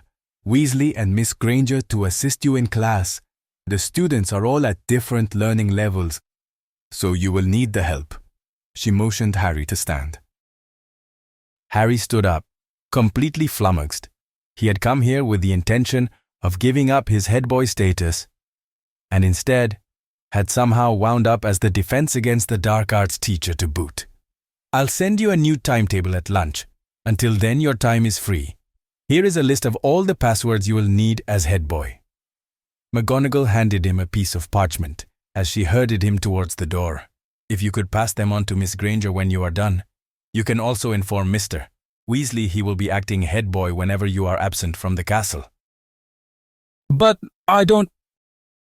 This was not a popularity contest. Mr. Potter, she cut him off as he stood outside the large double doors. You are head boy because you are the ideal candidate. Personally, I think it would be rather selfish of you to resign. She seemed to soften slightly as she added, the students will need you, Harry, before the end. As promised, McGonagall had Harry's new timetable delivered to him at lunch. It was a given that he would be taking Daedar classes, but he was pleased to see she had kept Charms and Transfiguration. He agreed with Ginny's reasoning about the Prince's book, and since McGonagall had seen fit to include potions in his schedule, he decided he would head up to the Room of Requirement later when everyone had retired to the common room. Hermione was extremely enthusiastic about Harry's new appointment and wholeheartedly agreed to help him plan and conduct the lessons. Rather annoyingly, Ron and Hermione had sided with Professor McGonagall on every point she had put forward to Harry, thereby robbing him of any chance of justification of his doubt. McGonagall had already arranged it, so they would have no trouble fitting the classes in between their own subjects. Seemingly, she had known they would be keen to help. And so it was that they set about planning the first lesson out of 3 they were to conduct each week. Hermione made rather a quick job of it. She bolted off to the library as soon as she had scoffed down lunch. And when she and Ron met up with Harry for dinner, she handed him a complete schedule for each age group for the first 2 weeks. including a break-up floor plan to allow for the required space needed. "How did you do that?" asked Harry, stunned. It wasn't that hard. All I had to do was take out some of my notes from the classes we'd done and combine it with some information from the library. We kept in anything that might come in handy in the near future, Ron added. "This is great." Harry felt more comfortable with the idea now that he had a plan in front of him. He gave Hermione an appreciative kiss on the cheek. "It's brilliant. It was no trouble. I really quite enjoyed doing it," she said, looking very pleased with herself. The time spent in the common room that evening was a nightmare. There was so much resentful squabbling going on around the room that everyone was on edge whether they were involved in it or not. And much to Harry's annoyance, Ginny spent a lot of time tucked away in the corner of the room with Dean. Harry couldn't stop glancing their way, and even though they both had their books open, they spent most of their time talking animatedly. When Dean met Harry's glance, he shifted in his seat uncomfortably and bent his head to Ginny's ear. The anger in Harry was stewing in the atmosphere of the room as he turned his head back to the crackling fireplace to avoid Ginny's gaze. Hermione was returning from the girls' dorm upstairs, where she had rushed off to after a shouting match had erupted, looking agitated. "It's just as well we don't have house points this year," she said as she sat on the floor in front of Ron. "They'd all be so deep in the negatives that there wouldn't be enough jewels in the hourglass to count them. What was it this time?" Ron asked, rubbing her shoulders. "Don't ask," she said as she rolled her eyes. "Just be thankful you're sleeping in the boys' dorm with the mess they've created up there. I told them you can't throw multiple hexes like that all at once without consequences." She looked up as two Ravenclaw girls appeared at the foot of the stairs. One had her arm around the other, who was desperately trying to shield a collection of enormous red bulbs on the end of her nose. Hermione made a disapproving noise with her tongue as they crossed the room, heading for the hospital wing. Harry stood up. "I'm going to fetch Snape's book. I'll be back soon." "All right. I'll wait for you before we do the nightly rounds." Hermione looked slightly uneasy as Harry headed out of the portrait hole. He pulled his invisibility cloak out of his pocket and threw it over himself as he took off for the 7th floor. Harry thought it a wise precaution to keep carrying it with him everywhere because Dumbledore had told him to do it last year, and the situation could only be worse now that he was no longer around. The empty stone passageways were already chilled with autumn's nighttime breeze as Harry slipped through a shortcut and up some stairs, and then to the corridor where the painting of the dancing trolls resided. He looked around to make sure no one was about, chiding himself for not thinking to grab the Marauder's map before he left, then proceeded to walk up and down outside the place where the door would appear. "I need to find my advanced potion-making book. I need to find my advanced potion-making book. I need to find my advanced potion-making book." Harry looked up at the wall. No door? What?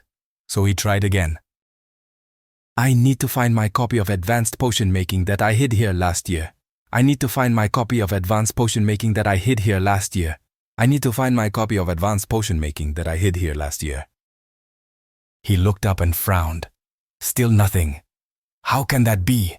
He couldn't understand it. He had hidden Snape's book here, and he should be able to. Then it occurred to him. "I need to retrieve Snape's book of advanced potion-making that I hid here last year." After repeating it for the 3rd time, the door appeared and Harry opened it quickly, stepping into the darkness and pulling it closed behind him.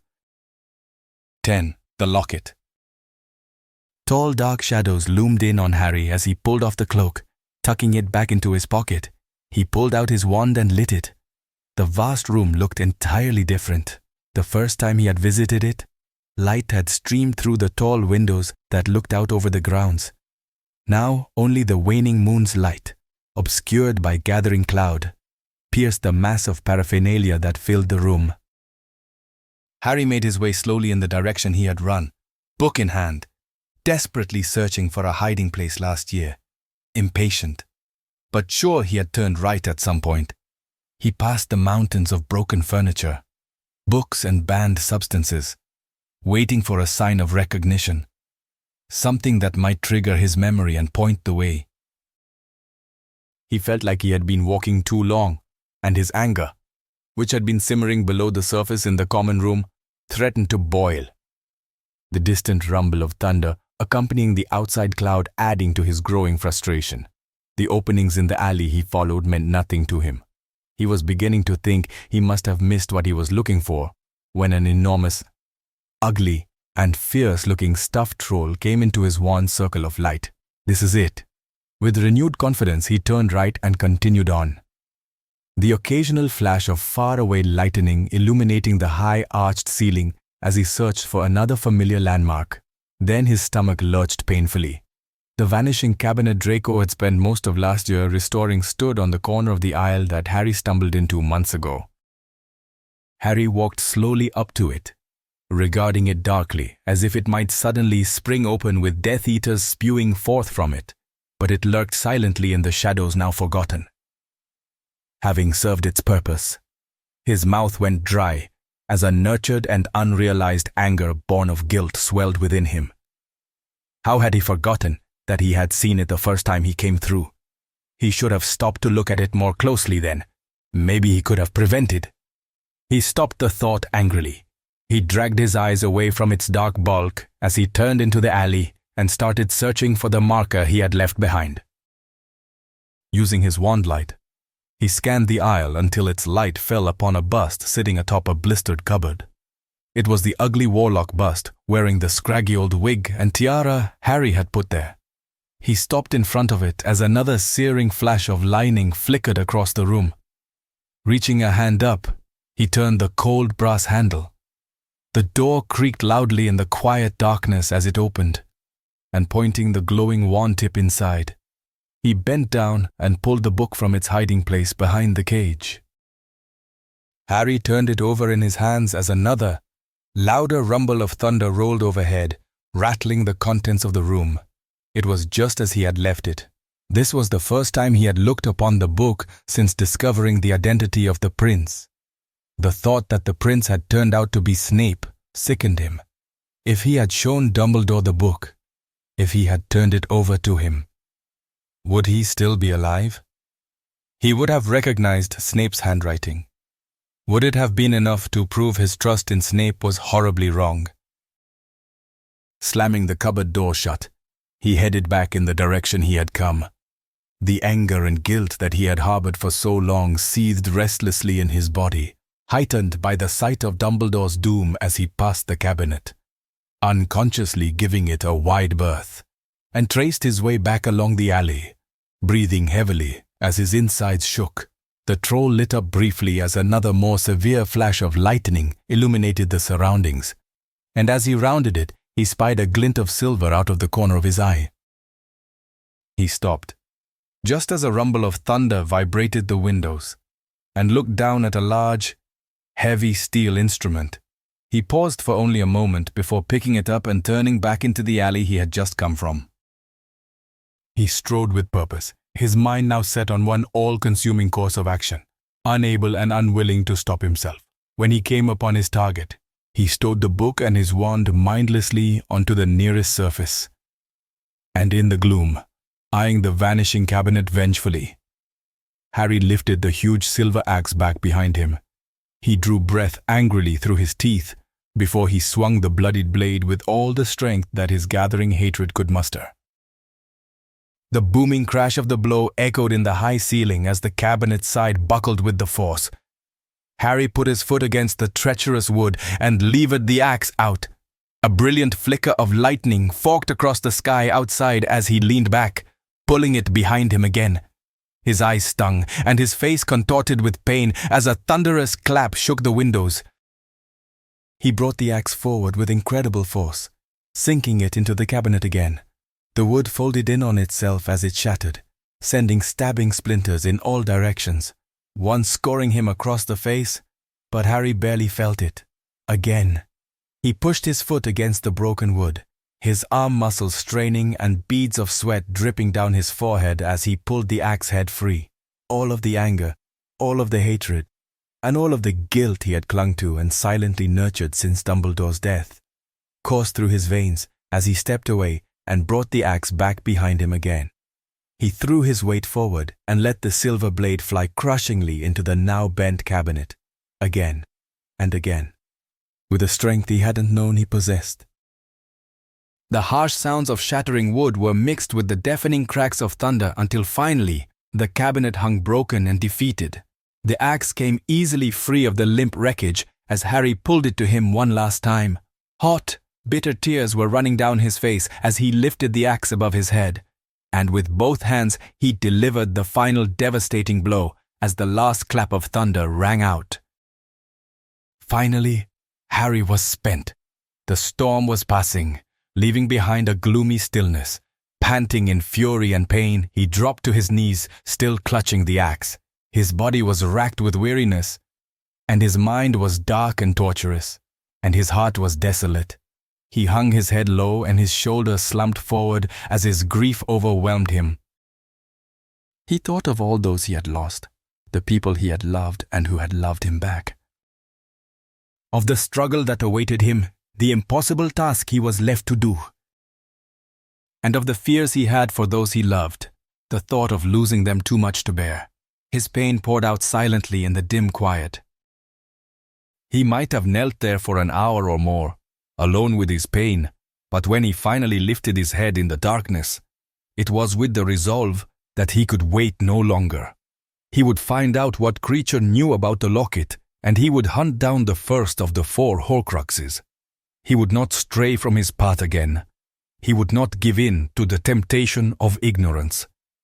He had been selfish to think he could stay. More people would die the longer he hesitated. He stood up, feeling utterly drained, and stealing one last look at the shrapnel he had vented himself on. He collected his wand and book, and headed for the common room. Blaise Zabini was slouched with Pansy Parkinson under the unicorn tapestry, deep in conversation, when Harry appeared through the portrait hole. They both stopped immediately and stared at the sight of him. Colin Creevey was finishing a game of exploding snap with Neville at one of the study tables. They too eyed Harry with uncertain, even frightened looks as he moved past them. "Harry," Hermione had been pacing by the fire, a worried expression on her face. "What happened?" She rushed over to him in alarm and grabbed his arms to steady him. "Oh, Harry," she breathed on the verge of tears. "Are you all right?" "I'm leaving tonight, but I need everyone out of here so I can speak to Creature before I go." She looked at him curiously for a moment, but his demeanor moved her into action unquestioningly. She nodded, frowning, and turned on the others. "All right, bed," she said, her voice slightly squeaky. "What?" scoffed Blaise. "You can't tell us when to go to—" But he stopped suddenly as Hermione drew her wand out and pointed at him. "Now!" she commanded, her voice suddenly stern. He threw his book down angrily, and Pansy scowled as they both stood and headed to their dormitories. Colin had mounted the stairs hastily the moment he had seen Hermione reach for her wand, but Neville stood staring at Harry. "I can help Harry," he said as he swallowed nervously. "Whatever it is, I want to help." Harry had a growing respect for Neville over the past 2 years, but he didn't want to involve him if he didn't have to. "Thanks, Neville, but not this time," he said gravely. Neville nodded and walked to the stairwell. He put a foot on the first step, then turned back to Harry. "If you change your mind, I've still got my DA coin." He flashed a crooked smile and disappeared up the stairs. "Where's Ron?" Harry just realized he wasn't in the room. "He started rounds and told me to wait here in case you returned. I'll go and fetch him." "Okay." Harry lifted his head to call the house elf Kriya. "Harry!" Hermione bumped his shoulder and motioned her head at the large, high-backed armchair facing the fire before she crossed the room and clambered through the portal to find Ron. Harry frowned and took a few steps to the side, and then bowed his head, reining in the feelings that flared at the sight of Ginny. Because Ron and Hermione were worried. She had waited for him. She had not let go to the extent he thought. When he finally looked up again, she was standing before him. She lifted her hand to Harry's face and brushed it lightly across his cheek, turning the palm towards him with questioning concern. Harry looked down at the blood on her fingers. Not too subtle. Am I? You're leaving, she said, frowning slightly. Yeah, he spoke gently. She took a deep breath and turned her eyes to the ceiling in a bid to hold back the tears that threatened. I'm with Neville, she said quietly, bringing her eyes back to his. Dumbledore knew you could not do this completely alone. You'll need help, Harry. Then she added, if you need someone, Cole, your friends will be there for you. Harry brought his eyebrows together. She spoke almost as if she knew what he was leaving to do. She continued, whatever you're up to. He asked you to involve Hermione and Ron, didn't he? Yes. But how did you know? They're your best friends, Harry. The three of you are regularly off talking about things you don't want anyone else to hear. Harry relaxed a little. Just remember they are here, Harry. Remember they have a right to be involved, even if you don't want to involve them. It's not fair to shut out the people who care about you. Harry watched her as her eyes swam with tears. He knew she was no longer talking about just Ron and Hermione. He reached up and put his hand to her cheek, moving in close until their bodies touched. Her frown deepened as she looked up at him. You're strong, Ginny. You'll come through all of this and be happy in the end. Harry wanted to believe this more than anything else. He could forgive her betrayal of him. He could forgive her turning to Dean. If only she would be happy. Without being aware of what he was doing, his mouth came down to meet hers as she closed her eyes, spilling her tears. Their lips met sadly and tenderly, caressing softly as they played gently across one another before Harry pulled himself back. Still unable to control the need he had for her, he reached around his neck and unhooked the pendant belonging to his parents, which he had worn almost continuously since coming upon it.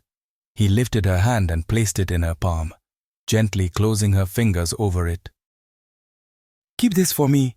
I'll be back for it. I promise.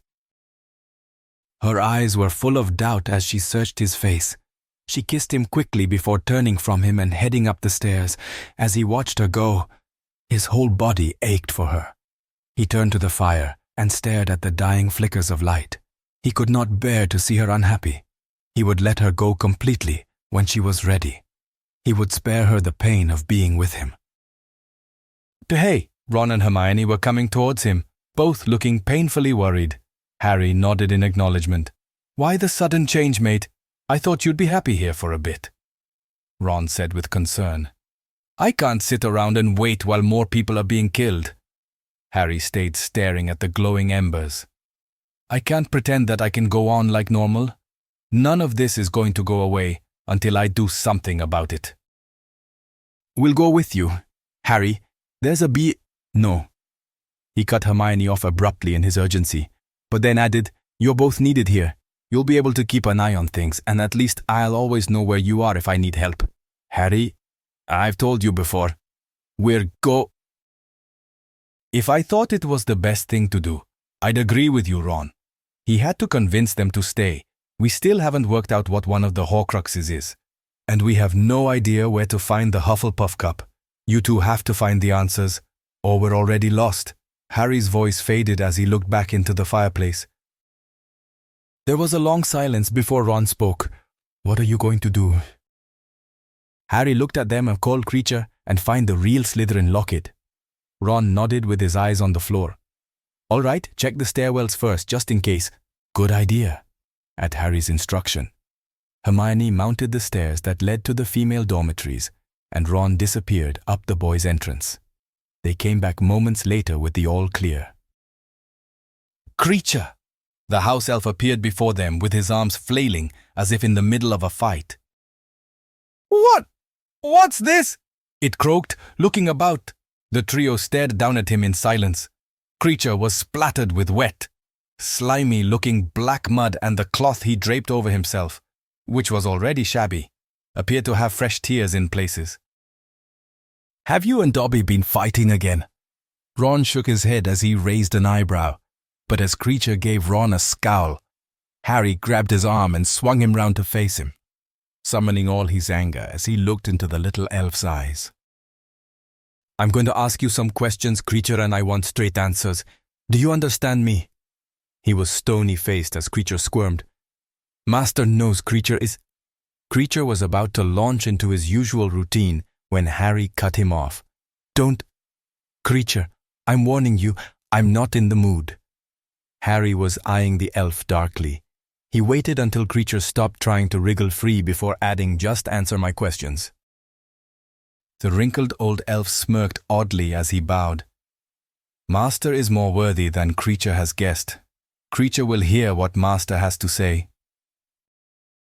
Harry let go of the elf's bony little arm and perched on the edge of a nearby chair. He held the gaze of Creature's bloodshot eyes as he asked, "Did you accompany Regulus when he visited a cave to retrieve something very secret?" Creature's face dropped immediately. He stared at Harry for a moment, then placed his hands over his ears. "Creature cannot. Creature is bound to keep Master's secrets." The little elf shook his head. "I am your master now. Creature," Harry said aggressively, "and you will answer me." Then, because Creature did not speak, though his eyes widened, he snapped, "Answer me." "Yes," the elf hissed. "Did either of you manage to retrieve the locket?" Harry was careful with his wording so Creature could not twist it. The elf let out a nervous squeal before answering, "Yes." The elf was extremely agitated, but it appeared as before. Creature was forced to answer. "Has the locket been destroyed?" Harry kept his voice cold and hard. Creature looked like he wanted to dissolve into the floor. "No," he squawked, terrified. "Harry?" Hermione and Ron all looked at each other. Harry continued, "Do you know what happened to the locket?" "Yes." The elf looked shocked at his own words. Harry frowned. "What happened after you obtained locket?" he asked slowly, aware the answers he sought lay with the right questions. Master Black was unable to open it before the Death Eaters tracked him down. Creature's mouth appeared to be speaking almost independently of him. He dropped to the floor and started to wriggle on his back. "What happened to the locket after Regulus died?" Creature took it, wide-eyed with shock. Creature's hand whipped up to cover his mouth in an effort to restrain himself as he struggled on the floor. "What did you do with it?" Harry's heartbeat quickened as he pursued him determinedly. Creature gave it to his mistress as a present. Creature started to writhe around on the floor, smearing mud all over the ornate, faded rug. Hermione watched with a mixture of horror and pity. What did Mrs. Black do with it? She counted it amongst her finest possessions. She kept it in a glass cabinet in the drawing room. Of course. Harry spun round to look at Hermione as she spoke. "I remember. When we were cleaning Sirius's place, there was a locket. None of us could get it open. That must have been it." "Oh," her face suddenly paled. "Harry, we threw it away," she breathed. Harry's stomach dropped. Now that she mentioned it, he did vaguely remember something like that, but they threw everything from the cabinets away. He buried his head in his hands, not wanting to think about what they had done. "Harry," Ron said gravely, asked Creature if he's seen the locket since we chucked it. "Why?" Harry sounded defeated as he spoke. "We disposed of it, Ron. It'll be long gone. Just do it." Harry looked back at Creature, who was positively thrashing about Creature. "Have you seen the locket since we threw it out?" he asked, expecting a resounding no. "Yes." Harry looked at Ron, who motioned the elf. Creature was getting more and more urgent in his effort to stop himself from speaking. "How did you know?" Harry turned to Ron. "Just a guess. He was trying to sneak stuff away all the time. Remember, if it meant so much to the old bat, he would have made a beeline for it." Harry smiled appreciatively at Ron, then turned his attention back to the elf still struggling on the floor. "Do you know where the locket is, Creature?" "Yes, where is it?" Harry hurried on. "In Creature's spot," he panted. "What? It's here," said Ron's stupid blood traitor. "Where is your spot, Creature?" Harry said through gritted teeth. "Creature's bed at his mistress's house," the elf exhaled, his body going limp. It appeared he had told them all he knew, for he stood up, looking exhausted, having fought a losing battle, and scowled at them. "Creature will go now. before vanishing.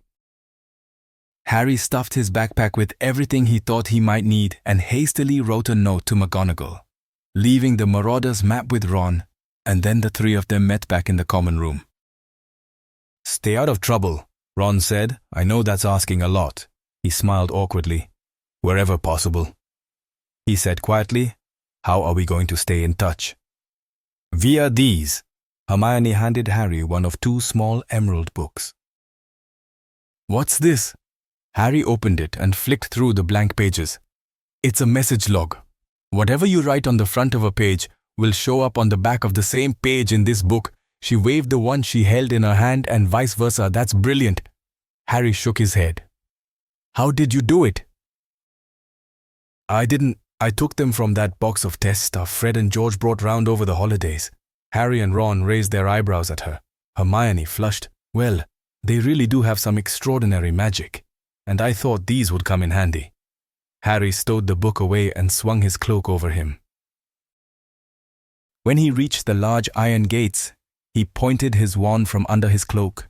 McGonagall had included the gate password on the list she had given him for the heads, with the understanding that he would need to use it on occasion. The enormous lock clunked open and the chains dropped away noisily. Harry opened the gate quickly and slipped through it, turning to lock it again. He concentrated and found himself outside 13 Grimmauld Place. Once he was back inside his temporary home, he lit several candles and went from room to room, looking for any sign of someone staying there. But there was no one about, and it looked as if Lupin hadn't been back since his last transformation just after Diagon Alley. So Harry dumped his pack on the bed and returned to the kitchen, getting down on his hands and knees. He lit his wand and crawled into the small space that Creature called home. With a sense of urgency, he rifled through the bedding, pulling out old photos and clothing that used to belong to Sirius's mother and father. Then his hand hit on something small, smooth and cold. He closed his hand around it and backed out of the tiny space. Even before he opened his palm, he knew this was it. It had an unnatural heaviness to it as the chain dangled through his fingers. Harry turned it over and traced the outline of the S-shaped serpent on the front. It seemed incredible to think he held a piece of Voldemort's soul in the palm of his hand. He finally stood and walked over to the kitchen table. Sitting down, he pulled a candle close, tucked his wand back in his pocket, and rested his elbows on the table, turning the locket over in his fingers. His eyes narrowed and mouth curled in distaste. Harry knew Voldemort had killed to make it, and the thought repulsed him, though he knew it was pointless. He tried to open it, and as suspected, it proved impossible. Suddenly, the fireplace burst into roaring green flames, expecting that Lupin was finally returning. Harry quickly tucked the locket away in his pocket. But as he watched the figure emerge from the flames, Harry's heart began to pound in his chest. All in one move, he leapt to his feet, whipped his wand out and aimed it at Snape Petrificus Totalus. The spell bounced off Snape and collided with the wall. The sound of cracking stone tore through the kitchen as Snape glared at Harry. "Stupefy!" Harry yelled as he backed away, trying desperately to put some distance between them again. The spell ricocheted off him as Snape flicked his wand, sending the iron candelabra that hung from the roof crashing down onto the table. The candle Harry had been using was thrown from the table by the force of the impact and rolled onto the chair he had been sitting on, its light flickering eerie shadows across the room. Snape snarled as he moved his wand. "Protego!" Harry instantly blocked the spell as the ropes that unfurled from Snape's wand uselessly dropped to the floor. There was another flick from Snape. Harry dived into the sitting room, narrowly avoiding a beam of light. "I see your skills have not improved!" Snape's voice goaded as Harry scrambled to his feet. Harry aimed at the doorway, his heartbeat racing as Snape's silhouette emerged, distorted by the flickering light. Expelliarmus. The curse hit Snape's shield and was deflected as he immediately sent a white light streaking towards Harry, throwing him backwards into the cold, dark fireplace. His hand slammed painfully into the stone arch, sending his wand flying to the floor, disappearing as it rolled under an armchair. The ash and soot flurried around him in his panic to find his feet. His mouth and nose were choked and his eyes were being inundated as he struggled to open them. He spluttered as he pulled himself forward, temporarily unable to see, his heart pounding in his chest as something was thrust into the flesh under his chin, forcing his head up. "I can still read you like a book." Snape pressed his wand tip further under Harry's chin. "You are no better off than you were 2 years ago." Harry was trying to keep his eyes open, though they stung with ash. "Do you delude yourself that you can take on the Dark Lord like this?" Snape leaned in close to him. "You have the powers of insect, and he will crush you under his foot just as easily." Harry cringed in revulsion at Snape's nearness, the panic rising in him. Then the wand tip was gone, allowing him to lower his head. His eyes had sufficiently watered to get rid of most of the grit as he watched Snape put a few paces distance between them, eyeing Harry suspiciously and keeping his wand directed at Harry's chest. Harry glanced down out of the corner of his eyes to where his wand had disappeared. "Don't bother going for it," Snape said, looking down his hooked nose at him. "Unless you want to be incarcerated again." He raised an eyebrow. "My last visit should put you off repeating that particular little stunt." "What do you want?" Harry said savagely, his chest heaving with anger. This was the second time Snape had got the better of him. There would not be a third. "I've come to give you the information I promised." Snape's voice was silky as he pulled a small scroll from his robes and held it aloft. Harry eyed it for a moment, frowning dubiously. "It won't bite," Snape said sarcastically and narrowed his eyes. "Not if you do as instructed." Harry reached a hand up and took the scroll, all the while wondering why he was listening to this traitor. "What is it?" Harry did not attempt to hide the loathing in his voice. "It is your key to Bellatrix Lestrange," Snape said. "However, if you try to open it before 6 p.m. on All Hallows Eve, it will ignite." Harry stopped fumbling with the seal on the scroll and looked back at Snape. "After 6 p.m. on Halloween, you will have a window of 5 minutes with which to read it and memorize it." "Memorize it?" Harry eyed Snape distrustfully. "You will find out what I mean on Halloween. Not before," Snape said unhelpfully. Harry narrowed his eyes and scowled. "It's a trap, isn't it? If you think I'm stupid enough to, I could easily force you to come with me right now," Snape said threateningly. "I wouldn't go without a fight," Harry spat. Snape sneered mockingly as he shook his head.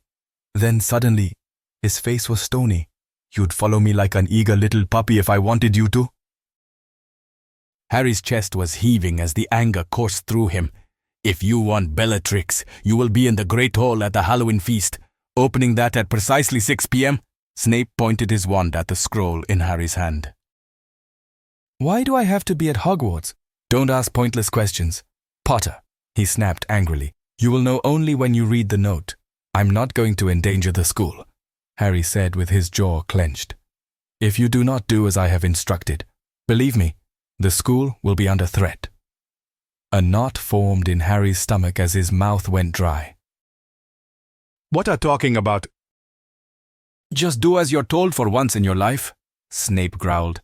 Then he added silkily, "Do nothing until Halloween, as I've said. And remember," Snape took a step closer to Harry, "do not breathe a word of this to anyone in the meantime. Your revenge on Bellatrix depends on it."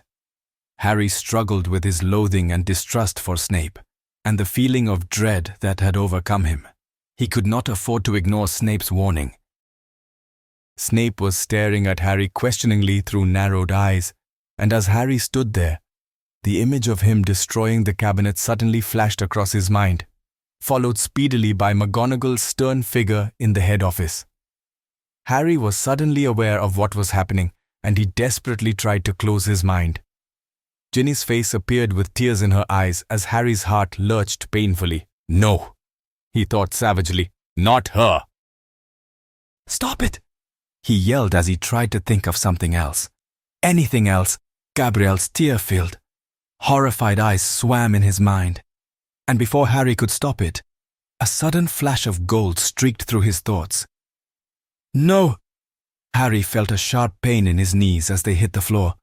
He lifted himself to his feet, panting from the effort of throwing Snape out of his mind, and glaring at Snape. He asked furiously, "What the hell are you doing?" Snape was even paler than usual, and his eyes looked almost possessed as he spoke. "You are still hopeless at occlumency," he said, his voice dripping with contempt. "You will fail, Potter, because you are clueless and lazy." Then he flicked his wand. But Harry was ready for it. He threw himself behind the chair. The curse hit the back of the fireplace, sending soot billowing into the air as Harry desperately felt for his wand.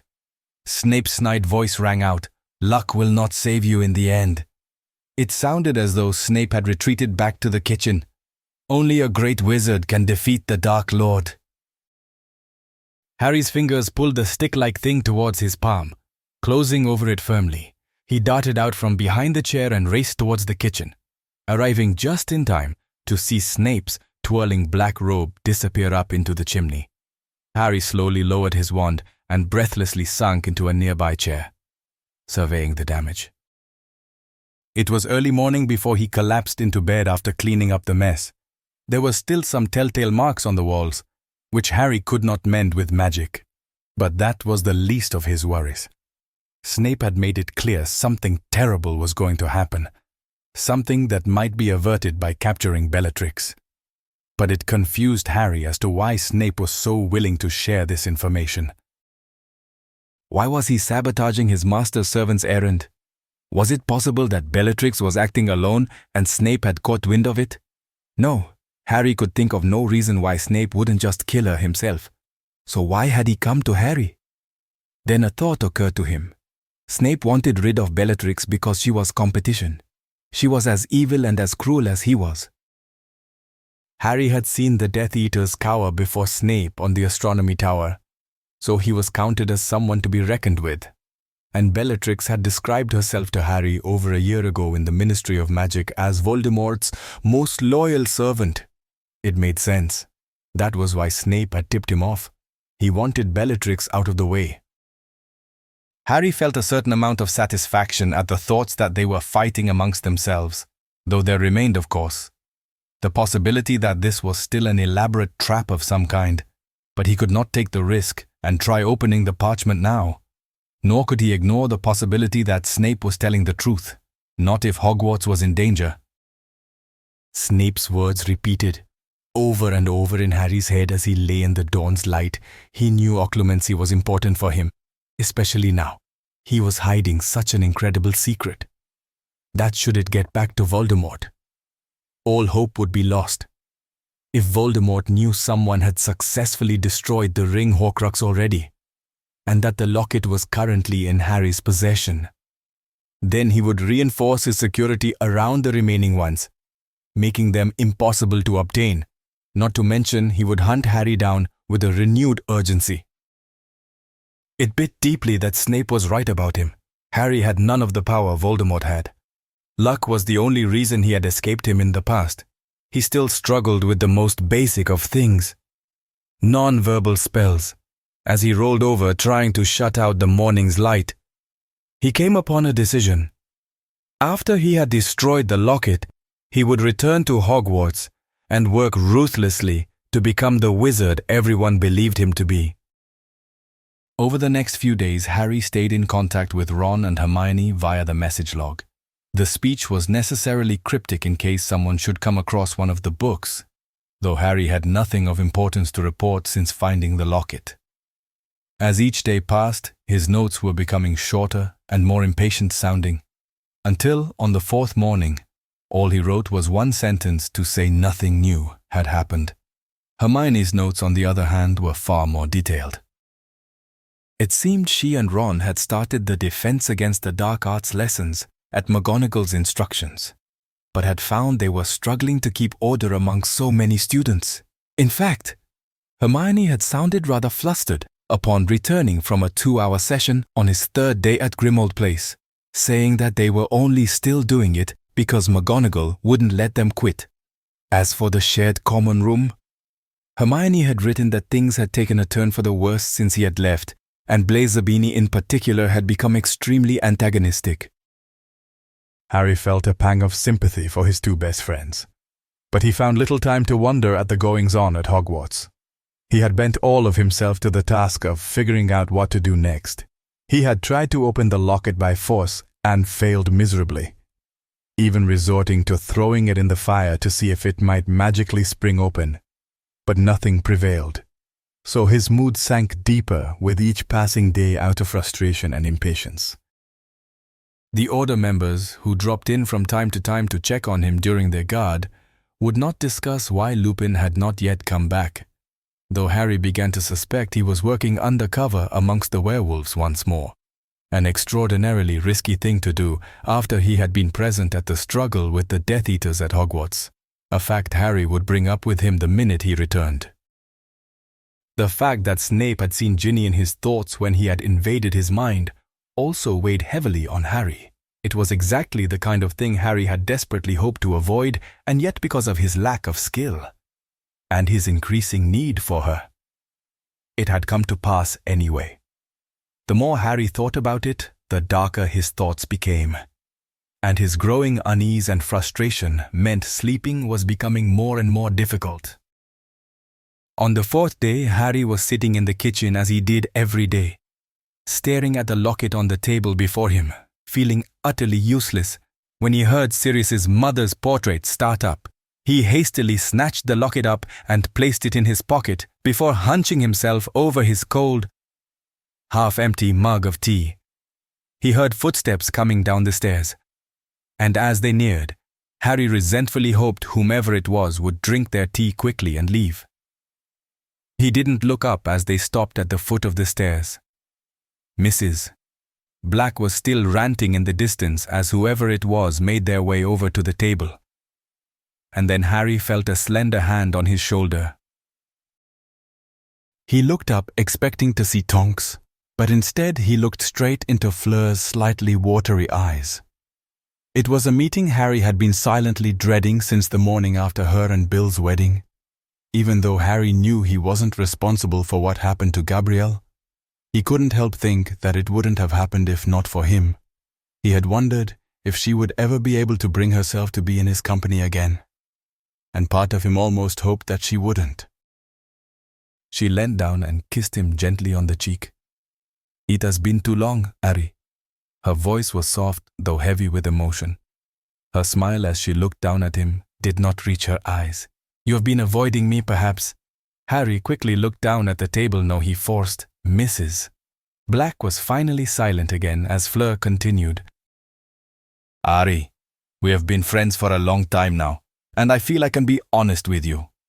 She pulled out a chair next to Harry and swung it round to face him. He stared at the table intently and did not look up. "Things were very hard for my family after what happened, and it was easy to blame you because we needed someone to blame." Harry swallowed the pain that leapt from his stomach, but it did not take us long to realize our mistake. "And Bill's been working very hard to find the culprit, the real person who deserves our hatred." Harry's head swung round as he looked at Fleur-dis. "Bellatrix." She almost spat the names. He will feel the consequences of her actions very soon. Harry frowned. "What do you mean, he asked cautiously. "You will the..." Just then, Bill appeared through the doorway and smiled crookedly at Fleur through his scarred face. "And when he catches up with her, she will wish she never crossed a Delacour." Her eyes glittered with revenge. Harry was frowning intently as he turned his attention to Bill.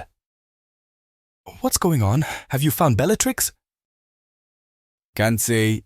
Order business," he said flatly. Harry dropped his eyes searchingly to the table. He knew. The Order's hatred of Bellatrix was likely to place them all in a great deal of danger, and he was already sitting on a way of getting to her, but he had no way of convincing them of that without telling them about Snape, which would then render the plan useless. He stood up and looked Bill in the eye, determined to get an answer. "I have to know, Bill," he said slowly. "How close are you to getting to Bellatrix?" Bill sighed and closed his eyes for the briefest moment before answering him. "I know what this means to you, Harry, but I can't..." "No, you don't. You don't have a clue what this means to me. Harry said loudly.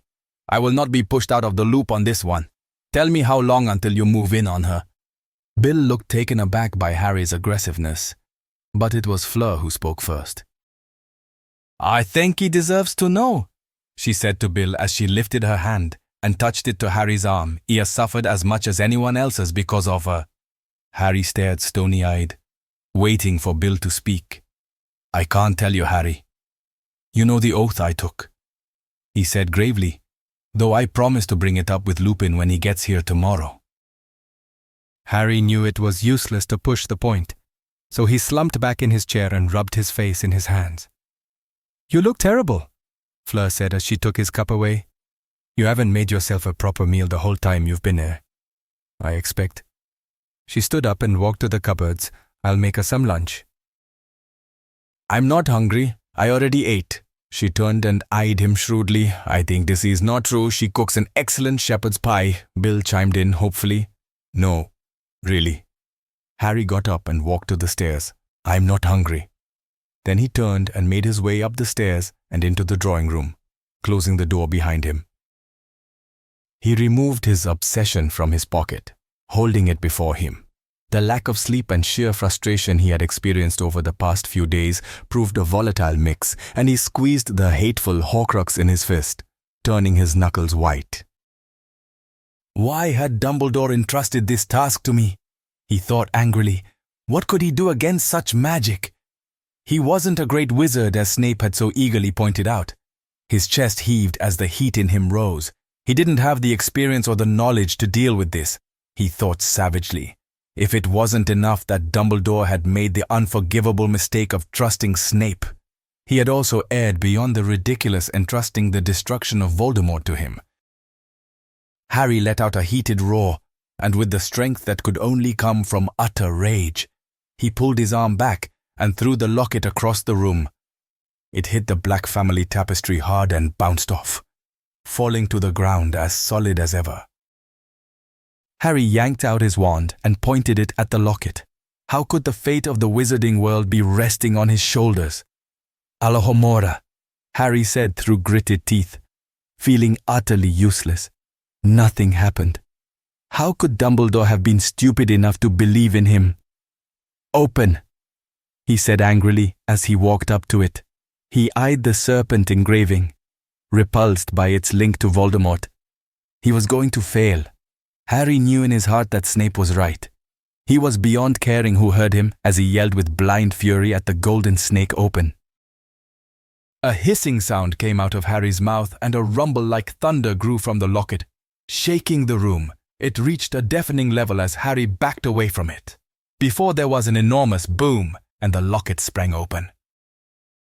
There was a blinding flash of pale pink light and an unbearable wave of heat as Harry was lifted off his feet and flung backwards. He was slammed into the wall behind him with incredible force, and then just as helplessly, he was dropped onto his stomach like a rag doll, barely conscious. His skin was painfully blistered and burned as he struggled to get breath into his lungs. He was unable to move as his eyes looked across the floor and found the locket lying open and blackened under the burnt shell of a chair. His ears rang and his head pounded, and he spluttered as the air returned to his lungs, finally giving in to the encroaching darkness. 11. A laid and a familiar face. Harry slowly opened his eyes. His body was drenched in sweat, and his head swam dangerously as he lifted it off the pillow groggily, trying to get his bearings. In the dull nightlight, Harry could see the familiar blurry sight of the Hogwarts hospital wing. He did not wonder at what had brought him here. During his hours of unconsciousness, the opening of the locket had played out over and over in his dreams. He was burning, always burning. Sometimes the burning light that enveloped him had merely scolded him beyond recognition, leaving him scarred and disfigured like Mad-Eye Moody.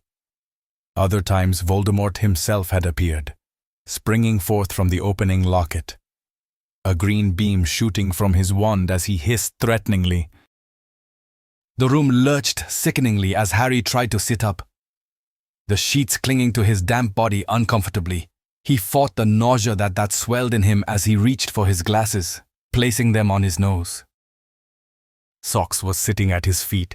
She was staring at him through her rather large green eyes, her tail flicking lightly at the end. He reached down and stroked her head automatically as he looked around the room. She immediately pressed her head to Harry's palm, purring loudly, and padding up the bed. She placed her front paws in his lap, rubbing her head against his body. He wondered how long he had been there as he scratched behind her ear affectionately and lifted her to him.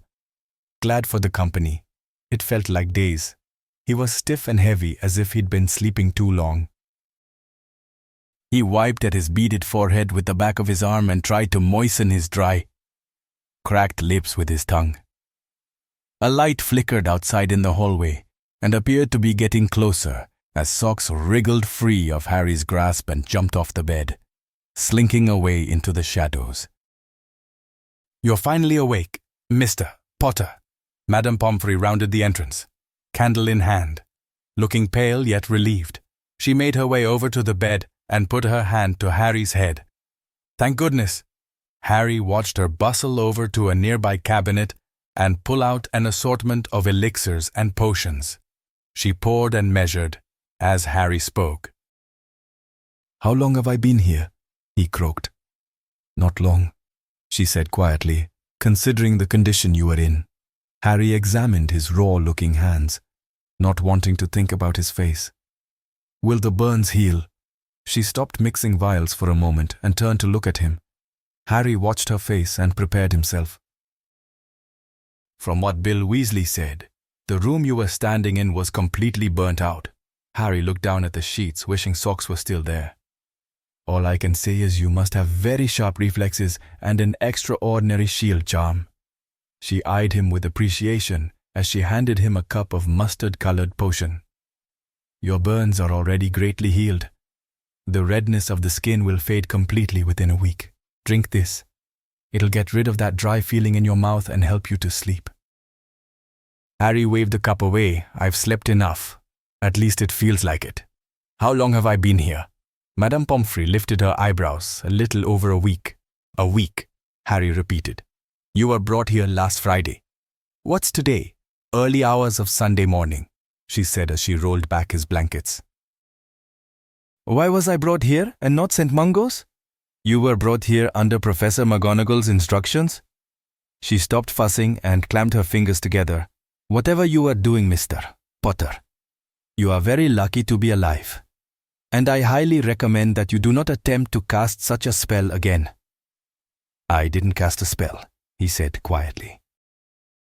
"Rooms don't just blow up of their own accord," she said sternly as she took the pillows off the bed. "You've got some explaining to do when you see the professor." Harry didn't want to say anything else about what had happened, so he waited for Madame Pomfrey to finish stripping the bed around him before asking after Ron and Hermione. "They've been in every moment they can spare, I would think, and then some. None of the other students know you are here, at the headmistress's orders." She pulled out a fresh pair of pajamas and grabbed Harry under the arm, hoisting him off the bed. Harry was surprised at how difficult he found it to move, but Madame Pomfrey appeared prepared as she helped him to the bathroom. Harry stood under the shower, letting the cool water wash over his raw skin. He had destroyed the locket Horcrux. He had seen it lying open and charred before he had passed out. But what was he going to tell everyone when they asked what had happened? When he returned to his newly made bed, he drank the mustard potion and slipped between the crisp, clean sheets, and before long the effort of having showered caught up with him. He slept free of dreams about the locket, and when he did finally awaken, it was to the sounds of Ron and Hermione in the middle of an argument. "He's got a right to know, Hermione." "Yes, but it's not a good idea to tell him right now. He's got enough to deal with. Ron, wait until he's feeling better." Harry kept his eyes closed and listened. "He'd want to know now," Ron said. "What difference will it make? He's not going to be able to do anything about it anyway, and it'll just worry him sick." Harry's heart missed a beat as he opened his eyes. "What will?" he asked heavily. Ron, who had been pacing up and down at the foot of the bed, stopped suddenly and looked at Harry with a guilty expression on his face. Hermione, who was sat in a chair beside the bed, glared at Ron accusingly. Harry eased himself into a sitting position, and Hermione stood up and propped his pillows so he could lean back. "What's going on?" He directed his gaze at Ron, who seemed like the most likely source of information. "It's probably nothing," Ron began uncertainly, but the orders lost track of Lupin. "What do you mean, lost track?" Harry's stomach lurched. Ron looked hesitantly at Hermione before answering. He didn't turn up last Saturday, and nobody's seen or heard from him in over a week. Harry's mouth went dry as he frowned down at the bedsheets. "He's back with the werewolves." "How do you know?" "Nobody's said anything," Hermione asked. "They don't have to," Harry said darkly as he looked back at Ron. "What did Bill say?" "Not much. He just let it slip, really, when he and Fleur were in here yesterday looking in on you." Harry shook his head. How could he go back there? If Greyback sees him, he couldn't finish the sentence, and he didn't need to. Ron sat down on the edge of the bed as Hermione settled into her chair. "Lupin's smart, Harry," Hermione said, frowning. "He knows what he's doing." They sat in silence for a moment before Ron spoke. "So, how did you end up a crispy critter then?"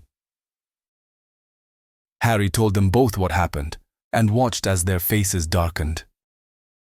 "We thought it was the Horcrux," Ron said, "so you managed to open it then." "Yeah, only by accident. You destroyed it though, mate. Accident or not, you did it." Hermione had said nothing. She sat staring at the floor with a grave expression on her face. "What?" Harry prompted, suddenly worried that maybe he hadn't destroyed the Horcrux by opening the locket. "It almost killed you." Her eyes swelled with tears as she looked up at him. "And there are 3 more of them out there you have to destroy." Harry had thought the very same thing when he'd been showering. But the sight of Hermione's growing horror made him downplay it. "Yeah, well, I made it though, didn't I?" He tried to smile, but couldn't quite manage it. "Only just," Ron said gravely. "I don't think you should be doing this on your own, mate." "Ron's right. The next time we go with you," Hermione said as she wiped at her face. "No." Harry shook his head slightly. "Definitely not. We stayed behind this time because you asked us to, and it nearly got you killed." "There was nothing either of you could have done," Harry cut Ron off gravely. "If you'd have been with me, you'd probably be dead, and then I really wouldn't have any help." There was an uncomfortable silence, which it meant they would argue the point no further. And Harry spent the rest of the morning hearing all about the goings-on at Hogwarts. After complaining about their disastrous attempts at keeping order in their defense against the dark arts classes with the younger students, Ron and Hermione launched into a detailed and rather curious description of their own defense lessons. It seemed the new teacher, who refused to be addressed as Professor, was extraordinarily grumpy, though Ron pointed out he did know his stuff. Neither of them could tell Harry what his name was, as he had never bothered mentioning it, although Hermione commented that she was sure she'd met him somewhere before. When she had asked Professor McGonagall about him, she had raised her eyebrows and said he was from Hogsmeade, so it was likely she had seen him on occasion, and that calling him Sir would suffice, seemingly unwilling to elaborate any further. Madame Pomfrey ploughed Harry with various potions all that day, and he spent his last night in hospital accompanied by Socks, who had snuck in and jumped onto his bed in the small hours of the morning. He felt comforted by the feel of her soft fur on his fingertips, though his thoughts constantly strayed to her mistress. Now that he was back at Hogwarts, he knew he was going to have to buckle down and learn everything he could to help him in his endeavor to face Voldemort. He would have little time to be stewing over the things he could not have, which would be a welcome distraction. The following morning, Madame Pomfrey instructed Harry to go straight to the headmistress's office before attending any classes. He dreaded the confrontation he knew was inevitable, and as he rode the stairs to the double doors outside her office, he tried to imagine the look on her face when he told her he had nothing to say. Once at the top, he knocked and waited. The doors opened and Harry saw McGonagall returning her wand to the desktop in front of her. "Come in," she said, pointing to the chair. Harry walked forward but did not sit. Instead, he stood firmly and spoke with a stony expression on his face.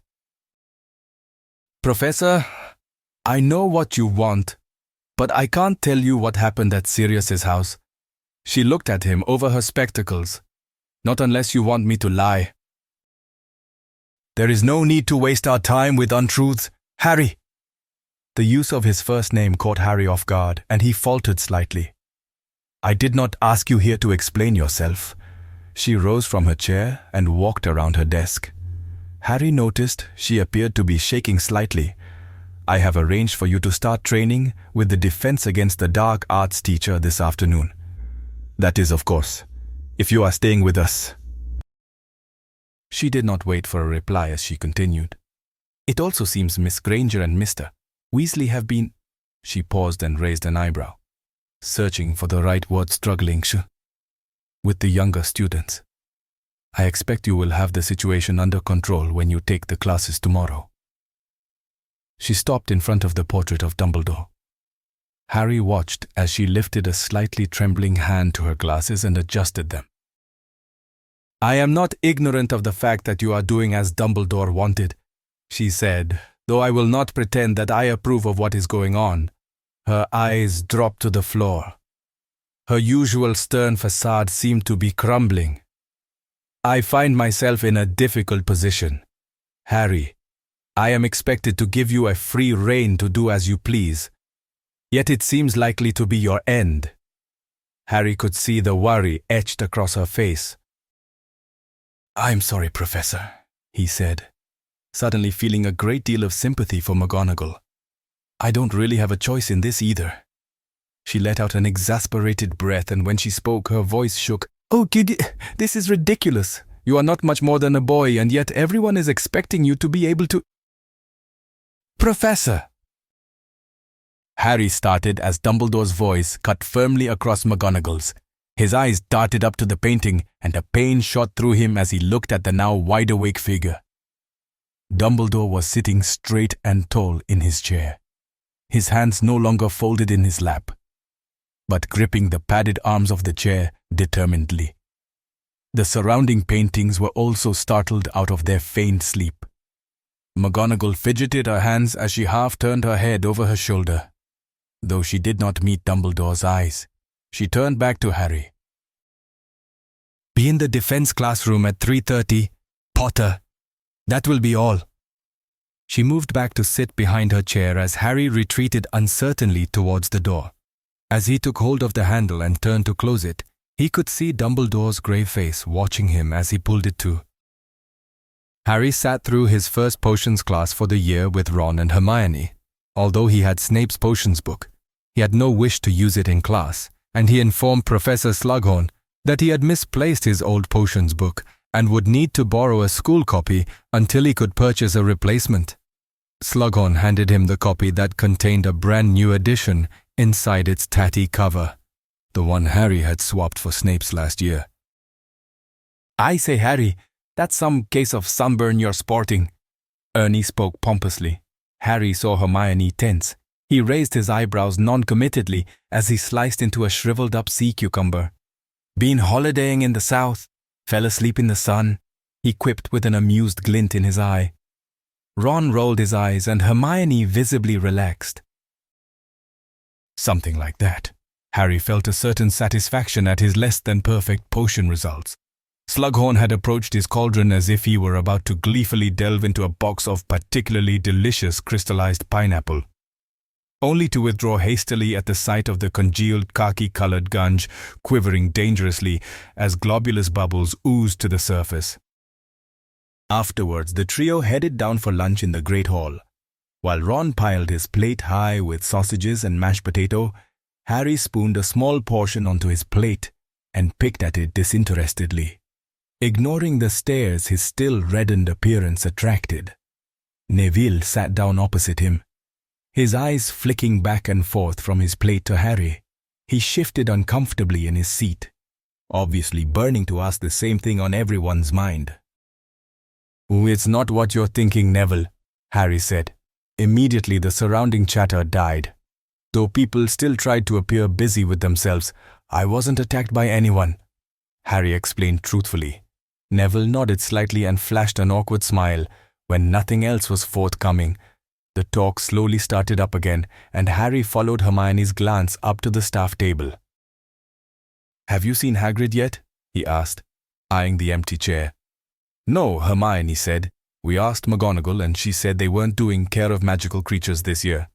"You don't suppose it's got something to do with that giant attack at Trowbridge, do you?" asked Ron. "Nobody's seen Grop, have they?" Harry frowned. "I don't think so." Hermione looked as worried as Harry felt. Just then, Ginny strolled up to the table and sat down a few places from Ron. Harry caught her eye for the briefest of moments before she, 90, started ladling food onto her plate whilst talking with great verve to a fellow Gryffindor 6th year. For all intensive purposes, she appeared to be in high spirits, so much so that she was attracting the attention of those around her. Harry, Ron and Hermione watched curiously as a not-so-miniature Mount Everest began to form out of mashed potato on her plate. It grew to an impressive height before the girl she was talking to finally interrupted her. Nodding at the mound, Ginny looked innocently down at her plate. "Oh," she said quietly, her expression dropping slowly. She still grasped the large serving spoon in her hand, and her cheeks reddened as she stared at it for the longest time, seemingly unable to look away. Harry was on the verge of getting up to go to her when a hand fell on her shoulder. Ginny looked blankly up at Dean. "Come on," he said as he motioned his head to the door. Harry breathed heavily as he watched her rise, sucking in the urge to call her. Dean put an arm around her small shoulders as they walked back out of the hall together. Harry dropped his gaze to his own plate when they had gone from view, aware of the pained look Hermione would be shooting at him. Harry arrived outside the Dada classroom as instructed by McGonagall. Glad to note the passageway was empty of gawking students. He knocked loudly and then turned the large cast-iron ring handle, pushing his shoulder against the heavy wooden door and stepping into the room. He was just about to push it closed after him when he felt the hair on his neck prickle. Before he could react, a beam of light sped towards him, knocking him off his feet. He hit the stone wall with a thud and then winded. He slid down it slowly onto the floor. A coarse grunt sounded and Harry's heartbeat raced, his wand already in hand. "You're dead," the gruff voice said shortly. A hand reached down and grabbed him under the elbow, helping him to his feet. "It's a wonder you're still alive, walking around so blindly." When Harry got to his feet, the rather hairy old man, dressed in grey flannel robes and a grumpy scowl on his face, turned and walked to the front of the room. Harry knew immediately where Hermione had seen this man before. It was the barman from the Hog's Head. "I wasn't ready." "Precisely my point," he growled as he reached the desk and turned, perching himself on the edge of it. "There's no need for me to be wasting my time teaching you. If you're going to walk around with your head up your—" Well, the man eyed Harry as he began walking forward. Harry's heart sank. Snape's words echoed through his mind as he swallowed. "I know, you're right," Harry said slowly. "Luck is the only reason I'm still alive." Bitterness laced in his voice. "Luck?" The man had an almost amused look on his face. "Think you're lucky, do ya?" "That's not what I meant." Feeling sorry for yourself then." Harry was getting the distinct impression nothing he said would be right. "No, I just—" He paused. "What? Just want to be left alone? No, just wish it would all go away?" The man taunted. "No," Harry said, getting increasingly impatient. Harry struggled. "Want people to realize you're not as good as they think you are." "No," Harry said loudly. "I just want to be ready." He yelled angrily before he could stop himself. The man leaned back slightly and folded his arms. A crooked smirk was just visible underneath his wiry beard as he gave Harry an appreciative look. Harry's chest was heaving. He was intensely irritated by this man's demeanor. "Right. Let's get started. Then, first thing, the man unfolded his arms and stood opposite Harry. You need to learn to control yourself. 2 hours later, Harry left for the Great Hall feeling utterly drained. He had been under a constant barrage of unusual comments and criticisms from the gruff man as they had practiced dueled. And every time he had let his anger get the better of him, he had found himself on the floor. Most of the students were already sitting down to dinner, but Ron and Hermione were nowhere in sight. He sat down next to Neville, who was gulping down chicken soup, and inquired after them. I don't know, Harry. 1 minute they were sitting in the common room, chatting to Ernie. The next they went rushing out the portrait hole. He had a worried look on his face. Are you all right? Harry let the hot soup drip off his spoon. Yeah, just tired. He got a couple of mouthfuls down before almost falling face first in the rapidly cooling broth. He gave up trying to eat and headed back up to the Gryffindor Tower, climbing into bed after discovering Ron and Hermione were still nowhere in sight. He awoke in the dark sometime later, someone shaking him urgently. Harry, wake up, Ron whispered hoarsely. Harry. What? Harry had been so weary when he retired that he was having a lot of trouble rousing himself. Come on, Ron pulled at his arm. What? He said groggily as he yanked his arm out of reach, not at all feeling like getting up.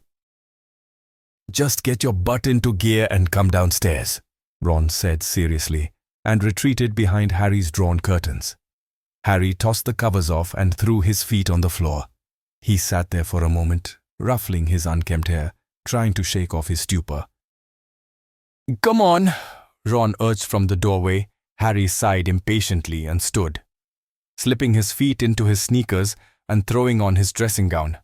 The curtains were drawn around every bed except Ron's, which showed no signs of having been slept in at all. Some heavy breathing and the low rumbling of a snore sounded across the room as Harry scuffed along the floor, treading heavily down the stairs to the common room. He arrived at the bottom to find Ron and Hermione sitting alone by the fire. You look terrible, Hermione said with a frown as Harry dragged himself over to them. Thanks, well, go on then, Ron said, looking at Hermione and motioning his head at Harry. Hermione continued to eye Harry with a frown, but said nothing. Harry stood there with his hands shoved in his gown pockets, looking from one to the other, his gaze finally settling on Hermione. What? His curiosity making him feel more awake the longer it took for them to spit it out. I think I might know where to start looking for the cup, she said with uncertainty. Harry immediately felt a jolt that would normally have made all traces of sleep leave him. But he was utterly worn out. What? How? We were talking to Ernie earlier this afternoon. He started asking about your burns, Ron said. He was going on and on about sunburn, saying he'd never suffered from it. Hermione spoke rapidly, but that Zach had a really bad case of it years ago when he'd been on holiday in Italy. Apparently he did it 2 days into the trip, and Ernie said it was even worse than yours. Hermione winced, said he spent the rest of the holiday holed up inside his suite. Pratt, Ron said. You remember Zacharias, don't you, from the DA? She asked Harry. Yeah? Harry remembered Zacharias rather well. He had been an obnoxious character who had managed to put almost everyone in the DA offside in their very first meeting at the Hog's Head. Well, apparently his and Ernie's parents are really quite friendly. Have been for years. You know, both being from old wizarding families, both being primarily Hufflepuff students, and so on. She said they go to each other's dinner parties and birthdays. They even holiday together on occasion, like when they went to Italy.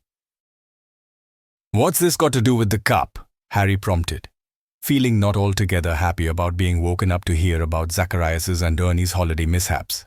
Hermione's fingers were fidgeting with the corners of a large, tan-colored book that lay in her lap. Do you remember the name of the woman Tom Riddle killed to get the cup? She said quietly. Yes. Hepzibah Smith. Why? The memory from the pensive was still vivid in his mind. Well, you remember she said she was a descendant of the original Hufflepuffs, which is why she had the cup in the first place. Yes, Zacharias a Smith too, Ron injected. Exactly, Hermione said. But there must be hundreds of Smiths in the wizarding world, Harry said doubtfully. There are, Hermione said slowly. Great. So how does this help? Harry said, getting a little frustrated that he was still none the wiser. Ron said, interestedly, Hermione remembered reading about the founders of Hogwarts in Hogwarts. Hogwarts. A history. Yeah, I know. She must know that book off by heart. By now. I still don't see what you're getting at, he said impatiently. Harry then turned to Hermione. She appeared slightly hurt and wouldn't look at him. Instead, she watched Ron, who had tensed visibly.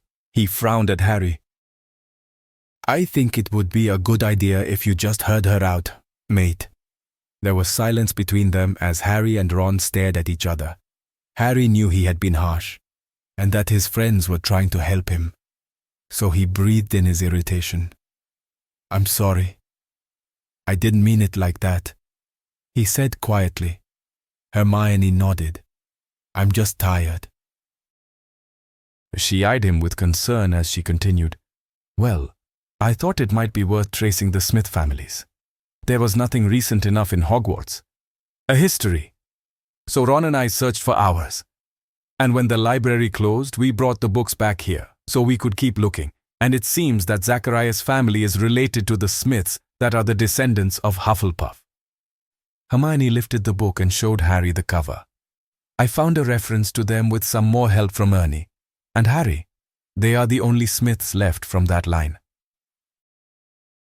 Harry glanced down at the cover. The Hufflepuffers. A look at graduates.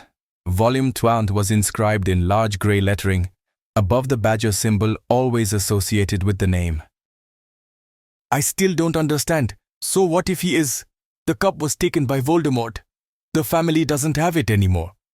Harry, when Voldemort made the Horcruxes, he made them out of trophies, things that were meaningful in some way. Hermione explained Dumbledore said so himself, didn't he? Yes. Harry was feeling like they were getting nowhere and his patience was wearing thin, and his head had started to hurt. But I don't see how that will help us find it. He could have put it anywhere. Just give her a chance, mate, Ron cut in seriously, holding a hand out in a silencing gesture. Harry swallowed. He had no idea why, but his anger had been steadily building. Think about where Dumbledore found the ring.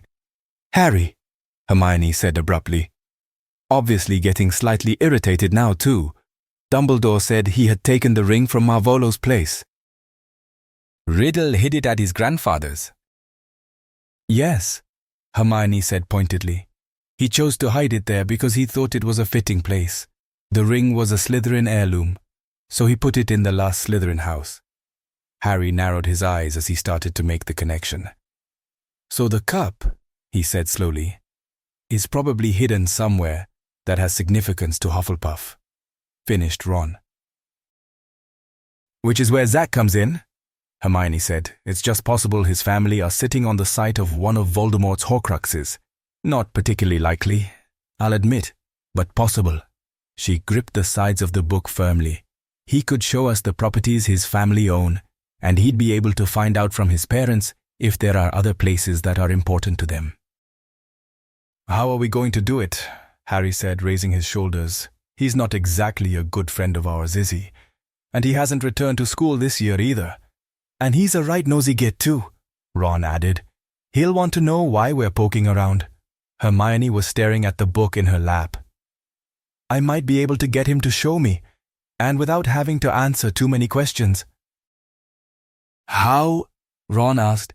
Harry thought Hermione looked decidedly uncomfortable as she spoke. It's just an idea, but I could use a love potion on him. What? What for? Ron screwed his face up. Well, if he thinks he's in love with me, he'll show me pretty much anything I ask him to. Won't he? She said. Ron's mouth started to move, but nothing came out. No, Hermione, that's not a good idea. Harry frowned. You didn't see Ron last year after he ate one of those chocolate cauldrons Romilda spiked. If you can think of another way of getting what we want, then I'd like to hear it, she said, raising her eyebrows. We'll just ask him. That's not an option. Hermione shook her head. You know what he's like. There's no way he'll do it without asking a million questions. And even then, he'd probably refuse. No. She shook her head. There's no other way. You're not doing it. Ron finally spoke. I'll make sure the potion's fresh from Fred and George so it won't be too strong. She went on determinedly, not looking at Ron, and I'll do it bit by bit, so it won't be suspicious. Harry was deep in thought, searching for another way they could approach Zach. But try as he might, Hermione's idea seemed like the best answer. I'm just not keen on you doing it, Hermione. What if something went wrong? I'll be careful, Harry. Don't worry. I've no intention of getting myself in too deep. What if he gets frisky? Ron scowled. Hermione rolled her eyes and sighed impatiently. I can handle Zacharias Smith. Anyway, she stood, still clutching the book. It'll be dawn in a few hours, and we've got defense classes to teach this afternoon. I'm going to get some sleep, and I suggest you two do as well. She crossed the room, turning before she headed up the stairs. Especially you, Harry. You really do look terrible. She paused as she studied him for a minute, and then mounted the stairs, stifling a yawn. I don't like it, Ron said flatly. There's a surprise, Harry said dryly. Really? Remember what Slughorn said about obsessive love being dangerous? Yeah. But if anyone can do this, it's Hermione. She's very thorough. He replied as they headed back up to their beds. I'm not really keen on the idea either, but I don't think we have a choice. We have to find that cup. And this is the best lead we've got. The only lead we've got. The next day, when Harry wandered into the Great Hall with Ron and Hermione to take the first lesson of defense for the younger students, he had to fight the overwhelming urge to turn around and walk out again.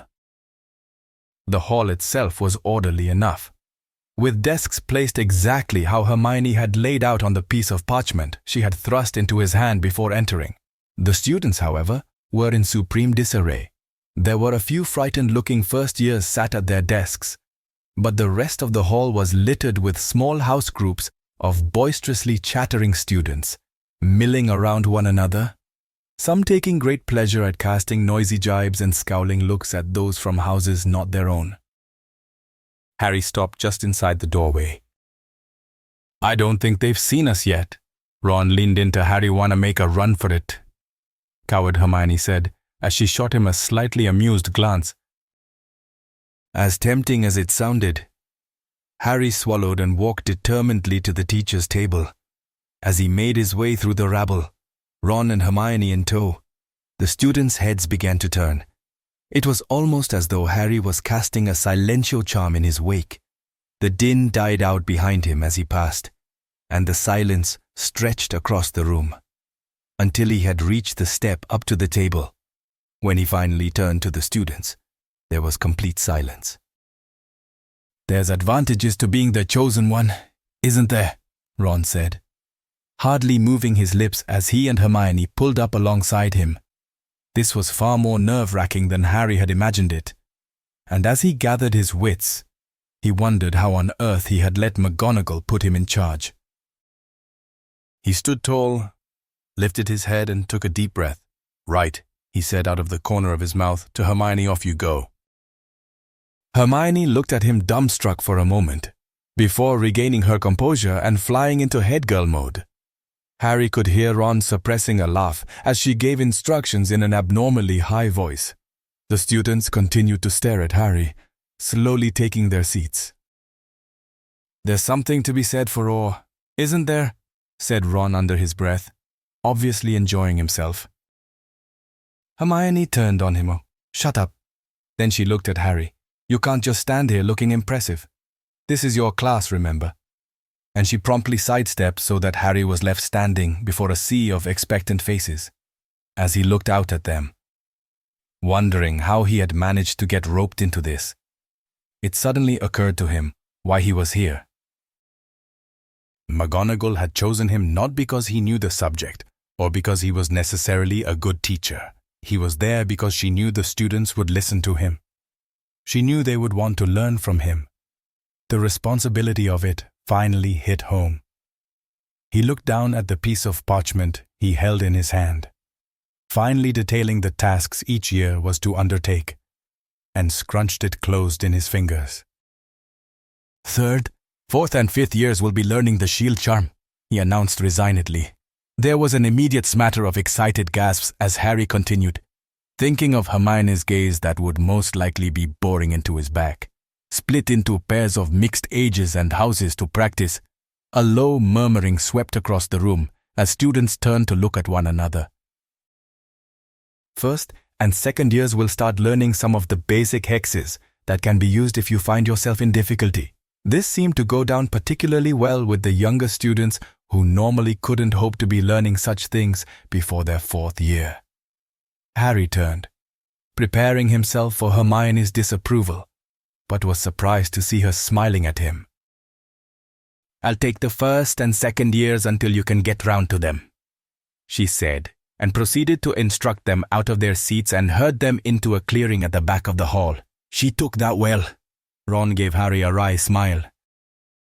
The session went well, though it was not without incident. There was some much expected squabbling over who didn't want to be paired with whom before they started, and also, not surprisingly, quite a lot of overzealous hexing going on in both groups. The kid that had been determined not to be in Harry's compartment on the Hogwarts Express a fortnight ago, called Hunter, seemed extremely resentful at having been forced into Harry's company once more. Making no attempt to hide his agitation, Harry ignored the boy's backhanded attempts to convince others they were foolhardy to the extreme to be seemingly happy about the close proximity of Harry.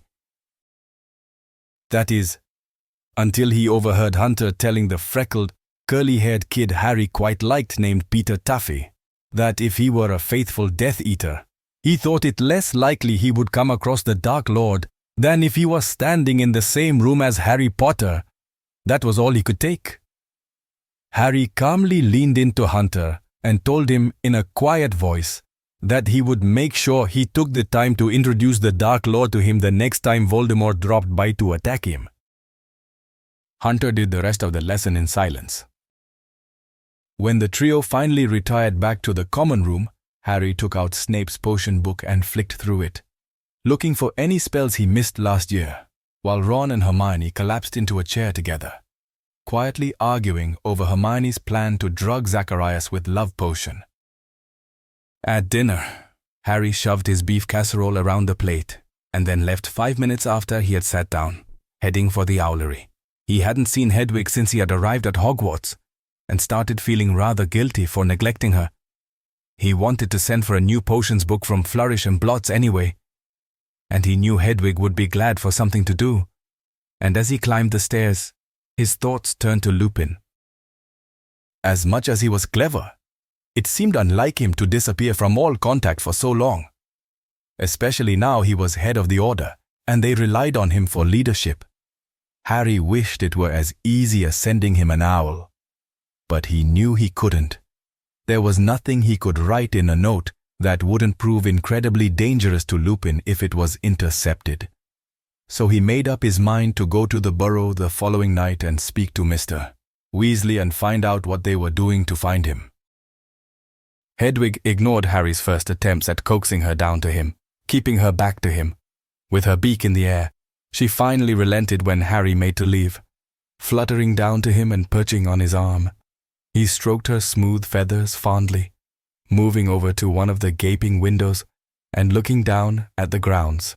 Hagrid's hut was still in darkness, and Harry felt a familiar knot in his stomach. He had no idea where either Lupin or Hagrid were, what they were doing, if they were okay, or even alive, though he told himself they were, convincing himself he would know if they weren't. He turned as he heard shuffling from the stairwell. A second later, Ginny appeared carrying a bag of owl treats. Harry's body reacted with a jolt of pain as his heartbeat quickened. Ginny, who had been watching her feet, looked up slowly, and when her eyes met Harry's, She flashed an awkward smile. Hedwig launched herself off Harry and headed straight for her, landing delicately on her arm. Pig also zoomed down from his perch and took a position on her raised hand. She shooed them off gently. "How are you feeling? I mean," she waved a hand at her face, indicating she was talking about his burns. "It's really good." Harry knew as soon as he said it. It sounded ridiculous considering how he looked. "I mean, it's better." She nodded, as her eyes appeared to become excessively watery. "I've been coming to see her." She motioned to Hedwig, who sat eyeing the owl treats. "I thought she might be lonely." She frowned. "Thanks," Harry said. "I don't always have the time." "I know." There was a long silence as Ginny stared at the floor. "So how's Dean?" It was out of Harry's mouth before he could stop himself. Ginny looked up at him and her eyes closed briefly. She looked back at the floor, shaking her head softly. "I'm sorry," Harry said stupidly. I shouldn't have asked. It's none of my business." He actually felt sick as he watched a tear drop down her face. "I can't believe you'd ask me that." Her voice was strained. "Ginny, I'm sorry. It was stupid of me." "He told me you'd do this. He warned me, but I didn't believe him. I didn't believe it of you." Her voice shook and Harry thought he had never seen her this upset. He felt racked with guilt and cursed himself for not having more self-control. He could think of nothing to say in his defense, so he stood there helplessly. She turned suddenly and was gone. Harry left the owlery and headed back to the common room. The passageways were clear as he stalked through them, the anger and frustration surging uncontrollably within. He climbed through the portrait hole and headed straight to the dormitory. When he arrived, he didn't bother to put a light on. Instead, he sat in the dark, on his bed, and waited. Finally, the door creaked open and Harry watched as a figure emerged. The lamp flickered on and Seamus strolled over to his bed. Unaware of Harry, he dug about in his trunk, throwing clothes around with his back to him. A minute or two later, Dean walked through the door. "Have you found—" Before any more words were out of his mouth, Harry had lunged at him and grabbed the front of his robes, throwing him up against the wall. "What the hell?" Dean gasped. "Harry!" Seamus's startled voice rang out. "What did you say to her?" Harry roared. "What?" Dean breathed, looking terrified. "Ginny." Harry pressed him against the wall with renewed force. "What have you been telling her?" Harry could feel Seamus trying to pull his arm away. "Harry, cut it out." Harry turned his head to him, but out Seamus. Seamus backed off slightly. "What are you talking about?" Dean asked urgently. "Don't pretend you don't know. All I did was ask her if things were okay between you two, and she fell to pieces. I want to know what the hell is going on," Harry said furiously. Dean dropped his head back against the wall in understanding. "She's upset at you, not me," he said more calmly. "Why, what have you been telling her, Harry?" Ron had come charging through the door. "Harry, think about what you're doing," he said urgently. Both Dean and Harry were panting as Harry loosened his grip and took a step back, never taking his eyes off Dean. "What's going on?" Ron asked, looking from one to the other. "I knew something like this was going to happen," Dean said as he avoided looking at Harry. "Mate, you've got it all wrong. Ginny was upset because I told her something like this would happen, and she refused to believe me." "What are you saying?" Harry said angrily.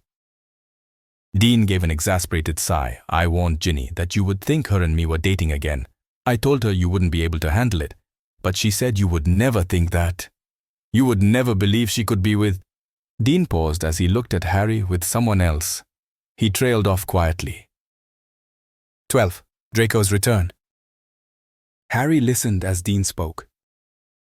Strangely, he hadn't wanted to believe it at first.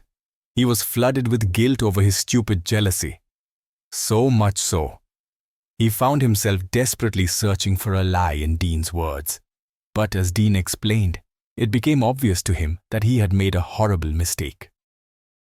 Ginny had been helping Dean wade through the Ministry of Magic Employee Guidelines booklet. Apparently his sights were set on filling Mr.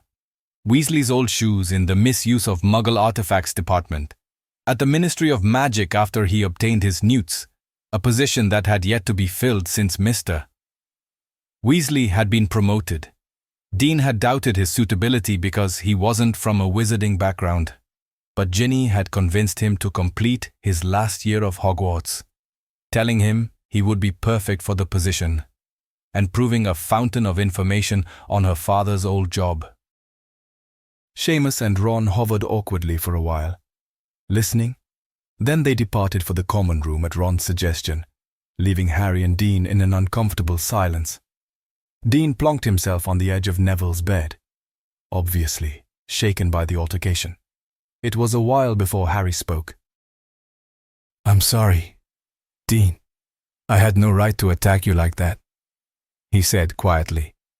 Dean had been nothing but a good friend to Harry over the past 6 years, even supporting him through Voldemort's return. When most had refused to believe it, the fact that he had dated Ginny had completely clouded Harry's judgment, and instead of trusting in his friend, he had chosen to believe the worst. "I don't know why I did it." "I do," Dean said gravely. "I probably would have done the same thing in your position." Harry could tell Dean still had genuine feelings for Ginny, but this time it didn't stir up unwanted resentments. "Ginny and I are friends. Harry, good friends. And I want it to stay that way." Harry watched him as he spoke. "If you've got any doubts about the way she feels, just look at her reaction yesterday at lunch when she saw you at the table. Even Ron couldn't have eaten that much potato." He grinned slightly. "She's a strong girl, Harry, but she was a mess the whole time you were lying up in that hospital ward." Harry frowned. He thought no one but Ron and Hermione knew he was there. "Ginny forced it out of Hermione the day you arrived," Dean said. Following his thoughts, she knew something had happened. Ron and Hermione couldn't hide something like that from her, or the rest of us for that matter. We've been friends too long. He held up his hand reassuringly as Harry's frown deepened. "Don't worry. Only the 7 of us know you were there, though what happened to put you in hospital is still a mystery." He gave Harry a wry smile. "7?" Harry asked. "Yeah." Dean nodded. "Me, Ron and Hermione, Neville, Luna, Seamus, and of course Ginny."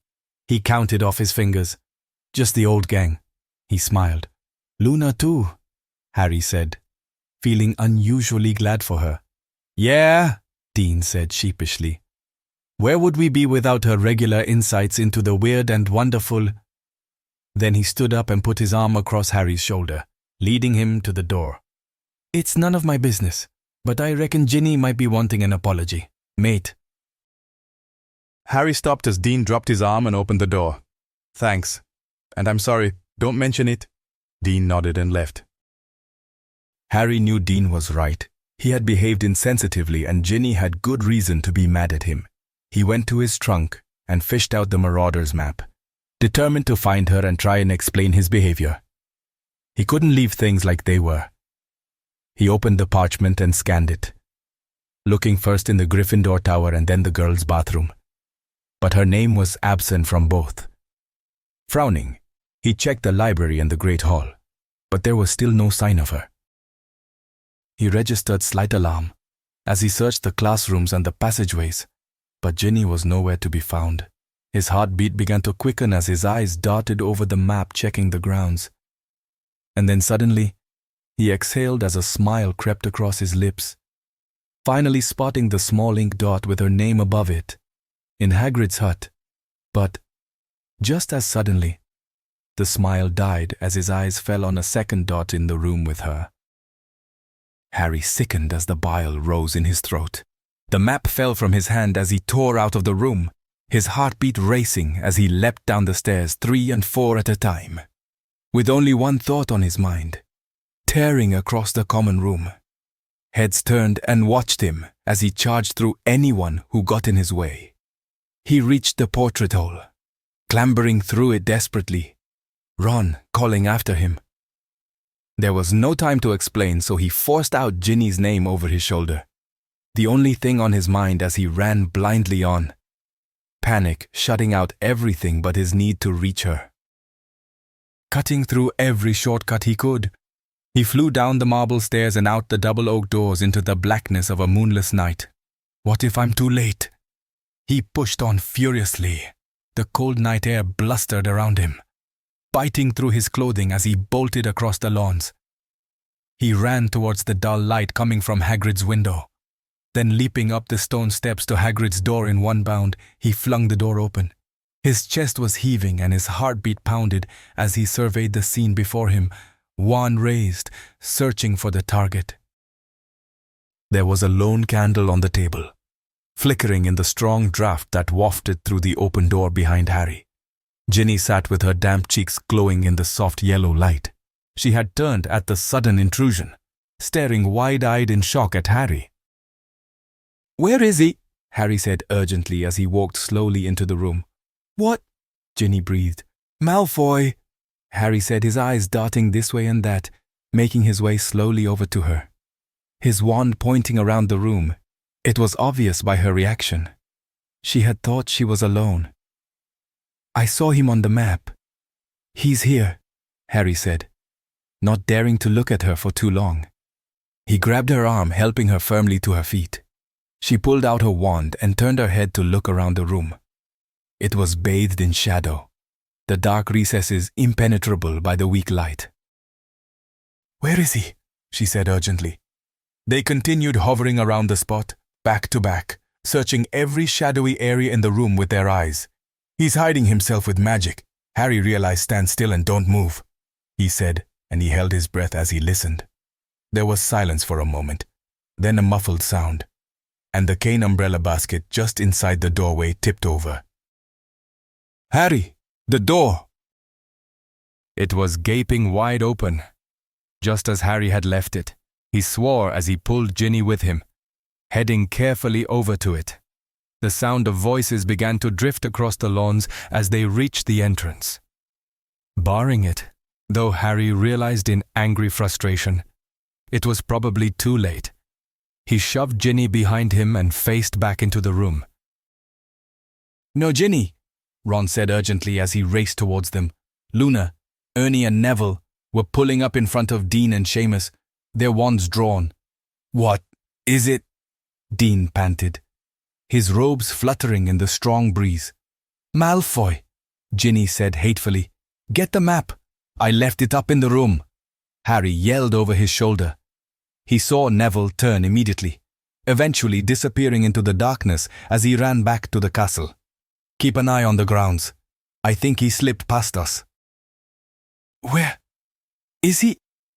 Hermione panted at the bottom of the stairs, her head turning along with the others, to scan the area. "I don't know. He must be wearing an invisibility cloak or something," Harry said. "Ginny, get down the stairs." "No," she said forcefully. "Ginny?" Ron grabbed her arm and yanked her down the stairs, stepping up behind Harry to help him block the door. It seemed to take forever for Neville to return with the map, and Harry was impatiently aware that Malfoy was probably freely making his escape. Neville finally arrived back and handed it over Ron's shoulder to Harry, panting furiously. "I looked, Harry, I couldn't see him." Harry had dropped the map without countering the spell, and all of Hogwarts and its occupants still stretched out across the parchment. He searched the hut, then the area around it impatiently, but saw no sign of Draco, though Tonks and Kingsley Shacklebolt's dots were moving speedily in on the group milling around the hut. Harry shoved the map in his pocket. "Don't say anything," he said to the others. "What?" Seamus questioned as they all looked at him. "Just let me do the talking," he said quickly. "What's going on?" Tonks had appeared out of the dark. She stopped in front of the steps, panting from her effort. I thought I saw someone." "From my window," Harry said as he pointed at the Gryffindor tower, his mind racing. "A Death Eater. Going into Hagrid's. What's happened? Is everyone okay?" Kingsley breathed as he came into view. Tonks frowned. "A Death Eater in Hagrid's. Yeah, alone," she said flatly. Harry could tell she was dubious. I don't know. They're not here now. I must have made a mistake. Harry knew his friends were giving him curious looks, but none of them corrected him. Are you all right, Harry? She eyed him. Yeah, he said, struggling for something to say. He was dreaming, Ron chipped in. They all turned at once to look at Ron questioningly. Even Harry. He fell asleep, he continued, and when he woke up, he ran off. So, we followed him. He waved a hand at everyone's doubtfully cringing faces. Tonks and Kingsley exchanged looks. He was sleepwalking, Ginny offered. It's supposed to be dangerous to wake someone like that, so we followed him. She shrugged. I've never seen anyone sleep run before, Luna said interestedly and received a gentle nudge from Dean for her effort. Is everything okay, Harry? Kingsley asked. Yeah, sorry, he said painfully. Tonks was eyeing him suspiciously. You were sleepwalking, she said in that way that he just knew she didn't believe him. That's right. Does it loads up in the dorm? Ernie chimed in, woke me up when he was trying to get into Riley's bed the other night. Harry raised an eyebrow as he looked at Ernie. The flash of gratitude that flared in him because he had leapt to Harry's defense died rapidly. Scared the poor fellow half to death. Ernie seemed to be uncharacteristically enjoying playing his part in the conspiracy. Right, thanks, Harry said, shooting him a piercing glare. Well, we'll have a look round before we go, just in case. Tonks was still frowning at Harry. Yes, can't be too careful. I'll take this side. Kingsley nodded and headed around the hut, Tonks taking the opposite side. What was all that about? Dean whispered hoarsely as they all moved in closer to Harry. I climbed into Riley's bed, Harry said accusingly to Ernie. Best I could come up with at short notice. Thought you could use the help. Ernie was still smiling.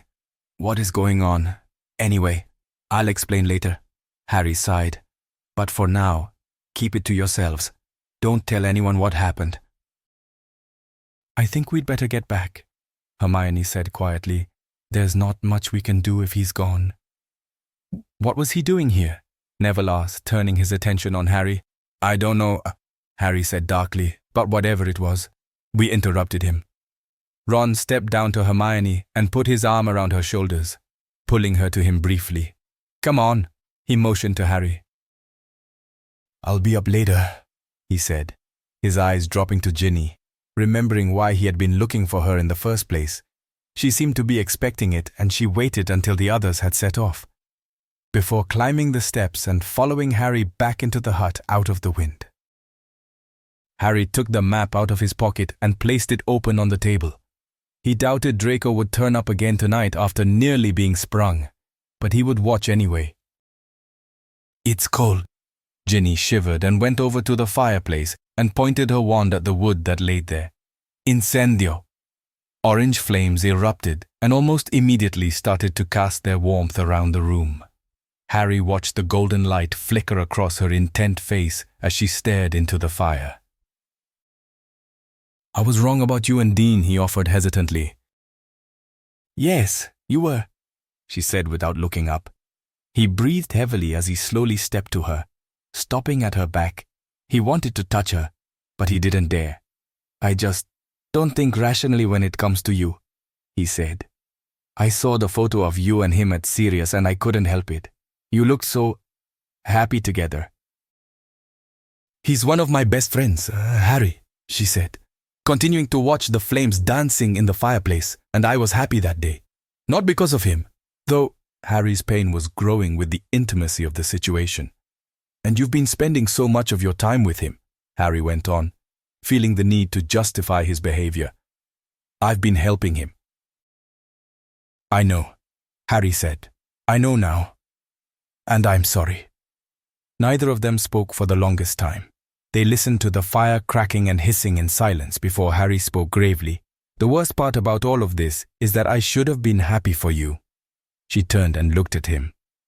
I promised myself I would let go, he went on, knowing it was for the best. I'm just finding it so hard, he breathed reluctantly. I thought by hanging around with Dean, Everyone would think we were going out. She flashed an awkward smile. Not you, though. I thought you'd know what I was up to. I guess Dean was right. I assumed too much. She paused. I was hoping it would help take some of the pressure off you, so you didn't have to keep worrying about me. Harry looked into her pooling green eyes. The night Gabriel was killed, when you came to me and I snapped at you to get out of the room. I hated myself. I hated myself because that young girl had just had her life taken away from her. And all I could think was, what if it had been you? Her eyes were swelling with tears as she reached a hand up to his face. You have to stop feeling responsible for me all the time. I can take care of myself. She brushed her thumb lightly over his cheek before letting her hand drop. You're making yourself sick, Harry. You don't eat properly. You're looking so tired all of time. Her face was full of concern. You can't go on like this. You have to stop worrying about everyone else and think about yourself for a change. Harry dropped his eyes to the floor.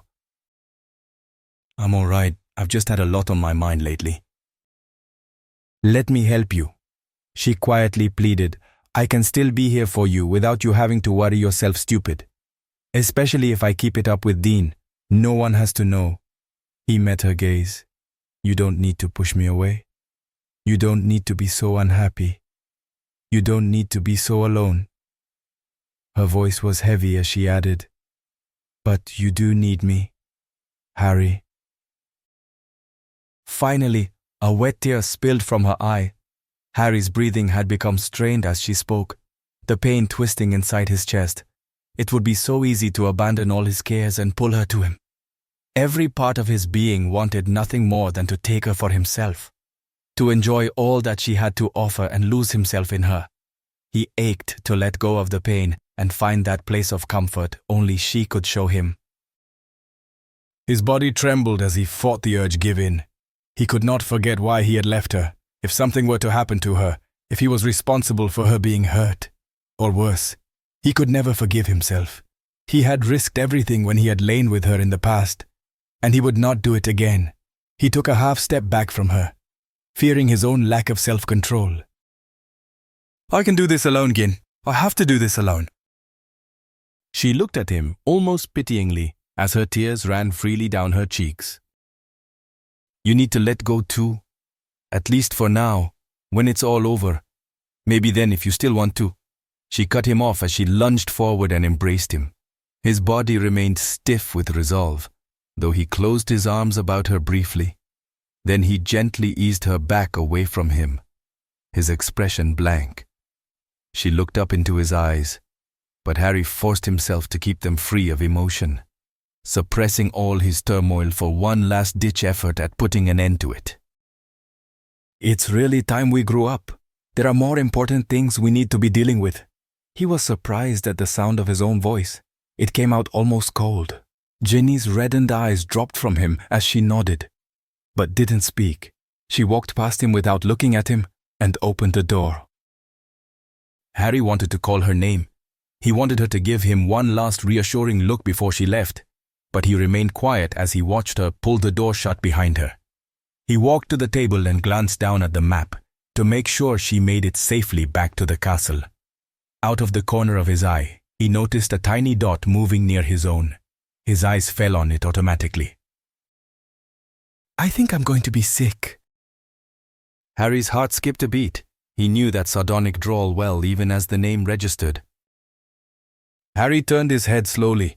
Aware that Draco would already have his wand trained on him, Malfoy hadn't shown up on the map a moment before, and there was no way he could have come in or out without Harry's knowledge. How did you do it? Harry asked darkly. Malfoy scoffed smugly. You'd be surprised at the talents of those you despise, but then, you only ever believed in Dumbledore, didn't you? Malfoy taunted, your ridiculous little map won't help you anymore. I won't show up unless I want to be seen. The wind had picked up outside and was howling through the thatches on the roof. Still doing your master's bidding? Then, Harry said bitterly, I don't need to ask how that's working out for you. Draco had looked pale and drawn when Harry had seen him last. Now, however, He looked positively ill. "Stumbling already," Harry said smoothly as he shook his head gently. Malfoy's hollow eyes hardened. "Hoping Snape will come and bail you out again, like last time," he goaded recklessly. "Watch your mouth," Draco said angrily, his body shaking slightly. Harry's hand unconsciously neared his wand. Malfoy glanced down at it. "Don't move!" Malfoy yelled wildly. He appeared to be hovering on an invisible edge. He had a crazed look in his eyes and seemed unable to keep the end of his wand from trembling. Harry relaxed his hand away from his pocket as the wind blustered outside, rattling the window panes. "You make me sick!" Malfoy spat. "All that disgusting love talk between you two." Harry swallowed hard. Malfoy had heard and seen everything that went on between him and Ginny. He felt his face redden. "You think anyone's interested in your tortured love life? You think you're doing it hard because you can't be with your stupid girlfriend." Malfoy's voice was getting higher and louder. "You think you know what it is to suffer? Do you? You think you know what it is to feel the pain of losing? To really lose someone? You. He was bordering hysterical, and his eyes were wide and watery. He seemed to be struggling to find the words. A realization dawned on Harry as he watched him. "He killed your family," Harry breathed. Horror struck. Draco glared at him as the wind howled around the hut outside. "Didn't he?" Draco's face contorted. "My mother," he said painfully. "He warned me. I failed him.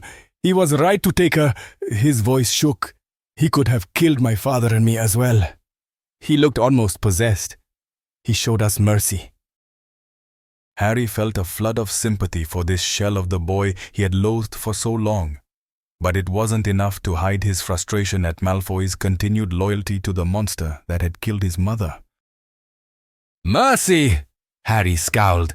"He doesn't care about you, your mother, or your father. The only reason your dad is still alive is because he's in prison." Outside, the rain pitted itself against the windows. "I've been given a chance to make things right," Malfoy said with nervous agitation, "and this time, I will not fail. You have a chance to make things right only if you turn from Voldemort. Before you do any more harm," Harry said angrily. Malfoy looked at Harry for a moment, his expression unreadable, and then all of a sudden he burst out laughing, barely able to keep his wand trained on Harry. It was a strange, mad-sounding laugh that slowly died off as he spoke. "You are too much. Really, you always want to be the hero, don't you?" he mocked. "Think you can turn me? Think you can make me come over to the good side?" Harry watched as his expression grew serious, and he renewed his aim. He was finding Draco's instability discomforting, and more than a little dangerous. "No, my path is set. Potter has been all my life. Just like you, really." "What are you doing at Hogwarts?" Harry asked, abandoning his attempt at getting through to him. "Like I tell you," he said spitefully, though after a moment, his face dropped and he appeared to be trying to read Harry's expression. "I'm not here to harm anybody." For the first time, there was no trace of sarcasm or anger. "Just stay out of my way." "Right." Harry scoffed bitterly. "Because I can trust you, can't I? I can take you at your word."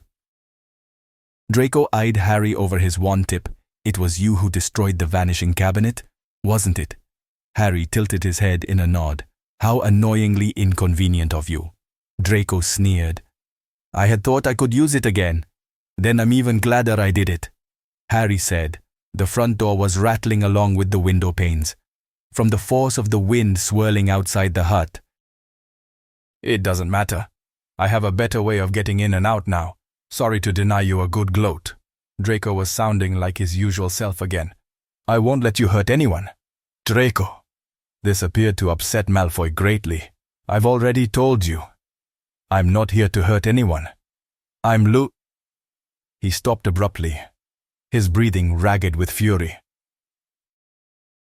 Looking Harry said sharply. For what? Enough, he snapped. I'm through talking. Turn around. Not a chance, Harry said darkly, his hand drifting nearer to his wand. Just do it, Malfoy said impatiently. I'm not turning my back to you. They glared at each other for a long moment. Harry was watching Draco closely for any sign of movement. The wind continued to howl, and the rain had turned to hail as it bit against the windows and doors. Suddenly, there was a loud bang behind him, and Harry's head spun to see what was happening. The door was swinging inwards on its hinges, revealing the inky blackness beyond. The wind had forced it free of the latch, and hail was streaming into the hut, extinguishing the candle and making the map fly off the table. He quickly lunged for it, as it rushed towards the flickering, dancing flames in the fireplace, grabbing it just in time. When he looked around to find Draco, the room was empty. Harry hastily pulled the map apart and checked it, but could see neither Draco Malfoy nor anyone else around the area of the hut. Shoving the map into his pocket, he went through the door and pulled it firmly shut after him, placing his arms up in front of his head to shield the worst of the hail. He dragged himself across the dark grounds and headed through the large oak doors. Potter, what are you doing? Filch's gruff voice sounded as he made his way across the entrance. Where have you been? He was looking at Harry through narrowed eyes. Doing my nightly rounds. Harry had stopped at the foot of the stairs. Maybe you've forgotten, but I'm head boy, which means it's my duty to be out and about at this time of night.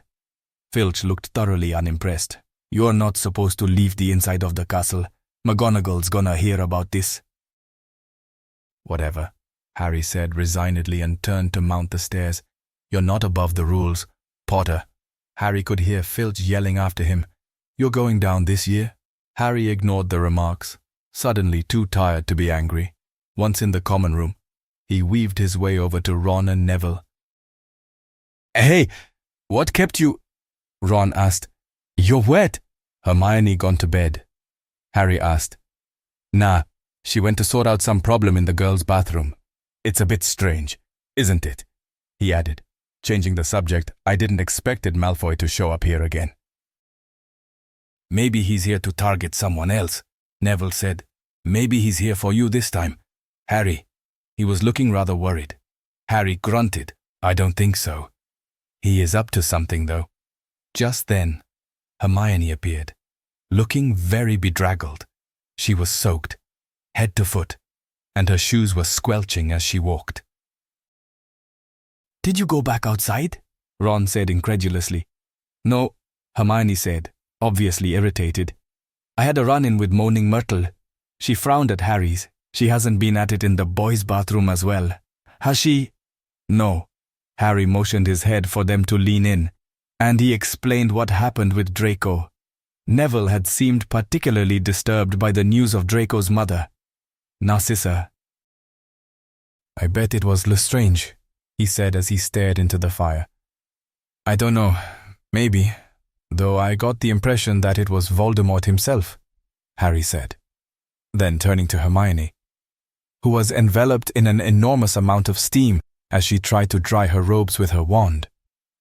He asked, Do you know how he was able to be in Hagrid's without showing up on the map? Honestly, no. The map shows a person, even if they're invisible. And if they are an animagus, though I seriously doubt he has the talent for that anyway, and he couldn't have apparated, she said. Harry could tell she was mulling it over in her head. Whatever he's doing, I don't like it, Ron said darkly, the idea of him wandering around the castle whenever he feels like it. He looked at Harry. I don't either, Harry said, then added, though I believe him when he says he's not here to harm anyone. Neville and Ron looked at him dubiously, not directly anyway.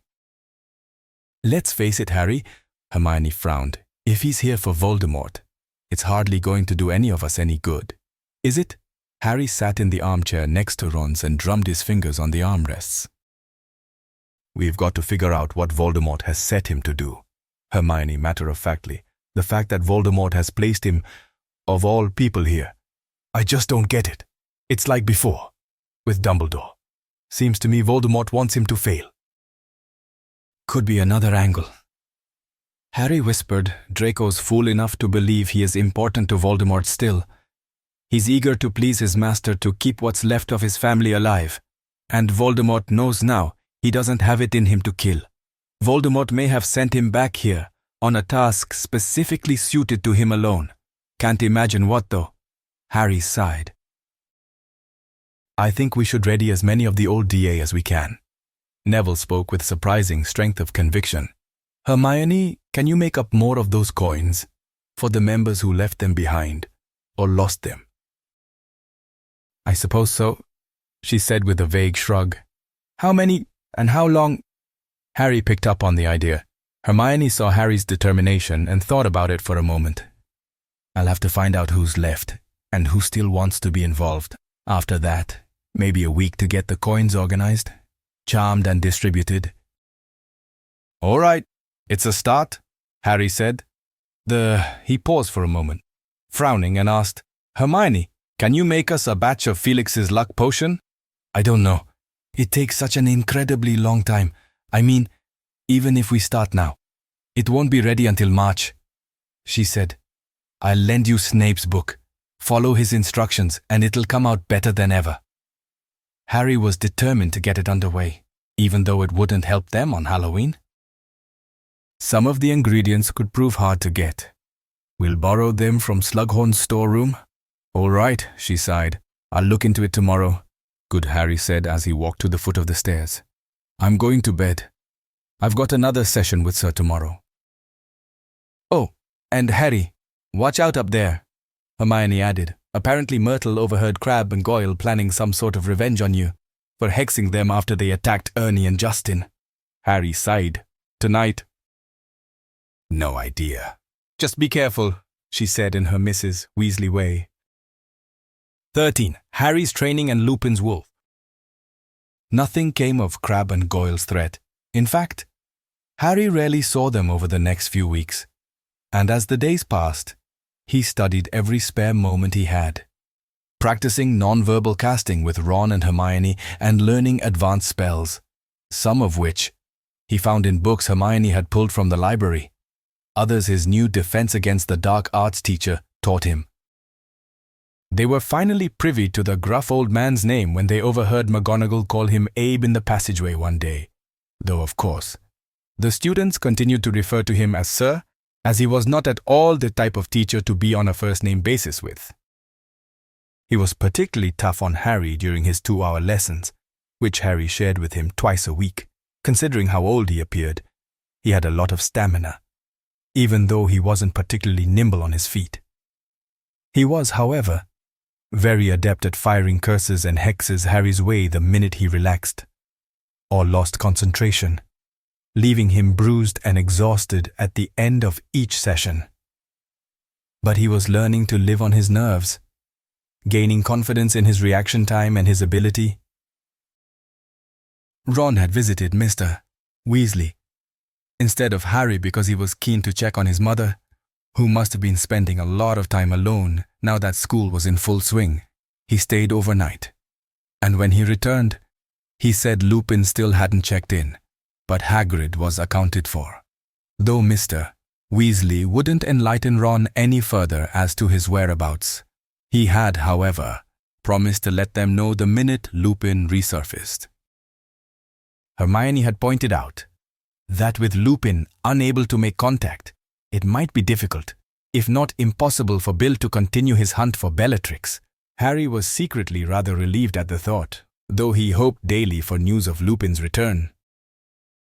Before Harry bathed, he took to standing before the mirror in the prefect's bathroom, trying his hand at full-body transfiguration.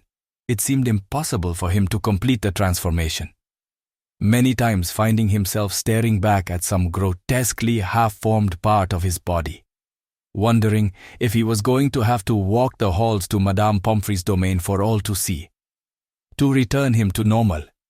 But he persevered, often working himself so hard he would be dripping with sweat from the sheer effort of it.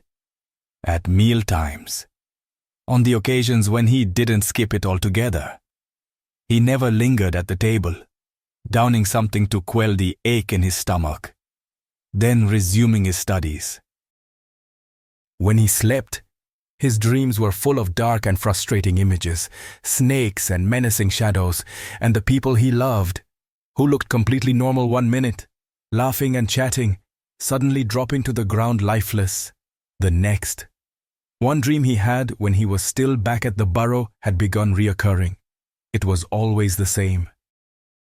Sirius, his knuckles white and his body stretched out behind him, struggling to keep from being sucked into the endless black mouth of a doorway, and Dumbledore staring wordlessly at Harry, one arm held aloft from his flowing robes, as if in offering. Harry had the feeling if he could just reach him, if he could get to whatever it was Dumbledore held in his hand, he would be able to save Sirius. But always, Harry's struggling got him nowhere, fighting uselessly and desperately against an unseen force. Then Snape would appear, standing before them, both arms above his head, grasping a shining object. He would thrust it down just as Sirius called Harry's name in warning, and at exactly that point, every time, Harry would wake, his sheets locked around him and drenched in sweat. Day after day, he continued to push himself relentlessly. His ruthless workload took a heavy toll on him, and his clothing began to hang loosely off his lithe body. Hermione fussed over him, but Harry had little time to indulge her, and snapped at her motherly attempts to slow him down. Whenever he saw Ginny, or felt her near, a resentful anguish would rise in him, reminding him of what Draco had said and of how unimportant his need for her was. Harry's defense classes for the younger students were improving gradually. The biggest problem still lay in them learning to work with each other. Harry had thought McGonagall had very good reasons for trying to unite them this year. And as much as it was proving a difficult task, going against the school's 1,000-year-old tradition, it was not impossible. In the end, Harry took a leaf out of Slughorn's book and introduced an incentive. He decided to award 7 students 7 vials of Hermione's good luck potion at the end of the year. This tact seemed to work almost instantly. The students took up their learning with a new nerve and ended their out-and-out squabbling, though they still appeared unable to help themselves, unleashing the odd, humiliating curse on unsuspecting students in opposing houses. The Gryffindor common room's atmosphere, however, was stifling at times, scuffles still erupting when things reached boiling point. Early in the evening, on the night before Halloween, Harry was climbing through the portrait hole, Ron and Hermione in tow, when he suddenly felt the skin on his neck prickle. He hit the floor just in time to avoid a stray curse. And as he picked himself up, he discovered there was an all-out brawl and hexathon raging before him. He was already tired and feeling more than little strung out after another session with Sir. So when Harry walked in on the mayhem, his patience with their situation evaporated. He walked past the scuffling students unnoticed and up to the boys' dormitories, where he opened every second door of the stairwell, flicked his wand, and tossed all the inhabitants' belongings onto the landings. He came across the occasional straggling student, obviously hiding from the turmoil downstairs. And when they saw Harry tossing all their belongings magically out of the door, they tried to put as much distance between themselves and Harry as they could, regarding him dangerously. When he reached the room below his, he turned and clambered back down over the debris, locking the newly emptied rooms with a charm Hermione had come across in one of the books in the restricted section of the library, when he began climbing the girls to do the same, forgetting about the fact that the stairs would convert into a slippery dip in his anger. A quiet voice interrupted him. "I'll do it!" Hermione had stopped him with her hand on his shoulder and a worried look on her face. He waited as she climbed the stairs and repeated his actions on the girls' belongings, barring anyone trying to enter the stairwells to see what was happening. By the time she returned, word was spreading that people had been thrown out of their rooms. There was a lot of whispering and scowling, all fighting forgotten, as many of them eyed Harry nastily in anticipation. He finally climbed a couple of steps and turned gravely. "You were warned if you didn't grow up and learn to get along, then you would be thrown together, until you do." His chest was heaving angrily. "Those whose belongings now lie on the stairwell can move into another room. I don't care which. And as this is your doing, that has caused this upheaval. You will not be calling on the house elves if there aren't enough beds." "Tough," he said threateningly. "I've locked the doors, and they will stay locked until you change your attitudes." Hermione and Ron were watching Harry intently as a murmuring swept through the faces, growing steadily from quietly angry protests to louder, more prominent outrage. Who do you think you are? Yeah. It was bad enough the way things were. "Well, obviously it wasn't, because you still don't get it," Harry yelled furiously. All went quiet as sparks shot out from the end of his wand as it hung by his leg. "This school is under threat at any time. Death Eaters, or worse, could come marching in here and start killing. Just because that's what they do." You could have heard a pin drop as Harry opened them up to his fears, fed up at their ignorance. "You're not safe here. You're deluding yourself if you think you are." He glanced at Zabini, Crabbe, and Goyle, who were scowling angrily at him.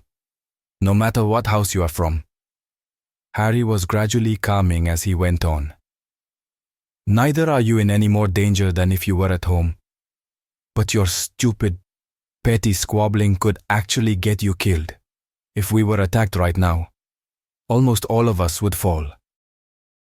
Harry raised his wand, pointing to the ceiling and the younger students in the Ravenclaw Tower. "What hope do you give them if they had to stand alone? They are family too. In some cases, your brothers, your sisters." Harry's words appeared to be sinking in. "You cannot pretend none of this is happening, nor can you hide in ignorance. Voldemort is closer than you think. No one is safe." Again Harry eyed Zabini and his fellow Slytherins. "Voldemort kills his own as easily and as cruelly as he kills innocents. And if he took Hogwarts, then our school, our families, our entire future will be lost." He glared at them, waiting for some sort of backlash, but he was met with grave silence. "We don't stand a chance if we can't unite." The room was completely still. Harry looked at their stunned faces. Then he dropped down from the step and crossed to the portrait hole, the students parting as if worried they might bring undue attention to themselves. He climbed through it and was gone, leaving silence in his wake. He was still bitterly imagining the uproar in the common room that would have ensued after he left. When he pushed the front door of number 12 Gimald Place closed behind him, "Someone must be staying," he thought, as he registered the dull glow of a lamplight drifting up the stairs from the kitchen. He tucked his invisibility cloak away and descended the stairs noiselessly. Another trick he was learning from his defense teacher, who had taken to teaching him tactics for what he called keeping yourself alive before, during, and after battle, eventually emerging at the foot of the stairs. Lupin.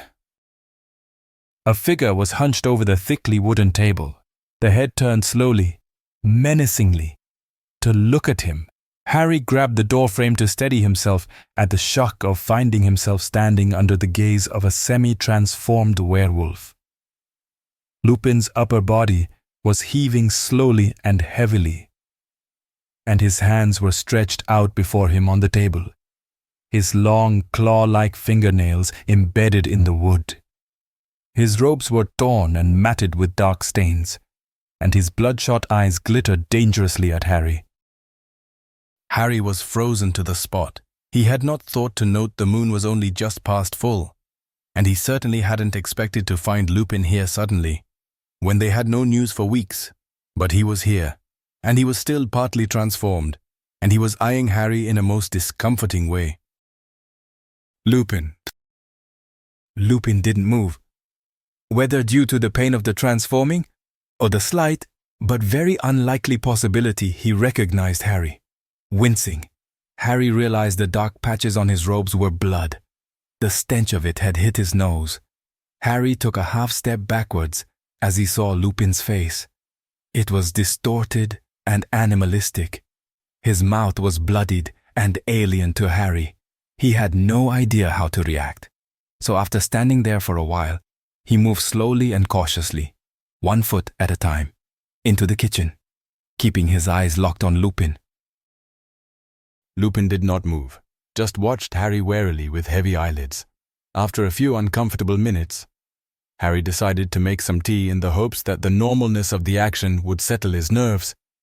But as he reached for the cups, he stupidly knocked one crashing to the floor with a shaky arm. A vicious howl echoed through the empty stone kitchen. Harry froze. That was thick, he chided. When it appeared Lupin had calmed slightly, Harry resumed his slow movements of making a pot of tea, being meticulously careful to not make any clattering noise, which might set him off again.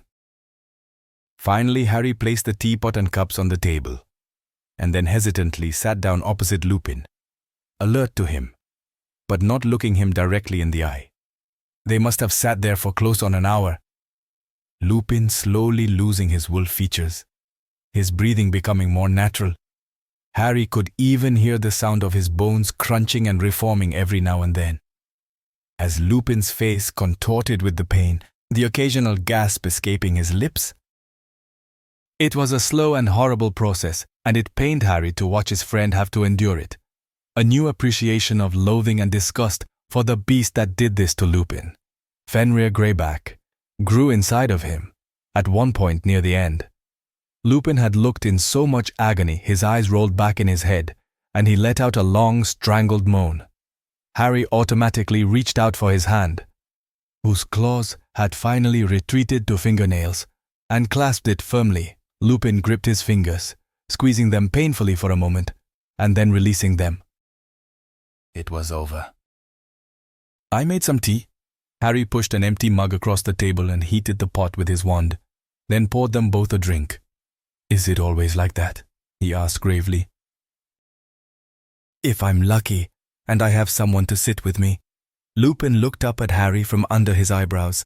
That was an incredibly dangerous thing to do. Harry, if you'd have come in only moments before, I might have ripped you to shreds, or worse. Harry knew he meant he might have bitten him and turned him into a werewolf. It's worse when I'm out with... Lupin stopped abruptly. I know you're back with them, Harry said darkly. Lupin and Harry sipped at their tea. Lupin did not seem to want to elaborate on his time with the werewolves, so Harry drew his attention to the dark stains on his robes.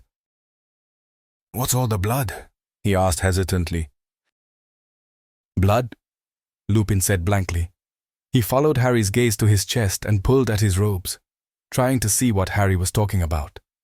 Harry watched as Lupin's breathing quickened. A look of repulsion spread across his face at the still sticky smears of blood. Turning his eyes on the table in agitation, he muttered, I don't understand. And then looked up at Harry, frowning. I can't remember. I thought I got back in time. Lupin had a pained expression on his face. I remember. I think... Harry swallowed his hot tea hard. You wouldn't have hurt anyone. Not you. Fear swept across Lupin's face as he stared down at the blood on his chest. Harry struggled to help him remember. Think. What's the last thing you remember? He said, trying to hide the fear in his own voice. I was... Lupin stumbled. Harry could tell he was in shock, already thinking the worst. I was... trying to get back here. Before I transformed, I was ill. Didn't think I'd make it. Had trouble seeing the path at my feet by the time I got here. Yes. Suddenly he looked back at Harry. I got back here in time. I remember standing outside and saying, number 12 Gimmold Place. I came inside, down here, and lit a fire in the sitting room.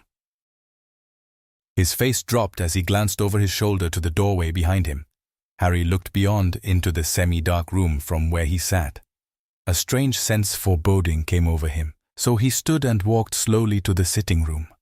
He leaned his head in and scanned the area. The room was in darkness, but for a faint orange glow from the dying embers in the fire, illuminating odd shapes nearby. Harry pulled out his wand and pointed it at the hanging candelabra. As the room flickered into light, the shadows receded, and the shapes became distinguishable. Harry gasped as he stared at the horror before him. What? He could hear Lupin's chair scrape along the floor behind him as he pushed it away from the table. He came up behind Harry and stopped for only a split second, before pushing past him and moving swiftly to the center of the room, where he kneeled beside the broken body that was strewn face down across the bloodied rug on the floor. Harry realized this had been why the smell of blood had been so strong. The armchairs were both overturned. One had been ripped and torn to shreds with sharp teeth and claws. The other looked as if it had been sprayed with blood. Smeared in an ensuing struggle, the coffee table was snapped and collapsed in the center, and the lounge had been thrown against the wall. A large crack in wall above it covered it with brick dust. Everything in the room had been violated. Candles were broken and laying on the floor. Cushions with white cotton filling bursting from ragged tears littered the area, and blood streaked across the wooden floor where it appeared the body had been dragged. Lupin was hunched over the figure with his hand on its shoulder, pulling the torn clothing back from the bite marks. As Harry walked silently over to them, he could hear Lupin's heavy breathing and knew what he was thinking. He had killed an Order member who had either been here already when Lupin arrived or had walked in on Lupin during his change. Harry crouched down on the opposite side of the body, eyeing Lupin with a mixture of pity and fear. Lupin had his eyes closed, seemingly unable to bring himself to turn the body over and see who it was. Neither of them spoke. As Harry exhaled and put both his hands under the side of the body, heaving it up slowly and letting it roll onto its back, he looked hesitantly up at the face. It must have been an Order member he hadn't met, for there was nothing familiar about the bloodied face. He looked at Lupin, unsure of what his reaction would be, and was surprised to see him staring at the face with fury. All of a sudden, Lupin growled and tossed the body face down again. "What?" Harry said, immediately sensing something wasn't right. Lupin breathed heavily in relief, looking at Harry. "This was one of Fenrir's spies, a Death Eater called Rosenberg, a thoroughly nasty piece of work. He was used when it was necessary to have someone that wasn't inflicted with the turning at every full moon. He shook his head. He must have followed me back here. It seems Fenrir is still wary of me." Lupin stood up, and Harry followed, getting to his feet. "But how did he get in here?" Harry frowned.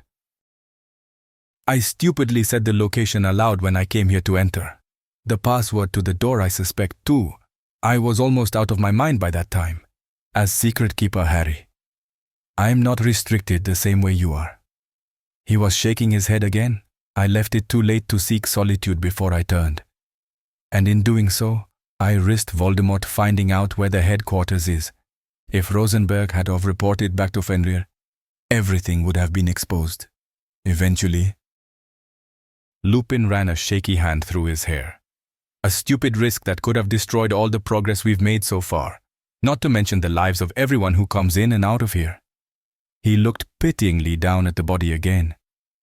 "I imagine he tried to hide himself, but the smell of human flesh is rather easily picked up when you're a werewolf in such close quarters.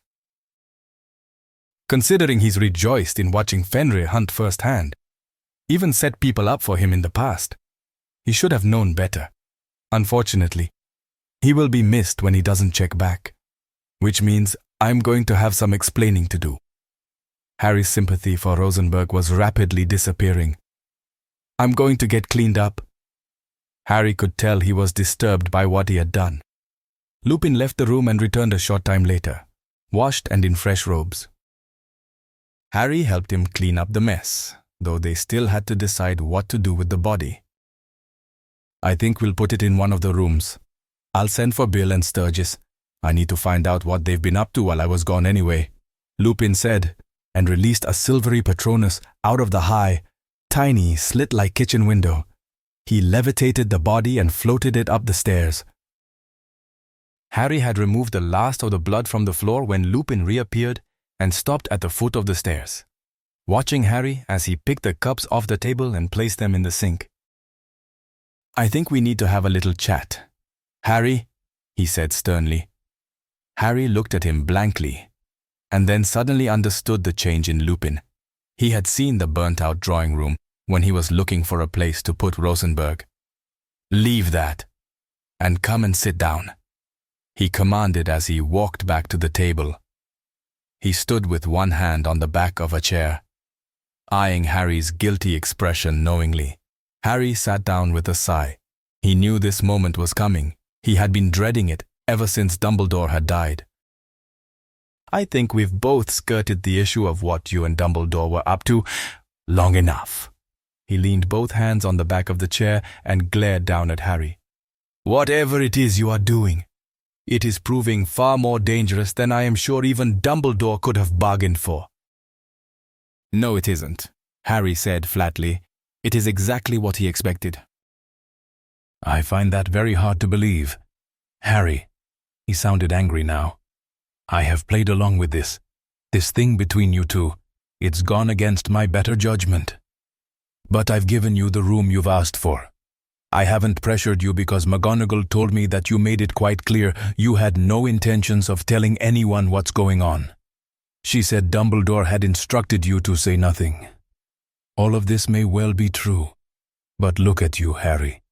You look tired and drawn, and bordering on malnourished. His voice was gradually building into a quiet shout. "It's clear to me, whatever it is you are doing, it is not only extraordinarily dangerous, but it's taking too heavier a toll on you physically and mentally. You cannot expect me to stand by and watch you do this to yourself."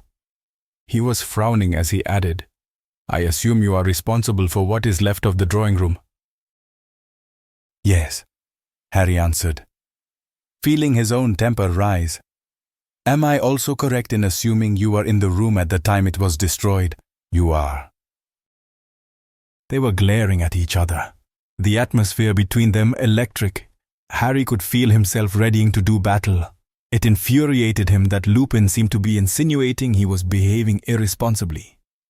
He had no idea how Harry had struggled with the weight of the task Dumbledore had left him. It wasn't like he didn't know he was in over his head.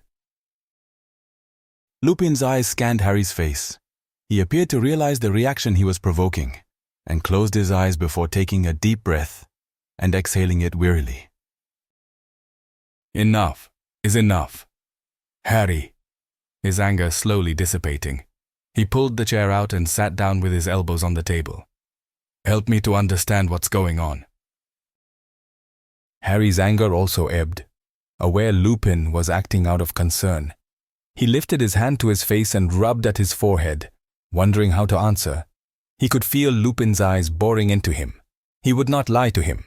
His relationship with Lupin had grown well beyond such action, and he was only too aware Lupin would not be fobbed off with a weak excuse this time. So he decided on the truth. "Dumbledore discovered something about Voldemort, something that no one else knows, not even his Death Eaters," he said. Lupin shifted in his chair expectantly. Harry thought carefully about what to say next. "If he finds out that Dumbledore knew, if he realizes what I'm doing, then I won't be able to finish what Dumbledore started." He watched Lupin for his reaction. "Why is it so important?" Lupin frowned through narrowed eyes. It was Harry's turn to shift in his seat uncomfortably. "Because it's the difference between me killing him." His eyes dropped to the table, not wanting to see Lupin's reaction to him killing me. There was a long silence as Harry ran his finger over the scratched, uneven wooden surface unconsciously. "Dumbledore told you this." Lupin's voice sounded strange, so Harry lifted his gaze to him. He nodded his head. Lupin's expression was grave, and also unexpectedly angry. It was a while before he spoke again. "I fear that is all you have to say on the subject then." Lupin stood and walked to the kitchen bench. "It's important you understand," Harry said quietly. Turning in his chair, "I'd ask for your help if I could. if I thought it would do any good. I think I finally do understand, he said slowly. But I can't pretend that I don't find it more than a little frustrating. I know, but there isn't anything else to say. The more people who know, the greater the chance Voldemort will discover what you're up to. Lupin finished. It's okay. Under the circumstances, it seems you might be safer doing things your way, he said. He was focused on Harry with a look of grave concern. But remember, if you find yourself in trouble, if you need to call on someone, I'll be there for you, no matter what. Harry would have liked to say a word of thanks to his father's once best friend, but a lump had swelled in his throat at Lupin's words. Instead, he nodded before turning back to the table. "Why did you come anyway?" Lupin asked as he started pulling food from the cupboard. Harry had almost forgotten since so much had happened. "I left something behind that I need for school tomorrow. It might be best if you stayed the night now." Lupin stopped and eyed Harry. "I'm not exactly the best cook in the world, but it'll be edible. And you look as if you could do with a decent meal." "Okay." Harry stood and walked to the stairs. "I'll let Hermione know I won't be back until morning. Fred and George's handiwork. I'll bring it down and show you." As soon as Harry reached his room, he closed the door and went over to the wardrobe. He pulled the scroll Snape had given him from his crumpled backpack. It had lain there since the night it had come into his possession, safest well away from Ron and Hermione's inquiring eyes. He turned it over in his hands, feeling relieved, yet slightly nauseated to be looking at it again, before replacing it and retrieving the small emerald message log. He wrote a brief note to advise Hermione of when he would be back, placed it in his pocket, and then he washed up and headed back downstairs. Lupin was appreciative of the twins' seemingly endless inventive magical abilities as Harry explained how it worked, and even though the log contained nothing anyone else could read into, Harry was still eager to whisk it back into his pocket after Lupin's initial flick through, as Lupin stirred the pot on the stove. Harry tried to steer the conversation to what Lupin had been doing the last few weeks, but he would not be drawn into the subject, no matter how determined Harry had seemed. Eventually, he asked straight out what he thought Bill might have been up to, but understandably, Lupin explained that he wasn't able to tell him, even if it wasn't for the oath he took, as he had had no contact with anyone from the Order the whole time he had been underground. So Harry had to content himself with waiting in the hopes that Bill turned up in answer to Lupin's call. Between reluctant mouthfuls of tinned stew, he took the opportunity to express his unease at Lupin's own situation. But as Lupin had readily pointed out, everyone was taking risks these days, and it was a necessary price to pay if it could make a difference in the war against Voldemort. It was the early hours of the morning by the time Harry crawled between the sheets, Bill still yet to show, and though his mind was buzzing with the contents of his backpack, he managed to sleep fitfully until dawn. Bill still hadn't turned up when Harry appeared downstairs, though Tonks was there. Harry quizzed her immediately about Bill, uncaring that his interest in him all of a sudden appeared suspicious. He was bizarrely comforted by the fact that Tonks was adamant Bellatrix was still at large, but was unable to get any further information from her. She was somewhat preoccupied, and Harry noticed with dismay she seemed to tremble slightly when Lupin came into the room, something Lupin also appeared to notice. He told Harry that Sturgis and Kingsley had already taken Rosenberg away, all the while his eyes flickering to Tonks, who had her back to them, pouring cereal into bowls. Harry hated to see the uncomfortable way they dealt with each other for the rest of the morning, but he had bigger things to worry about today. With no further word on Bill, all he could hope was that he was still a way off trying to close in on her. He left before first classes were due to start, taking his backpack with the scroll still inside, and after some awkward goodbyes and a knowingly concerned look from Lupin, Harry reached Hogwarts, strolling up the grounds in the early morning light, making his way to the common room. 14. Neville's Return of the DA. As Harry passed the great hall, the clattering of plates and the chattering of students filtered through the open doors. He kept his cloak on until he reached the fat lady's portrait, where he slipped it off again, giving her quite a start. "Oh," she said, sweepingly clutching at her chest. "I do wish you wouldn't. I lose 10 flakes off my paintwork every time you do that." "Sorry," he said. She breathed pointedly for a moment, continuing her dramatics, and then she straightened, obviously feeling her moment was over. "That was quite a speech you gave last night," she said, eyeing him with snobby appreciation. "What happened after I left?" he asked hesitantly. An amused smile played across her lips. "I've been hanging here for so long, I've lost count of the years, and I have seen a thing or two in that time." She looked at him under her brow. "One thing I've learned is never underestimate the teenager's ability to ignore the truths of wisdom. What you said is exactly what they needed to hear, even if they don't know it yet." Harry sighed. "Lobalo, that's not the password." "What?" "It was last night when I left." Harry frowned. "True." She had her hands, one over the other in front of her. Harry waited for a moment until it was clear she was not likely to say anything further. "Well," he said impatiently. "Well, what?" She raised an eyebrow. Harry let out his breath impatiently and turned to head down to the great hall. "Where are you going?" the fat lady said indignantly. "To find someone who will give me the new password." Exasperation laced his voice. "Poppycock." "Pardon me," Harry turned. "The password. It's Poppycock. One of the Slytherin sixth-year prefects chose it." "Poppycock?" he repeated. The portrait door swung open. "Like I said, ignorance in the face of wisdom," she added from behind the door. The common room was practically empty. Only Neville and Colin Creevey were sitting at one of the tables under a window. They looked extremely concerned over whatever it was they were writing. So much so, they didn't even notice when Harry crossed the floor and climbed the stairs to his room. As soon as he had placed the scroll safely at the bottom of his trunk, he shoved the backpack under his bed and pulled out some fresh clothes to change into. He welcomed the full day of classes ahead, figuring it would help to take his mind off the coming evening, which loomed over him like a dark shadow.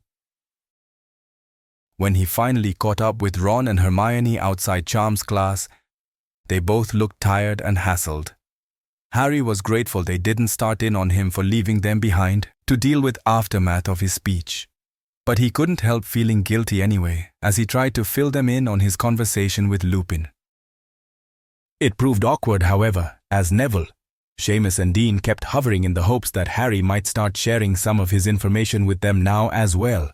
But this was not the sort of information he could share, and it made him feel doubly guilty when they finally gave up.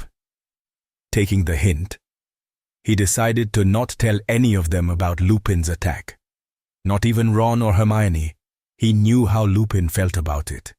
And it seemed to Harry that even though it had been a Death Eater that had been killed, Lupin was far from proud of it, and would wish as few people to know as possible.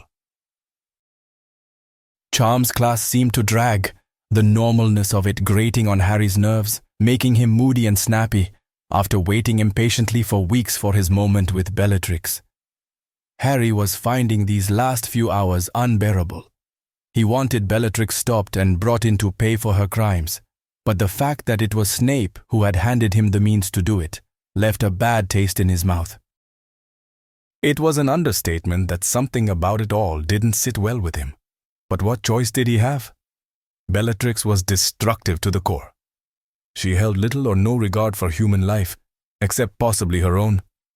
Harry thought viciously. He had to take the only opportunity he'd been given. Harry went to the Great Hall with the others for lunch, though when he sat down to face the piles of steaming hot, meticulously prepared food, he had absolutely no appetite. As he sat watching people load their plates, Hermione started spooning peas and corn onto his, shooting him challenging looks. "Don't bother, I'm not hungry," he said, She looked at him through narrowed eyes. "What's going on, Harry?" "Nothing." "Come off it," Ron interjected. "We know when something's up. Spill." "I'm waiting for the Halloween feast tonight," Harry said truthfully. Hermione was still regarding him suspiciously. "Oh, really?" she said sarcastically. "I expect you'll eat loads then." "Of course." "That's right," Harry said, getting more than a little irritated. "Hey," Neville had just arrived at the table. He sat down opposite Harry and handed Hermione a bit of parchment. "This is the lot. So far, they're all set. They'll be ready when needed." Hermione skimmed it quickly. "I had hoped there'd be more than this," she frowned. "I reckon there will be soon," Neville said, smiling at Harry. "What is it?" he asked. "A list of people in the DA," she said as she handed it to him. There were 12 people on the list. Harry, Hermione and Ron came first, followed by Neville, Dean and Seamus, then Ginny. Harry's stomach tightened at her name, then Luna and Ernie, Susan Bones, Hannah Abbott, and lastly Colin. "No real surprises there," Ron said, reading over Harry's shoulder. "I haven't seen you organizing this," Harry said, looking at Hermione questioningly. "That's because I didn't. Neville did. All I did was enchant some more coins." Harry smiled at Neville, who was blushing slightly. He had come to school this year with a determination that even surprised Harry. "Actually, I was thinking, we need to appoint a coordinator. Someone in charge of keeping everyone updated. Make sure we're all on the ball. What do you think?" he asked. I thought that's what you three did," Neville said tentatively.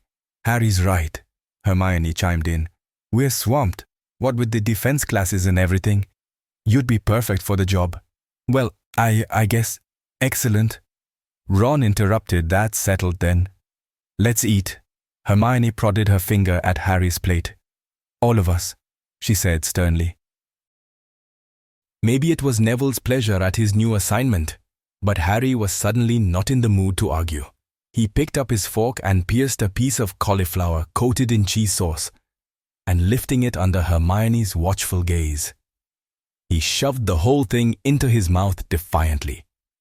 Once he started chewing, it wasn't as difficult as he'd expected. And he finished off the cauliflower and started on some Brussels sprouts, aware that he had a long afternoon ahead of him.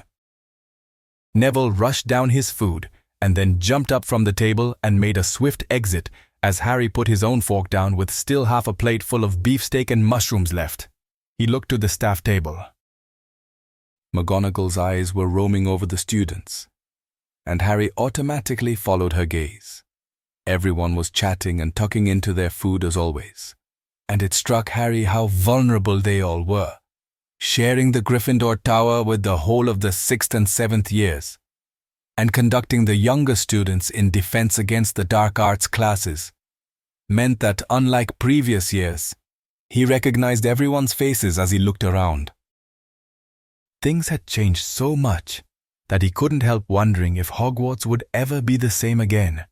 His thoughts were suddenly interrupted by the entrance of an assortment of brown and grey owls, flying in through the high windows and circling around the enchanted ceiling. Harry didn't bother to look for Hedwig, having pretty much given up on receiving any mail. A magnificently sized tawny frogmouth owl landed in front of Hermione importantly. Its markings were striking. Its grey and brown feathers looked extremely well-groomed, and its blue-black flecks lining the edge of its face and wings gave it a very regal appearance. Lifting its beak and leg in the air at the same time in a haughty and obviously well-practiced manner, it waited for Hermione to untie the scroll from its leg before launching itself with its impressive wingspan and swooping silently and elegantly over the tables and back up and out through the windows. "Bloody show-off," Ron said sullenly, clutching Pig in his fist in an effort to stop him from leaving footprints all over his mashed potato as he danced around enthusiastically on Ron's plate. He pulled a message from Mrs. Weasley off the little owl's leg, as Hermione opened the ornate blue wax seal on her scroll. Unraveling it, she started reading it and then stood up, flushing brightly, and made to climb over the bench seat to leave. But Ron grabbed her arm. looking up at her guilty expression. "Read it here," he said, his face suddenly serious. Harry had guessed the same thing as Ron had, and took hold of her robes to urge her back down between them. She swung herself back down slowly and reluctantly opened the scroll once more. "What does it say?" Harry had never heard Ron speak so gravely to Hermione when she was so obviously embarrassed. He normally took the opportunity to tease her into a further state of red-faced flustering. He could sense there was trouble brewing. Harry and Ron both leaned in so no one else would be privy to the contents of the letter as she took a deep breath and read out quietly.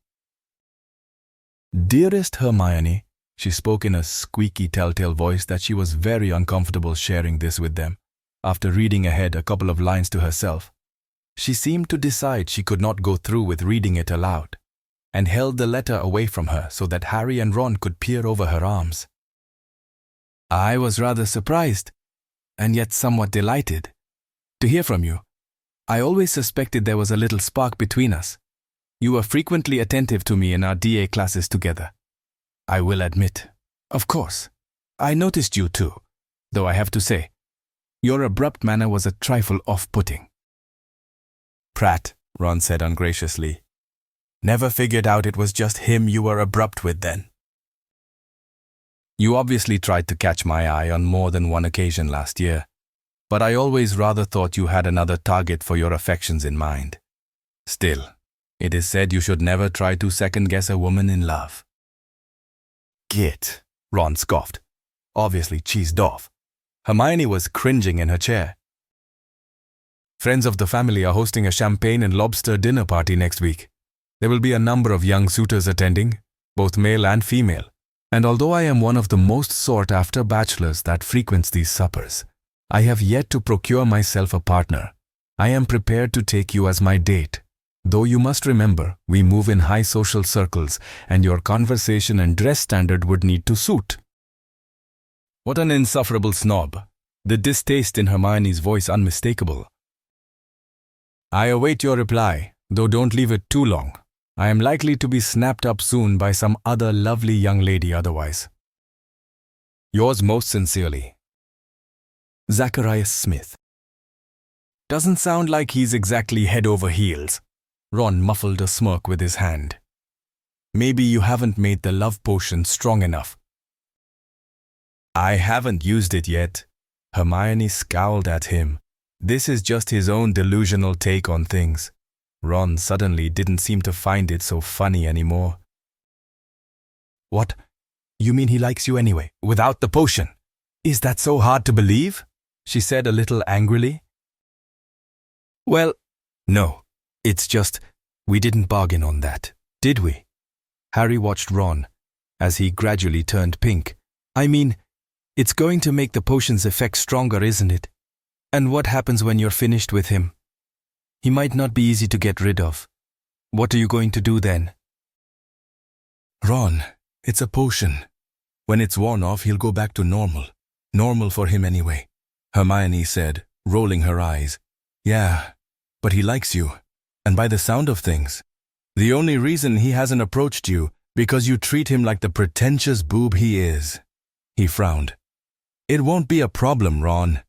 He's far too narcissistic to swoon over me for long once the effects wear off." She waved her hand at him impatiently. "I don't know," Harry said. "Not you too," she sighed.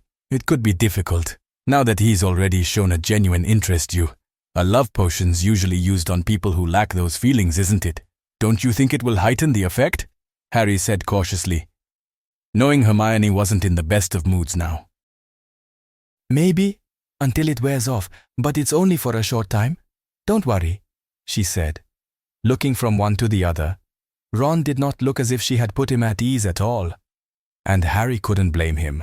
Zach was extraordinarily arrogant and was rather thick-skinned. He wasn't the sort who was used to taking no for an answer. Harry wondered if, under the circumstances, he would have let Ginny do it in her place. It was then that Harry realized he hadn't seen Ginny.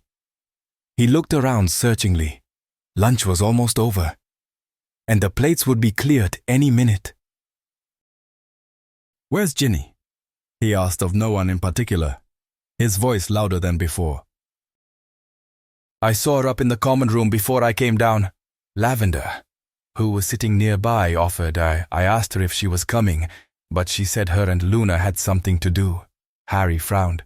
For some inexplicable reason, he had the distinct feeling her absence meant she was up to something. Before he could think about it any longer, the plates vanished and the remaining people in the hall straggled out. Harry headed off to his private session with Sir, while Ron left for the common room to study, and Hermione drifted off to arithmancy. Harry had learned over the past few weeks that he could expect anything when he entered the classroom, so he was already preparing himself as he walked down the corridor. A strange feeling was growing in him, and he scoffed at his own oversensitivity. Before hearing the faintest crackling sound behind him, he reacted before he could think, and dropped to the floor, rolling on his back with his shoulders off the ground, and his wand gripped firmly in both hands, staring in the direction the hex had come from. The coat of armor behind him clanged and clattered as the beam of light hit it. Harry was panting as he scrambled to his feet, still unable to see where the attack had come from. "You walked straight past me," Sir grunted. "I could have hit you at point-blank range." Harry was searching the area in front of him. Slowly Sir came into view, seeming to melt out of the wall, the disillusionment charm he had been hiding under reversing. "How am I supposed to fight something that's invisible?" Harry said wearily as he got to his feet and replaced his wand in his robes. "If you can't figure that out, then you're not going to last long," he said without looking at him. As he opened the door to the classroom, Harry followed him in. "You're asking the impossible," he said under his breath. "The impossible?" Sir turned on him suddenly. "What is it you think we have been doing here, Potter?" Harry could tell this was one of those questions Sir deliberately asked, knowing Harry would not give him the answer he wanted. "You're teaching me how to duel and—" "Wrong. You already know how to duel. You've proved it on quite a number of occasions. Do you think McGonagall would have trusted the education of the younger students to you if you couldn't teach them how to defend themselves?" He turned away from Harry again and walked down to the cleared area in front of his desk. Harry stayed where he was. Sir had a way of making him feel incredibly stupid and naive at times like this. "What was your instinct as you were walking down that corridor?" he asked Harry challengingly. "I felt like I was being watched," he said reluctantly. "And yet you chose not to act on it. Why? I thought I was being paranoid," he said quietly, his eyes on the floor space between them. Sir jutted a finger at him pointedly. "Trust your instincts. They are the main reason you're standing here today." "How do I know when I'm right?" Harry asked, walking towards him slowly. "Feel it. I was under a disillusionment charm, and that leaves a mark. Magic leaves a mark." That night in the cave, Dumbledore had been able to sense enchantments, pinpoint them with an accuracy that had mystified Harry at the time. Now that he thought about it, Harry had also been quite certain that years ago his invisibility cloak had not fooled Dumbledore when they had stood in the same room as each other whilst he wore it. Sir was watching Harry when he finally met his gaze. "Can you teach me to sense magic?" he asked. It seemed almost impossible to Harry. "You already can, though you still have a long way to go if it's going to be of any real use to you. You have to learn to trust your instincts." Harry nodded slightly. Then another thought occurred to him. "Can you teach me occlumency? Learning how to sense magic is the most useful ways of detecting when someone is trying to enter your mind. You can block it before they even get close." He seemed intensely focused on Harry. "But that's the problem. I can't block it." "I've tried," Harry said gravely. Sir studied Harry for a moment. "First things first. If you're going to stay alive long enough to worry about having your thoughts read, then you need more drilling. I think it's time we moved outside." They spent the rest of the session hovering on the edges of the dark forest, Harry moving through the trees, waiting for Sir to strike. It was the most arduous session Harry had been put through yet. A couple of times Harry spent almost 20 minutes by his reckoning, waiting for some sign of Sir's attack. It was too easy to drop his guard when he was tiring from a constant state of alertness, and Abe seemed to know exactly when to strike to get the maximum impact. On the first lengthy wait, Harry had wielded a spectacular shield charm just in the nick of time, trusting in his instinct, though he had already cast the shield charm several times previously as a false alarm. The second time, however, he was wearying and found himself flung against a nearby tree trunk, unable to react in time to deflect the stun. When Sir had enervated him back to consciousness, he had felt extremely agitated and embarrassed that he was still getting caught. His body ached and he felt stretched, pushed to the point of exhaustion as he headed back up to the common room. When he climbed through the portrait hole, he was met by wary looks from the other students that littered the area. Harry knew it was primarily because he looked terrible, and he suspected they still feared he might launch into another rant given any sort of provocation. Ron and Hermione were sat with most of the other DA members. Only Ginny seemed absent. Yet again, they all looked up at him with varying degrees of worried or dubious expressions. "What is he doing to you?" Hermione asked. A deep frown etched across her face. It appeared she spoke for all of them as they stared at him. "Preparing me," Harry said flatly. "I'm going to get some sleep. Wake me around 5, will you?" He directed at Ron. "Maybe you should stay in bed for the night. You look off." "No," Harry directed far too sharply at Ron, his tiredness getting the better of him. "I don't want to miss the feast. I mean," he added in a more controlled voice, "you won't really be missing much," Dean said. "Yeah, it's the same thing every year. Nothing special," added Seamus. Harry sighed in a clearly irritated way. "If you won't wake me, I'll stay up," he said as he threw himself on the sofa beside Luna. He noticed instantly that Ron and Hermione were glaring at him questioningly. He knew what they would be thinking. He had shown so little interest in food lately that they were finding it hard to swallow that he was suddenly so desperate to go to the Halloween feast to gorge himself. "I'll wake you," Luna volunteered. "You won't want to miss the Pufflecrabwoofats." The what?" asked Hannah hesitantly. "Pufflecrabwoofats, they only come out on Halloween, and even then only every 16th one," she said. "And tonight is the night," she said, her protuberant eyes widening in anticipation. "And what, dare I ask, is a puffed snubwoofer?" Ernie asked. "Pufflecrabwoofat," she corrected him. "It's a pumpkin-headed creature that runs up to your front door, knocks, and then runs away again." "What's the point in that?" Ron screwed his face up. "When the owner of the house comes out, they appear from behind the bushes in groups of 5 or 6 at a time. Then they light their heads up and perform a most interesting reenactment of the greatest love story ever to come out of their culture." Why? Susan looked completely befuddled. "Oh, it's a long story." "Well, I think I'll hear about it another time." Harry stood up again. "Don't forget, wake me at 5. Okay. Have a good sleep. Anyway," Luna turned back to her reluctant audience. "Legend has it." Harry was once again aware that Hermione and Ron's suspicious gazes were following him as he headed up the stairs. It was just after 3 p.m., which meant he had almost 2 hours to catch up on some sleep. He had no idea what he would be called upon to do this evening. But in his current state, he wouldn't stand much of a chance against Bella. So some sleep was essential. He didn't bother changing or getting under the covers. He collapsed onto his bed, pulling the curtains together to shut out the light, and laid back. When he finally awoke, he remembered nothing after his head had hit the pillow. Luna came into focus, standing over him as he put his glasses on. The room was dark, lit only by a low lamp. "Harry thanks Luna. What time is it?" he asked groggily. "Almost 6, she said vaguely. "What?" Harry suddenly threw his feet on the floor, shaking his head clear. He stood up and opened his trunk hurriedly, fumbling with the latch in his haste. "Why didn't you wake me earlier?"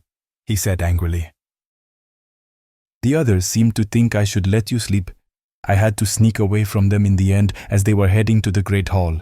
I managed to lose them on the stairwell. Harry barely heard her as he rummaged through his gear, finally locating the scroll and slamming the lid down behind him. He took off out the door, Luna calling after him to wait. So he turned and took a few steps back towards her, grabbed her hand, and pulled her after him, going as briskly as she would allow. You really are looking forward to the feast, aren't you? She said dreamily. 15. The Sage of Bellatrix. You go in. Harry let go of Luna's hand as he slowed outside the Great Hall. I'll be there in a minute. He picked up his pace again as he veered off to the clock tower, wishing he had bothered to replace the watch he had drowned in the lake years before. He stopped beneath the enormous clock face and looked up as the gigantic pendulum swung before him. He backed away so he could see the hands more accurately. He still had roughly 3 minutes. He took off, back inside, and brought himself to a controlled walk before he stepped inside the hall, positioning himself just inside the doorway. The room was decorated in true Halloween tradition, black candles and glowing pumpkins, and magical bats circling the star-filled ceiling. Everyone was already enjoying the Halloween treats that lined the tables. As he stood there, adrenaline coursing through his body, waiting to hear the deep, resonating chimes of the clock tower once it struck 6 o'clock, he noticed Ron and Hermione determinedly walking towards him. He tucked the scroll behind his leg and shifted from foot to foot, his nerves alive with impatience and foreboding. What are you doing? Ron winced as he pulled up in front of Harry. You're sweating. Are you ill? Probably. But that's not the only problem, is it? Hermione looked at him through narrowed eyes. Not now. Harry would have to put them off for a couple more minutes. Whatever was about to happen, he couldn't bring Snape's name into it. If this was going to be the downfall of Bellatrix Lestrange, then he instinctively wanted to guard where the information had come from. Snape's motives had haunted his thoughts over the past few weeks, and nothing Harry pieced together seemed very likely.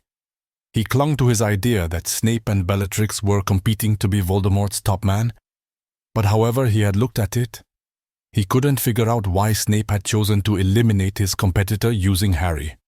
Unless, of course, this was a trap, which had seemed less likely the more he had tossed it around in his head.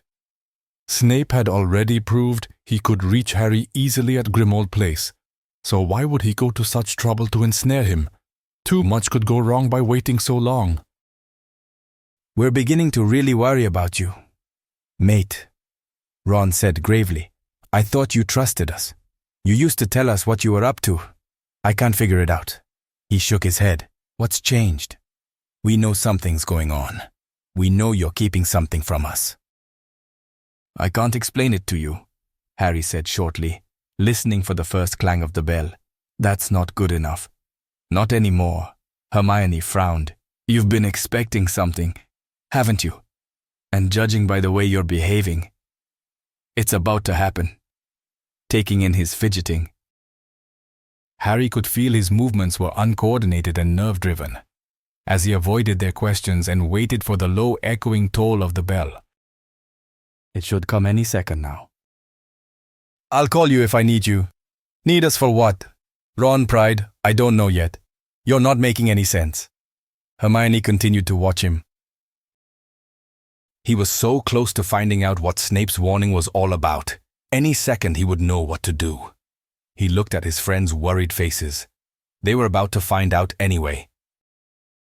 I have to open this in here, he said agitatedly, lifting the scroll for them to see, and I don't want anyone else to see it until I know what it is. What is it? Hermione frowned. I don't know. A warning maybe. We can see it though. Right. Ron pushed. I won't know until I've read it. Harry, this is sounding ridiculously dangerous. Where did you get it? Trust Hermione to ask the hard questions. Harry looked around the room, not at all sure what he was looking for. Who gave it to you? She demanded. Darling! Harry straightened suddenly and drew a deep breath.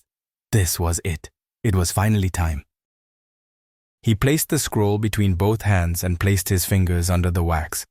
Trying to lift the blood-red seal, it wouldn't budge. He gripped the edges of the hard wax firmly and squeezed, snapping the seal instantly. It hissed and fizzled as a small ribbon of smoke rose from the crack. For a split second, Harry thought it might burst into flames, fearing he had got it wrong somehow, but the whiff of smoke dissipated, and Harry unrolled the parchment with shaky hands. His eyes scanned down the writing, immediately recognizing it as the same cramped hand that Snape's potions book had scrawled all through it. Ron and Hermione were watching him, their own suspenseful agitation growing as he studied the parchment. He took a sharp intake of breath. "What?" Ron asked. "What's it say?" Harry began to shake his head. "I don't believe it," he said quietly, baffled as he kept following the writing down the page. "Harry, what is it?" Hermione's alarmed voice intruded as he tried to take in what he was seeing. I don't understand."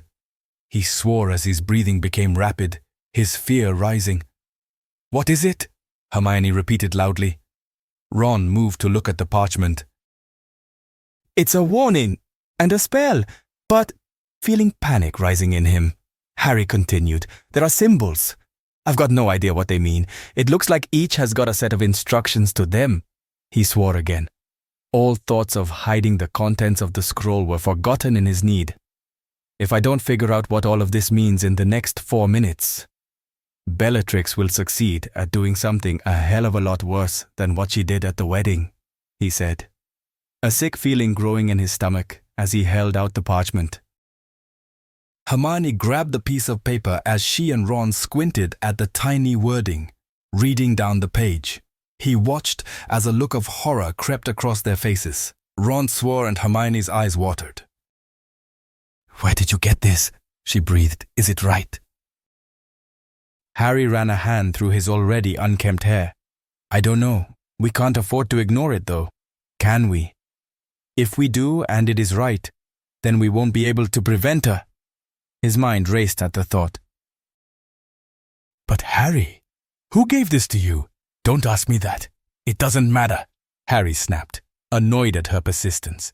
"The point is we have to act on it. But this could be a mistake. Whatever it is not a mistake," he said angrily. He felt like too much time was slipping by while they argued the point. Hermione looked back at the parchment. "Hang on, mate. Calm down. Hermione." Ron tried to ease Harry's growing temper before throwing a look at Hermione. "Can you tell what he's supposed to do with the symbols? I should be able to, but I'll need time. It's some form of runes, but it's complicated. They're worked in with the spell," she said with a frown. Harry glared at her. "We don't have time. The parchment won't last. We need to commit it to memory." "To memory?" Hermione's eyes grew wide. "Now, yes," he said impatiently. "If we get it wrong, even a little, the spell won't work," she said. "That's why we need to stop wasting time. But..." "Harry's normally right about this sort of thing, Hermione," Ron added quickly. "He was right about Malfoy, wasn't he? He was right about Snape." Harry swallowed. Ron had unknowingly touched on the doubts that plagued his mind. What if we each memorize a symbol and its instructions? It shouldn't be too hard between the three of us. Let's have a look at it. Ron waved her to hold it out for all of them to see. She held it up and Ron and Harry closed in on it. "I should be able to work it out, but we have to get it right. I'll take the first one, Ron. You take the second. And Harry, you memorize this last one. And remember, some of the symbols can look almost the same, but their meanings are very different. We have to get it right." She spoke quickly as they studied the page. They were silent for a moment, and Harry registered out of the corner of his eye Ron mouthing the words as he read over them. "How long do we have?" Ron asked finally. "We must be almost out of time," Harry said, and he started reading over the instructions for the 4th time. "What happens when the time is But as Ron spoke, the parchment began to bubble as if it were immersed in acid. Hermione dropped it, gasping as smoke began drifting off the page slowly.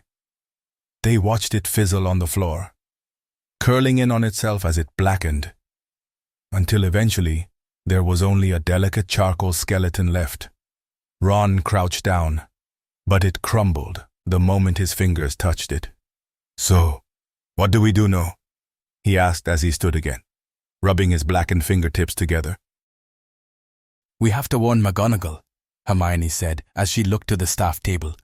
All of the teachers appeared oblivious to the trio at the other end of the room, though as he looked around, Harry noticed Neville was staring at them from the Gryffindor table. He beckoned him over to where they were standing, and Neville jumped up with surprising speed. "Neville can warn her, or we'll be stuck here as soon as she finds out what's going on," he explained. "You're right. There's no way she'd let us out without proof we can help," Ron concurred. "What's happening?" Neville already looked extremely worried as he looked between them. "Something's coming to Hogsmeade, Neville. Something bad, and I need you to alert McGonagall," Harry said, holding Neville's gaze. "Of course." Neville nodded as he swallowed. "She would try and stop us if she found out what we were up to. So you're going to have to give us time to get away and get the DA ready. But stay here." "Okay," Harry said, his hand on Neville's chest. "You're backup only, just in case our defense doesn't work. We've only got one chance at this, Neville. One go, or she'll succeed in destroying the town." "Who?" Neville asked. Harry watched for Neville's reaction as he spoke. "Bellatrix Lestrange." He knew this would have an impact on Neville, and sure enough his face changed, hardening to a look Harry had never seen on him before. "Are you okay?" he asked slowly. "I'll do it. You can count me in." "Harry," Neville said. "Tell McGonagall Bellatrix has found a way to control quintuplets, and she's going to unleash them on Hogsmeade in less than an hour." Neville's face dropped quintupeds. "Yes," Hermione said pointedly. "We think we have a way of stopping them. We're going to head there now," Harry said quickly. "Give us 15 minutes before you go to McGonagall. She'll know what to do." "All right," Neville said. "But how will I know if you need us?" Harry thought about it for a moment. He hadn't really seriously considered bringing the DA to the fight. There would be enough witches and wizards in Hogsmeade that would be forced to make a stand when it came to it. "I'll send my Patronus, a stag.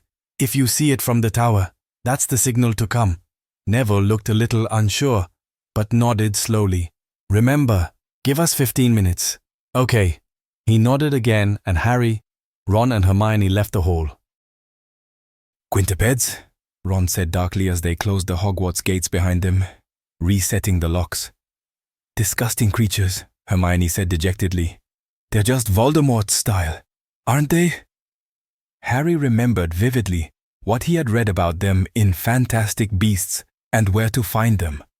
They came from a small, unplottable island off the northernmost tip of Scotland, and had a mythical background due to the fact that nobody was really able to get close enough to study them owing to their liking for human flesh. What was known about them was that they were rather hairy and had the unusual claim of having 5 legs. The trio disapparated, and then reappeared outside the 3 broomsticks. The golden light that spilled out onto the street from the pub looked warm and inviting, and as they peered through the windows, they could see that it was a busy night for these times when few would venture out after hours. The Halloween spirit was captured with large photos of hag-like witches scowling down from the walls, and ghostly-shaped candles dotting the tables. "Wish we could go in for a fire whiskey or two before we get started. Now we're actually allowed," Ron said glumly. "Come on, we have to get this set up before they get here." Harry led them away from the comforting chatter into the dully lit and quietly haunting streets. Harry pulled out his cloak and threw it over them. They huddled together and wrapped their arms around themselves in the chill as they moved swiftly, not daring to run. Snape's message had warned Death Eaters might be at large, so they had to avoid being seen. Harry found himself trusting in his gut feeling more and more, reminding himself of what Abe had told him earlier that day. Harry had known when he read the parchment that he couldn't do it alone, and Snape knew his limitations. As much as he knew Hermione's talent, the spell would take all three of them. This was the reason he had insisted Harry be in the hall when he opened the scroll. It was the best way to ensure he would be around the help he needed. The cool night air bit through their meager clothing. The sky was cloudless and starry, and the moonlight lit up the surrounding houses and hills in its bluish glow, giving no hint as to the danger that lurked. They walked some distance past the little tea shop Harry had once gone to with Cho, on their first and last date. He pulled off the cloak. "It said to put the first mark somewhere here, right?" he asked as he watched Hermione pace the ground. "The position of them doesn't have to be perfect. What really matters is getting the symbols right," she said. "As long as they make a triangle, it'll work." She took out her wand and pointed it at the ground. Ron and Harry watched as she drew a white shape on the cobbled pavement, resembling a large W mirror reflected at the bottom peaks, drawing it out in exactly the order that had been written below the symbol on the parchment. Next to it, she put what looked like an upside Y with a bar across the bottom and joined the two symbols with 3 parallel lines, one above, one through the center, and one below. She stopped and breathed out loudly. "That's one," she said. "Let's go," Harry urged. Ron was rubbing his arms against the chill as Harry threw his cloak back over them. They walked back down the way they had come. The streets were empty. The only people they passed along the way was a tall, weathered-looking man and a mildly pretty young woman with shoulder-length blonde hair.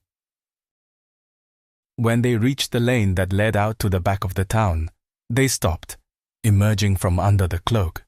"This will do," Hermione said, Ron. Ron took his wand out and did the same as he had seen Hermione do. This time the symbol was a square with a diamond laid over the top of it, and something that resembled the letter P, but with 2 extra arms attached next to it with what looked like feet. Ron was repeating it in the exact order he had read, when he suddenly stopped, unsure of where to put the joining lines. "Ron?" Hermione glared at him. He frowned at the ground and then moved his wand to complete the mark, finishing his part of the spell. "I hope that's right," she chided. "It is," he said guiltily. "We'd better get moving," Harry said before Hermione could say anything more scathing. When Harry had completed the last of the symbols on the road that led to the Shrieking Shack, they headed back to the 3 broomsticks. "McGonagall would have called the order by now," he said as they hurried up the street, trying to keep their feet beneath the cloak. "I wonder how many of them will come," Ron muttered. It was true that they all seemed so busy these days that it was unlikely there would be many of them able to be reached. "As long as this works, and it's not just some elaborate plan to get Harry standing unprotected in the middle of Hogsmeade, we should be all right," Hermione said, glancing at Harry. "Rune triangles were used in the old days. It's said that power can be channeled through the corners and forced to meet in the center, colliding and combining at the same time. If we got it right, it's going to take one heck of a spell to banish 100 quintupeds," Harry added under his breath. Hermione didn't answer. Instead, she shuddered, the thought of getting it wrong seemingly too ghastly to contemplate. When they reached the outside of the pub, they stopped and eyed the people inside. "They've got no idea what's coming. Maybe we should warn them." Hermione's face creased with concern. "They're safer inside," Harry said and removed the cloak. He motioned his head at the 2 figures walking towards them. McGonagall and Slughorn had apparated into the middle of the street. Harry not at all surprised to see them. "Potter, what's going on? What's all this talk about quintupeds attacking Hogsmeade?" She asked it angrily, but he could tell she was worried. "Surely you can't be serious. Quintupeds are wild. They won't be working for the—" "They are," Harry interrupted Slughorn. He's found a way to control them, and Bellatrix is bringing them here. Tonight. McGonagall's lips thinned. How do you know? She asked. I just do. Slughorn looked thoroughly unconvinced, fearful even, but McGonagall took Harry aside and spoke to him in a hushed voice. How do you know? If I told you, you wouldn't like it, Harry said. Try me, she retorted. He tried to read her expression. Her mouth was set harshly, but her eyes held doubt. He took a deep breath. I can't. He breathed out resignedly. As much as he wanted to share this particular piece of information with her, he instinctively knew he shouldn't. She sniffed impatiently. I really think if Dumbledore trusted me, you could too. It's not a matter of trust, he said. If anyone else were to find out, well, next time there wouldn't be a warning. He almost couldn't believe he was saying it. Did he really think Snape would tip them off a second time? She looked intensely irritated. What is this way of stopping the attack, Mr. Longbottom was talking about? It's a spell. A complicated one, but we've already set it up. Set it up? Yes. Hermione says it follows the old ways, but it's powerful. We've put down a rune triangle. She raised her eyebrows. Miss Granger came up with it. No. There was a couple of popping noises nearby. You stay put. Do you understand? She poked a finger at him. I'm not going anywhere. Lupin and Tonks began sprinting as soon as their feet hit the ground, their cloaks billowing around them. Harry heard another crack behind them and turned to see Hestia standing underneath the 3 broomsticks sign. What is it? We came as soon as we got your message. Lupin slowed and eyed Harry with a frown. What are you doing here? Harry was impressed at the ease with which McGonagall deflected Lupin's questions, while informing the 3 new arrivals of the quintuped's impending attack. She explained what was about to happen expertly as if it had all come from her.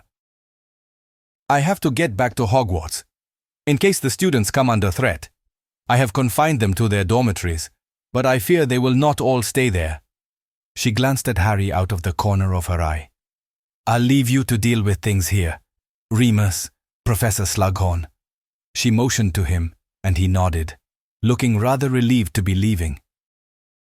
Of course, Lupin said. They disapparated, leaving Lupin staring at Harry. We don't have much time, Harry said pointedly. What's this spell McGonagall was talking about? Lupin asked. The 3 of us can do it, Harry answered. But you have to let the quintupeds into town. Lupin frowned. You've got to draw them in so we can banish them. It only works inside the triangle. Are you sure about this, Harry? There are still a lot of people in Hogsmeade. Ron and Hermione were watching him. He could be wrong, but he had to make a choice. I'm sure. Feeling rather sick as he said it. What's going on? The appearance of so many people outside the pub had attracted some of the patrons from inside to investigate. Harry heard a couple more cracks and saw some more Order members joining them. As Lupin herded the wizards back inside, it was obvious he had the same thought as Harry. He wanted to avoid an all-out panic. Lupin sent Kingsley into the pub to explain what was happening, knowing that some people would choose to go home to their families by the time the Order had navigated a plan to draw the quintupeds in. Harry. Ron and Hermione moved to make their final mark on the ground. There was a distant sound of wands firing, growing from the main entrance to Hogsmeade, along with the intermittent cracks of wizards appearing to help in the struggle. Word must be spreading, Harry thought, watching as Lupin made sure the new arrivals were informed of the plan. Then a few things happened in quick succession. A wizard came running up the main street, seemingly surprised at the gathering before him, yelling and panting desperately that huge hairy monsters had entered the town through the front gate and would be in the center within minutes. Then an Order member that had been sent to keep watch apparated before the pub and informed Lupin the creatures were circling the town and would be moving in from all sides. The lookout posted at the door of the 3 broomsticks ducked back inside to pass on the news that the monsters were here. prompting them to pull down the blinds in what seemed to Harry a futile effort to avoid detection.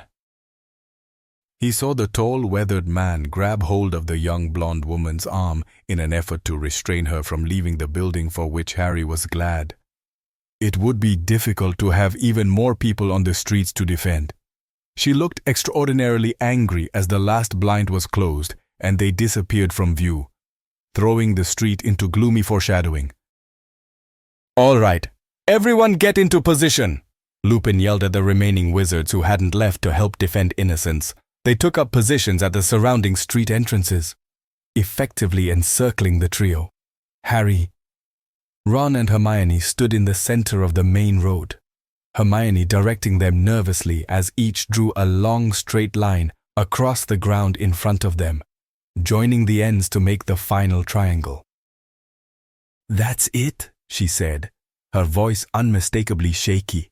They moved to stand within the triangle and turned their backs on each other.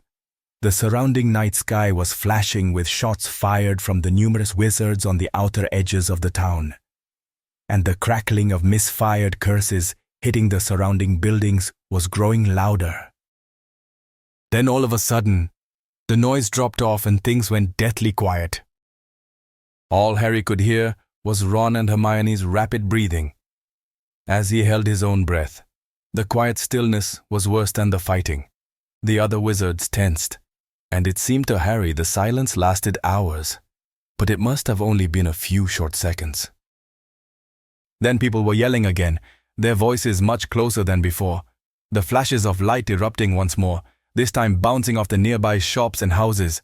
Order members started appearing in the main street as they backed away from the onslaught, firing hexes pointedly. Harry knew the creatures were close as Lupin and the others joined in the struggle, wishing he were free to go to their aid, but he had his job to do. Then he caught his first glimpse of a quintupled.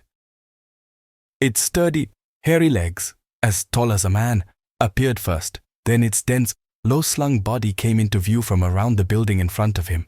It was a monstrous sight, as its wide mouth with jagged teeth became visible through its thick brown fur. The two wizards standing before it backed away from the spider-like quintupled as they fired at it in terror. "I hope you know what you're doing," Lupin yelled urgently over his shoulder. Still from some distance away, Harry's heartbeat raced. He had to be right about this. If he was wrong, if the spell didn't do as Snape said it would. Suddenly, Harry was overcome by a wave of nausea. He could hear Hermione's gasps and Ron swearing behind him. And looking around, he could see the creatures were appearing on all sides. There were stunning flashes shooting through the air before him, but they seemed to have little effect. The beasts starting briefly, as if they had been struck, then renewing their slow approach with fevered anger. "Let's do it," Ron said. "We have to wait until the last possible moment," Harry said determinedly. But his thoughts were not as sure. This was all wrong. This is exactly what Snape wanted. They would have no hope of defending the town when the spell failed. "Harry!" Lupin was firing off curses from his wand as he pushed Tonks behind him, backing towards the trio as the monsters pressed in. Not yet, Harry thought. He watched as the circle of wizards closed in on them. He could feel Hermione's body trembling against his. "Harry." Her voice quivered softly. "It's not time," he thought, aware at Hermione's growing doubt at his continued silence. "They're getting awfully close." "Mate!" Ron sounded angry. Harry watched as the defenders of the town started touching shoulder to shoulder, the horrific beasts flashing their teeth and eyeing them greedily. "Almost there." Harry could see the tears in Tonks' eyes as she frantically fired off shots. The quintupleds were thick in the streets, pushing in on one another in their effort to get to the reluctant feast. "Get ready," he said finally, as he raised his wand in front of him. The three of them stood in the corners of the triangle, back to back, their shoulders touching, and their arms stretched out, pointing their wands directly above their heads. "Harry." Lupin was only a couple of feet away from him now. Tonks turned to look at Harry briefly, a silent plea in her eyes. "Do it," Ron's voice urged. "Now," Harry yelled forcefully. 3 beams of grayish-white light streaked from their wands and soared into the endless sky as they recited the words that had been spelled out for them. Harry could feel his wand starting to vibrate as the beams became thicker, brighter, the spell gathering momentum. The quintuplets were slowly becoming more aware of the glowing spectacle. Many closest to them had stopped attacking, and were beginning to back up, unable to get far, trapped by the masses pushing in behind them. Harry looked up as his wand shuddered. The beams of light coiled around one another, intertwining and strengthening, becoming one. The air around him became turbulent and suffocating. Cloaks were flying about the wizards' bodies, being drawn into what felt like a vacuum, sucking the very air into the triangle violently. Harry could feel the power coursing through his body. It was unlike anything he had ever felt before. He was overcome with a desperate need to vent it, and yelled to his companions to release the spell. His voice carried away with the force of the rushing air, but he could feel they were acting as one. Slowly, they brought their arms down rigidly in front of them. The light flashed and crackled as it separated into 3 brilliantly white arcs that emanated from the wand tips and remained joined above their heads. Harry's body jolted as the power flow reversed itself. The ground beneath them shook as the surrounding buildings vibrated threateningly. The quintuplets desperately trying to scatter in fear as Lupin grasped Tonks and shielded her body, the others bracing themselves. Suddenly, a dome of light exploded over the trio's heads and expanded rapidly. Harry's body relaxed instantly as the power left him. He watched as it was unleashed on their unwitting targets. The spell had a devastating effect. High-pitched, ear-piercing squeals filled the air as the light passed forcefully, yet harmlessly over the people, and racked over the quintuplets. They writhed at its touch, their legs curling underneath their bulbous bodies before shriveling, as if all of the life had been sucked out of them. Harry looked away repulsed. He had not expected it to be so vulgar, and the guilt swelled in him. Hermione had her face buried in Ron's shoulder, his hand resting on the back of her hair protectively. They were both as appalled at the resulting carnage as he was. The beasts screeched and gurgled as they collapsed in on themselves, falling like hairy dominoes.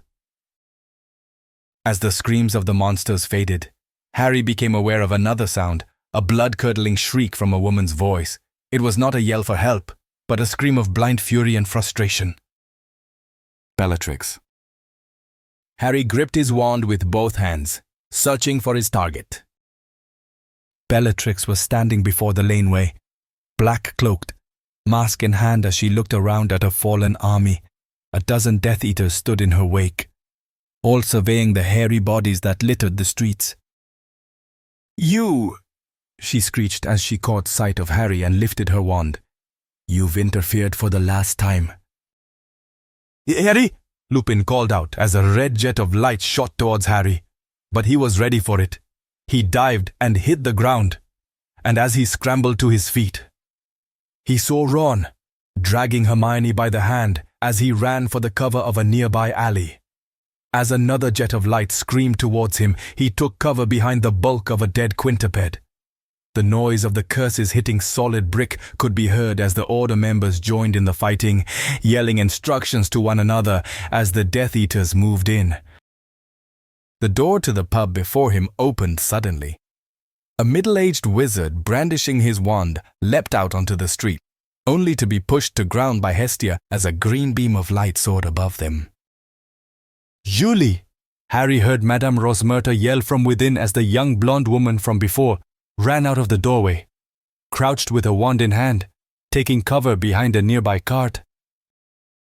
He could feel the beads of sweat forming on his brow as he peered out from behind the hairy mass to see beams of light shooting in every direction. The wizards who had stood together against the quintuplets now scattered as they urgently sought cover.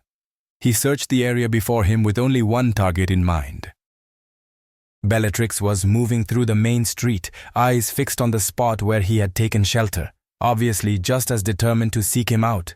Knowing he couldn't stay where he was, he took a deep breath and threw himself forward. Scrambling to his feet, he bolted towards the nearest cover, a small laneway that lay alongside the boarded-up zonkos. He felt the curse fired as it careered towards his back and dived onto the hard cobbled pavement. The white beam soared over him by only inches and collided with the building before him, sending bricks and mortar flurrying down over Harry.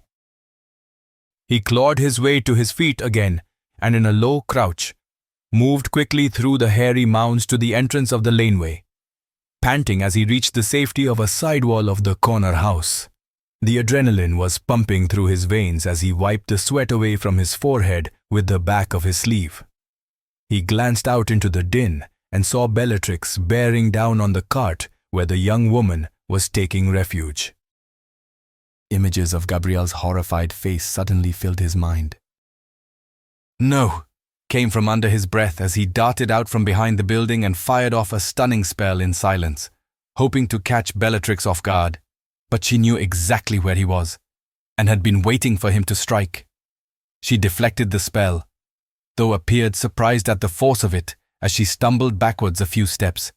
Harry was about to strike again when the girl suddenly appeared in his line of fire as she ran towards him. "Get down!" he yelled angrily. The woman dived as Bellatrix fired off another curse. Harry ducked behind the corner of the house as the beam hit, tearing a gash in the corner of the brickwork. He stepped back out and aimed his wand, but Bellatrix was nowhere in sight. She must have made it to the cart. He covered the blonde woman as she scrambled to her feet and ran past Harry into the cover of the laneway. "You should have stayed in the pub," he said aggressively over his shoulder at her. "I couldn't," came her angry reply. But before she could say anything else, Harry grabbed her arm and raced down the darkened alley. "Come on!" They hurtled down the laneway as if the devil himself were chasing them, weaving in and out of the hairy lumps in their path. Harry kept glancing over his shoulder, expecting Bellatrix to appear, shooting a deadly beam at them. "You have to find cover," he panted, and as they neared the end of the alley, then Harry felt it. He thrust Julie in the opposite direction to him at the T-junction, diving behind a stone wall as a green beam of light flashed past and contacted violently with a bird bath in a front garden, exploding it on impact. "Run!" Harry yelled at the girl. She turned, bolting up the street in the opposite direction. He looked out from his stone cover, just in time to see Bellatrix vanish from the laneway. He swore and jumped to his feet, running for the small street entrance some ways diagonally opposite. Crack! He turned, running backwards. Bellatrix appeared in the middle of the road at the end of the junction. Behind the wall, Harry had been crouched, expecting to have taken him by surprise. He aimed a stun at her silently, his heartbeat racing. She turned in time to see it and deflected it, though again it knocked her back a few paces as it rebounded off her shield. She looked infuriated as Harry lost sight of her behind the houses that lined the street he had entered. "Harry?" He swung round to see Neville coming in the opposite direction up the street. "I told you not to come unless I gave the signal," Harry said urgently as he raced towards him. He knew Bellatrix would be right behind him. "Come on!" He grabbed Neville's arm and pulled him with him. "It's only me," Neville panted as they headed for the road in front. "The others are watching Hogwarts," he panted. "This way." They had reached another T-junction and veered off to the left. Harry pulled Neville with him as he made for the edge of town. He needed cover to face Bellatrix, and the forest that lined the back of Hogsmeade would give him that. They tore down the street and Harry kept glancing over his shoulder, sure he would see Bella appear out of thin air any minute. They reached the end of the road and scanned the dully lit street. The buildings here were all in darkness. No comforting lights on in the windows, and no movements behind the curtains. They stood deserted, whether from the immediate threat or past troubles. Not too far off, there was a struggle taking place. He could see the flashes of light in the sky above the houses down the street. He could hear the clashes of curses as they hit the buildings near the trees in the surrounding forest. Harry looked to the alley some way down the road. "There," he said as he guided Neville, pushing them to run towards it. The roads were now free of quintuped carcasses, so they ran flat out, pulling to a stop as they came upon the darkened alley. Harry studied the shadows that led off into the trees beyond for a moment. And then suddenly, a flash came soaring towards him. He pushed Neville with him as he dived behind the corner house and watched as the beam of light pelted into the building opposite, scattering debris onto the street. "Stay here!" he threw at Neville, who was crouched in the shadows under a windowsill. If he could make it to the trees, he would have her. Jumping to his feet, he thrust himself beyond the safety of the house, lunging into the darkened alley. He hugged the side of the buildings, trying to conceal himself in the shadows. A green beam of light shot towards him, sending him scrambling into a nearby doorway to avoid it. The curse smashed into the wooden door behind him, splintering the wood in all directions and showering Harry with debris. He waited for a moment, then dodged back out, and worked his way along, darting from doorway to doorway, watching for another attack. Then another flash of light sped towards him, causing him to take cover behind a stone balustrade lining the stairs in front of him to avoid it. He wiped the sweat from his brow with the back of his slightly trembling hand as he sat with his back against the stone, panting. He had been so determined in his effort to not let Bella get away, that he had allowed himself to become trapped. He was wondering wildly how he was going to get out of there while Bellatrix was fixed on him, when he heard a gurgling sound that made his stomach lurch. He edged his shoulders up the stonework and turned to peer over the top. His eyes widened and his heart skipped a beat. Bellatrix was standing on the path at the end of the road as a large, hairy, spider-like quintuped came creeping into the street from around the building. He threw his back against the stone again, swearing under his breath. Of course, there would be some who were outside the triangle. "What's the matter, Potter? Afraid of one little quintuped?" Bellatrix laughed from a distance. "After killing so many, this one shouldn't be any trouble for you." Harry slowed his panting so that his breathing made less noise. His only hope was that it would pass him. He could slip out and run for the trees before it realized he was there. He could hear the muffled thump of its clubbed feet, and a low rumbling noise gurgling from the back of its throat as it slowly inched its way towards him. Harry leaned down carefully and glanced around the edge of the stone, pulling swiftly back in and drawing his breath at the closeness of the monster. It was headed straight for him. His heartbeat raced as Bella continued to delight in his impending doom. "If your interference means I must die at my master's hand, then you will die too," she said viciously. Harry's chest heaved as a hairy leg came into view, only a couple of feet from where he was sitting. His panic rose as a second and then a third leg brought the body of the beast alongside him. "You should not have crossed me, Potter," she hissed. Harry sat as still as he could. Yet he knew the beast had not needed to see him. It had smelt him. As he turned his head, it bared its teeth at him, its giant yellow eyes glittering dangerously, hungrily. "He wants you for himself, but I will have my revenge," she ranted. Harry started edging back on his hands and feet towards the doorway. He paused fleetingly as he lifted his wand and fired a stunning spell. But as before, it had little effect.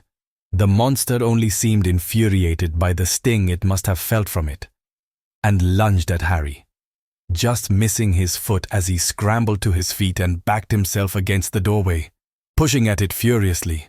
Bellatrix's laughter rang out. "Say goodbye, Harry Potter." The sweat from his body was making his clothing cling to him in the chilly night air as he watched the creature bring its body towards him. He fired off 2 more curses that both battered into the beast, but had little effect except to anger it further. It was no more than 4 feet away when its jagged teeth bared menacingly, and it opened its mouth to lunge at him again. Instinctively, Harry produced a shield charm as its putrid breath inundated his nostrils, causing the beast to stumble backwards a few feet as it was repelled. Harry pushed out of the doorway and leapt over the balustrade, hurtling himself at full speed towards the trees. As he ran, he registered vaguely a figure making its way towards Bellatrix along one of the shadowed paths, and as it sank through his thoughts, he stopped just short of his cover, whispering under his breath, "Neville." "And what have we here?" Bellatrix's mocking laughter that had followed Harry as he ran turned into a wicked simper at the sight of Neville. Popping noises rang out as half a dozen black-cloaked figures appeared, partially obscuring Bellatrix from Harry's view. "It's time to go," one of them said. "It's over, Bellatrix. We have to get out of here." "No," she bit out. "I'm not finished yet." "Don't do it, Bellatrix," Harry said loudly. Keeping his wand trained on the new arrivals, Neville stood in the middle of the pathway that lay between the houses and the forest, pointing his wand at her. The Death Eaters turned at his voice, wands drawn. A beam of light shot out, as a curse was fired from one of them. But his wand was thrust skyward by another's angry hand, sending the curse careering harmlessly into a nearby tree. "It's Potter." Harry wiped at his face with his shoulder, impatiently trying to remove the sweat that stung his eyes. What is wrong with me? His mind felt like it was beginning to fog over as he gripped his wand in both hands. "Neville, get out of here," he said in a low warning. "She's going to pay. Harry, she's going to pay for what she did to my mom and dad," he answered. Harry could see that his wand was shaking slightly as he swallowed nervously. It was obvious Bellatrix recognized him as she grinned maliciously. "Another one who wants to go the same way as his parents. You want to feel their pain, don't you?" she taunted Neville cruelly. "No," Harry said aggressively as he started to move slowly towards Neville. "It's me you want?" "Oh, now don't hog all the attention. Let the boy have his moment," she said as laughter trickled from her cruel mouth, her wand directed on her challenger. Harry saw the quintuped out of the corner of his eye. In the shadows of the buildings behind Neville, it was slowly making its way towards them. "He's been waiting his whole pathetic life for this." She glanced at Harry dangerously, "and I would stop moving if I were you. I could just kill him right now." Harry stopped with Neville still a good 15 feet away. Neville shot out a curse suddenly, but it was flicked aside by her carelessly. "Crucio."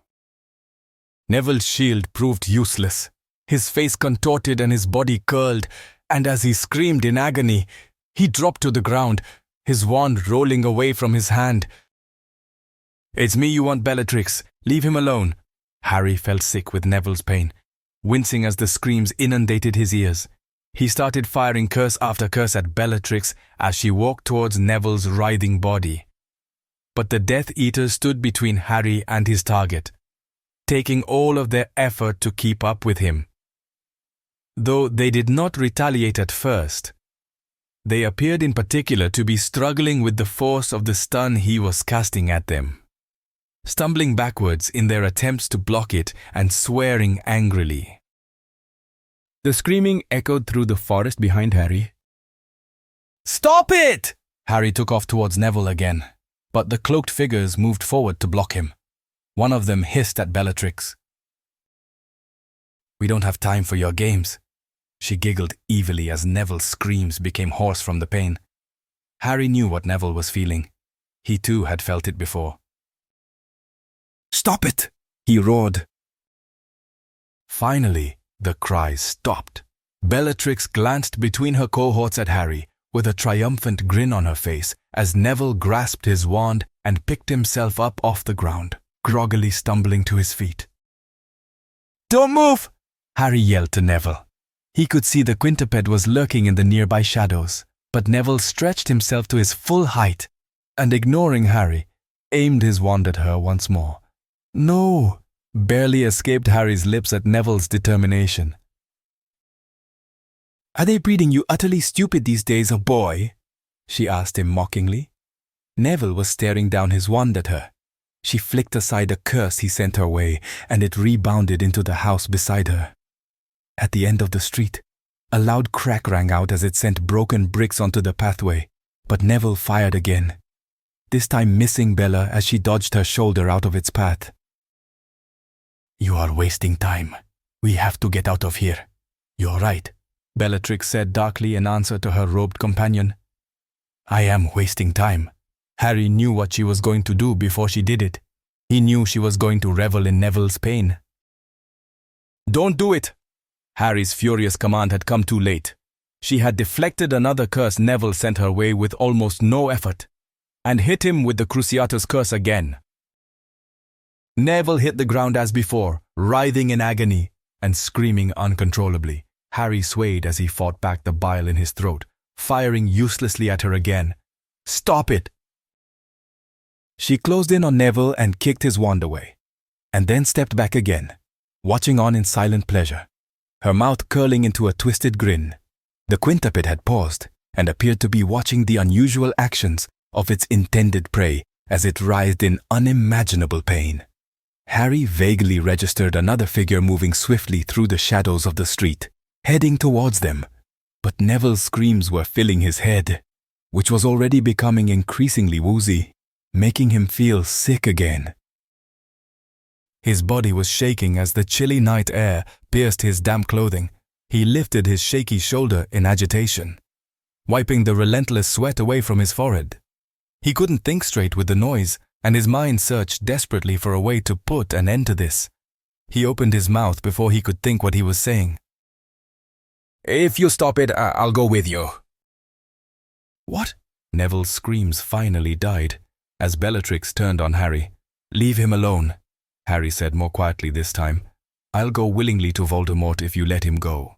His wand arm trembled as he stared over it at Bellatrix. His eyelids were starting to droop heavily, and he felt the ground swirling beneath him. "You expect me to believe you'll come to your death if I let this useless idiot go? I give you my word, no," Neville croaked as he staggered to his feet. One of the Death Eaters spoke up. "Let's take him and get out. The others will be here soon," he hissed. Harry watched her as she looked at him through narrowed eyes.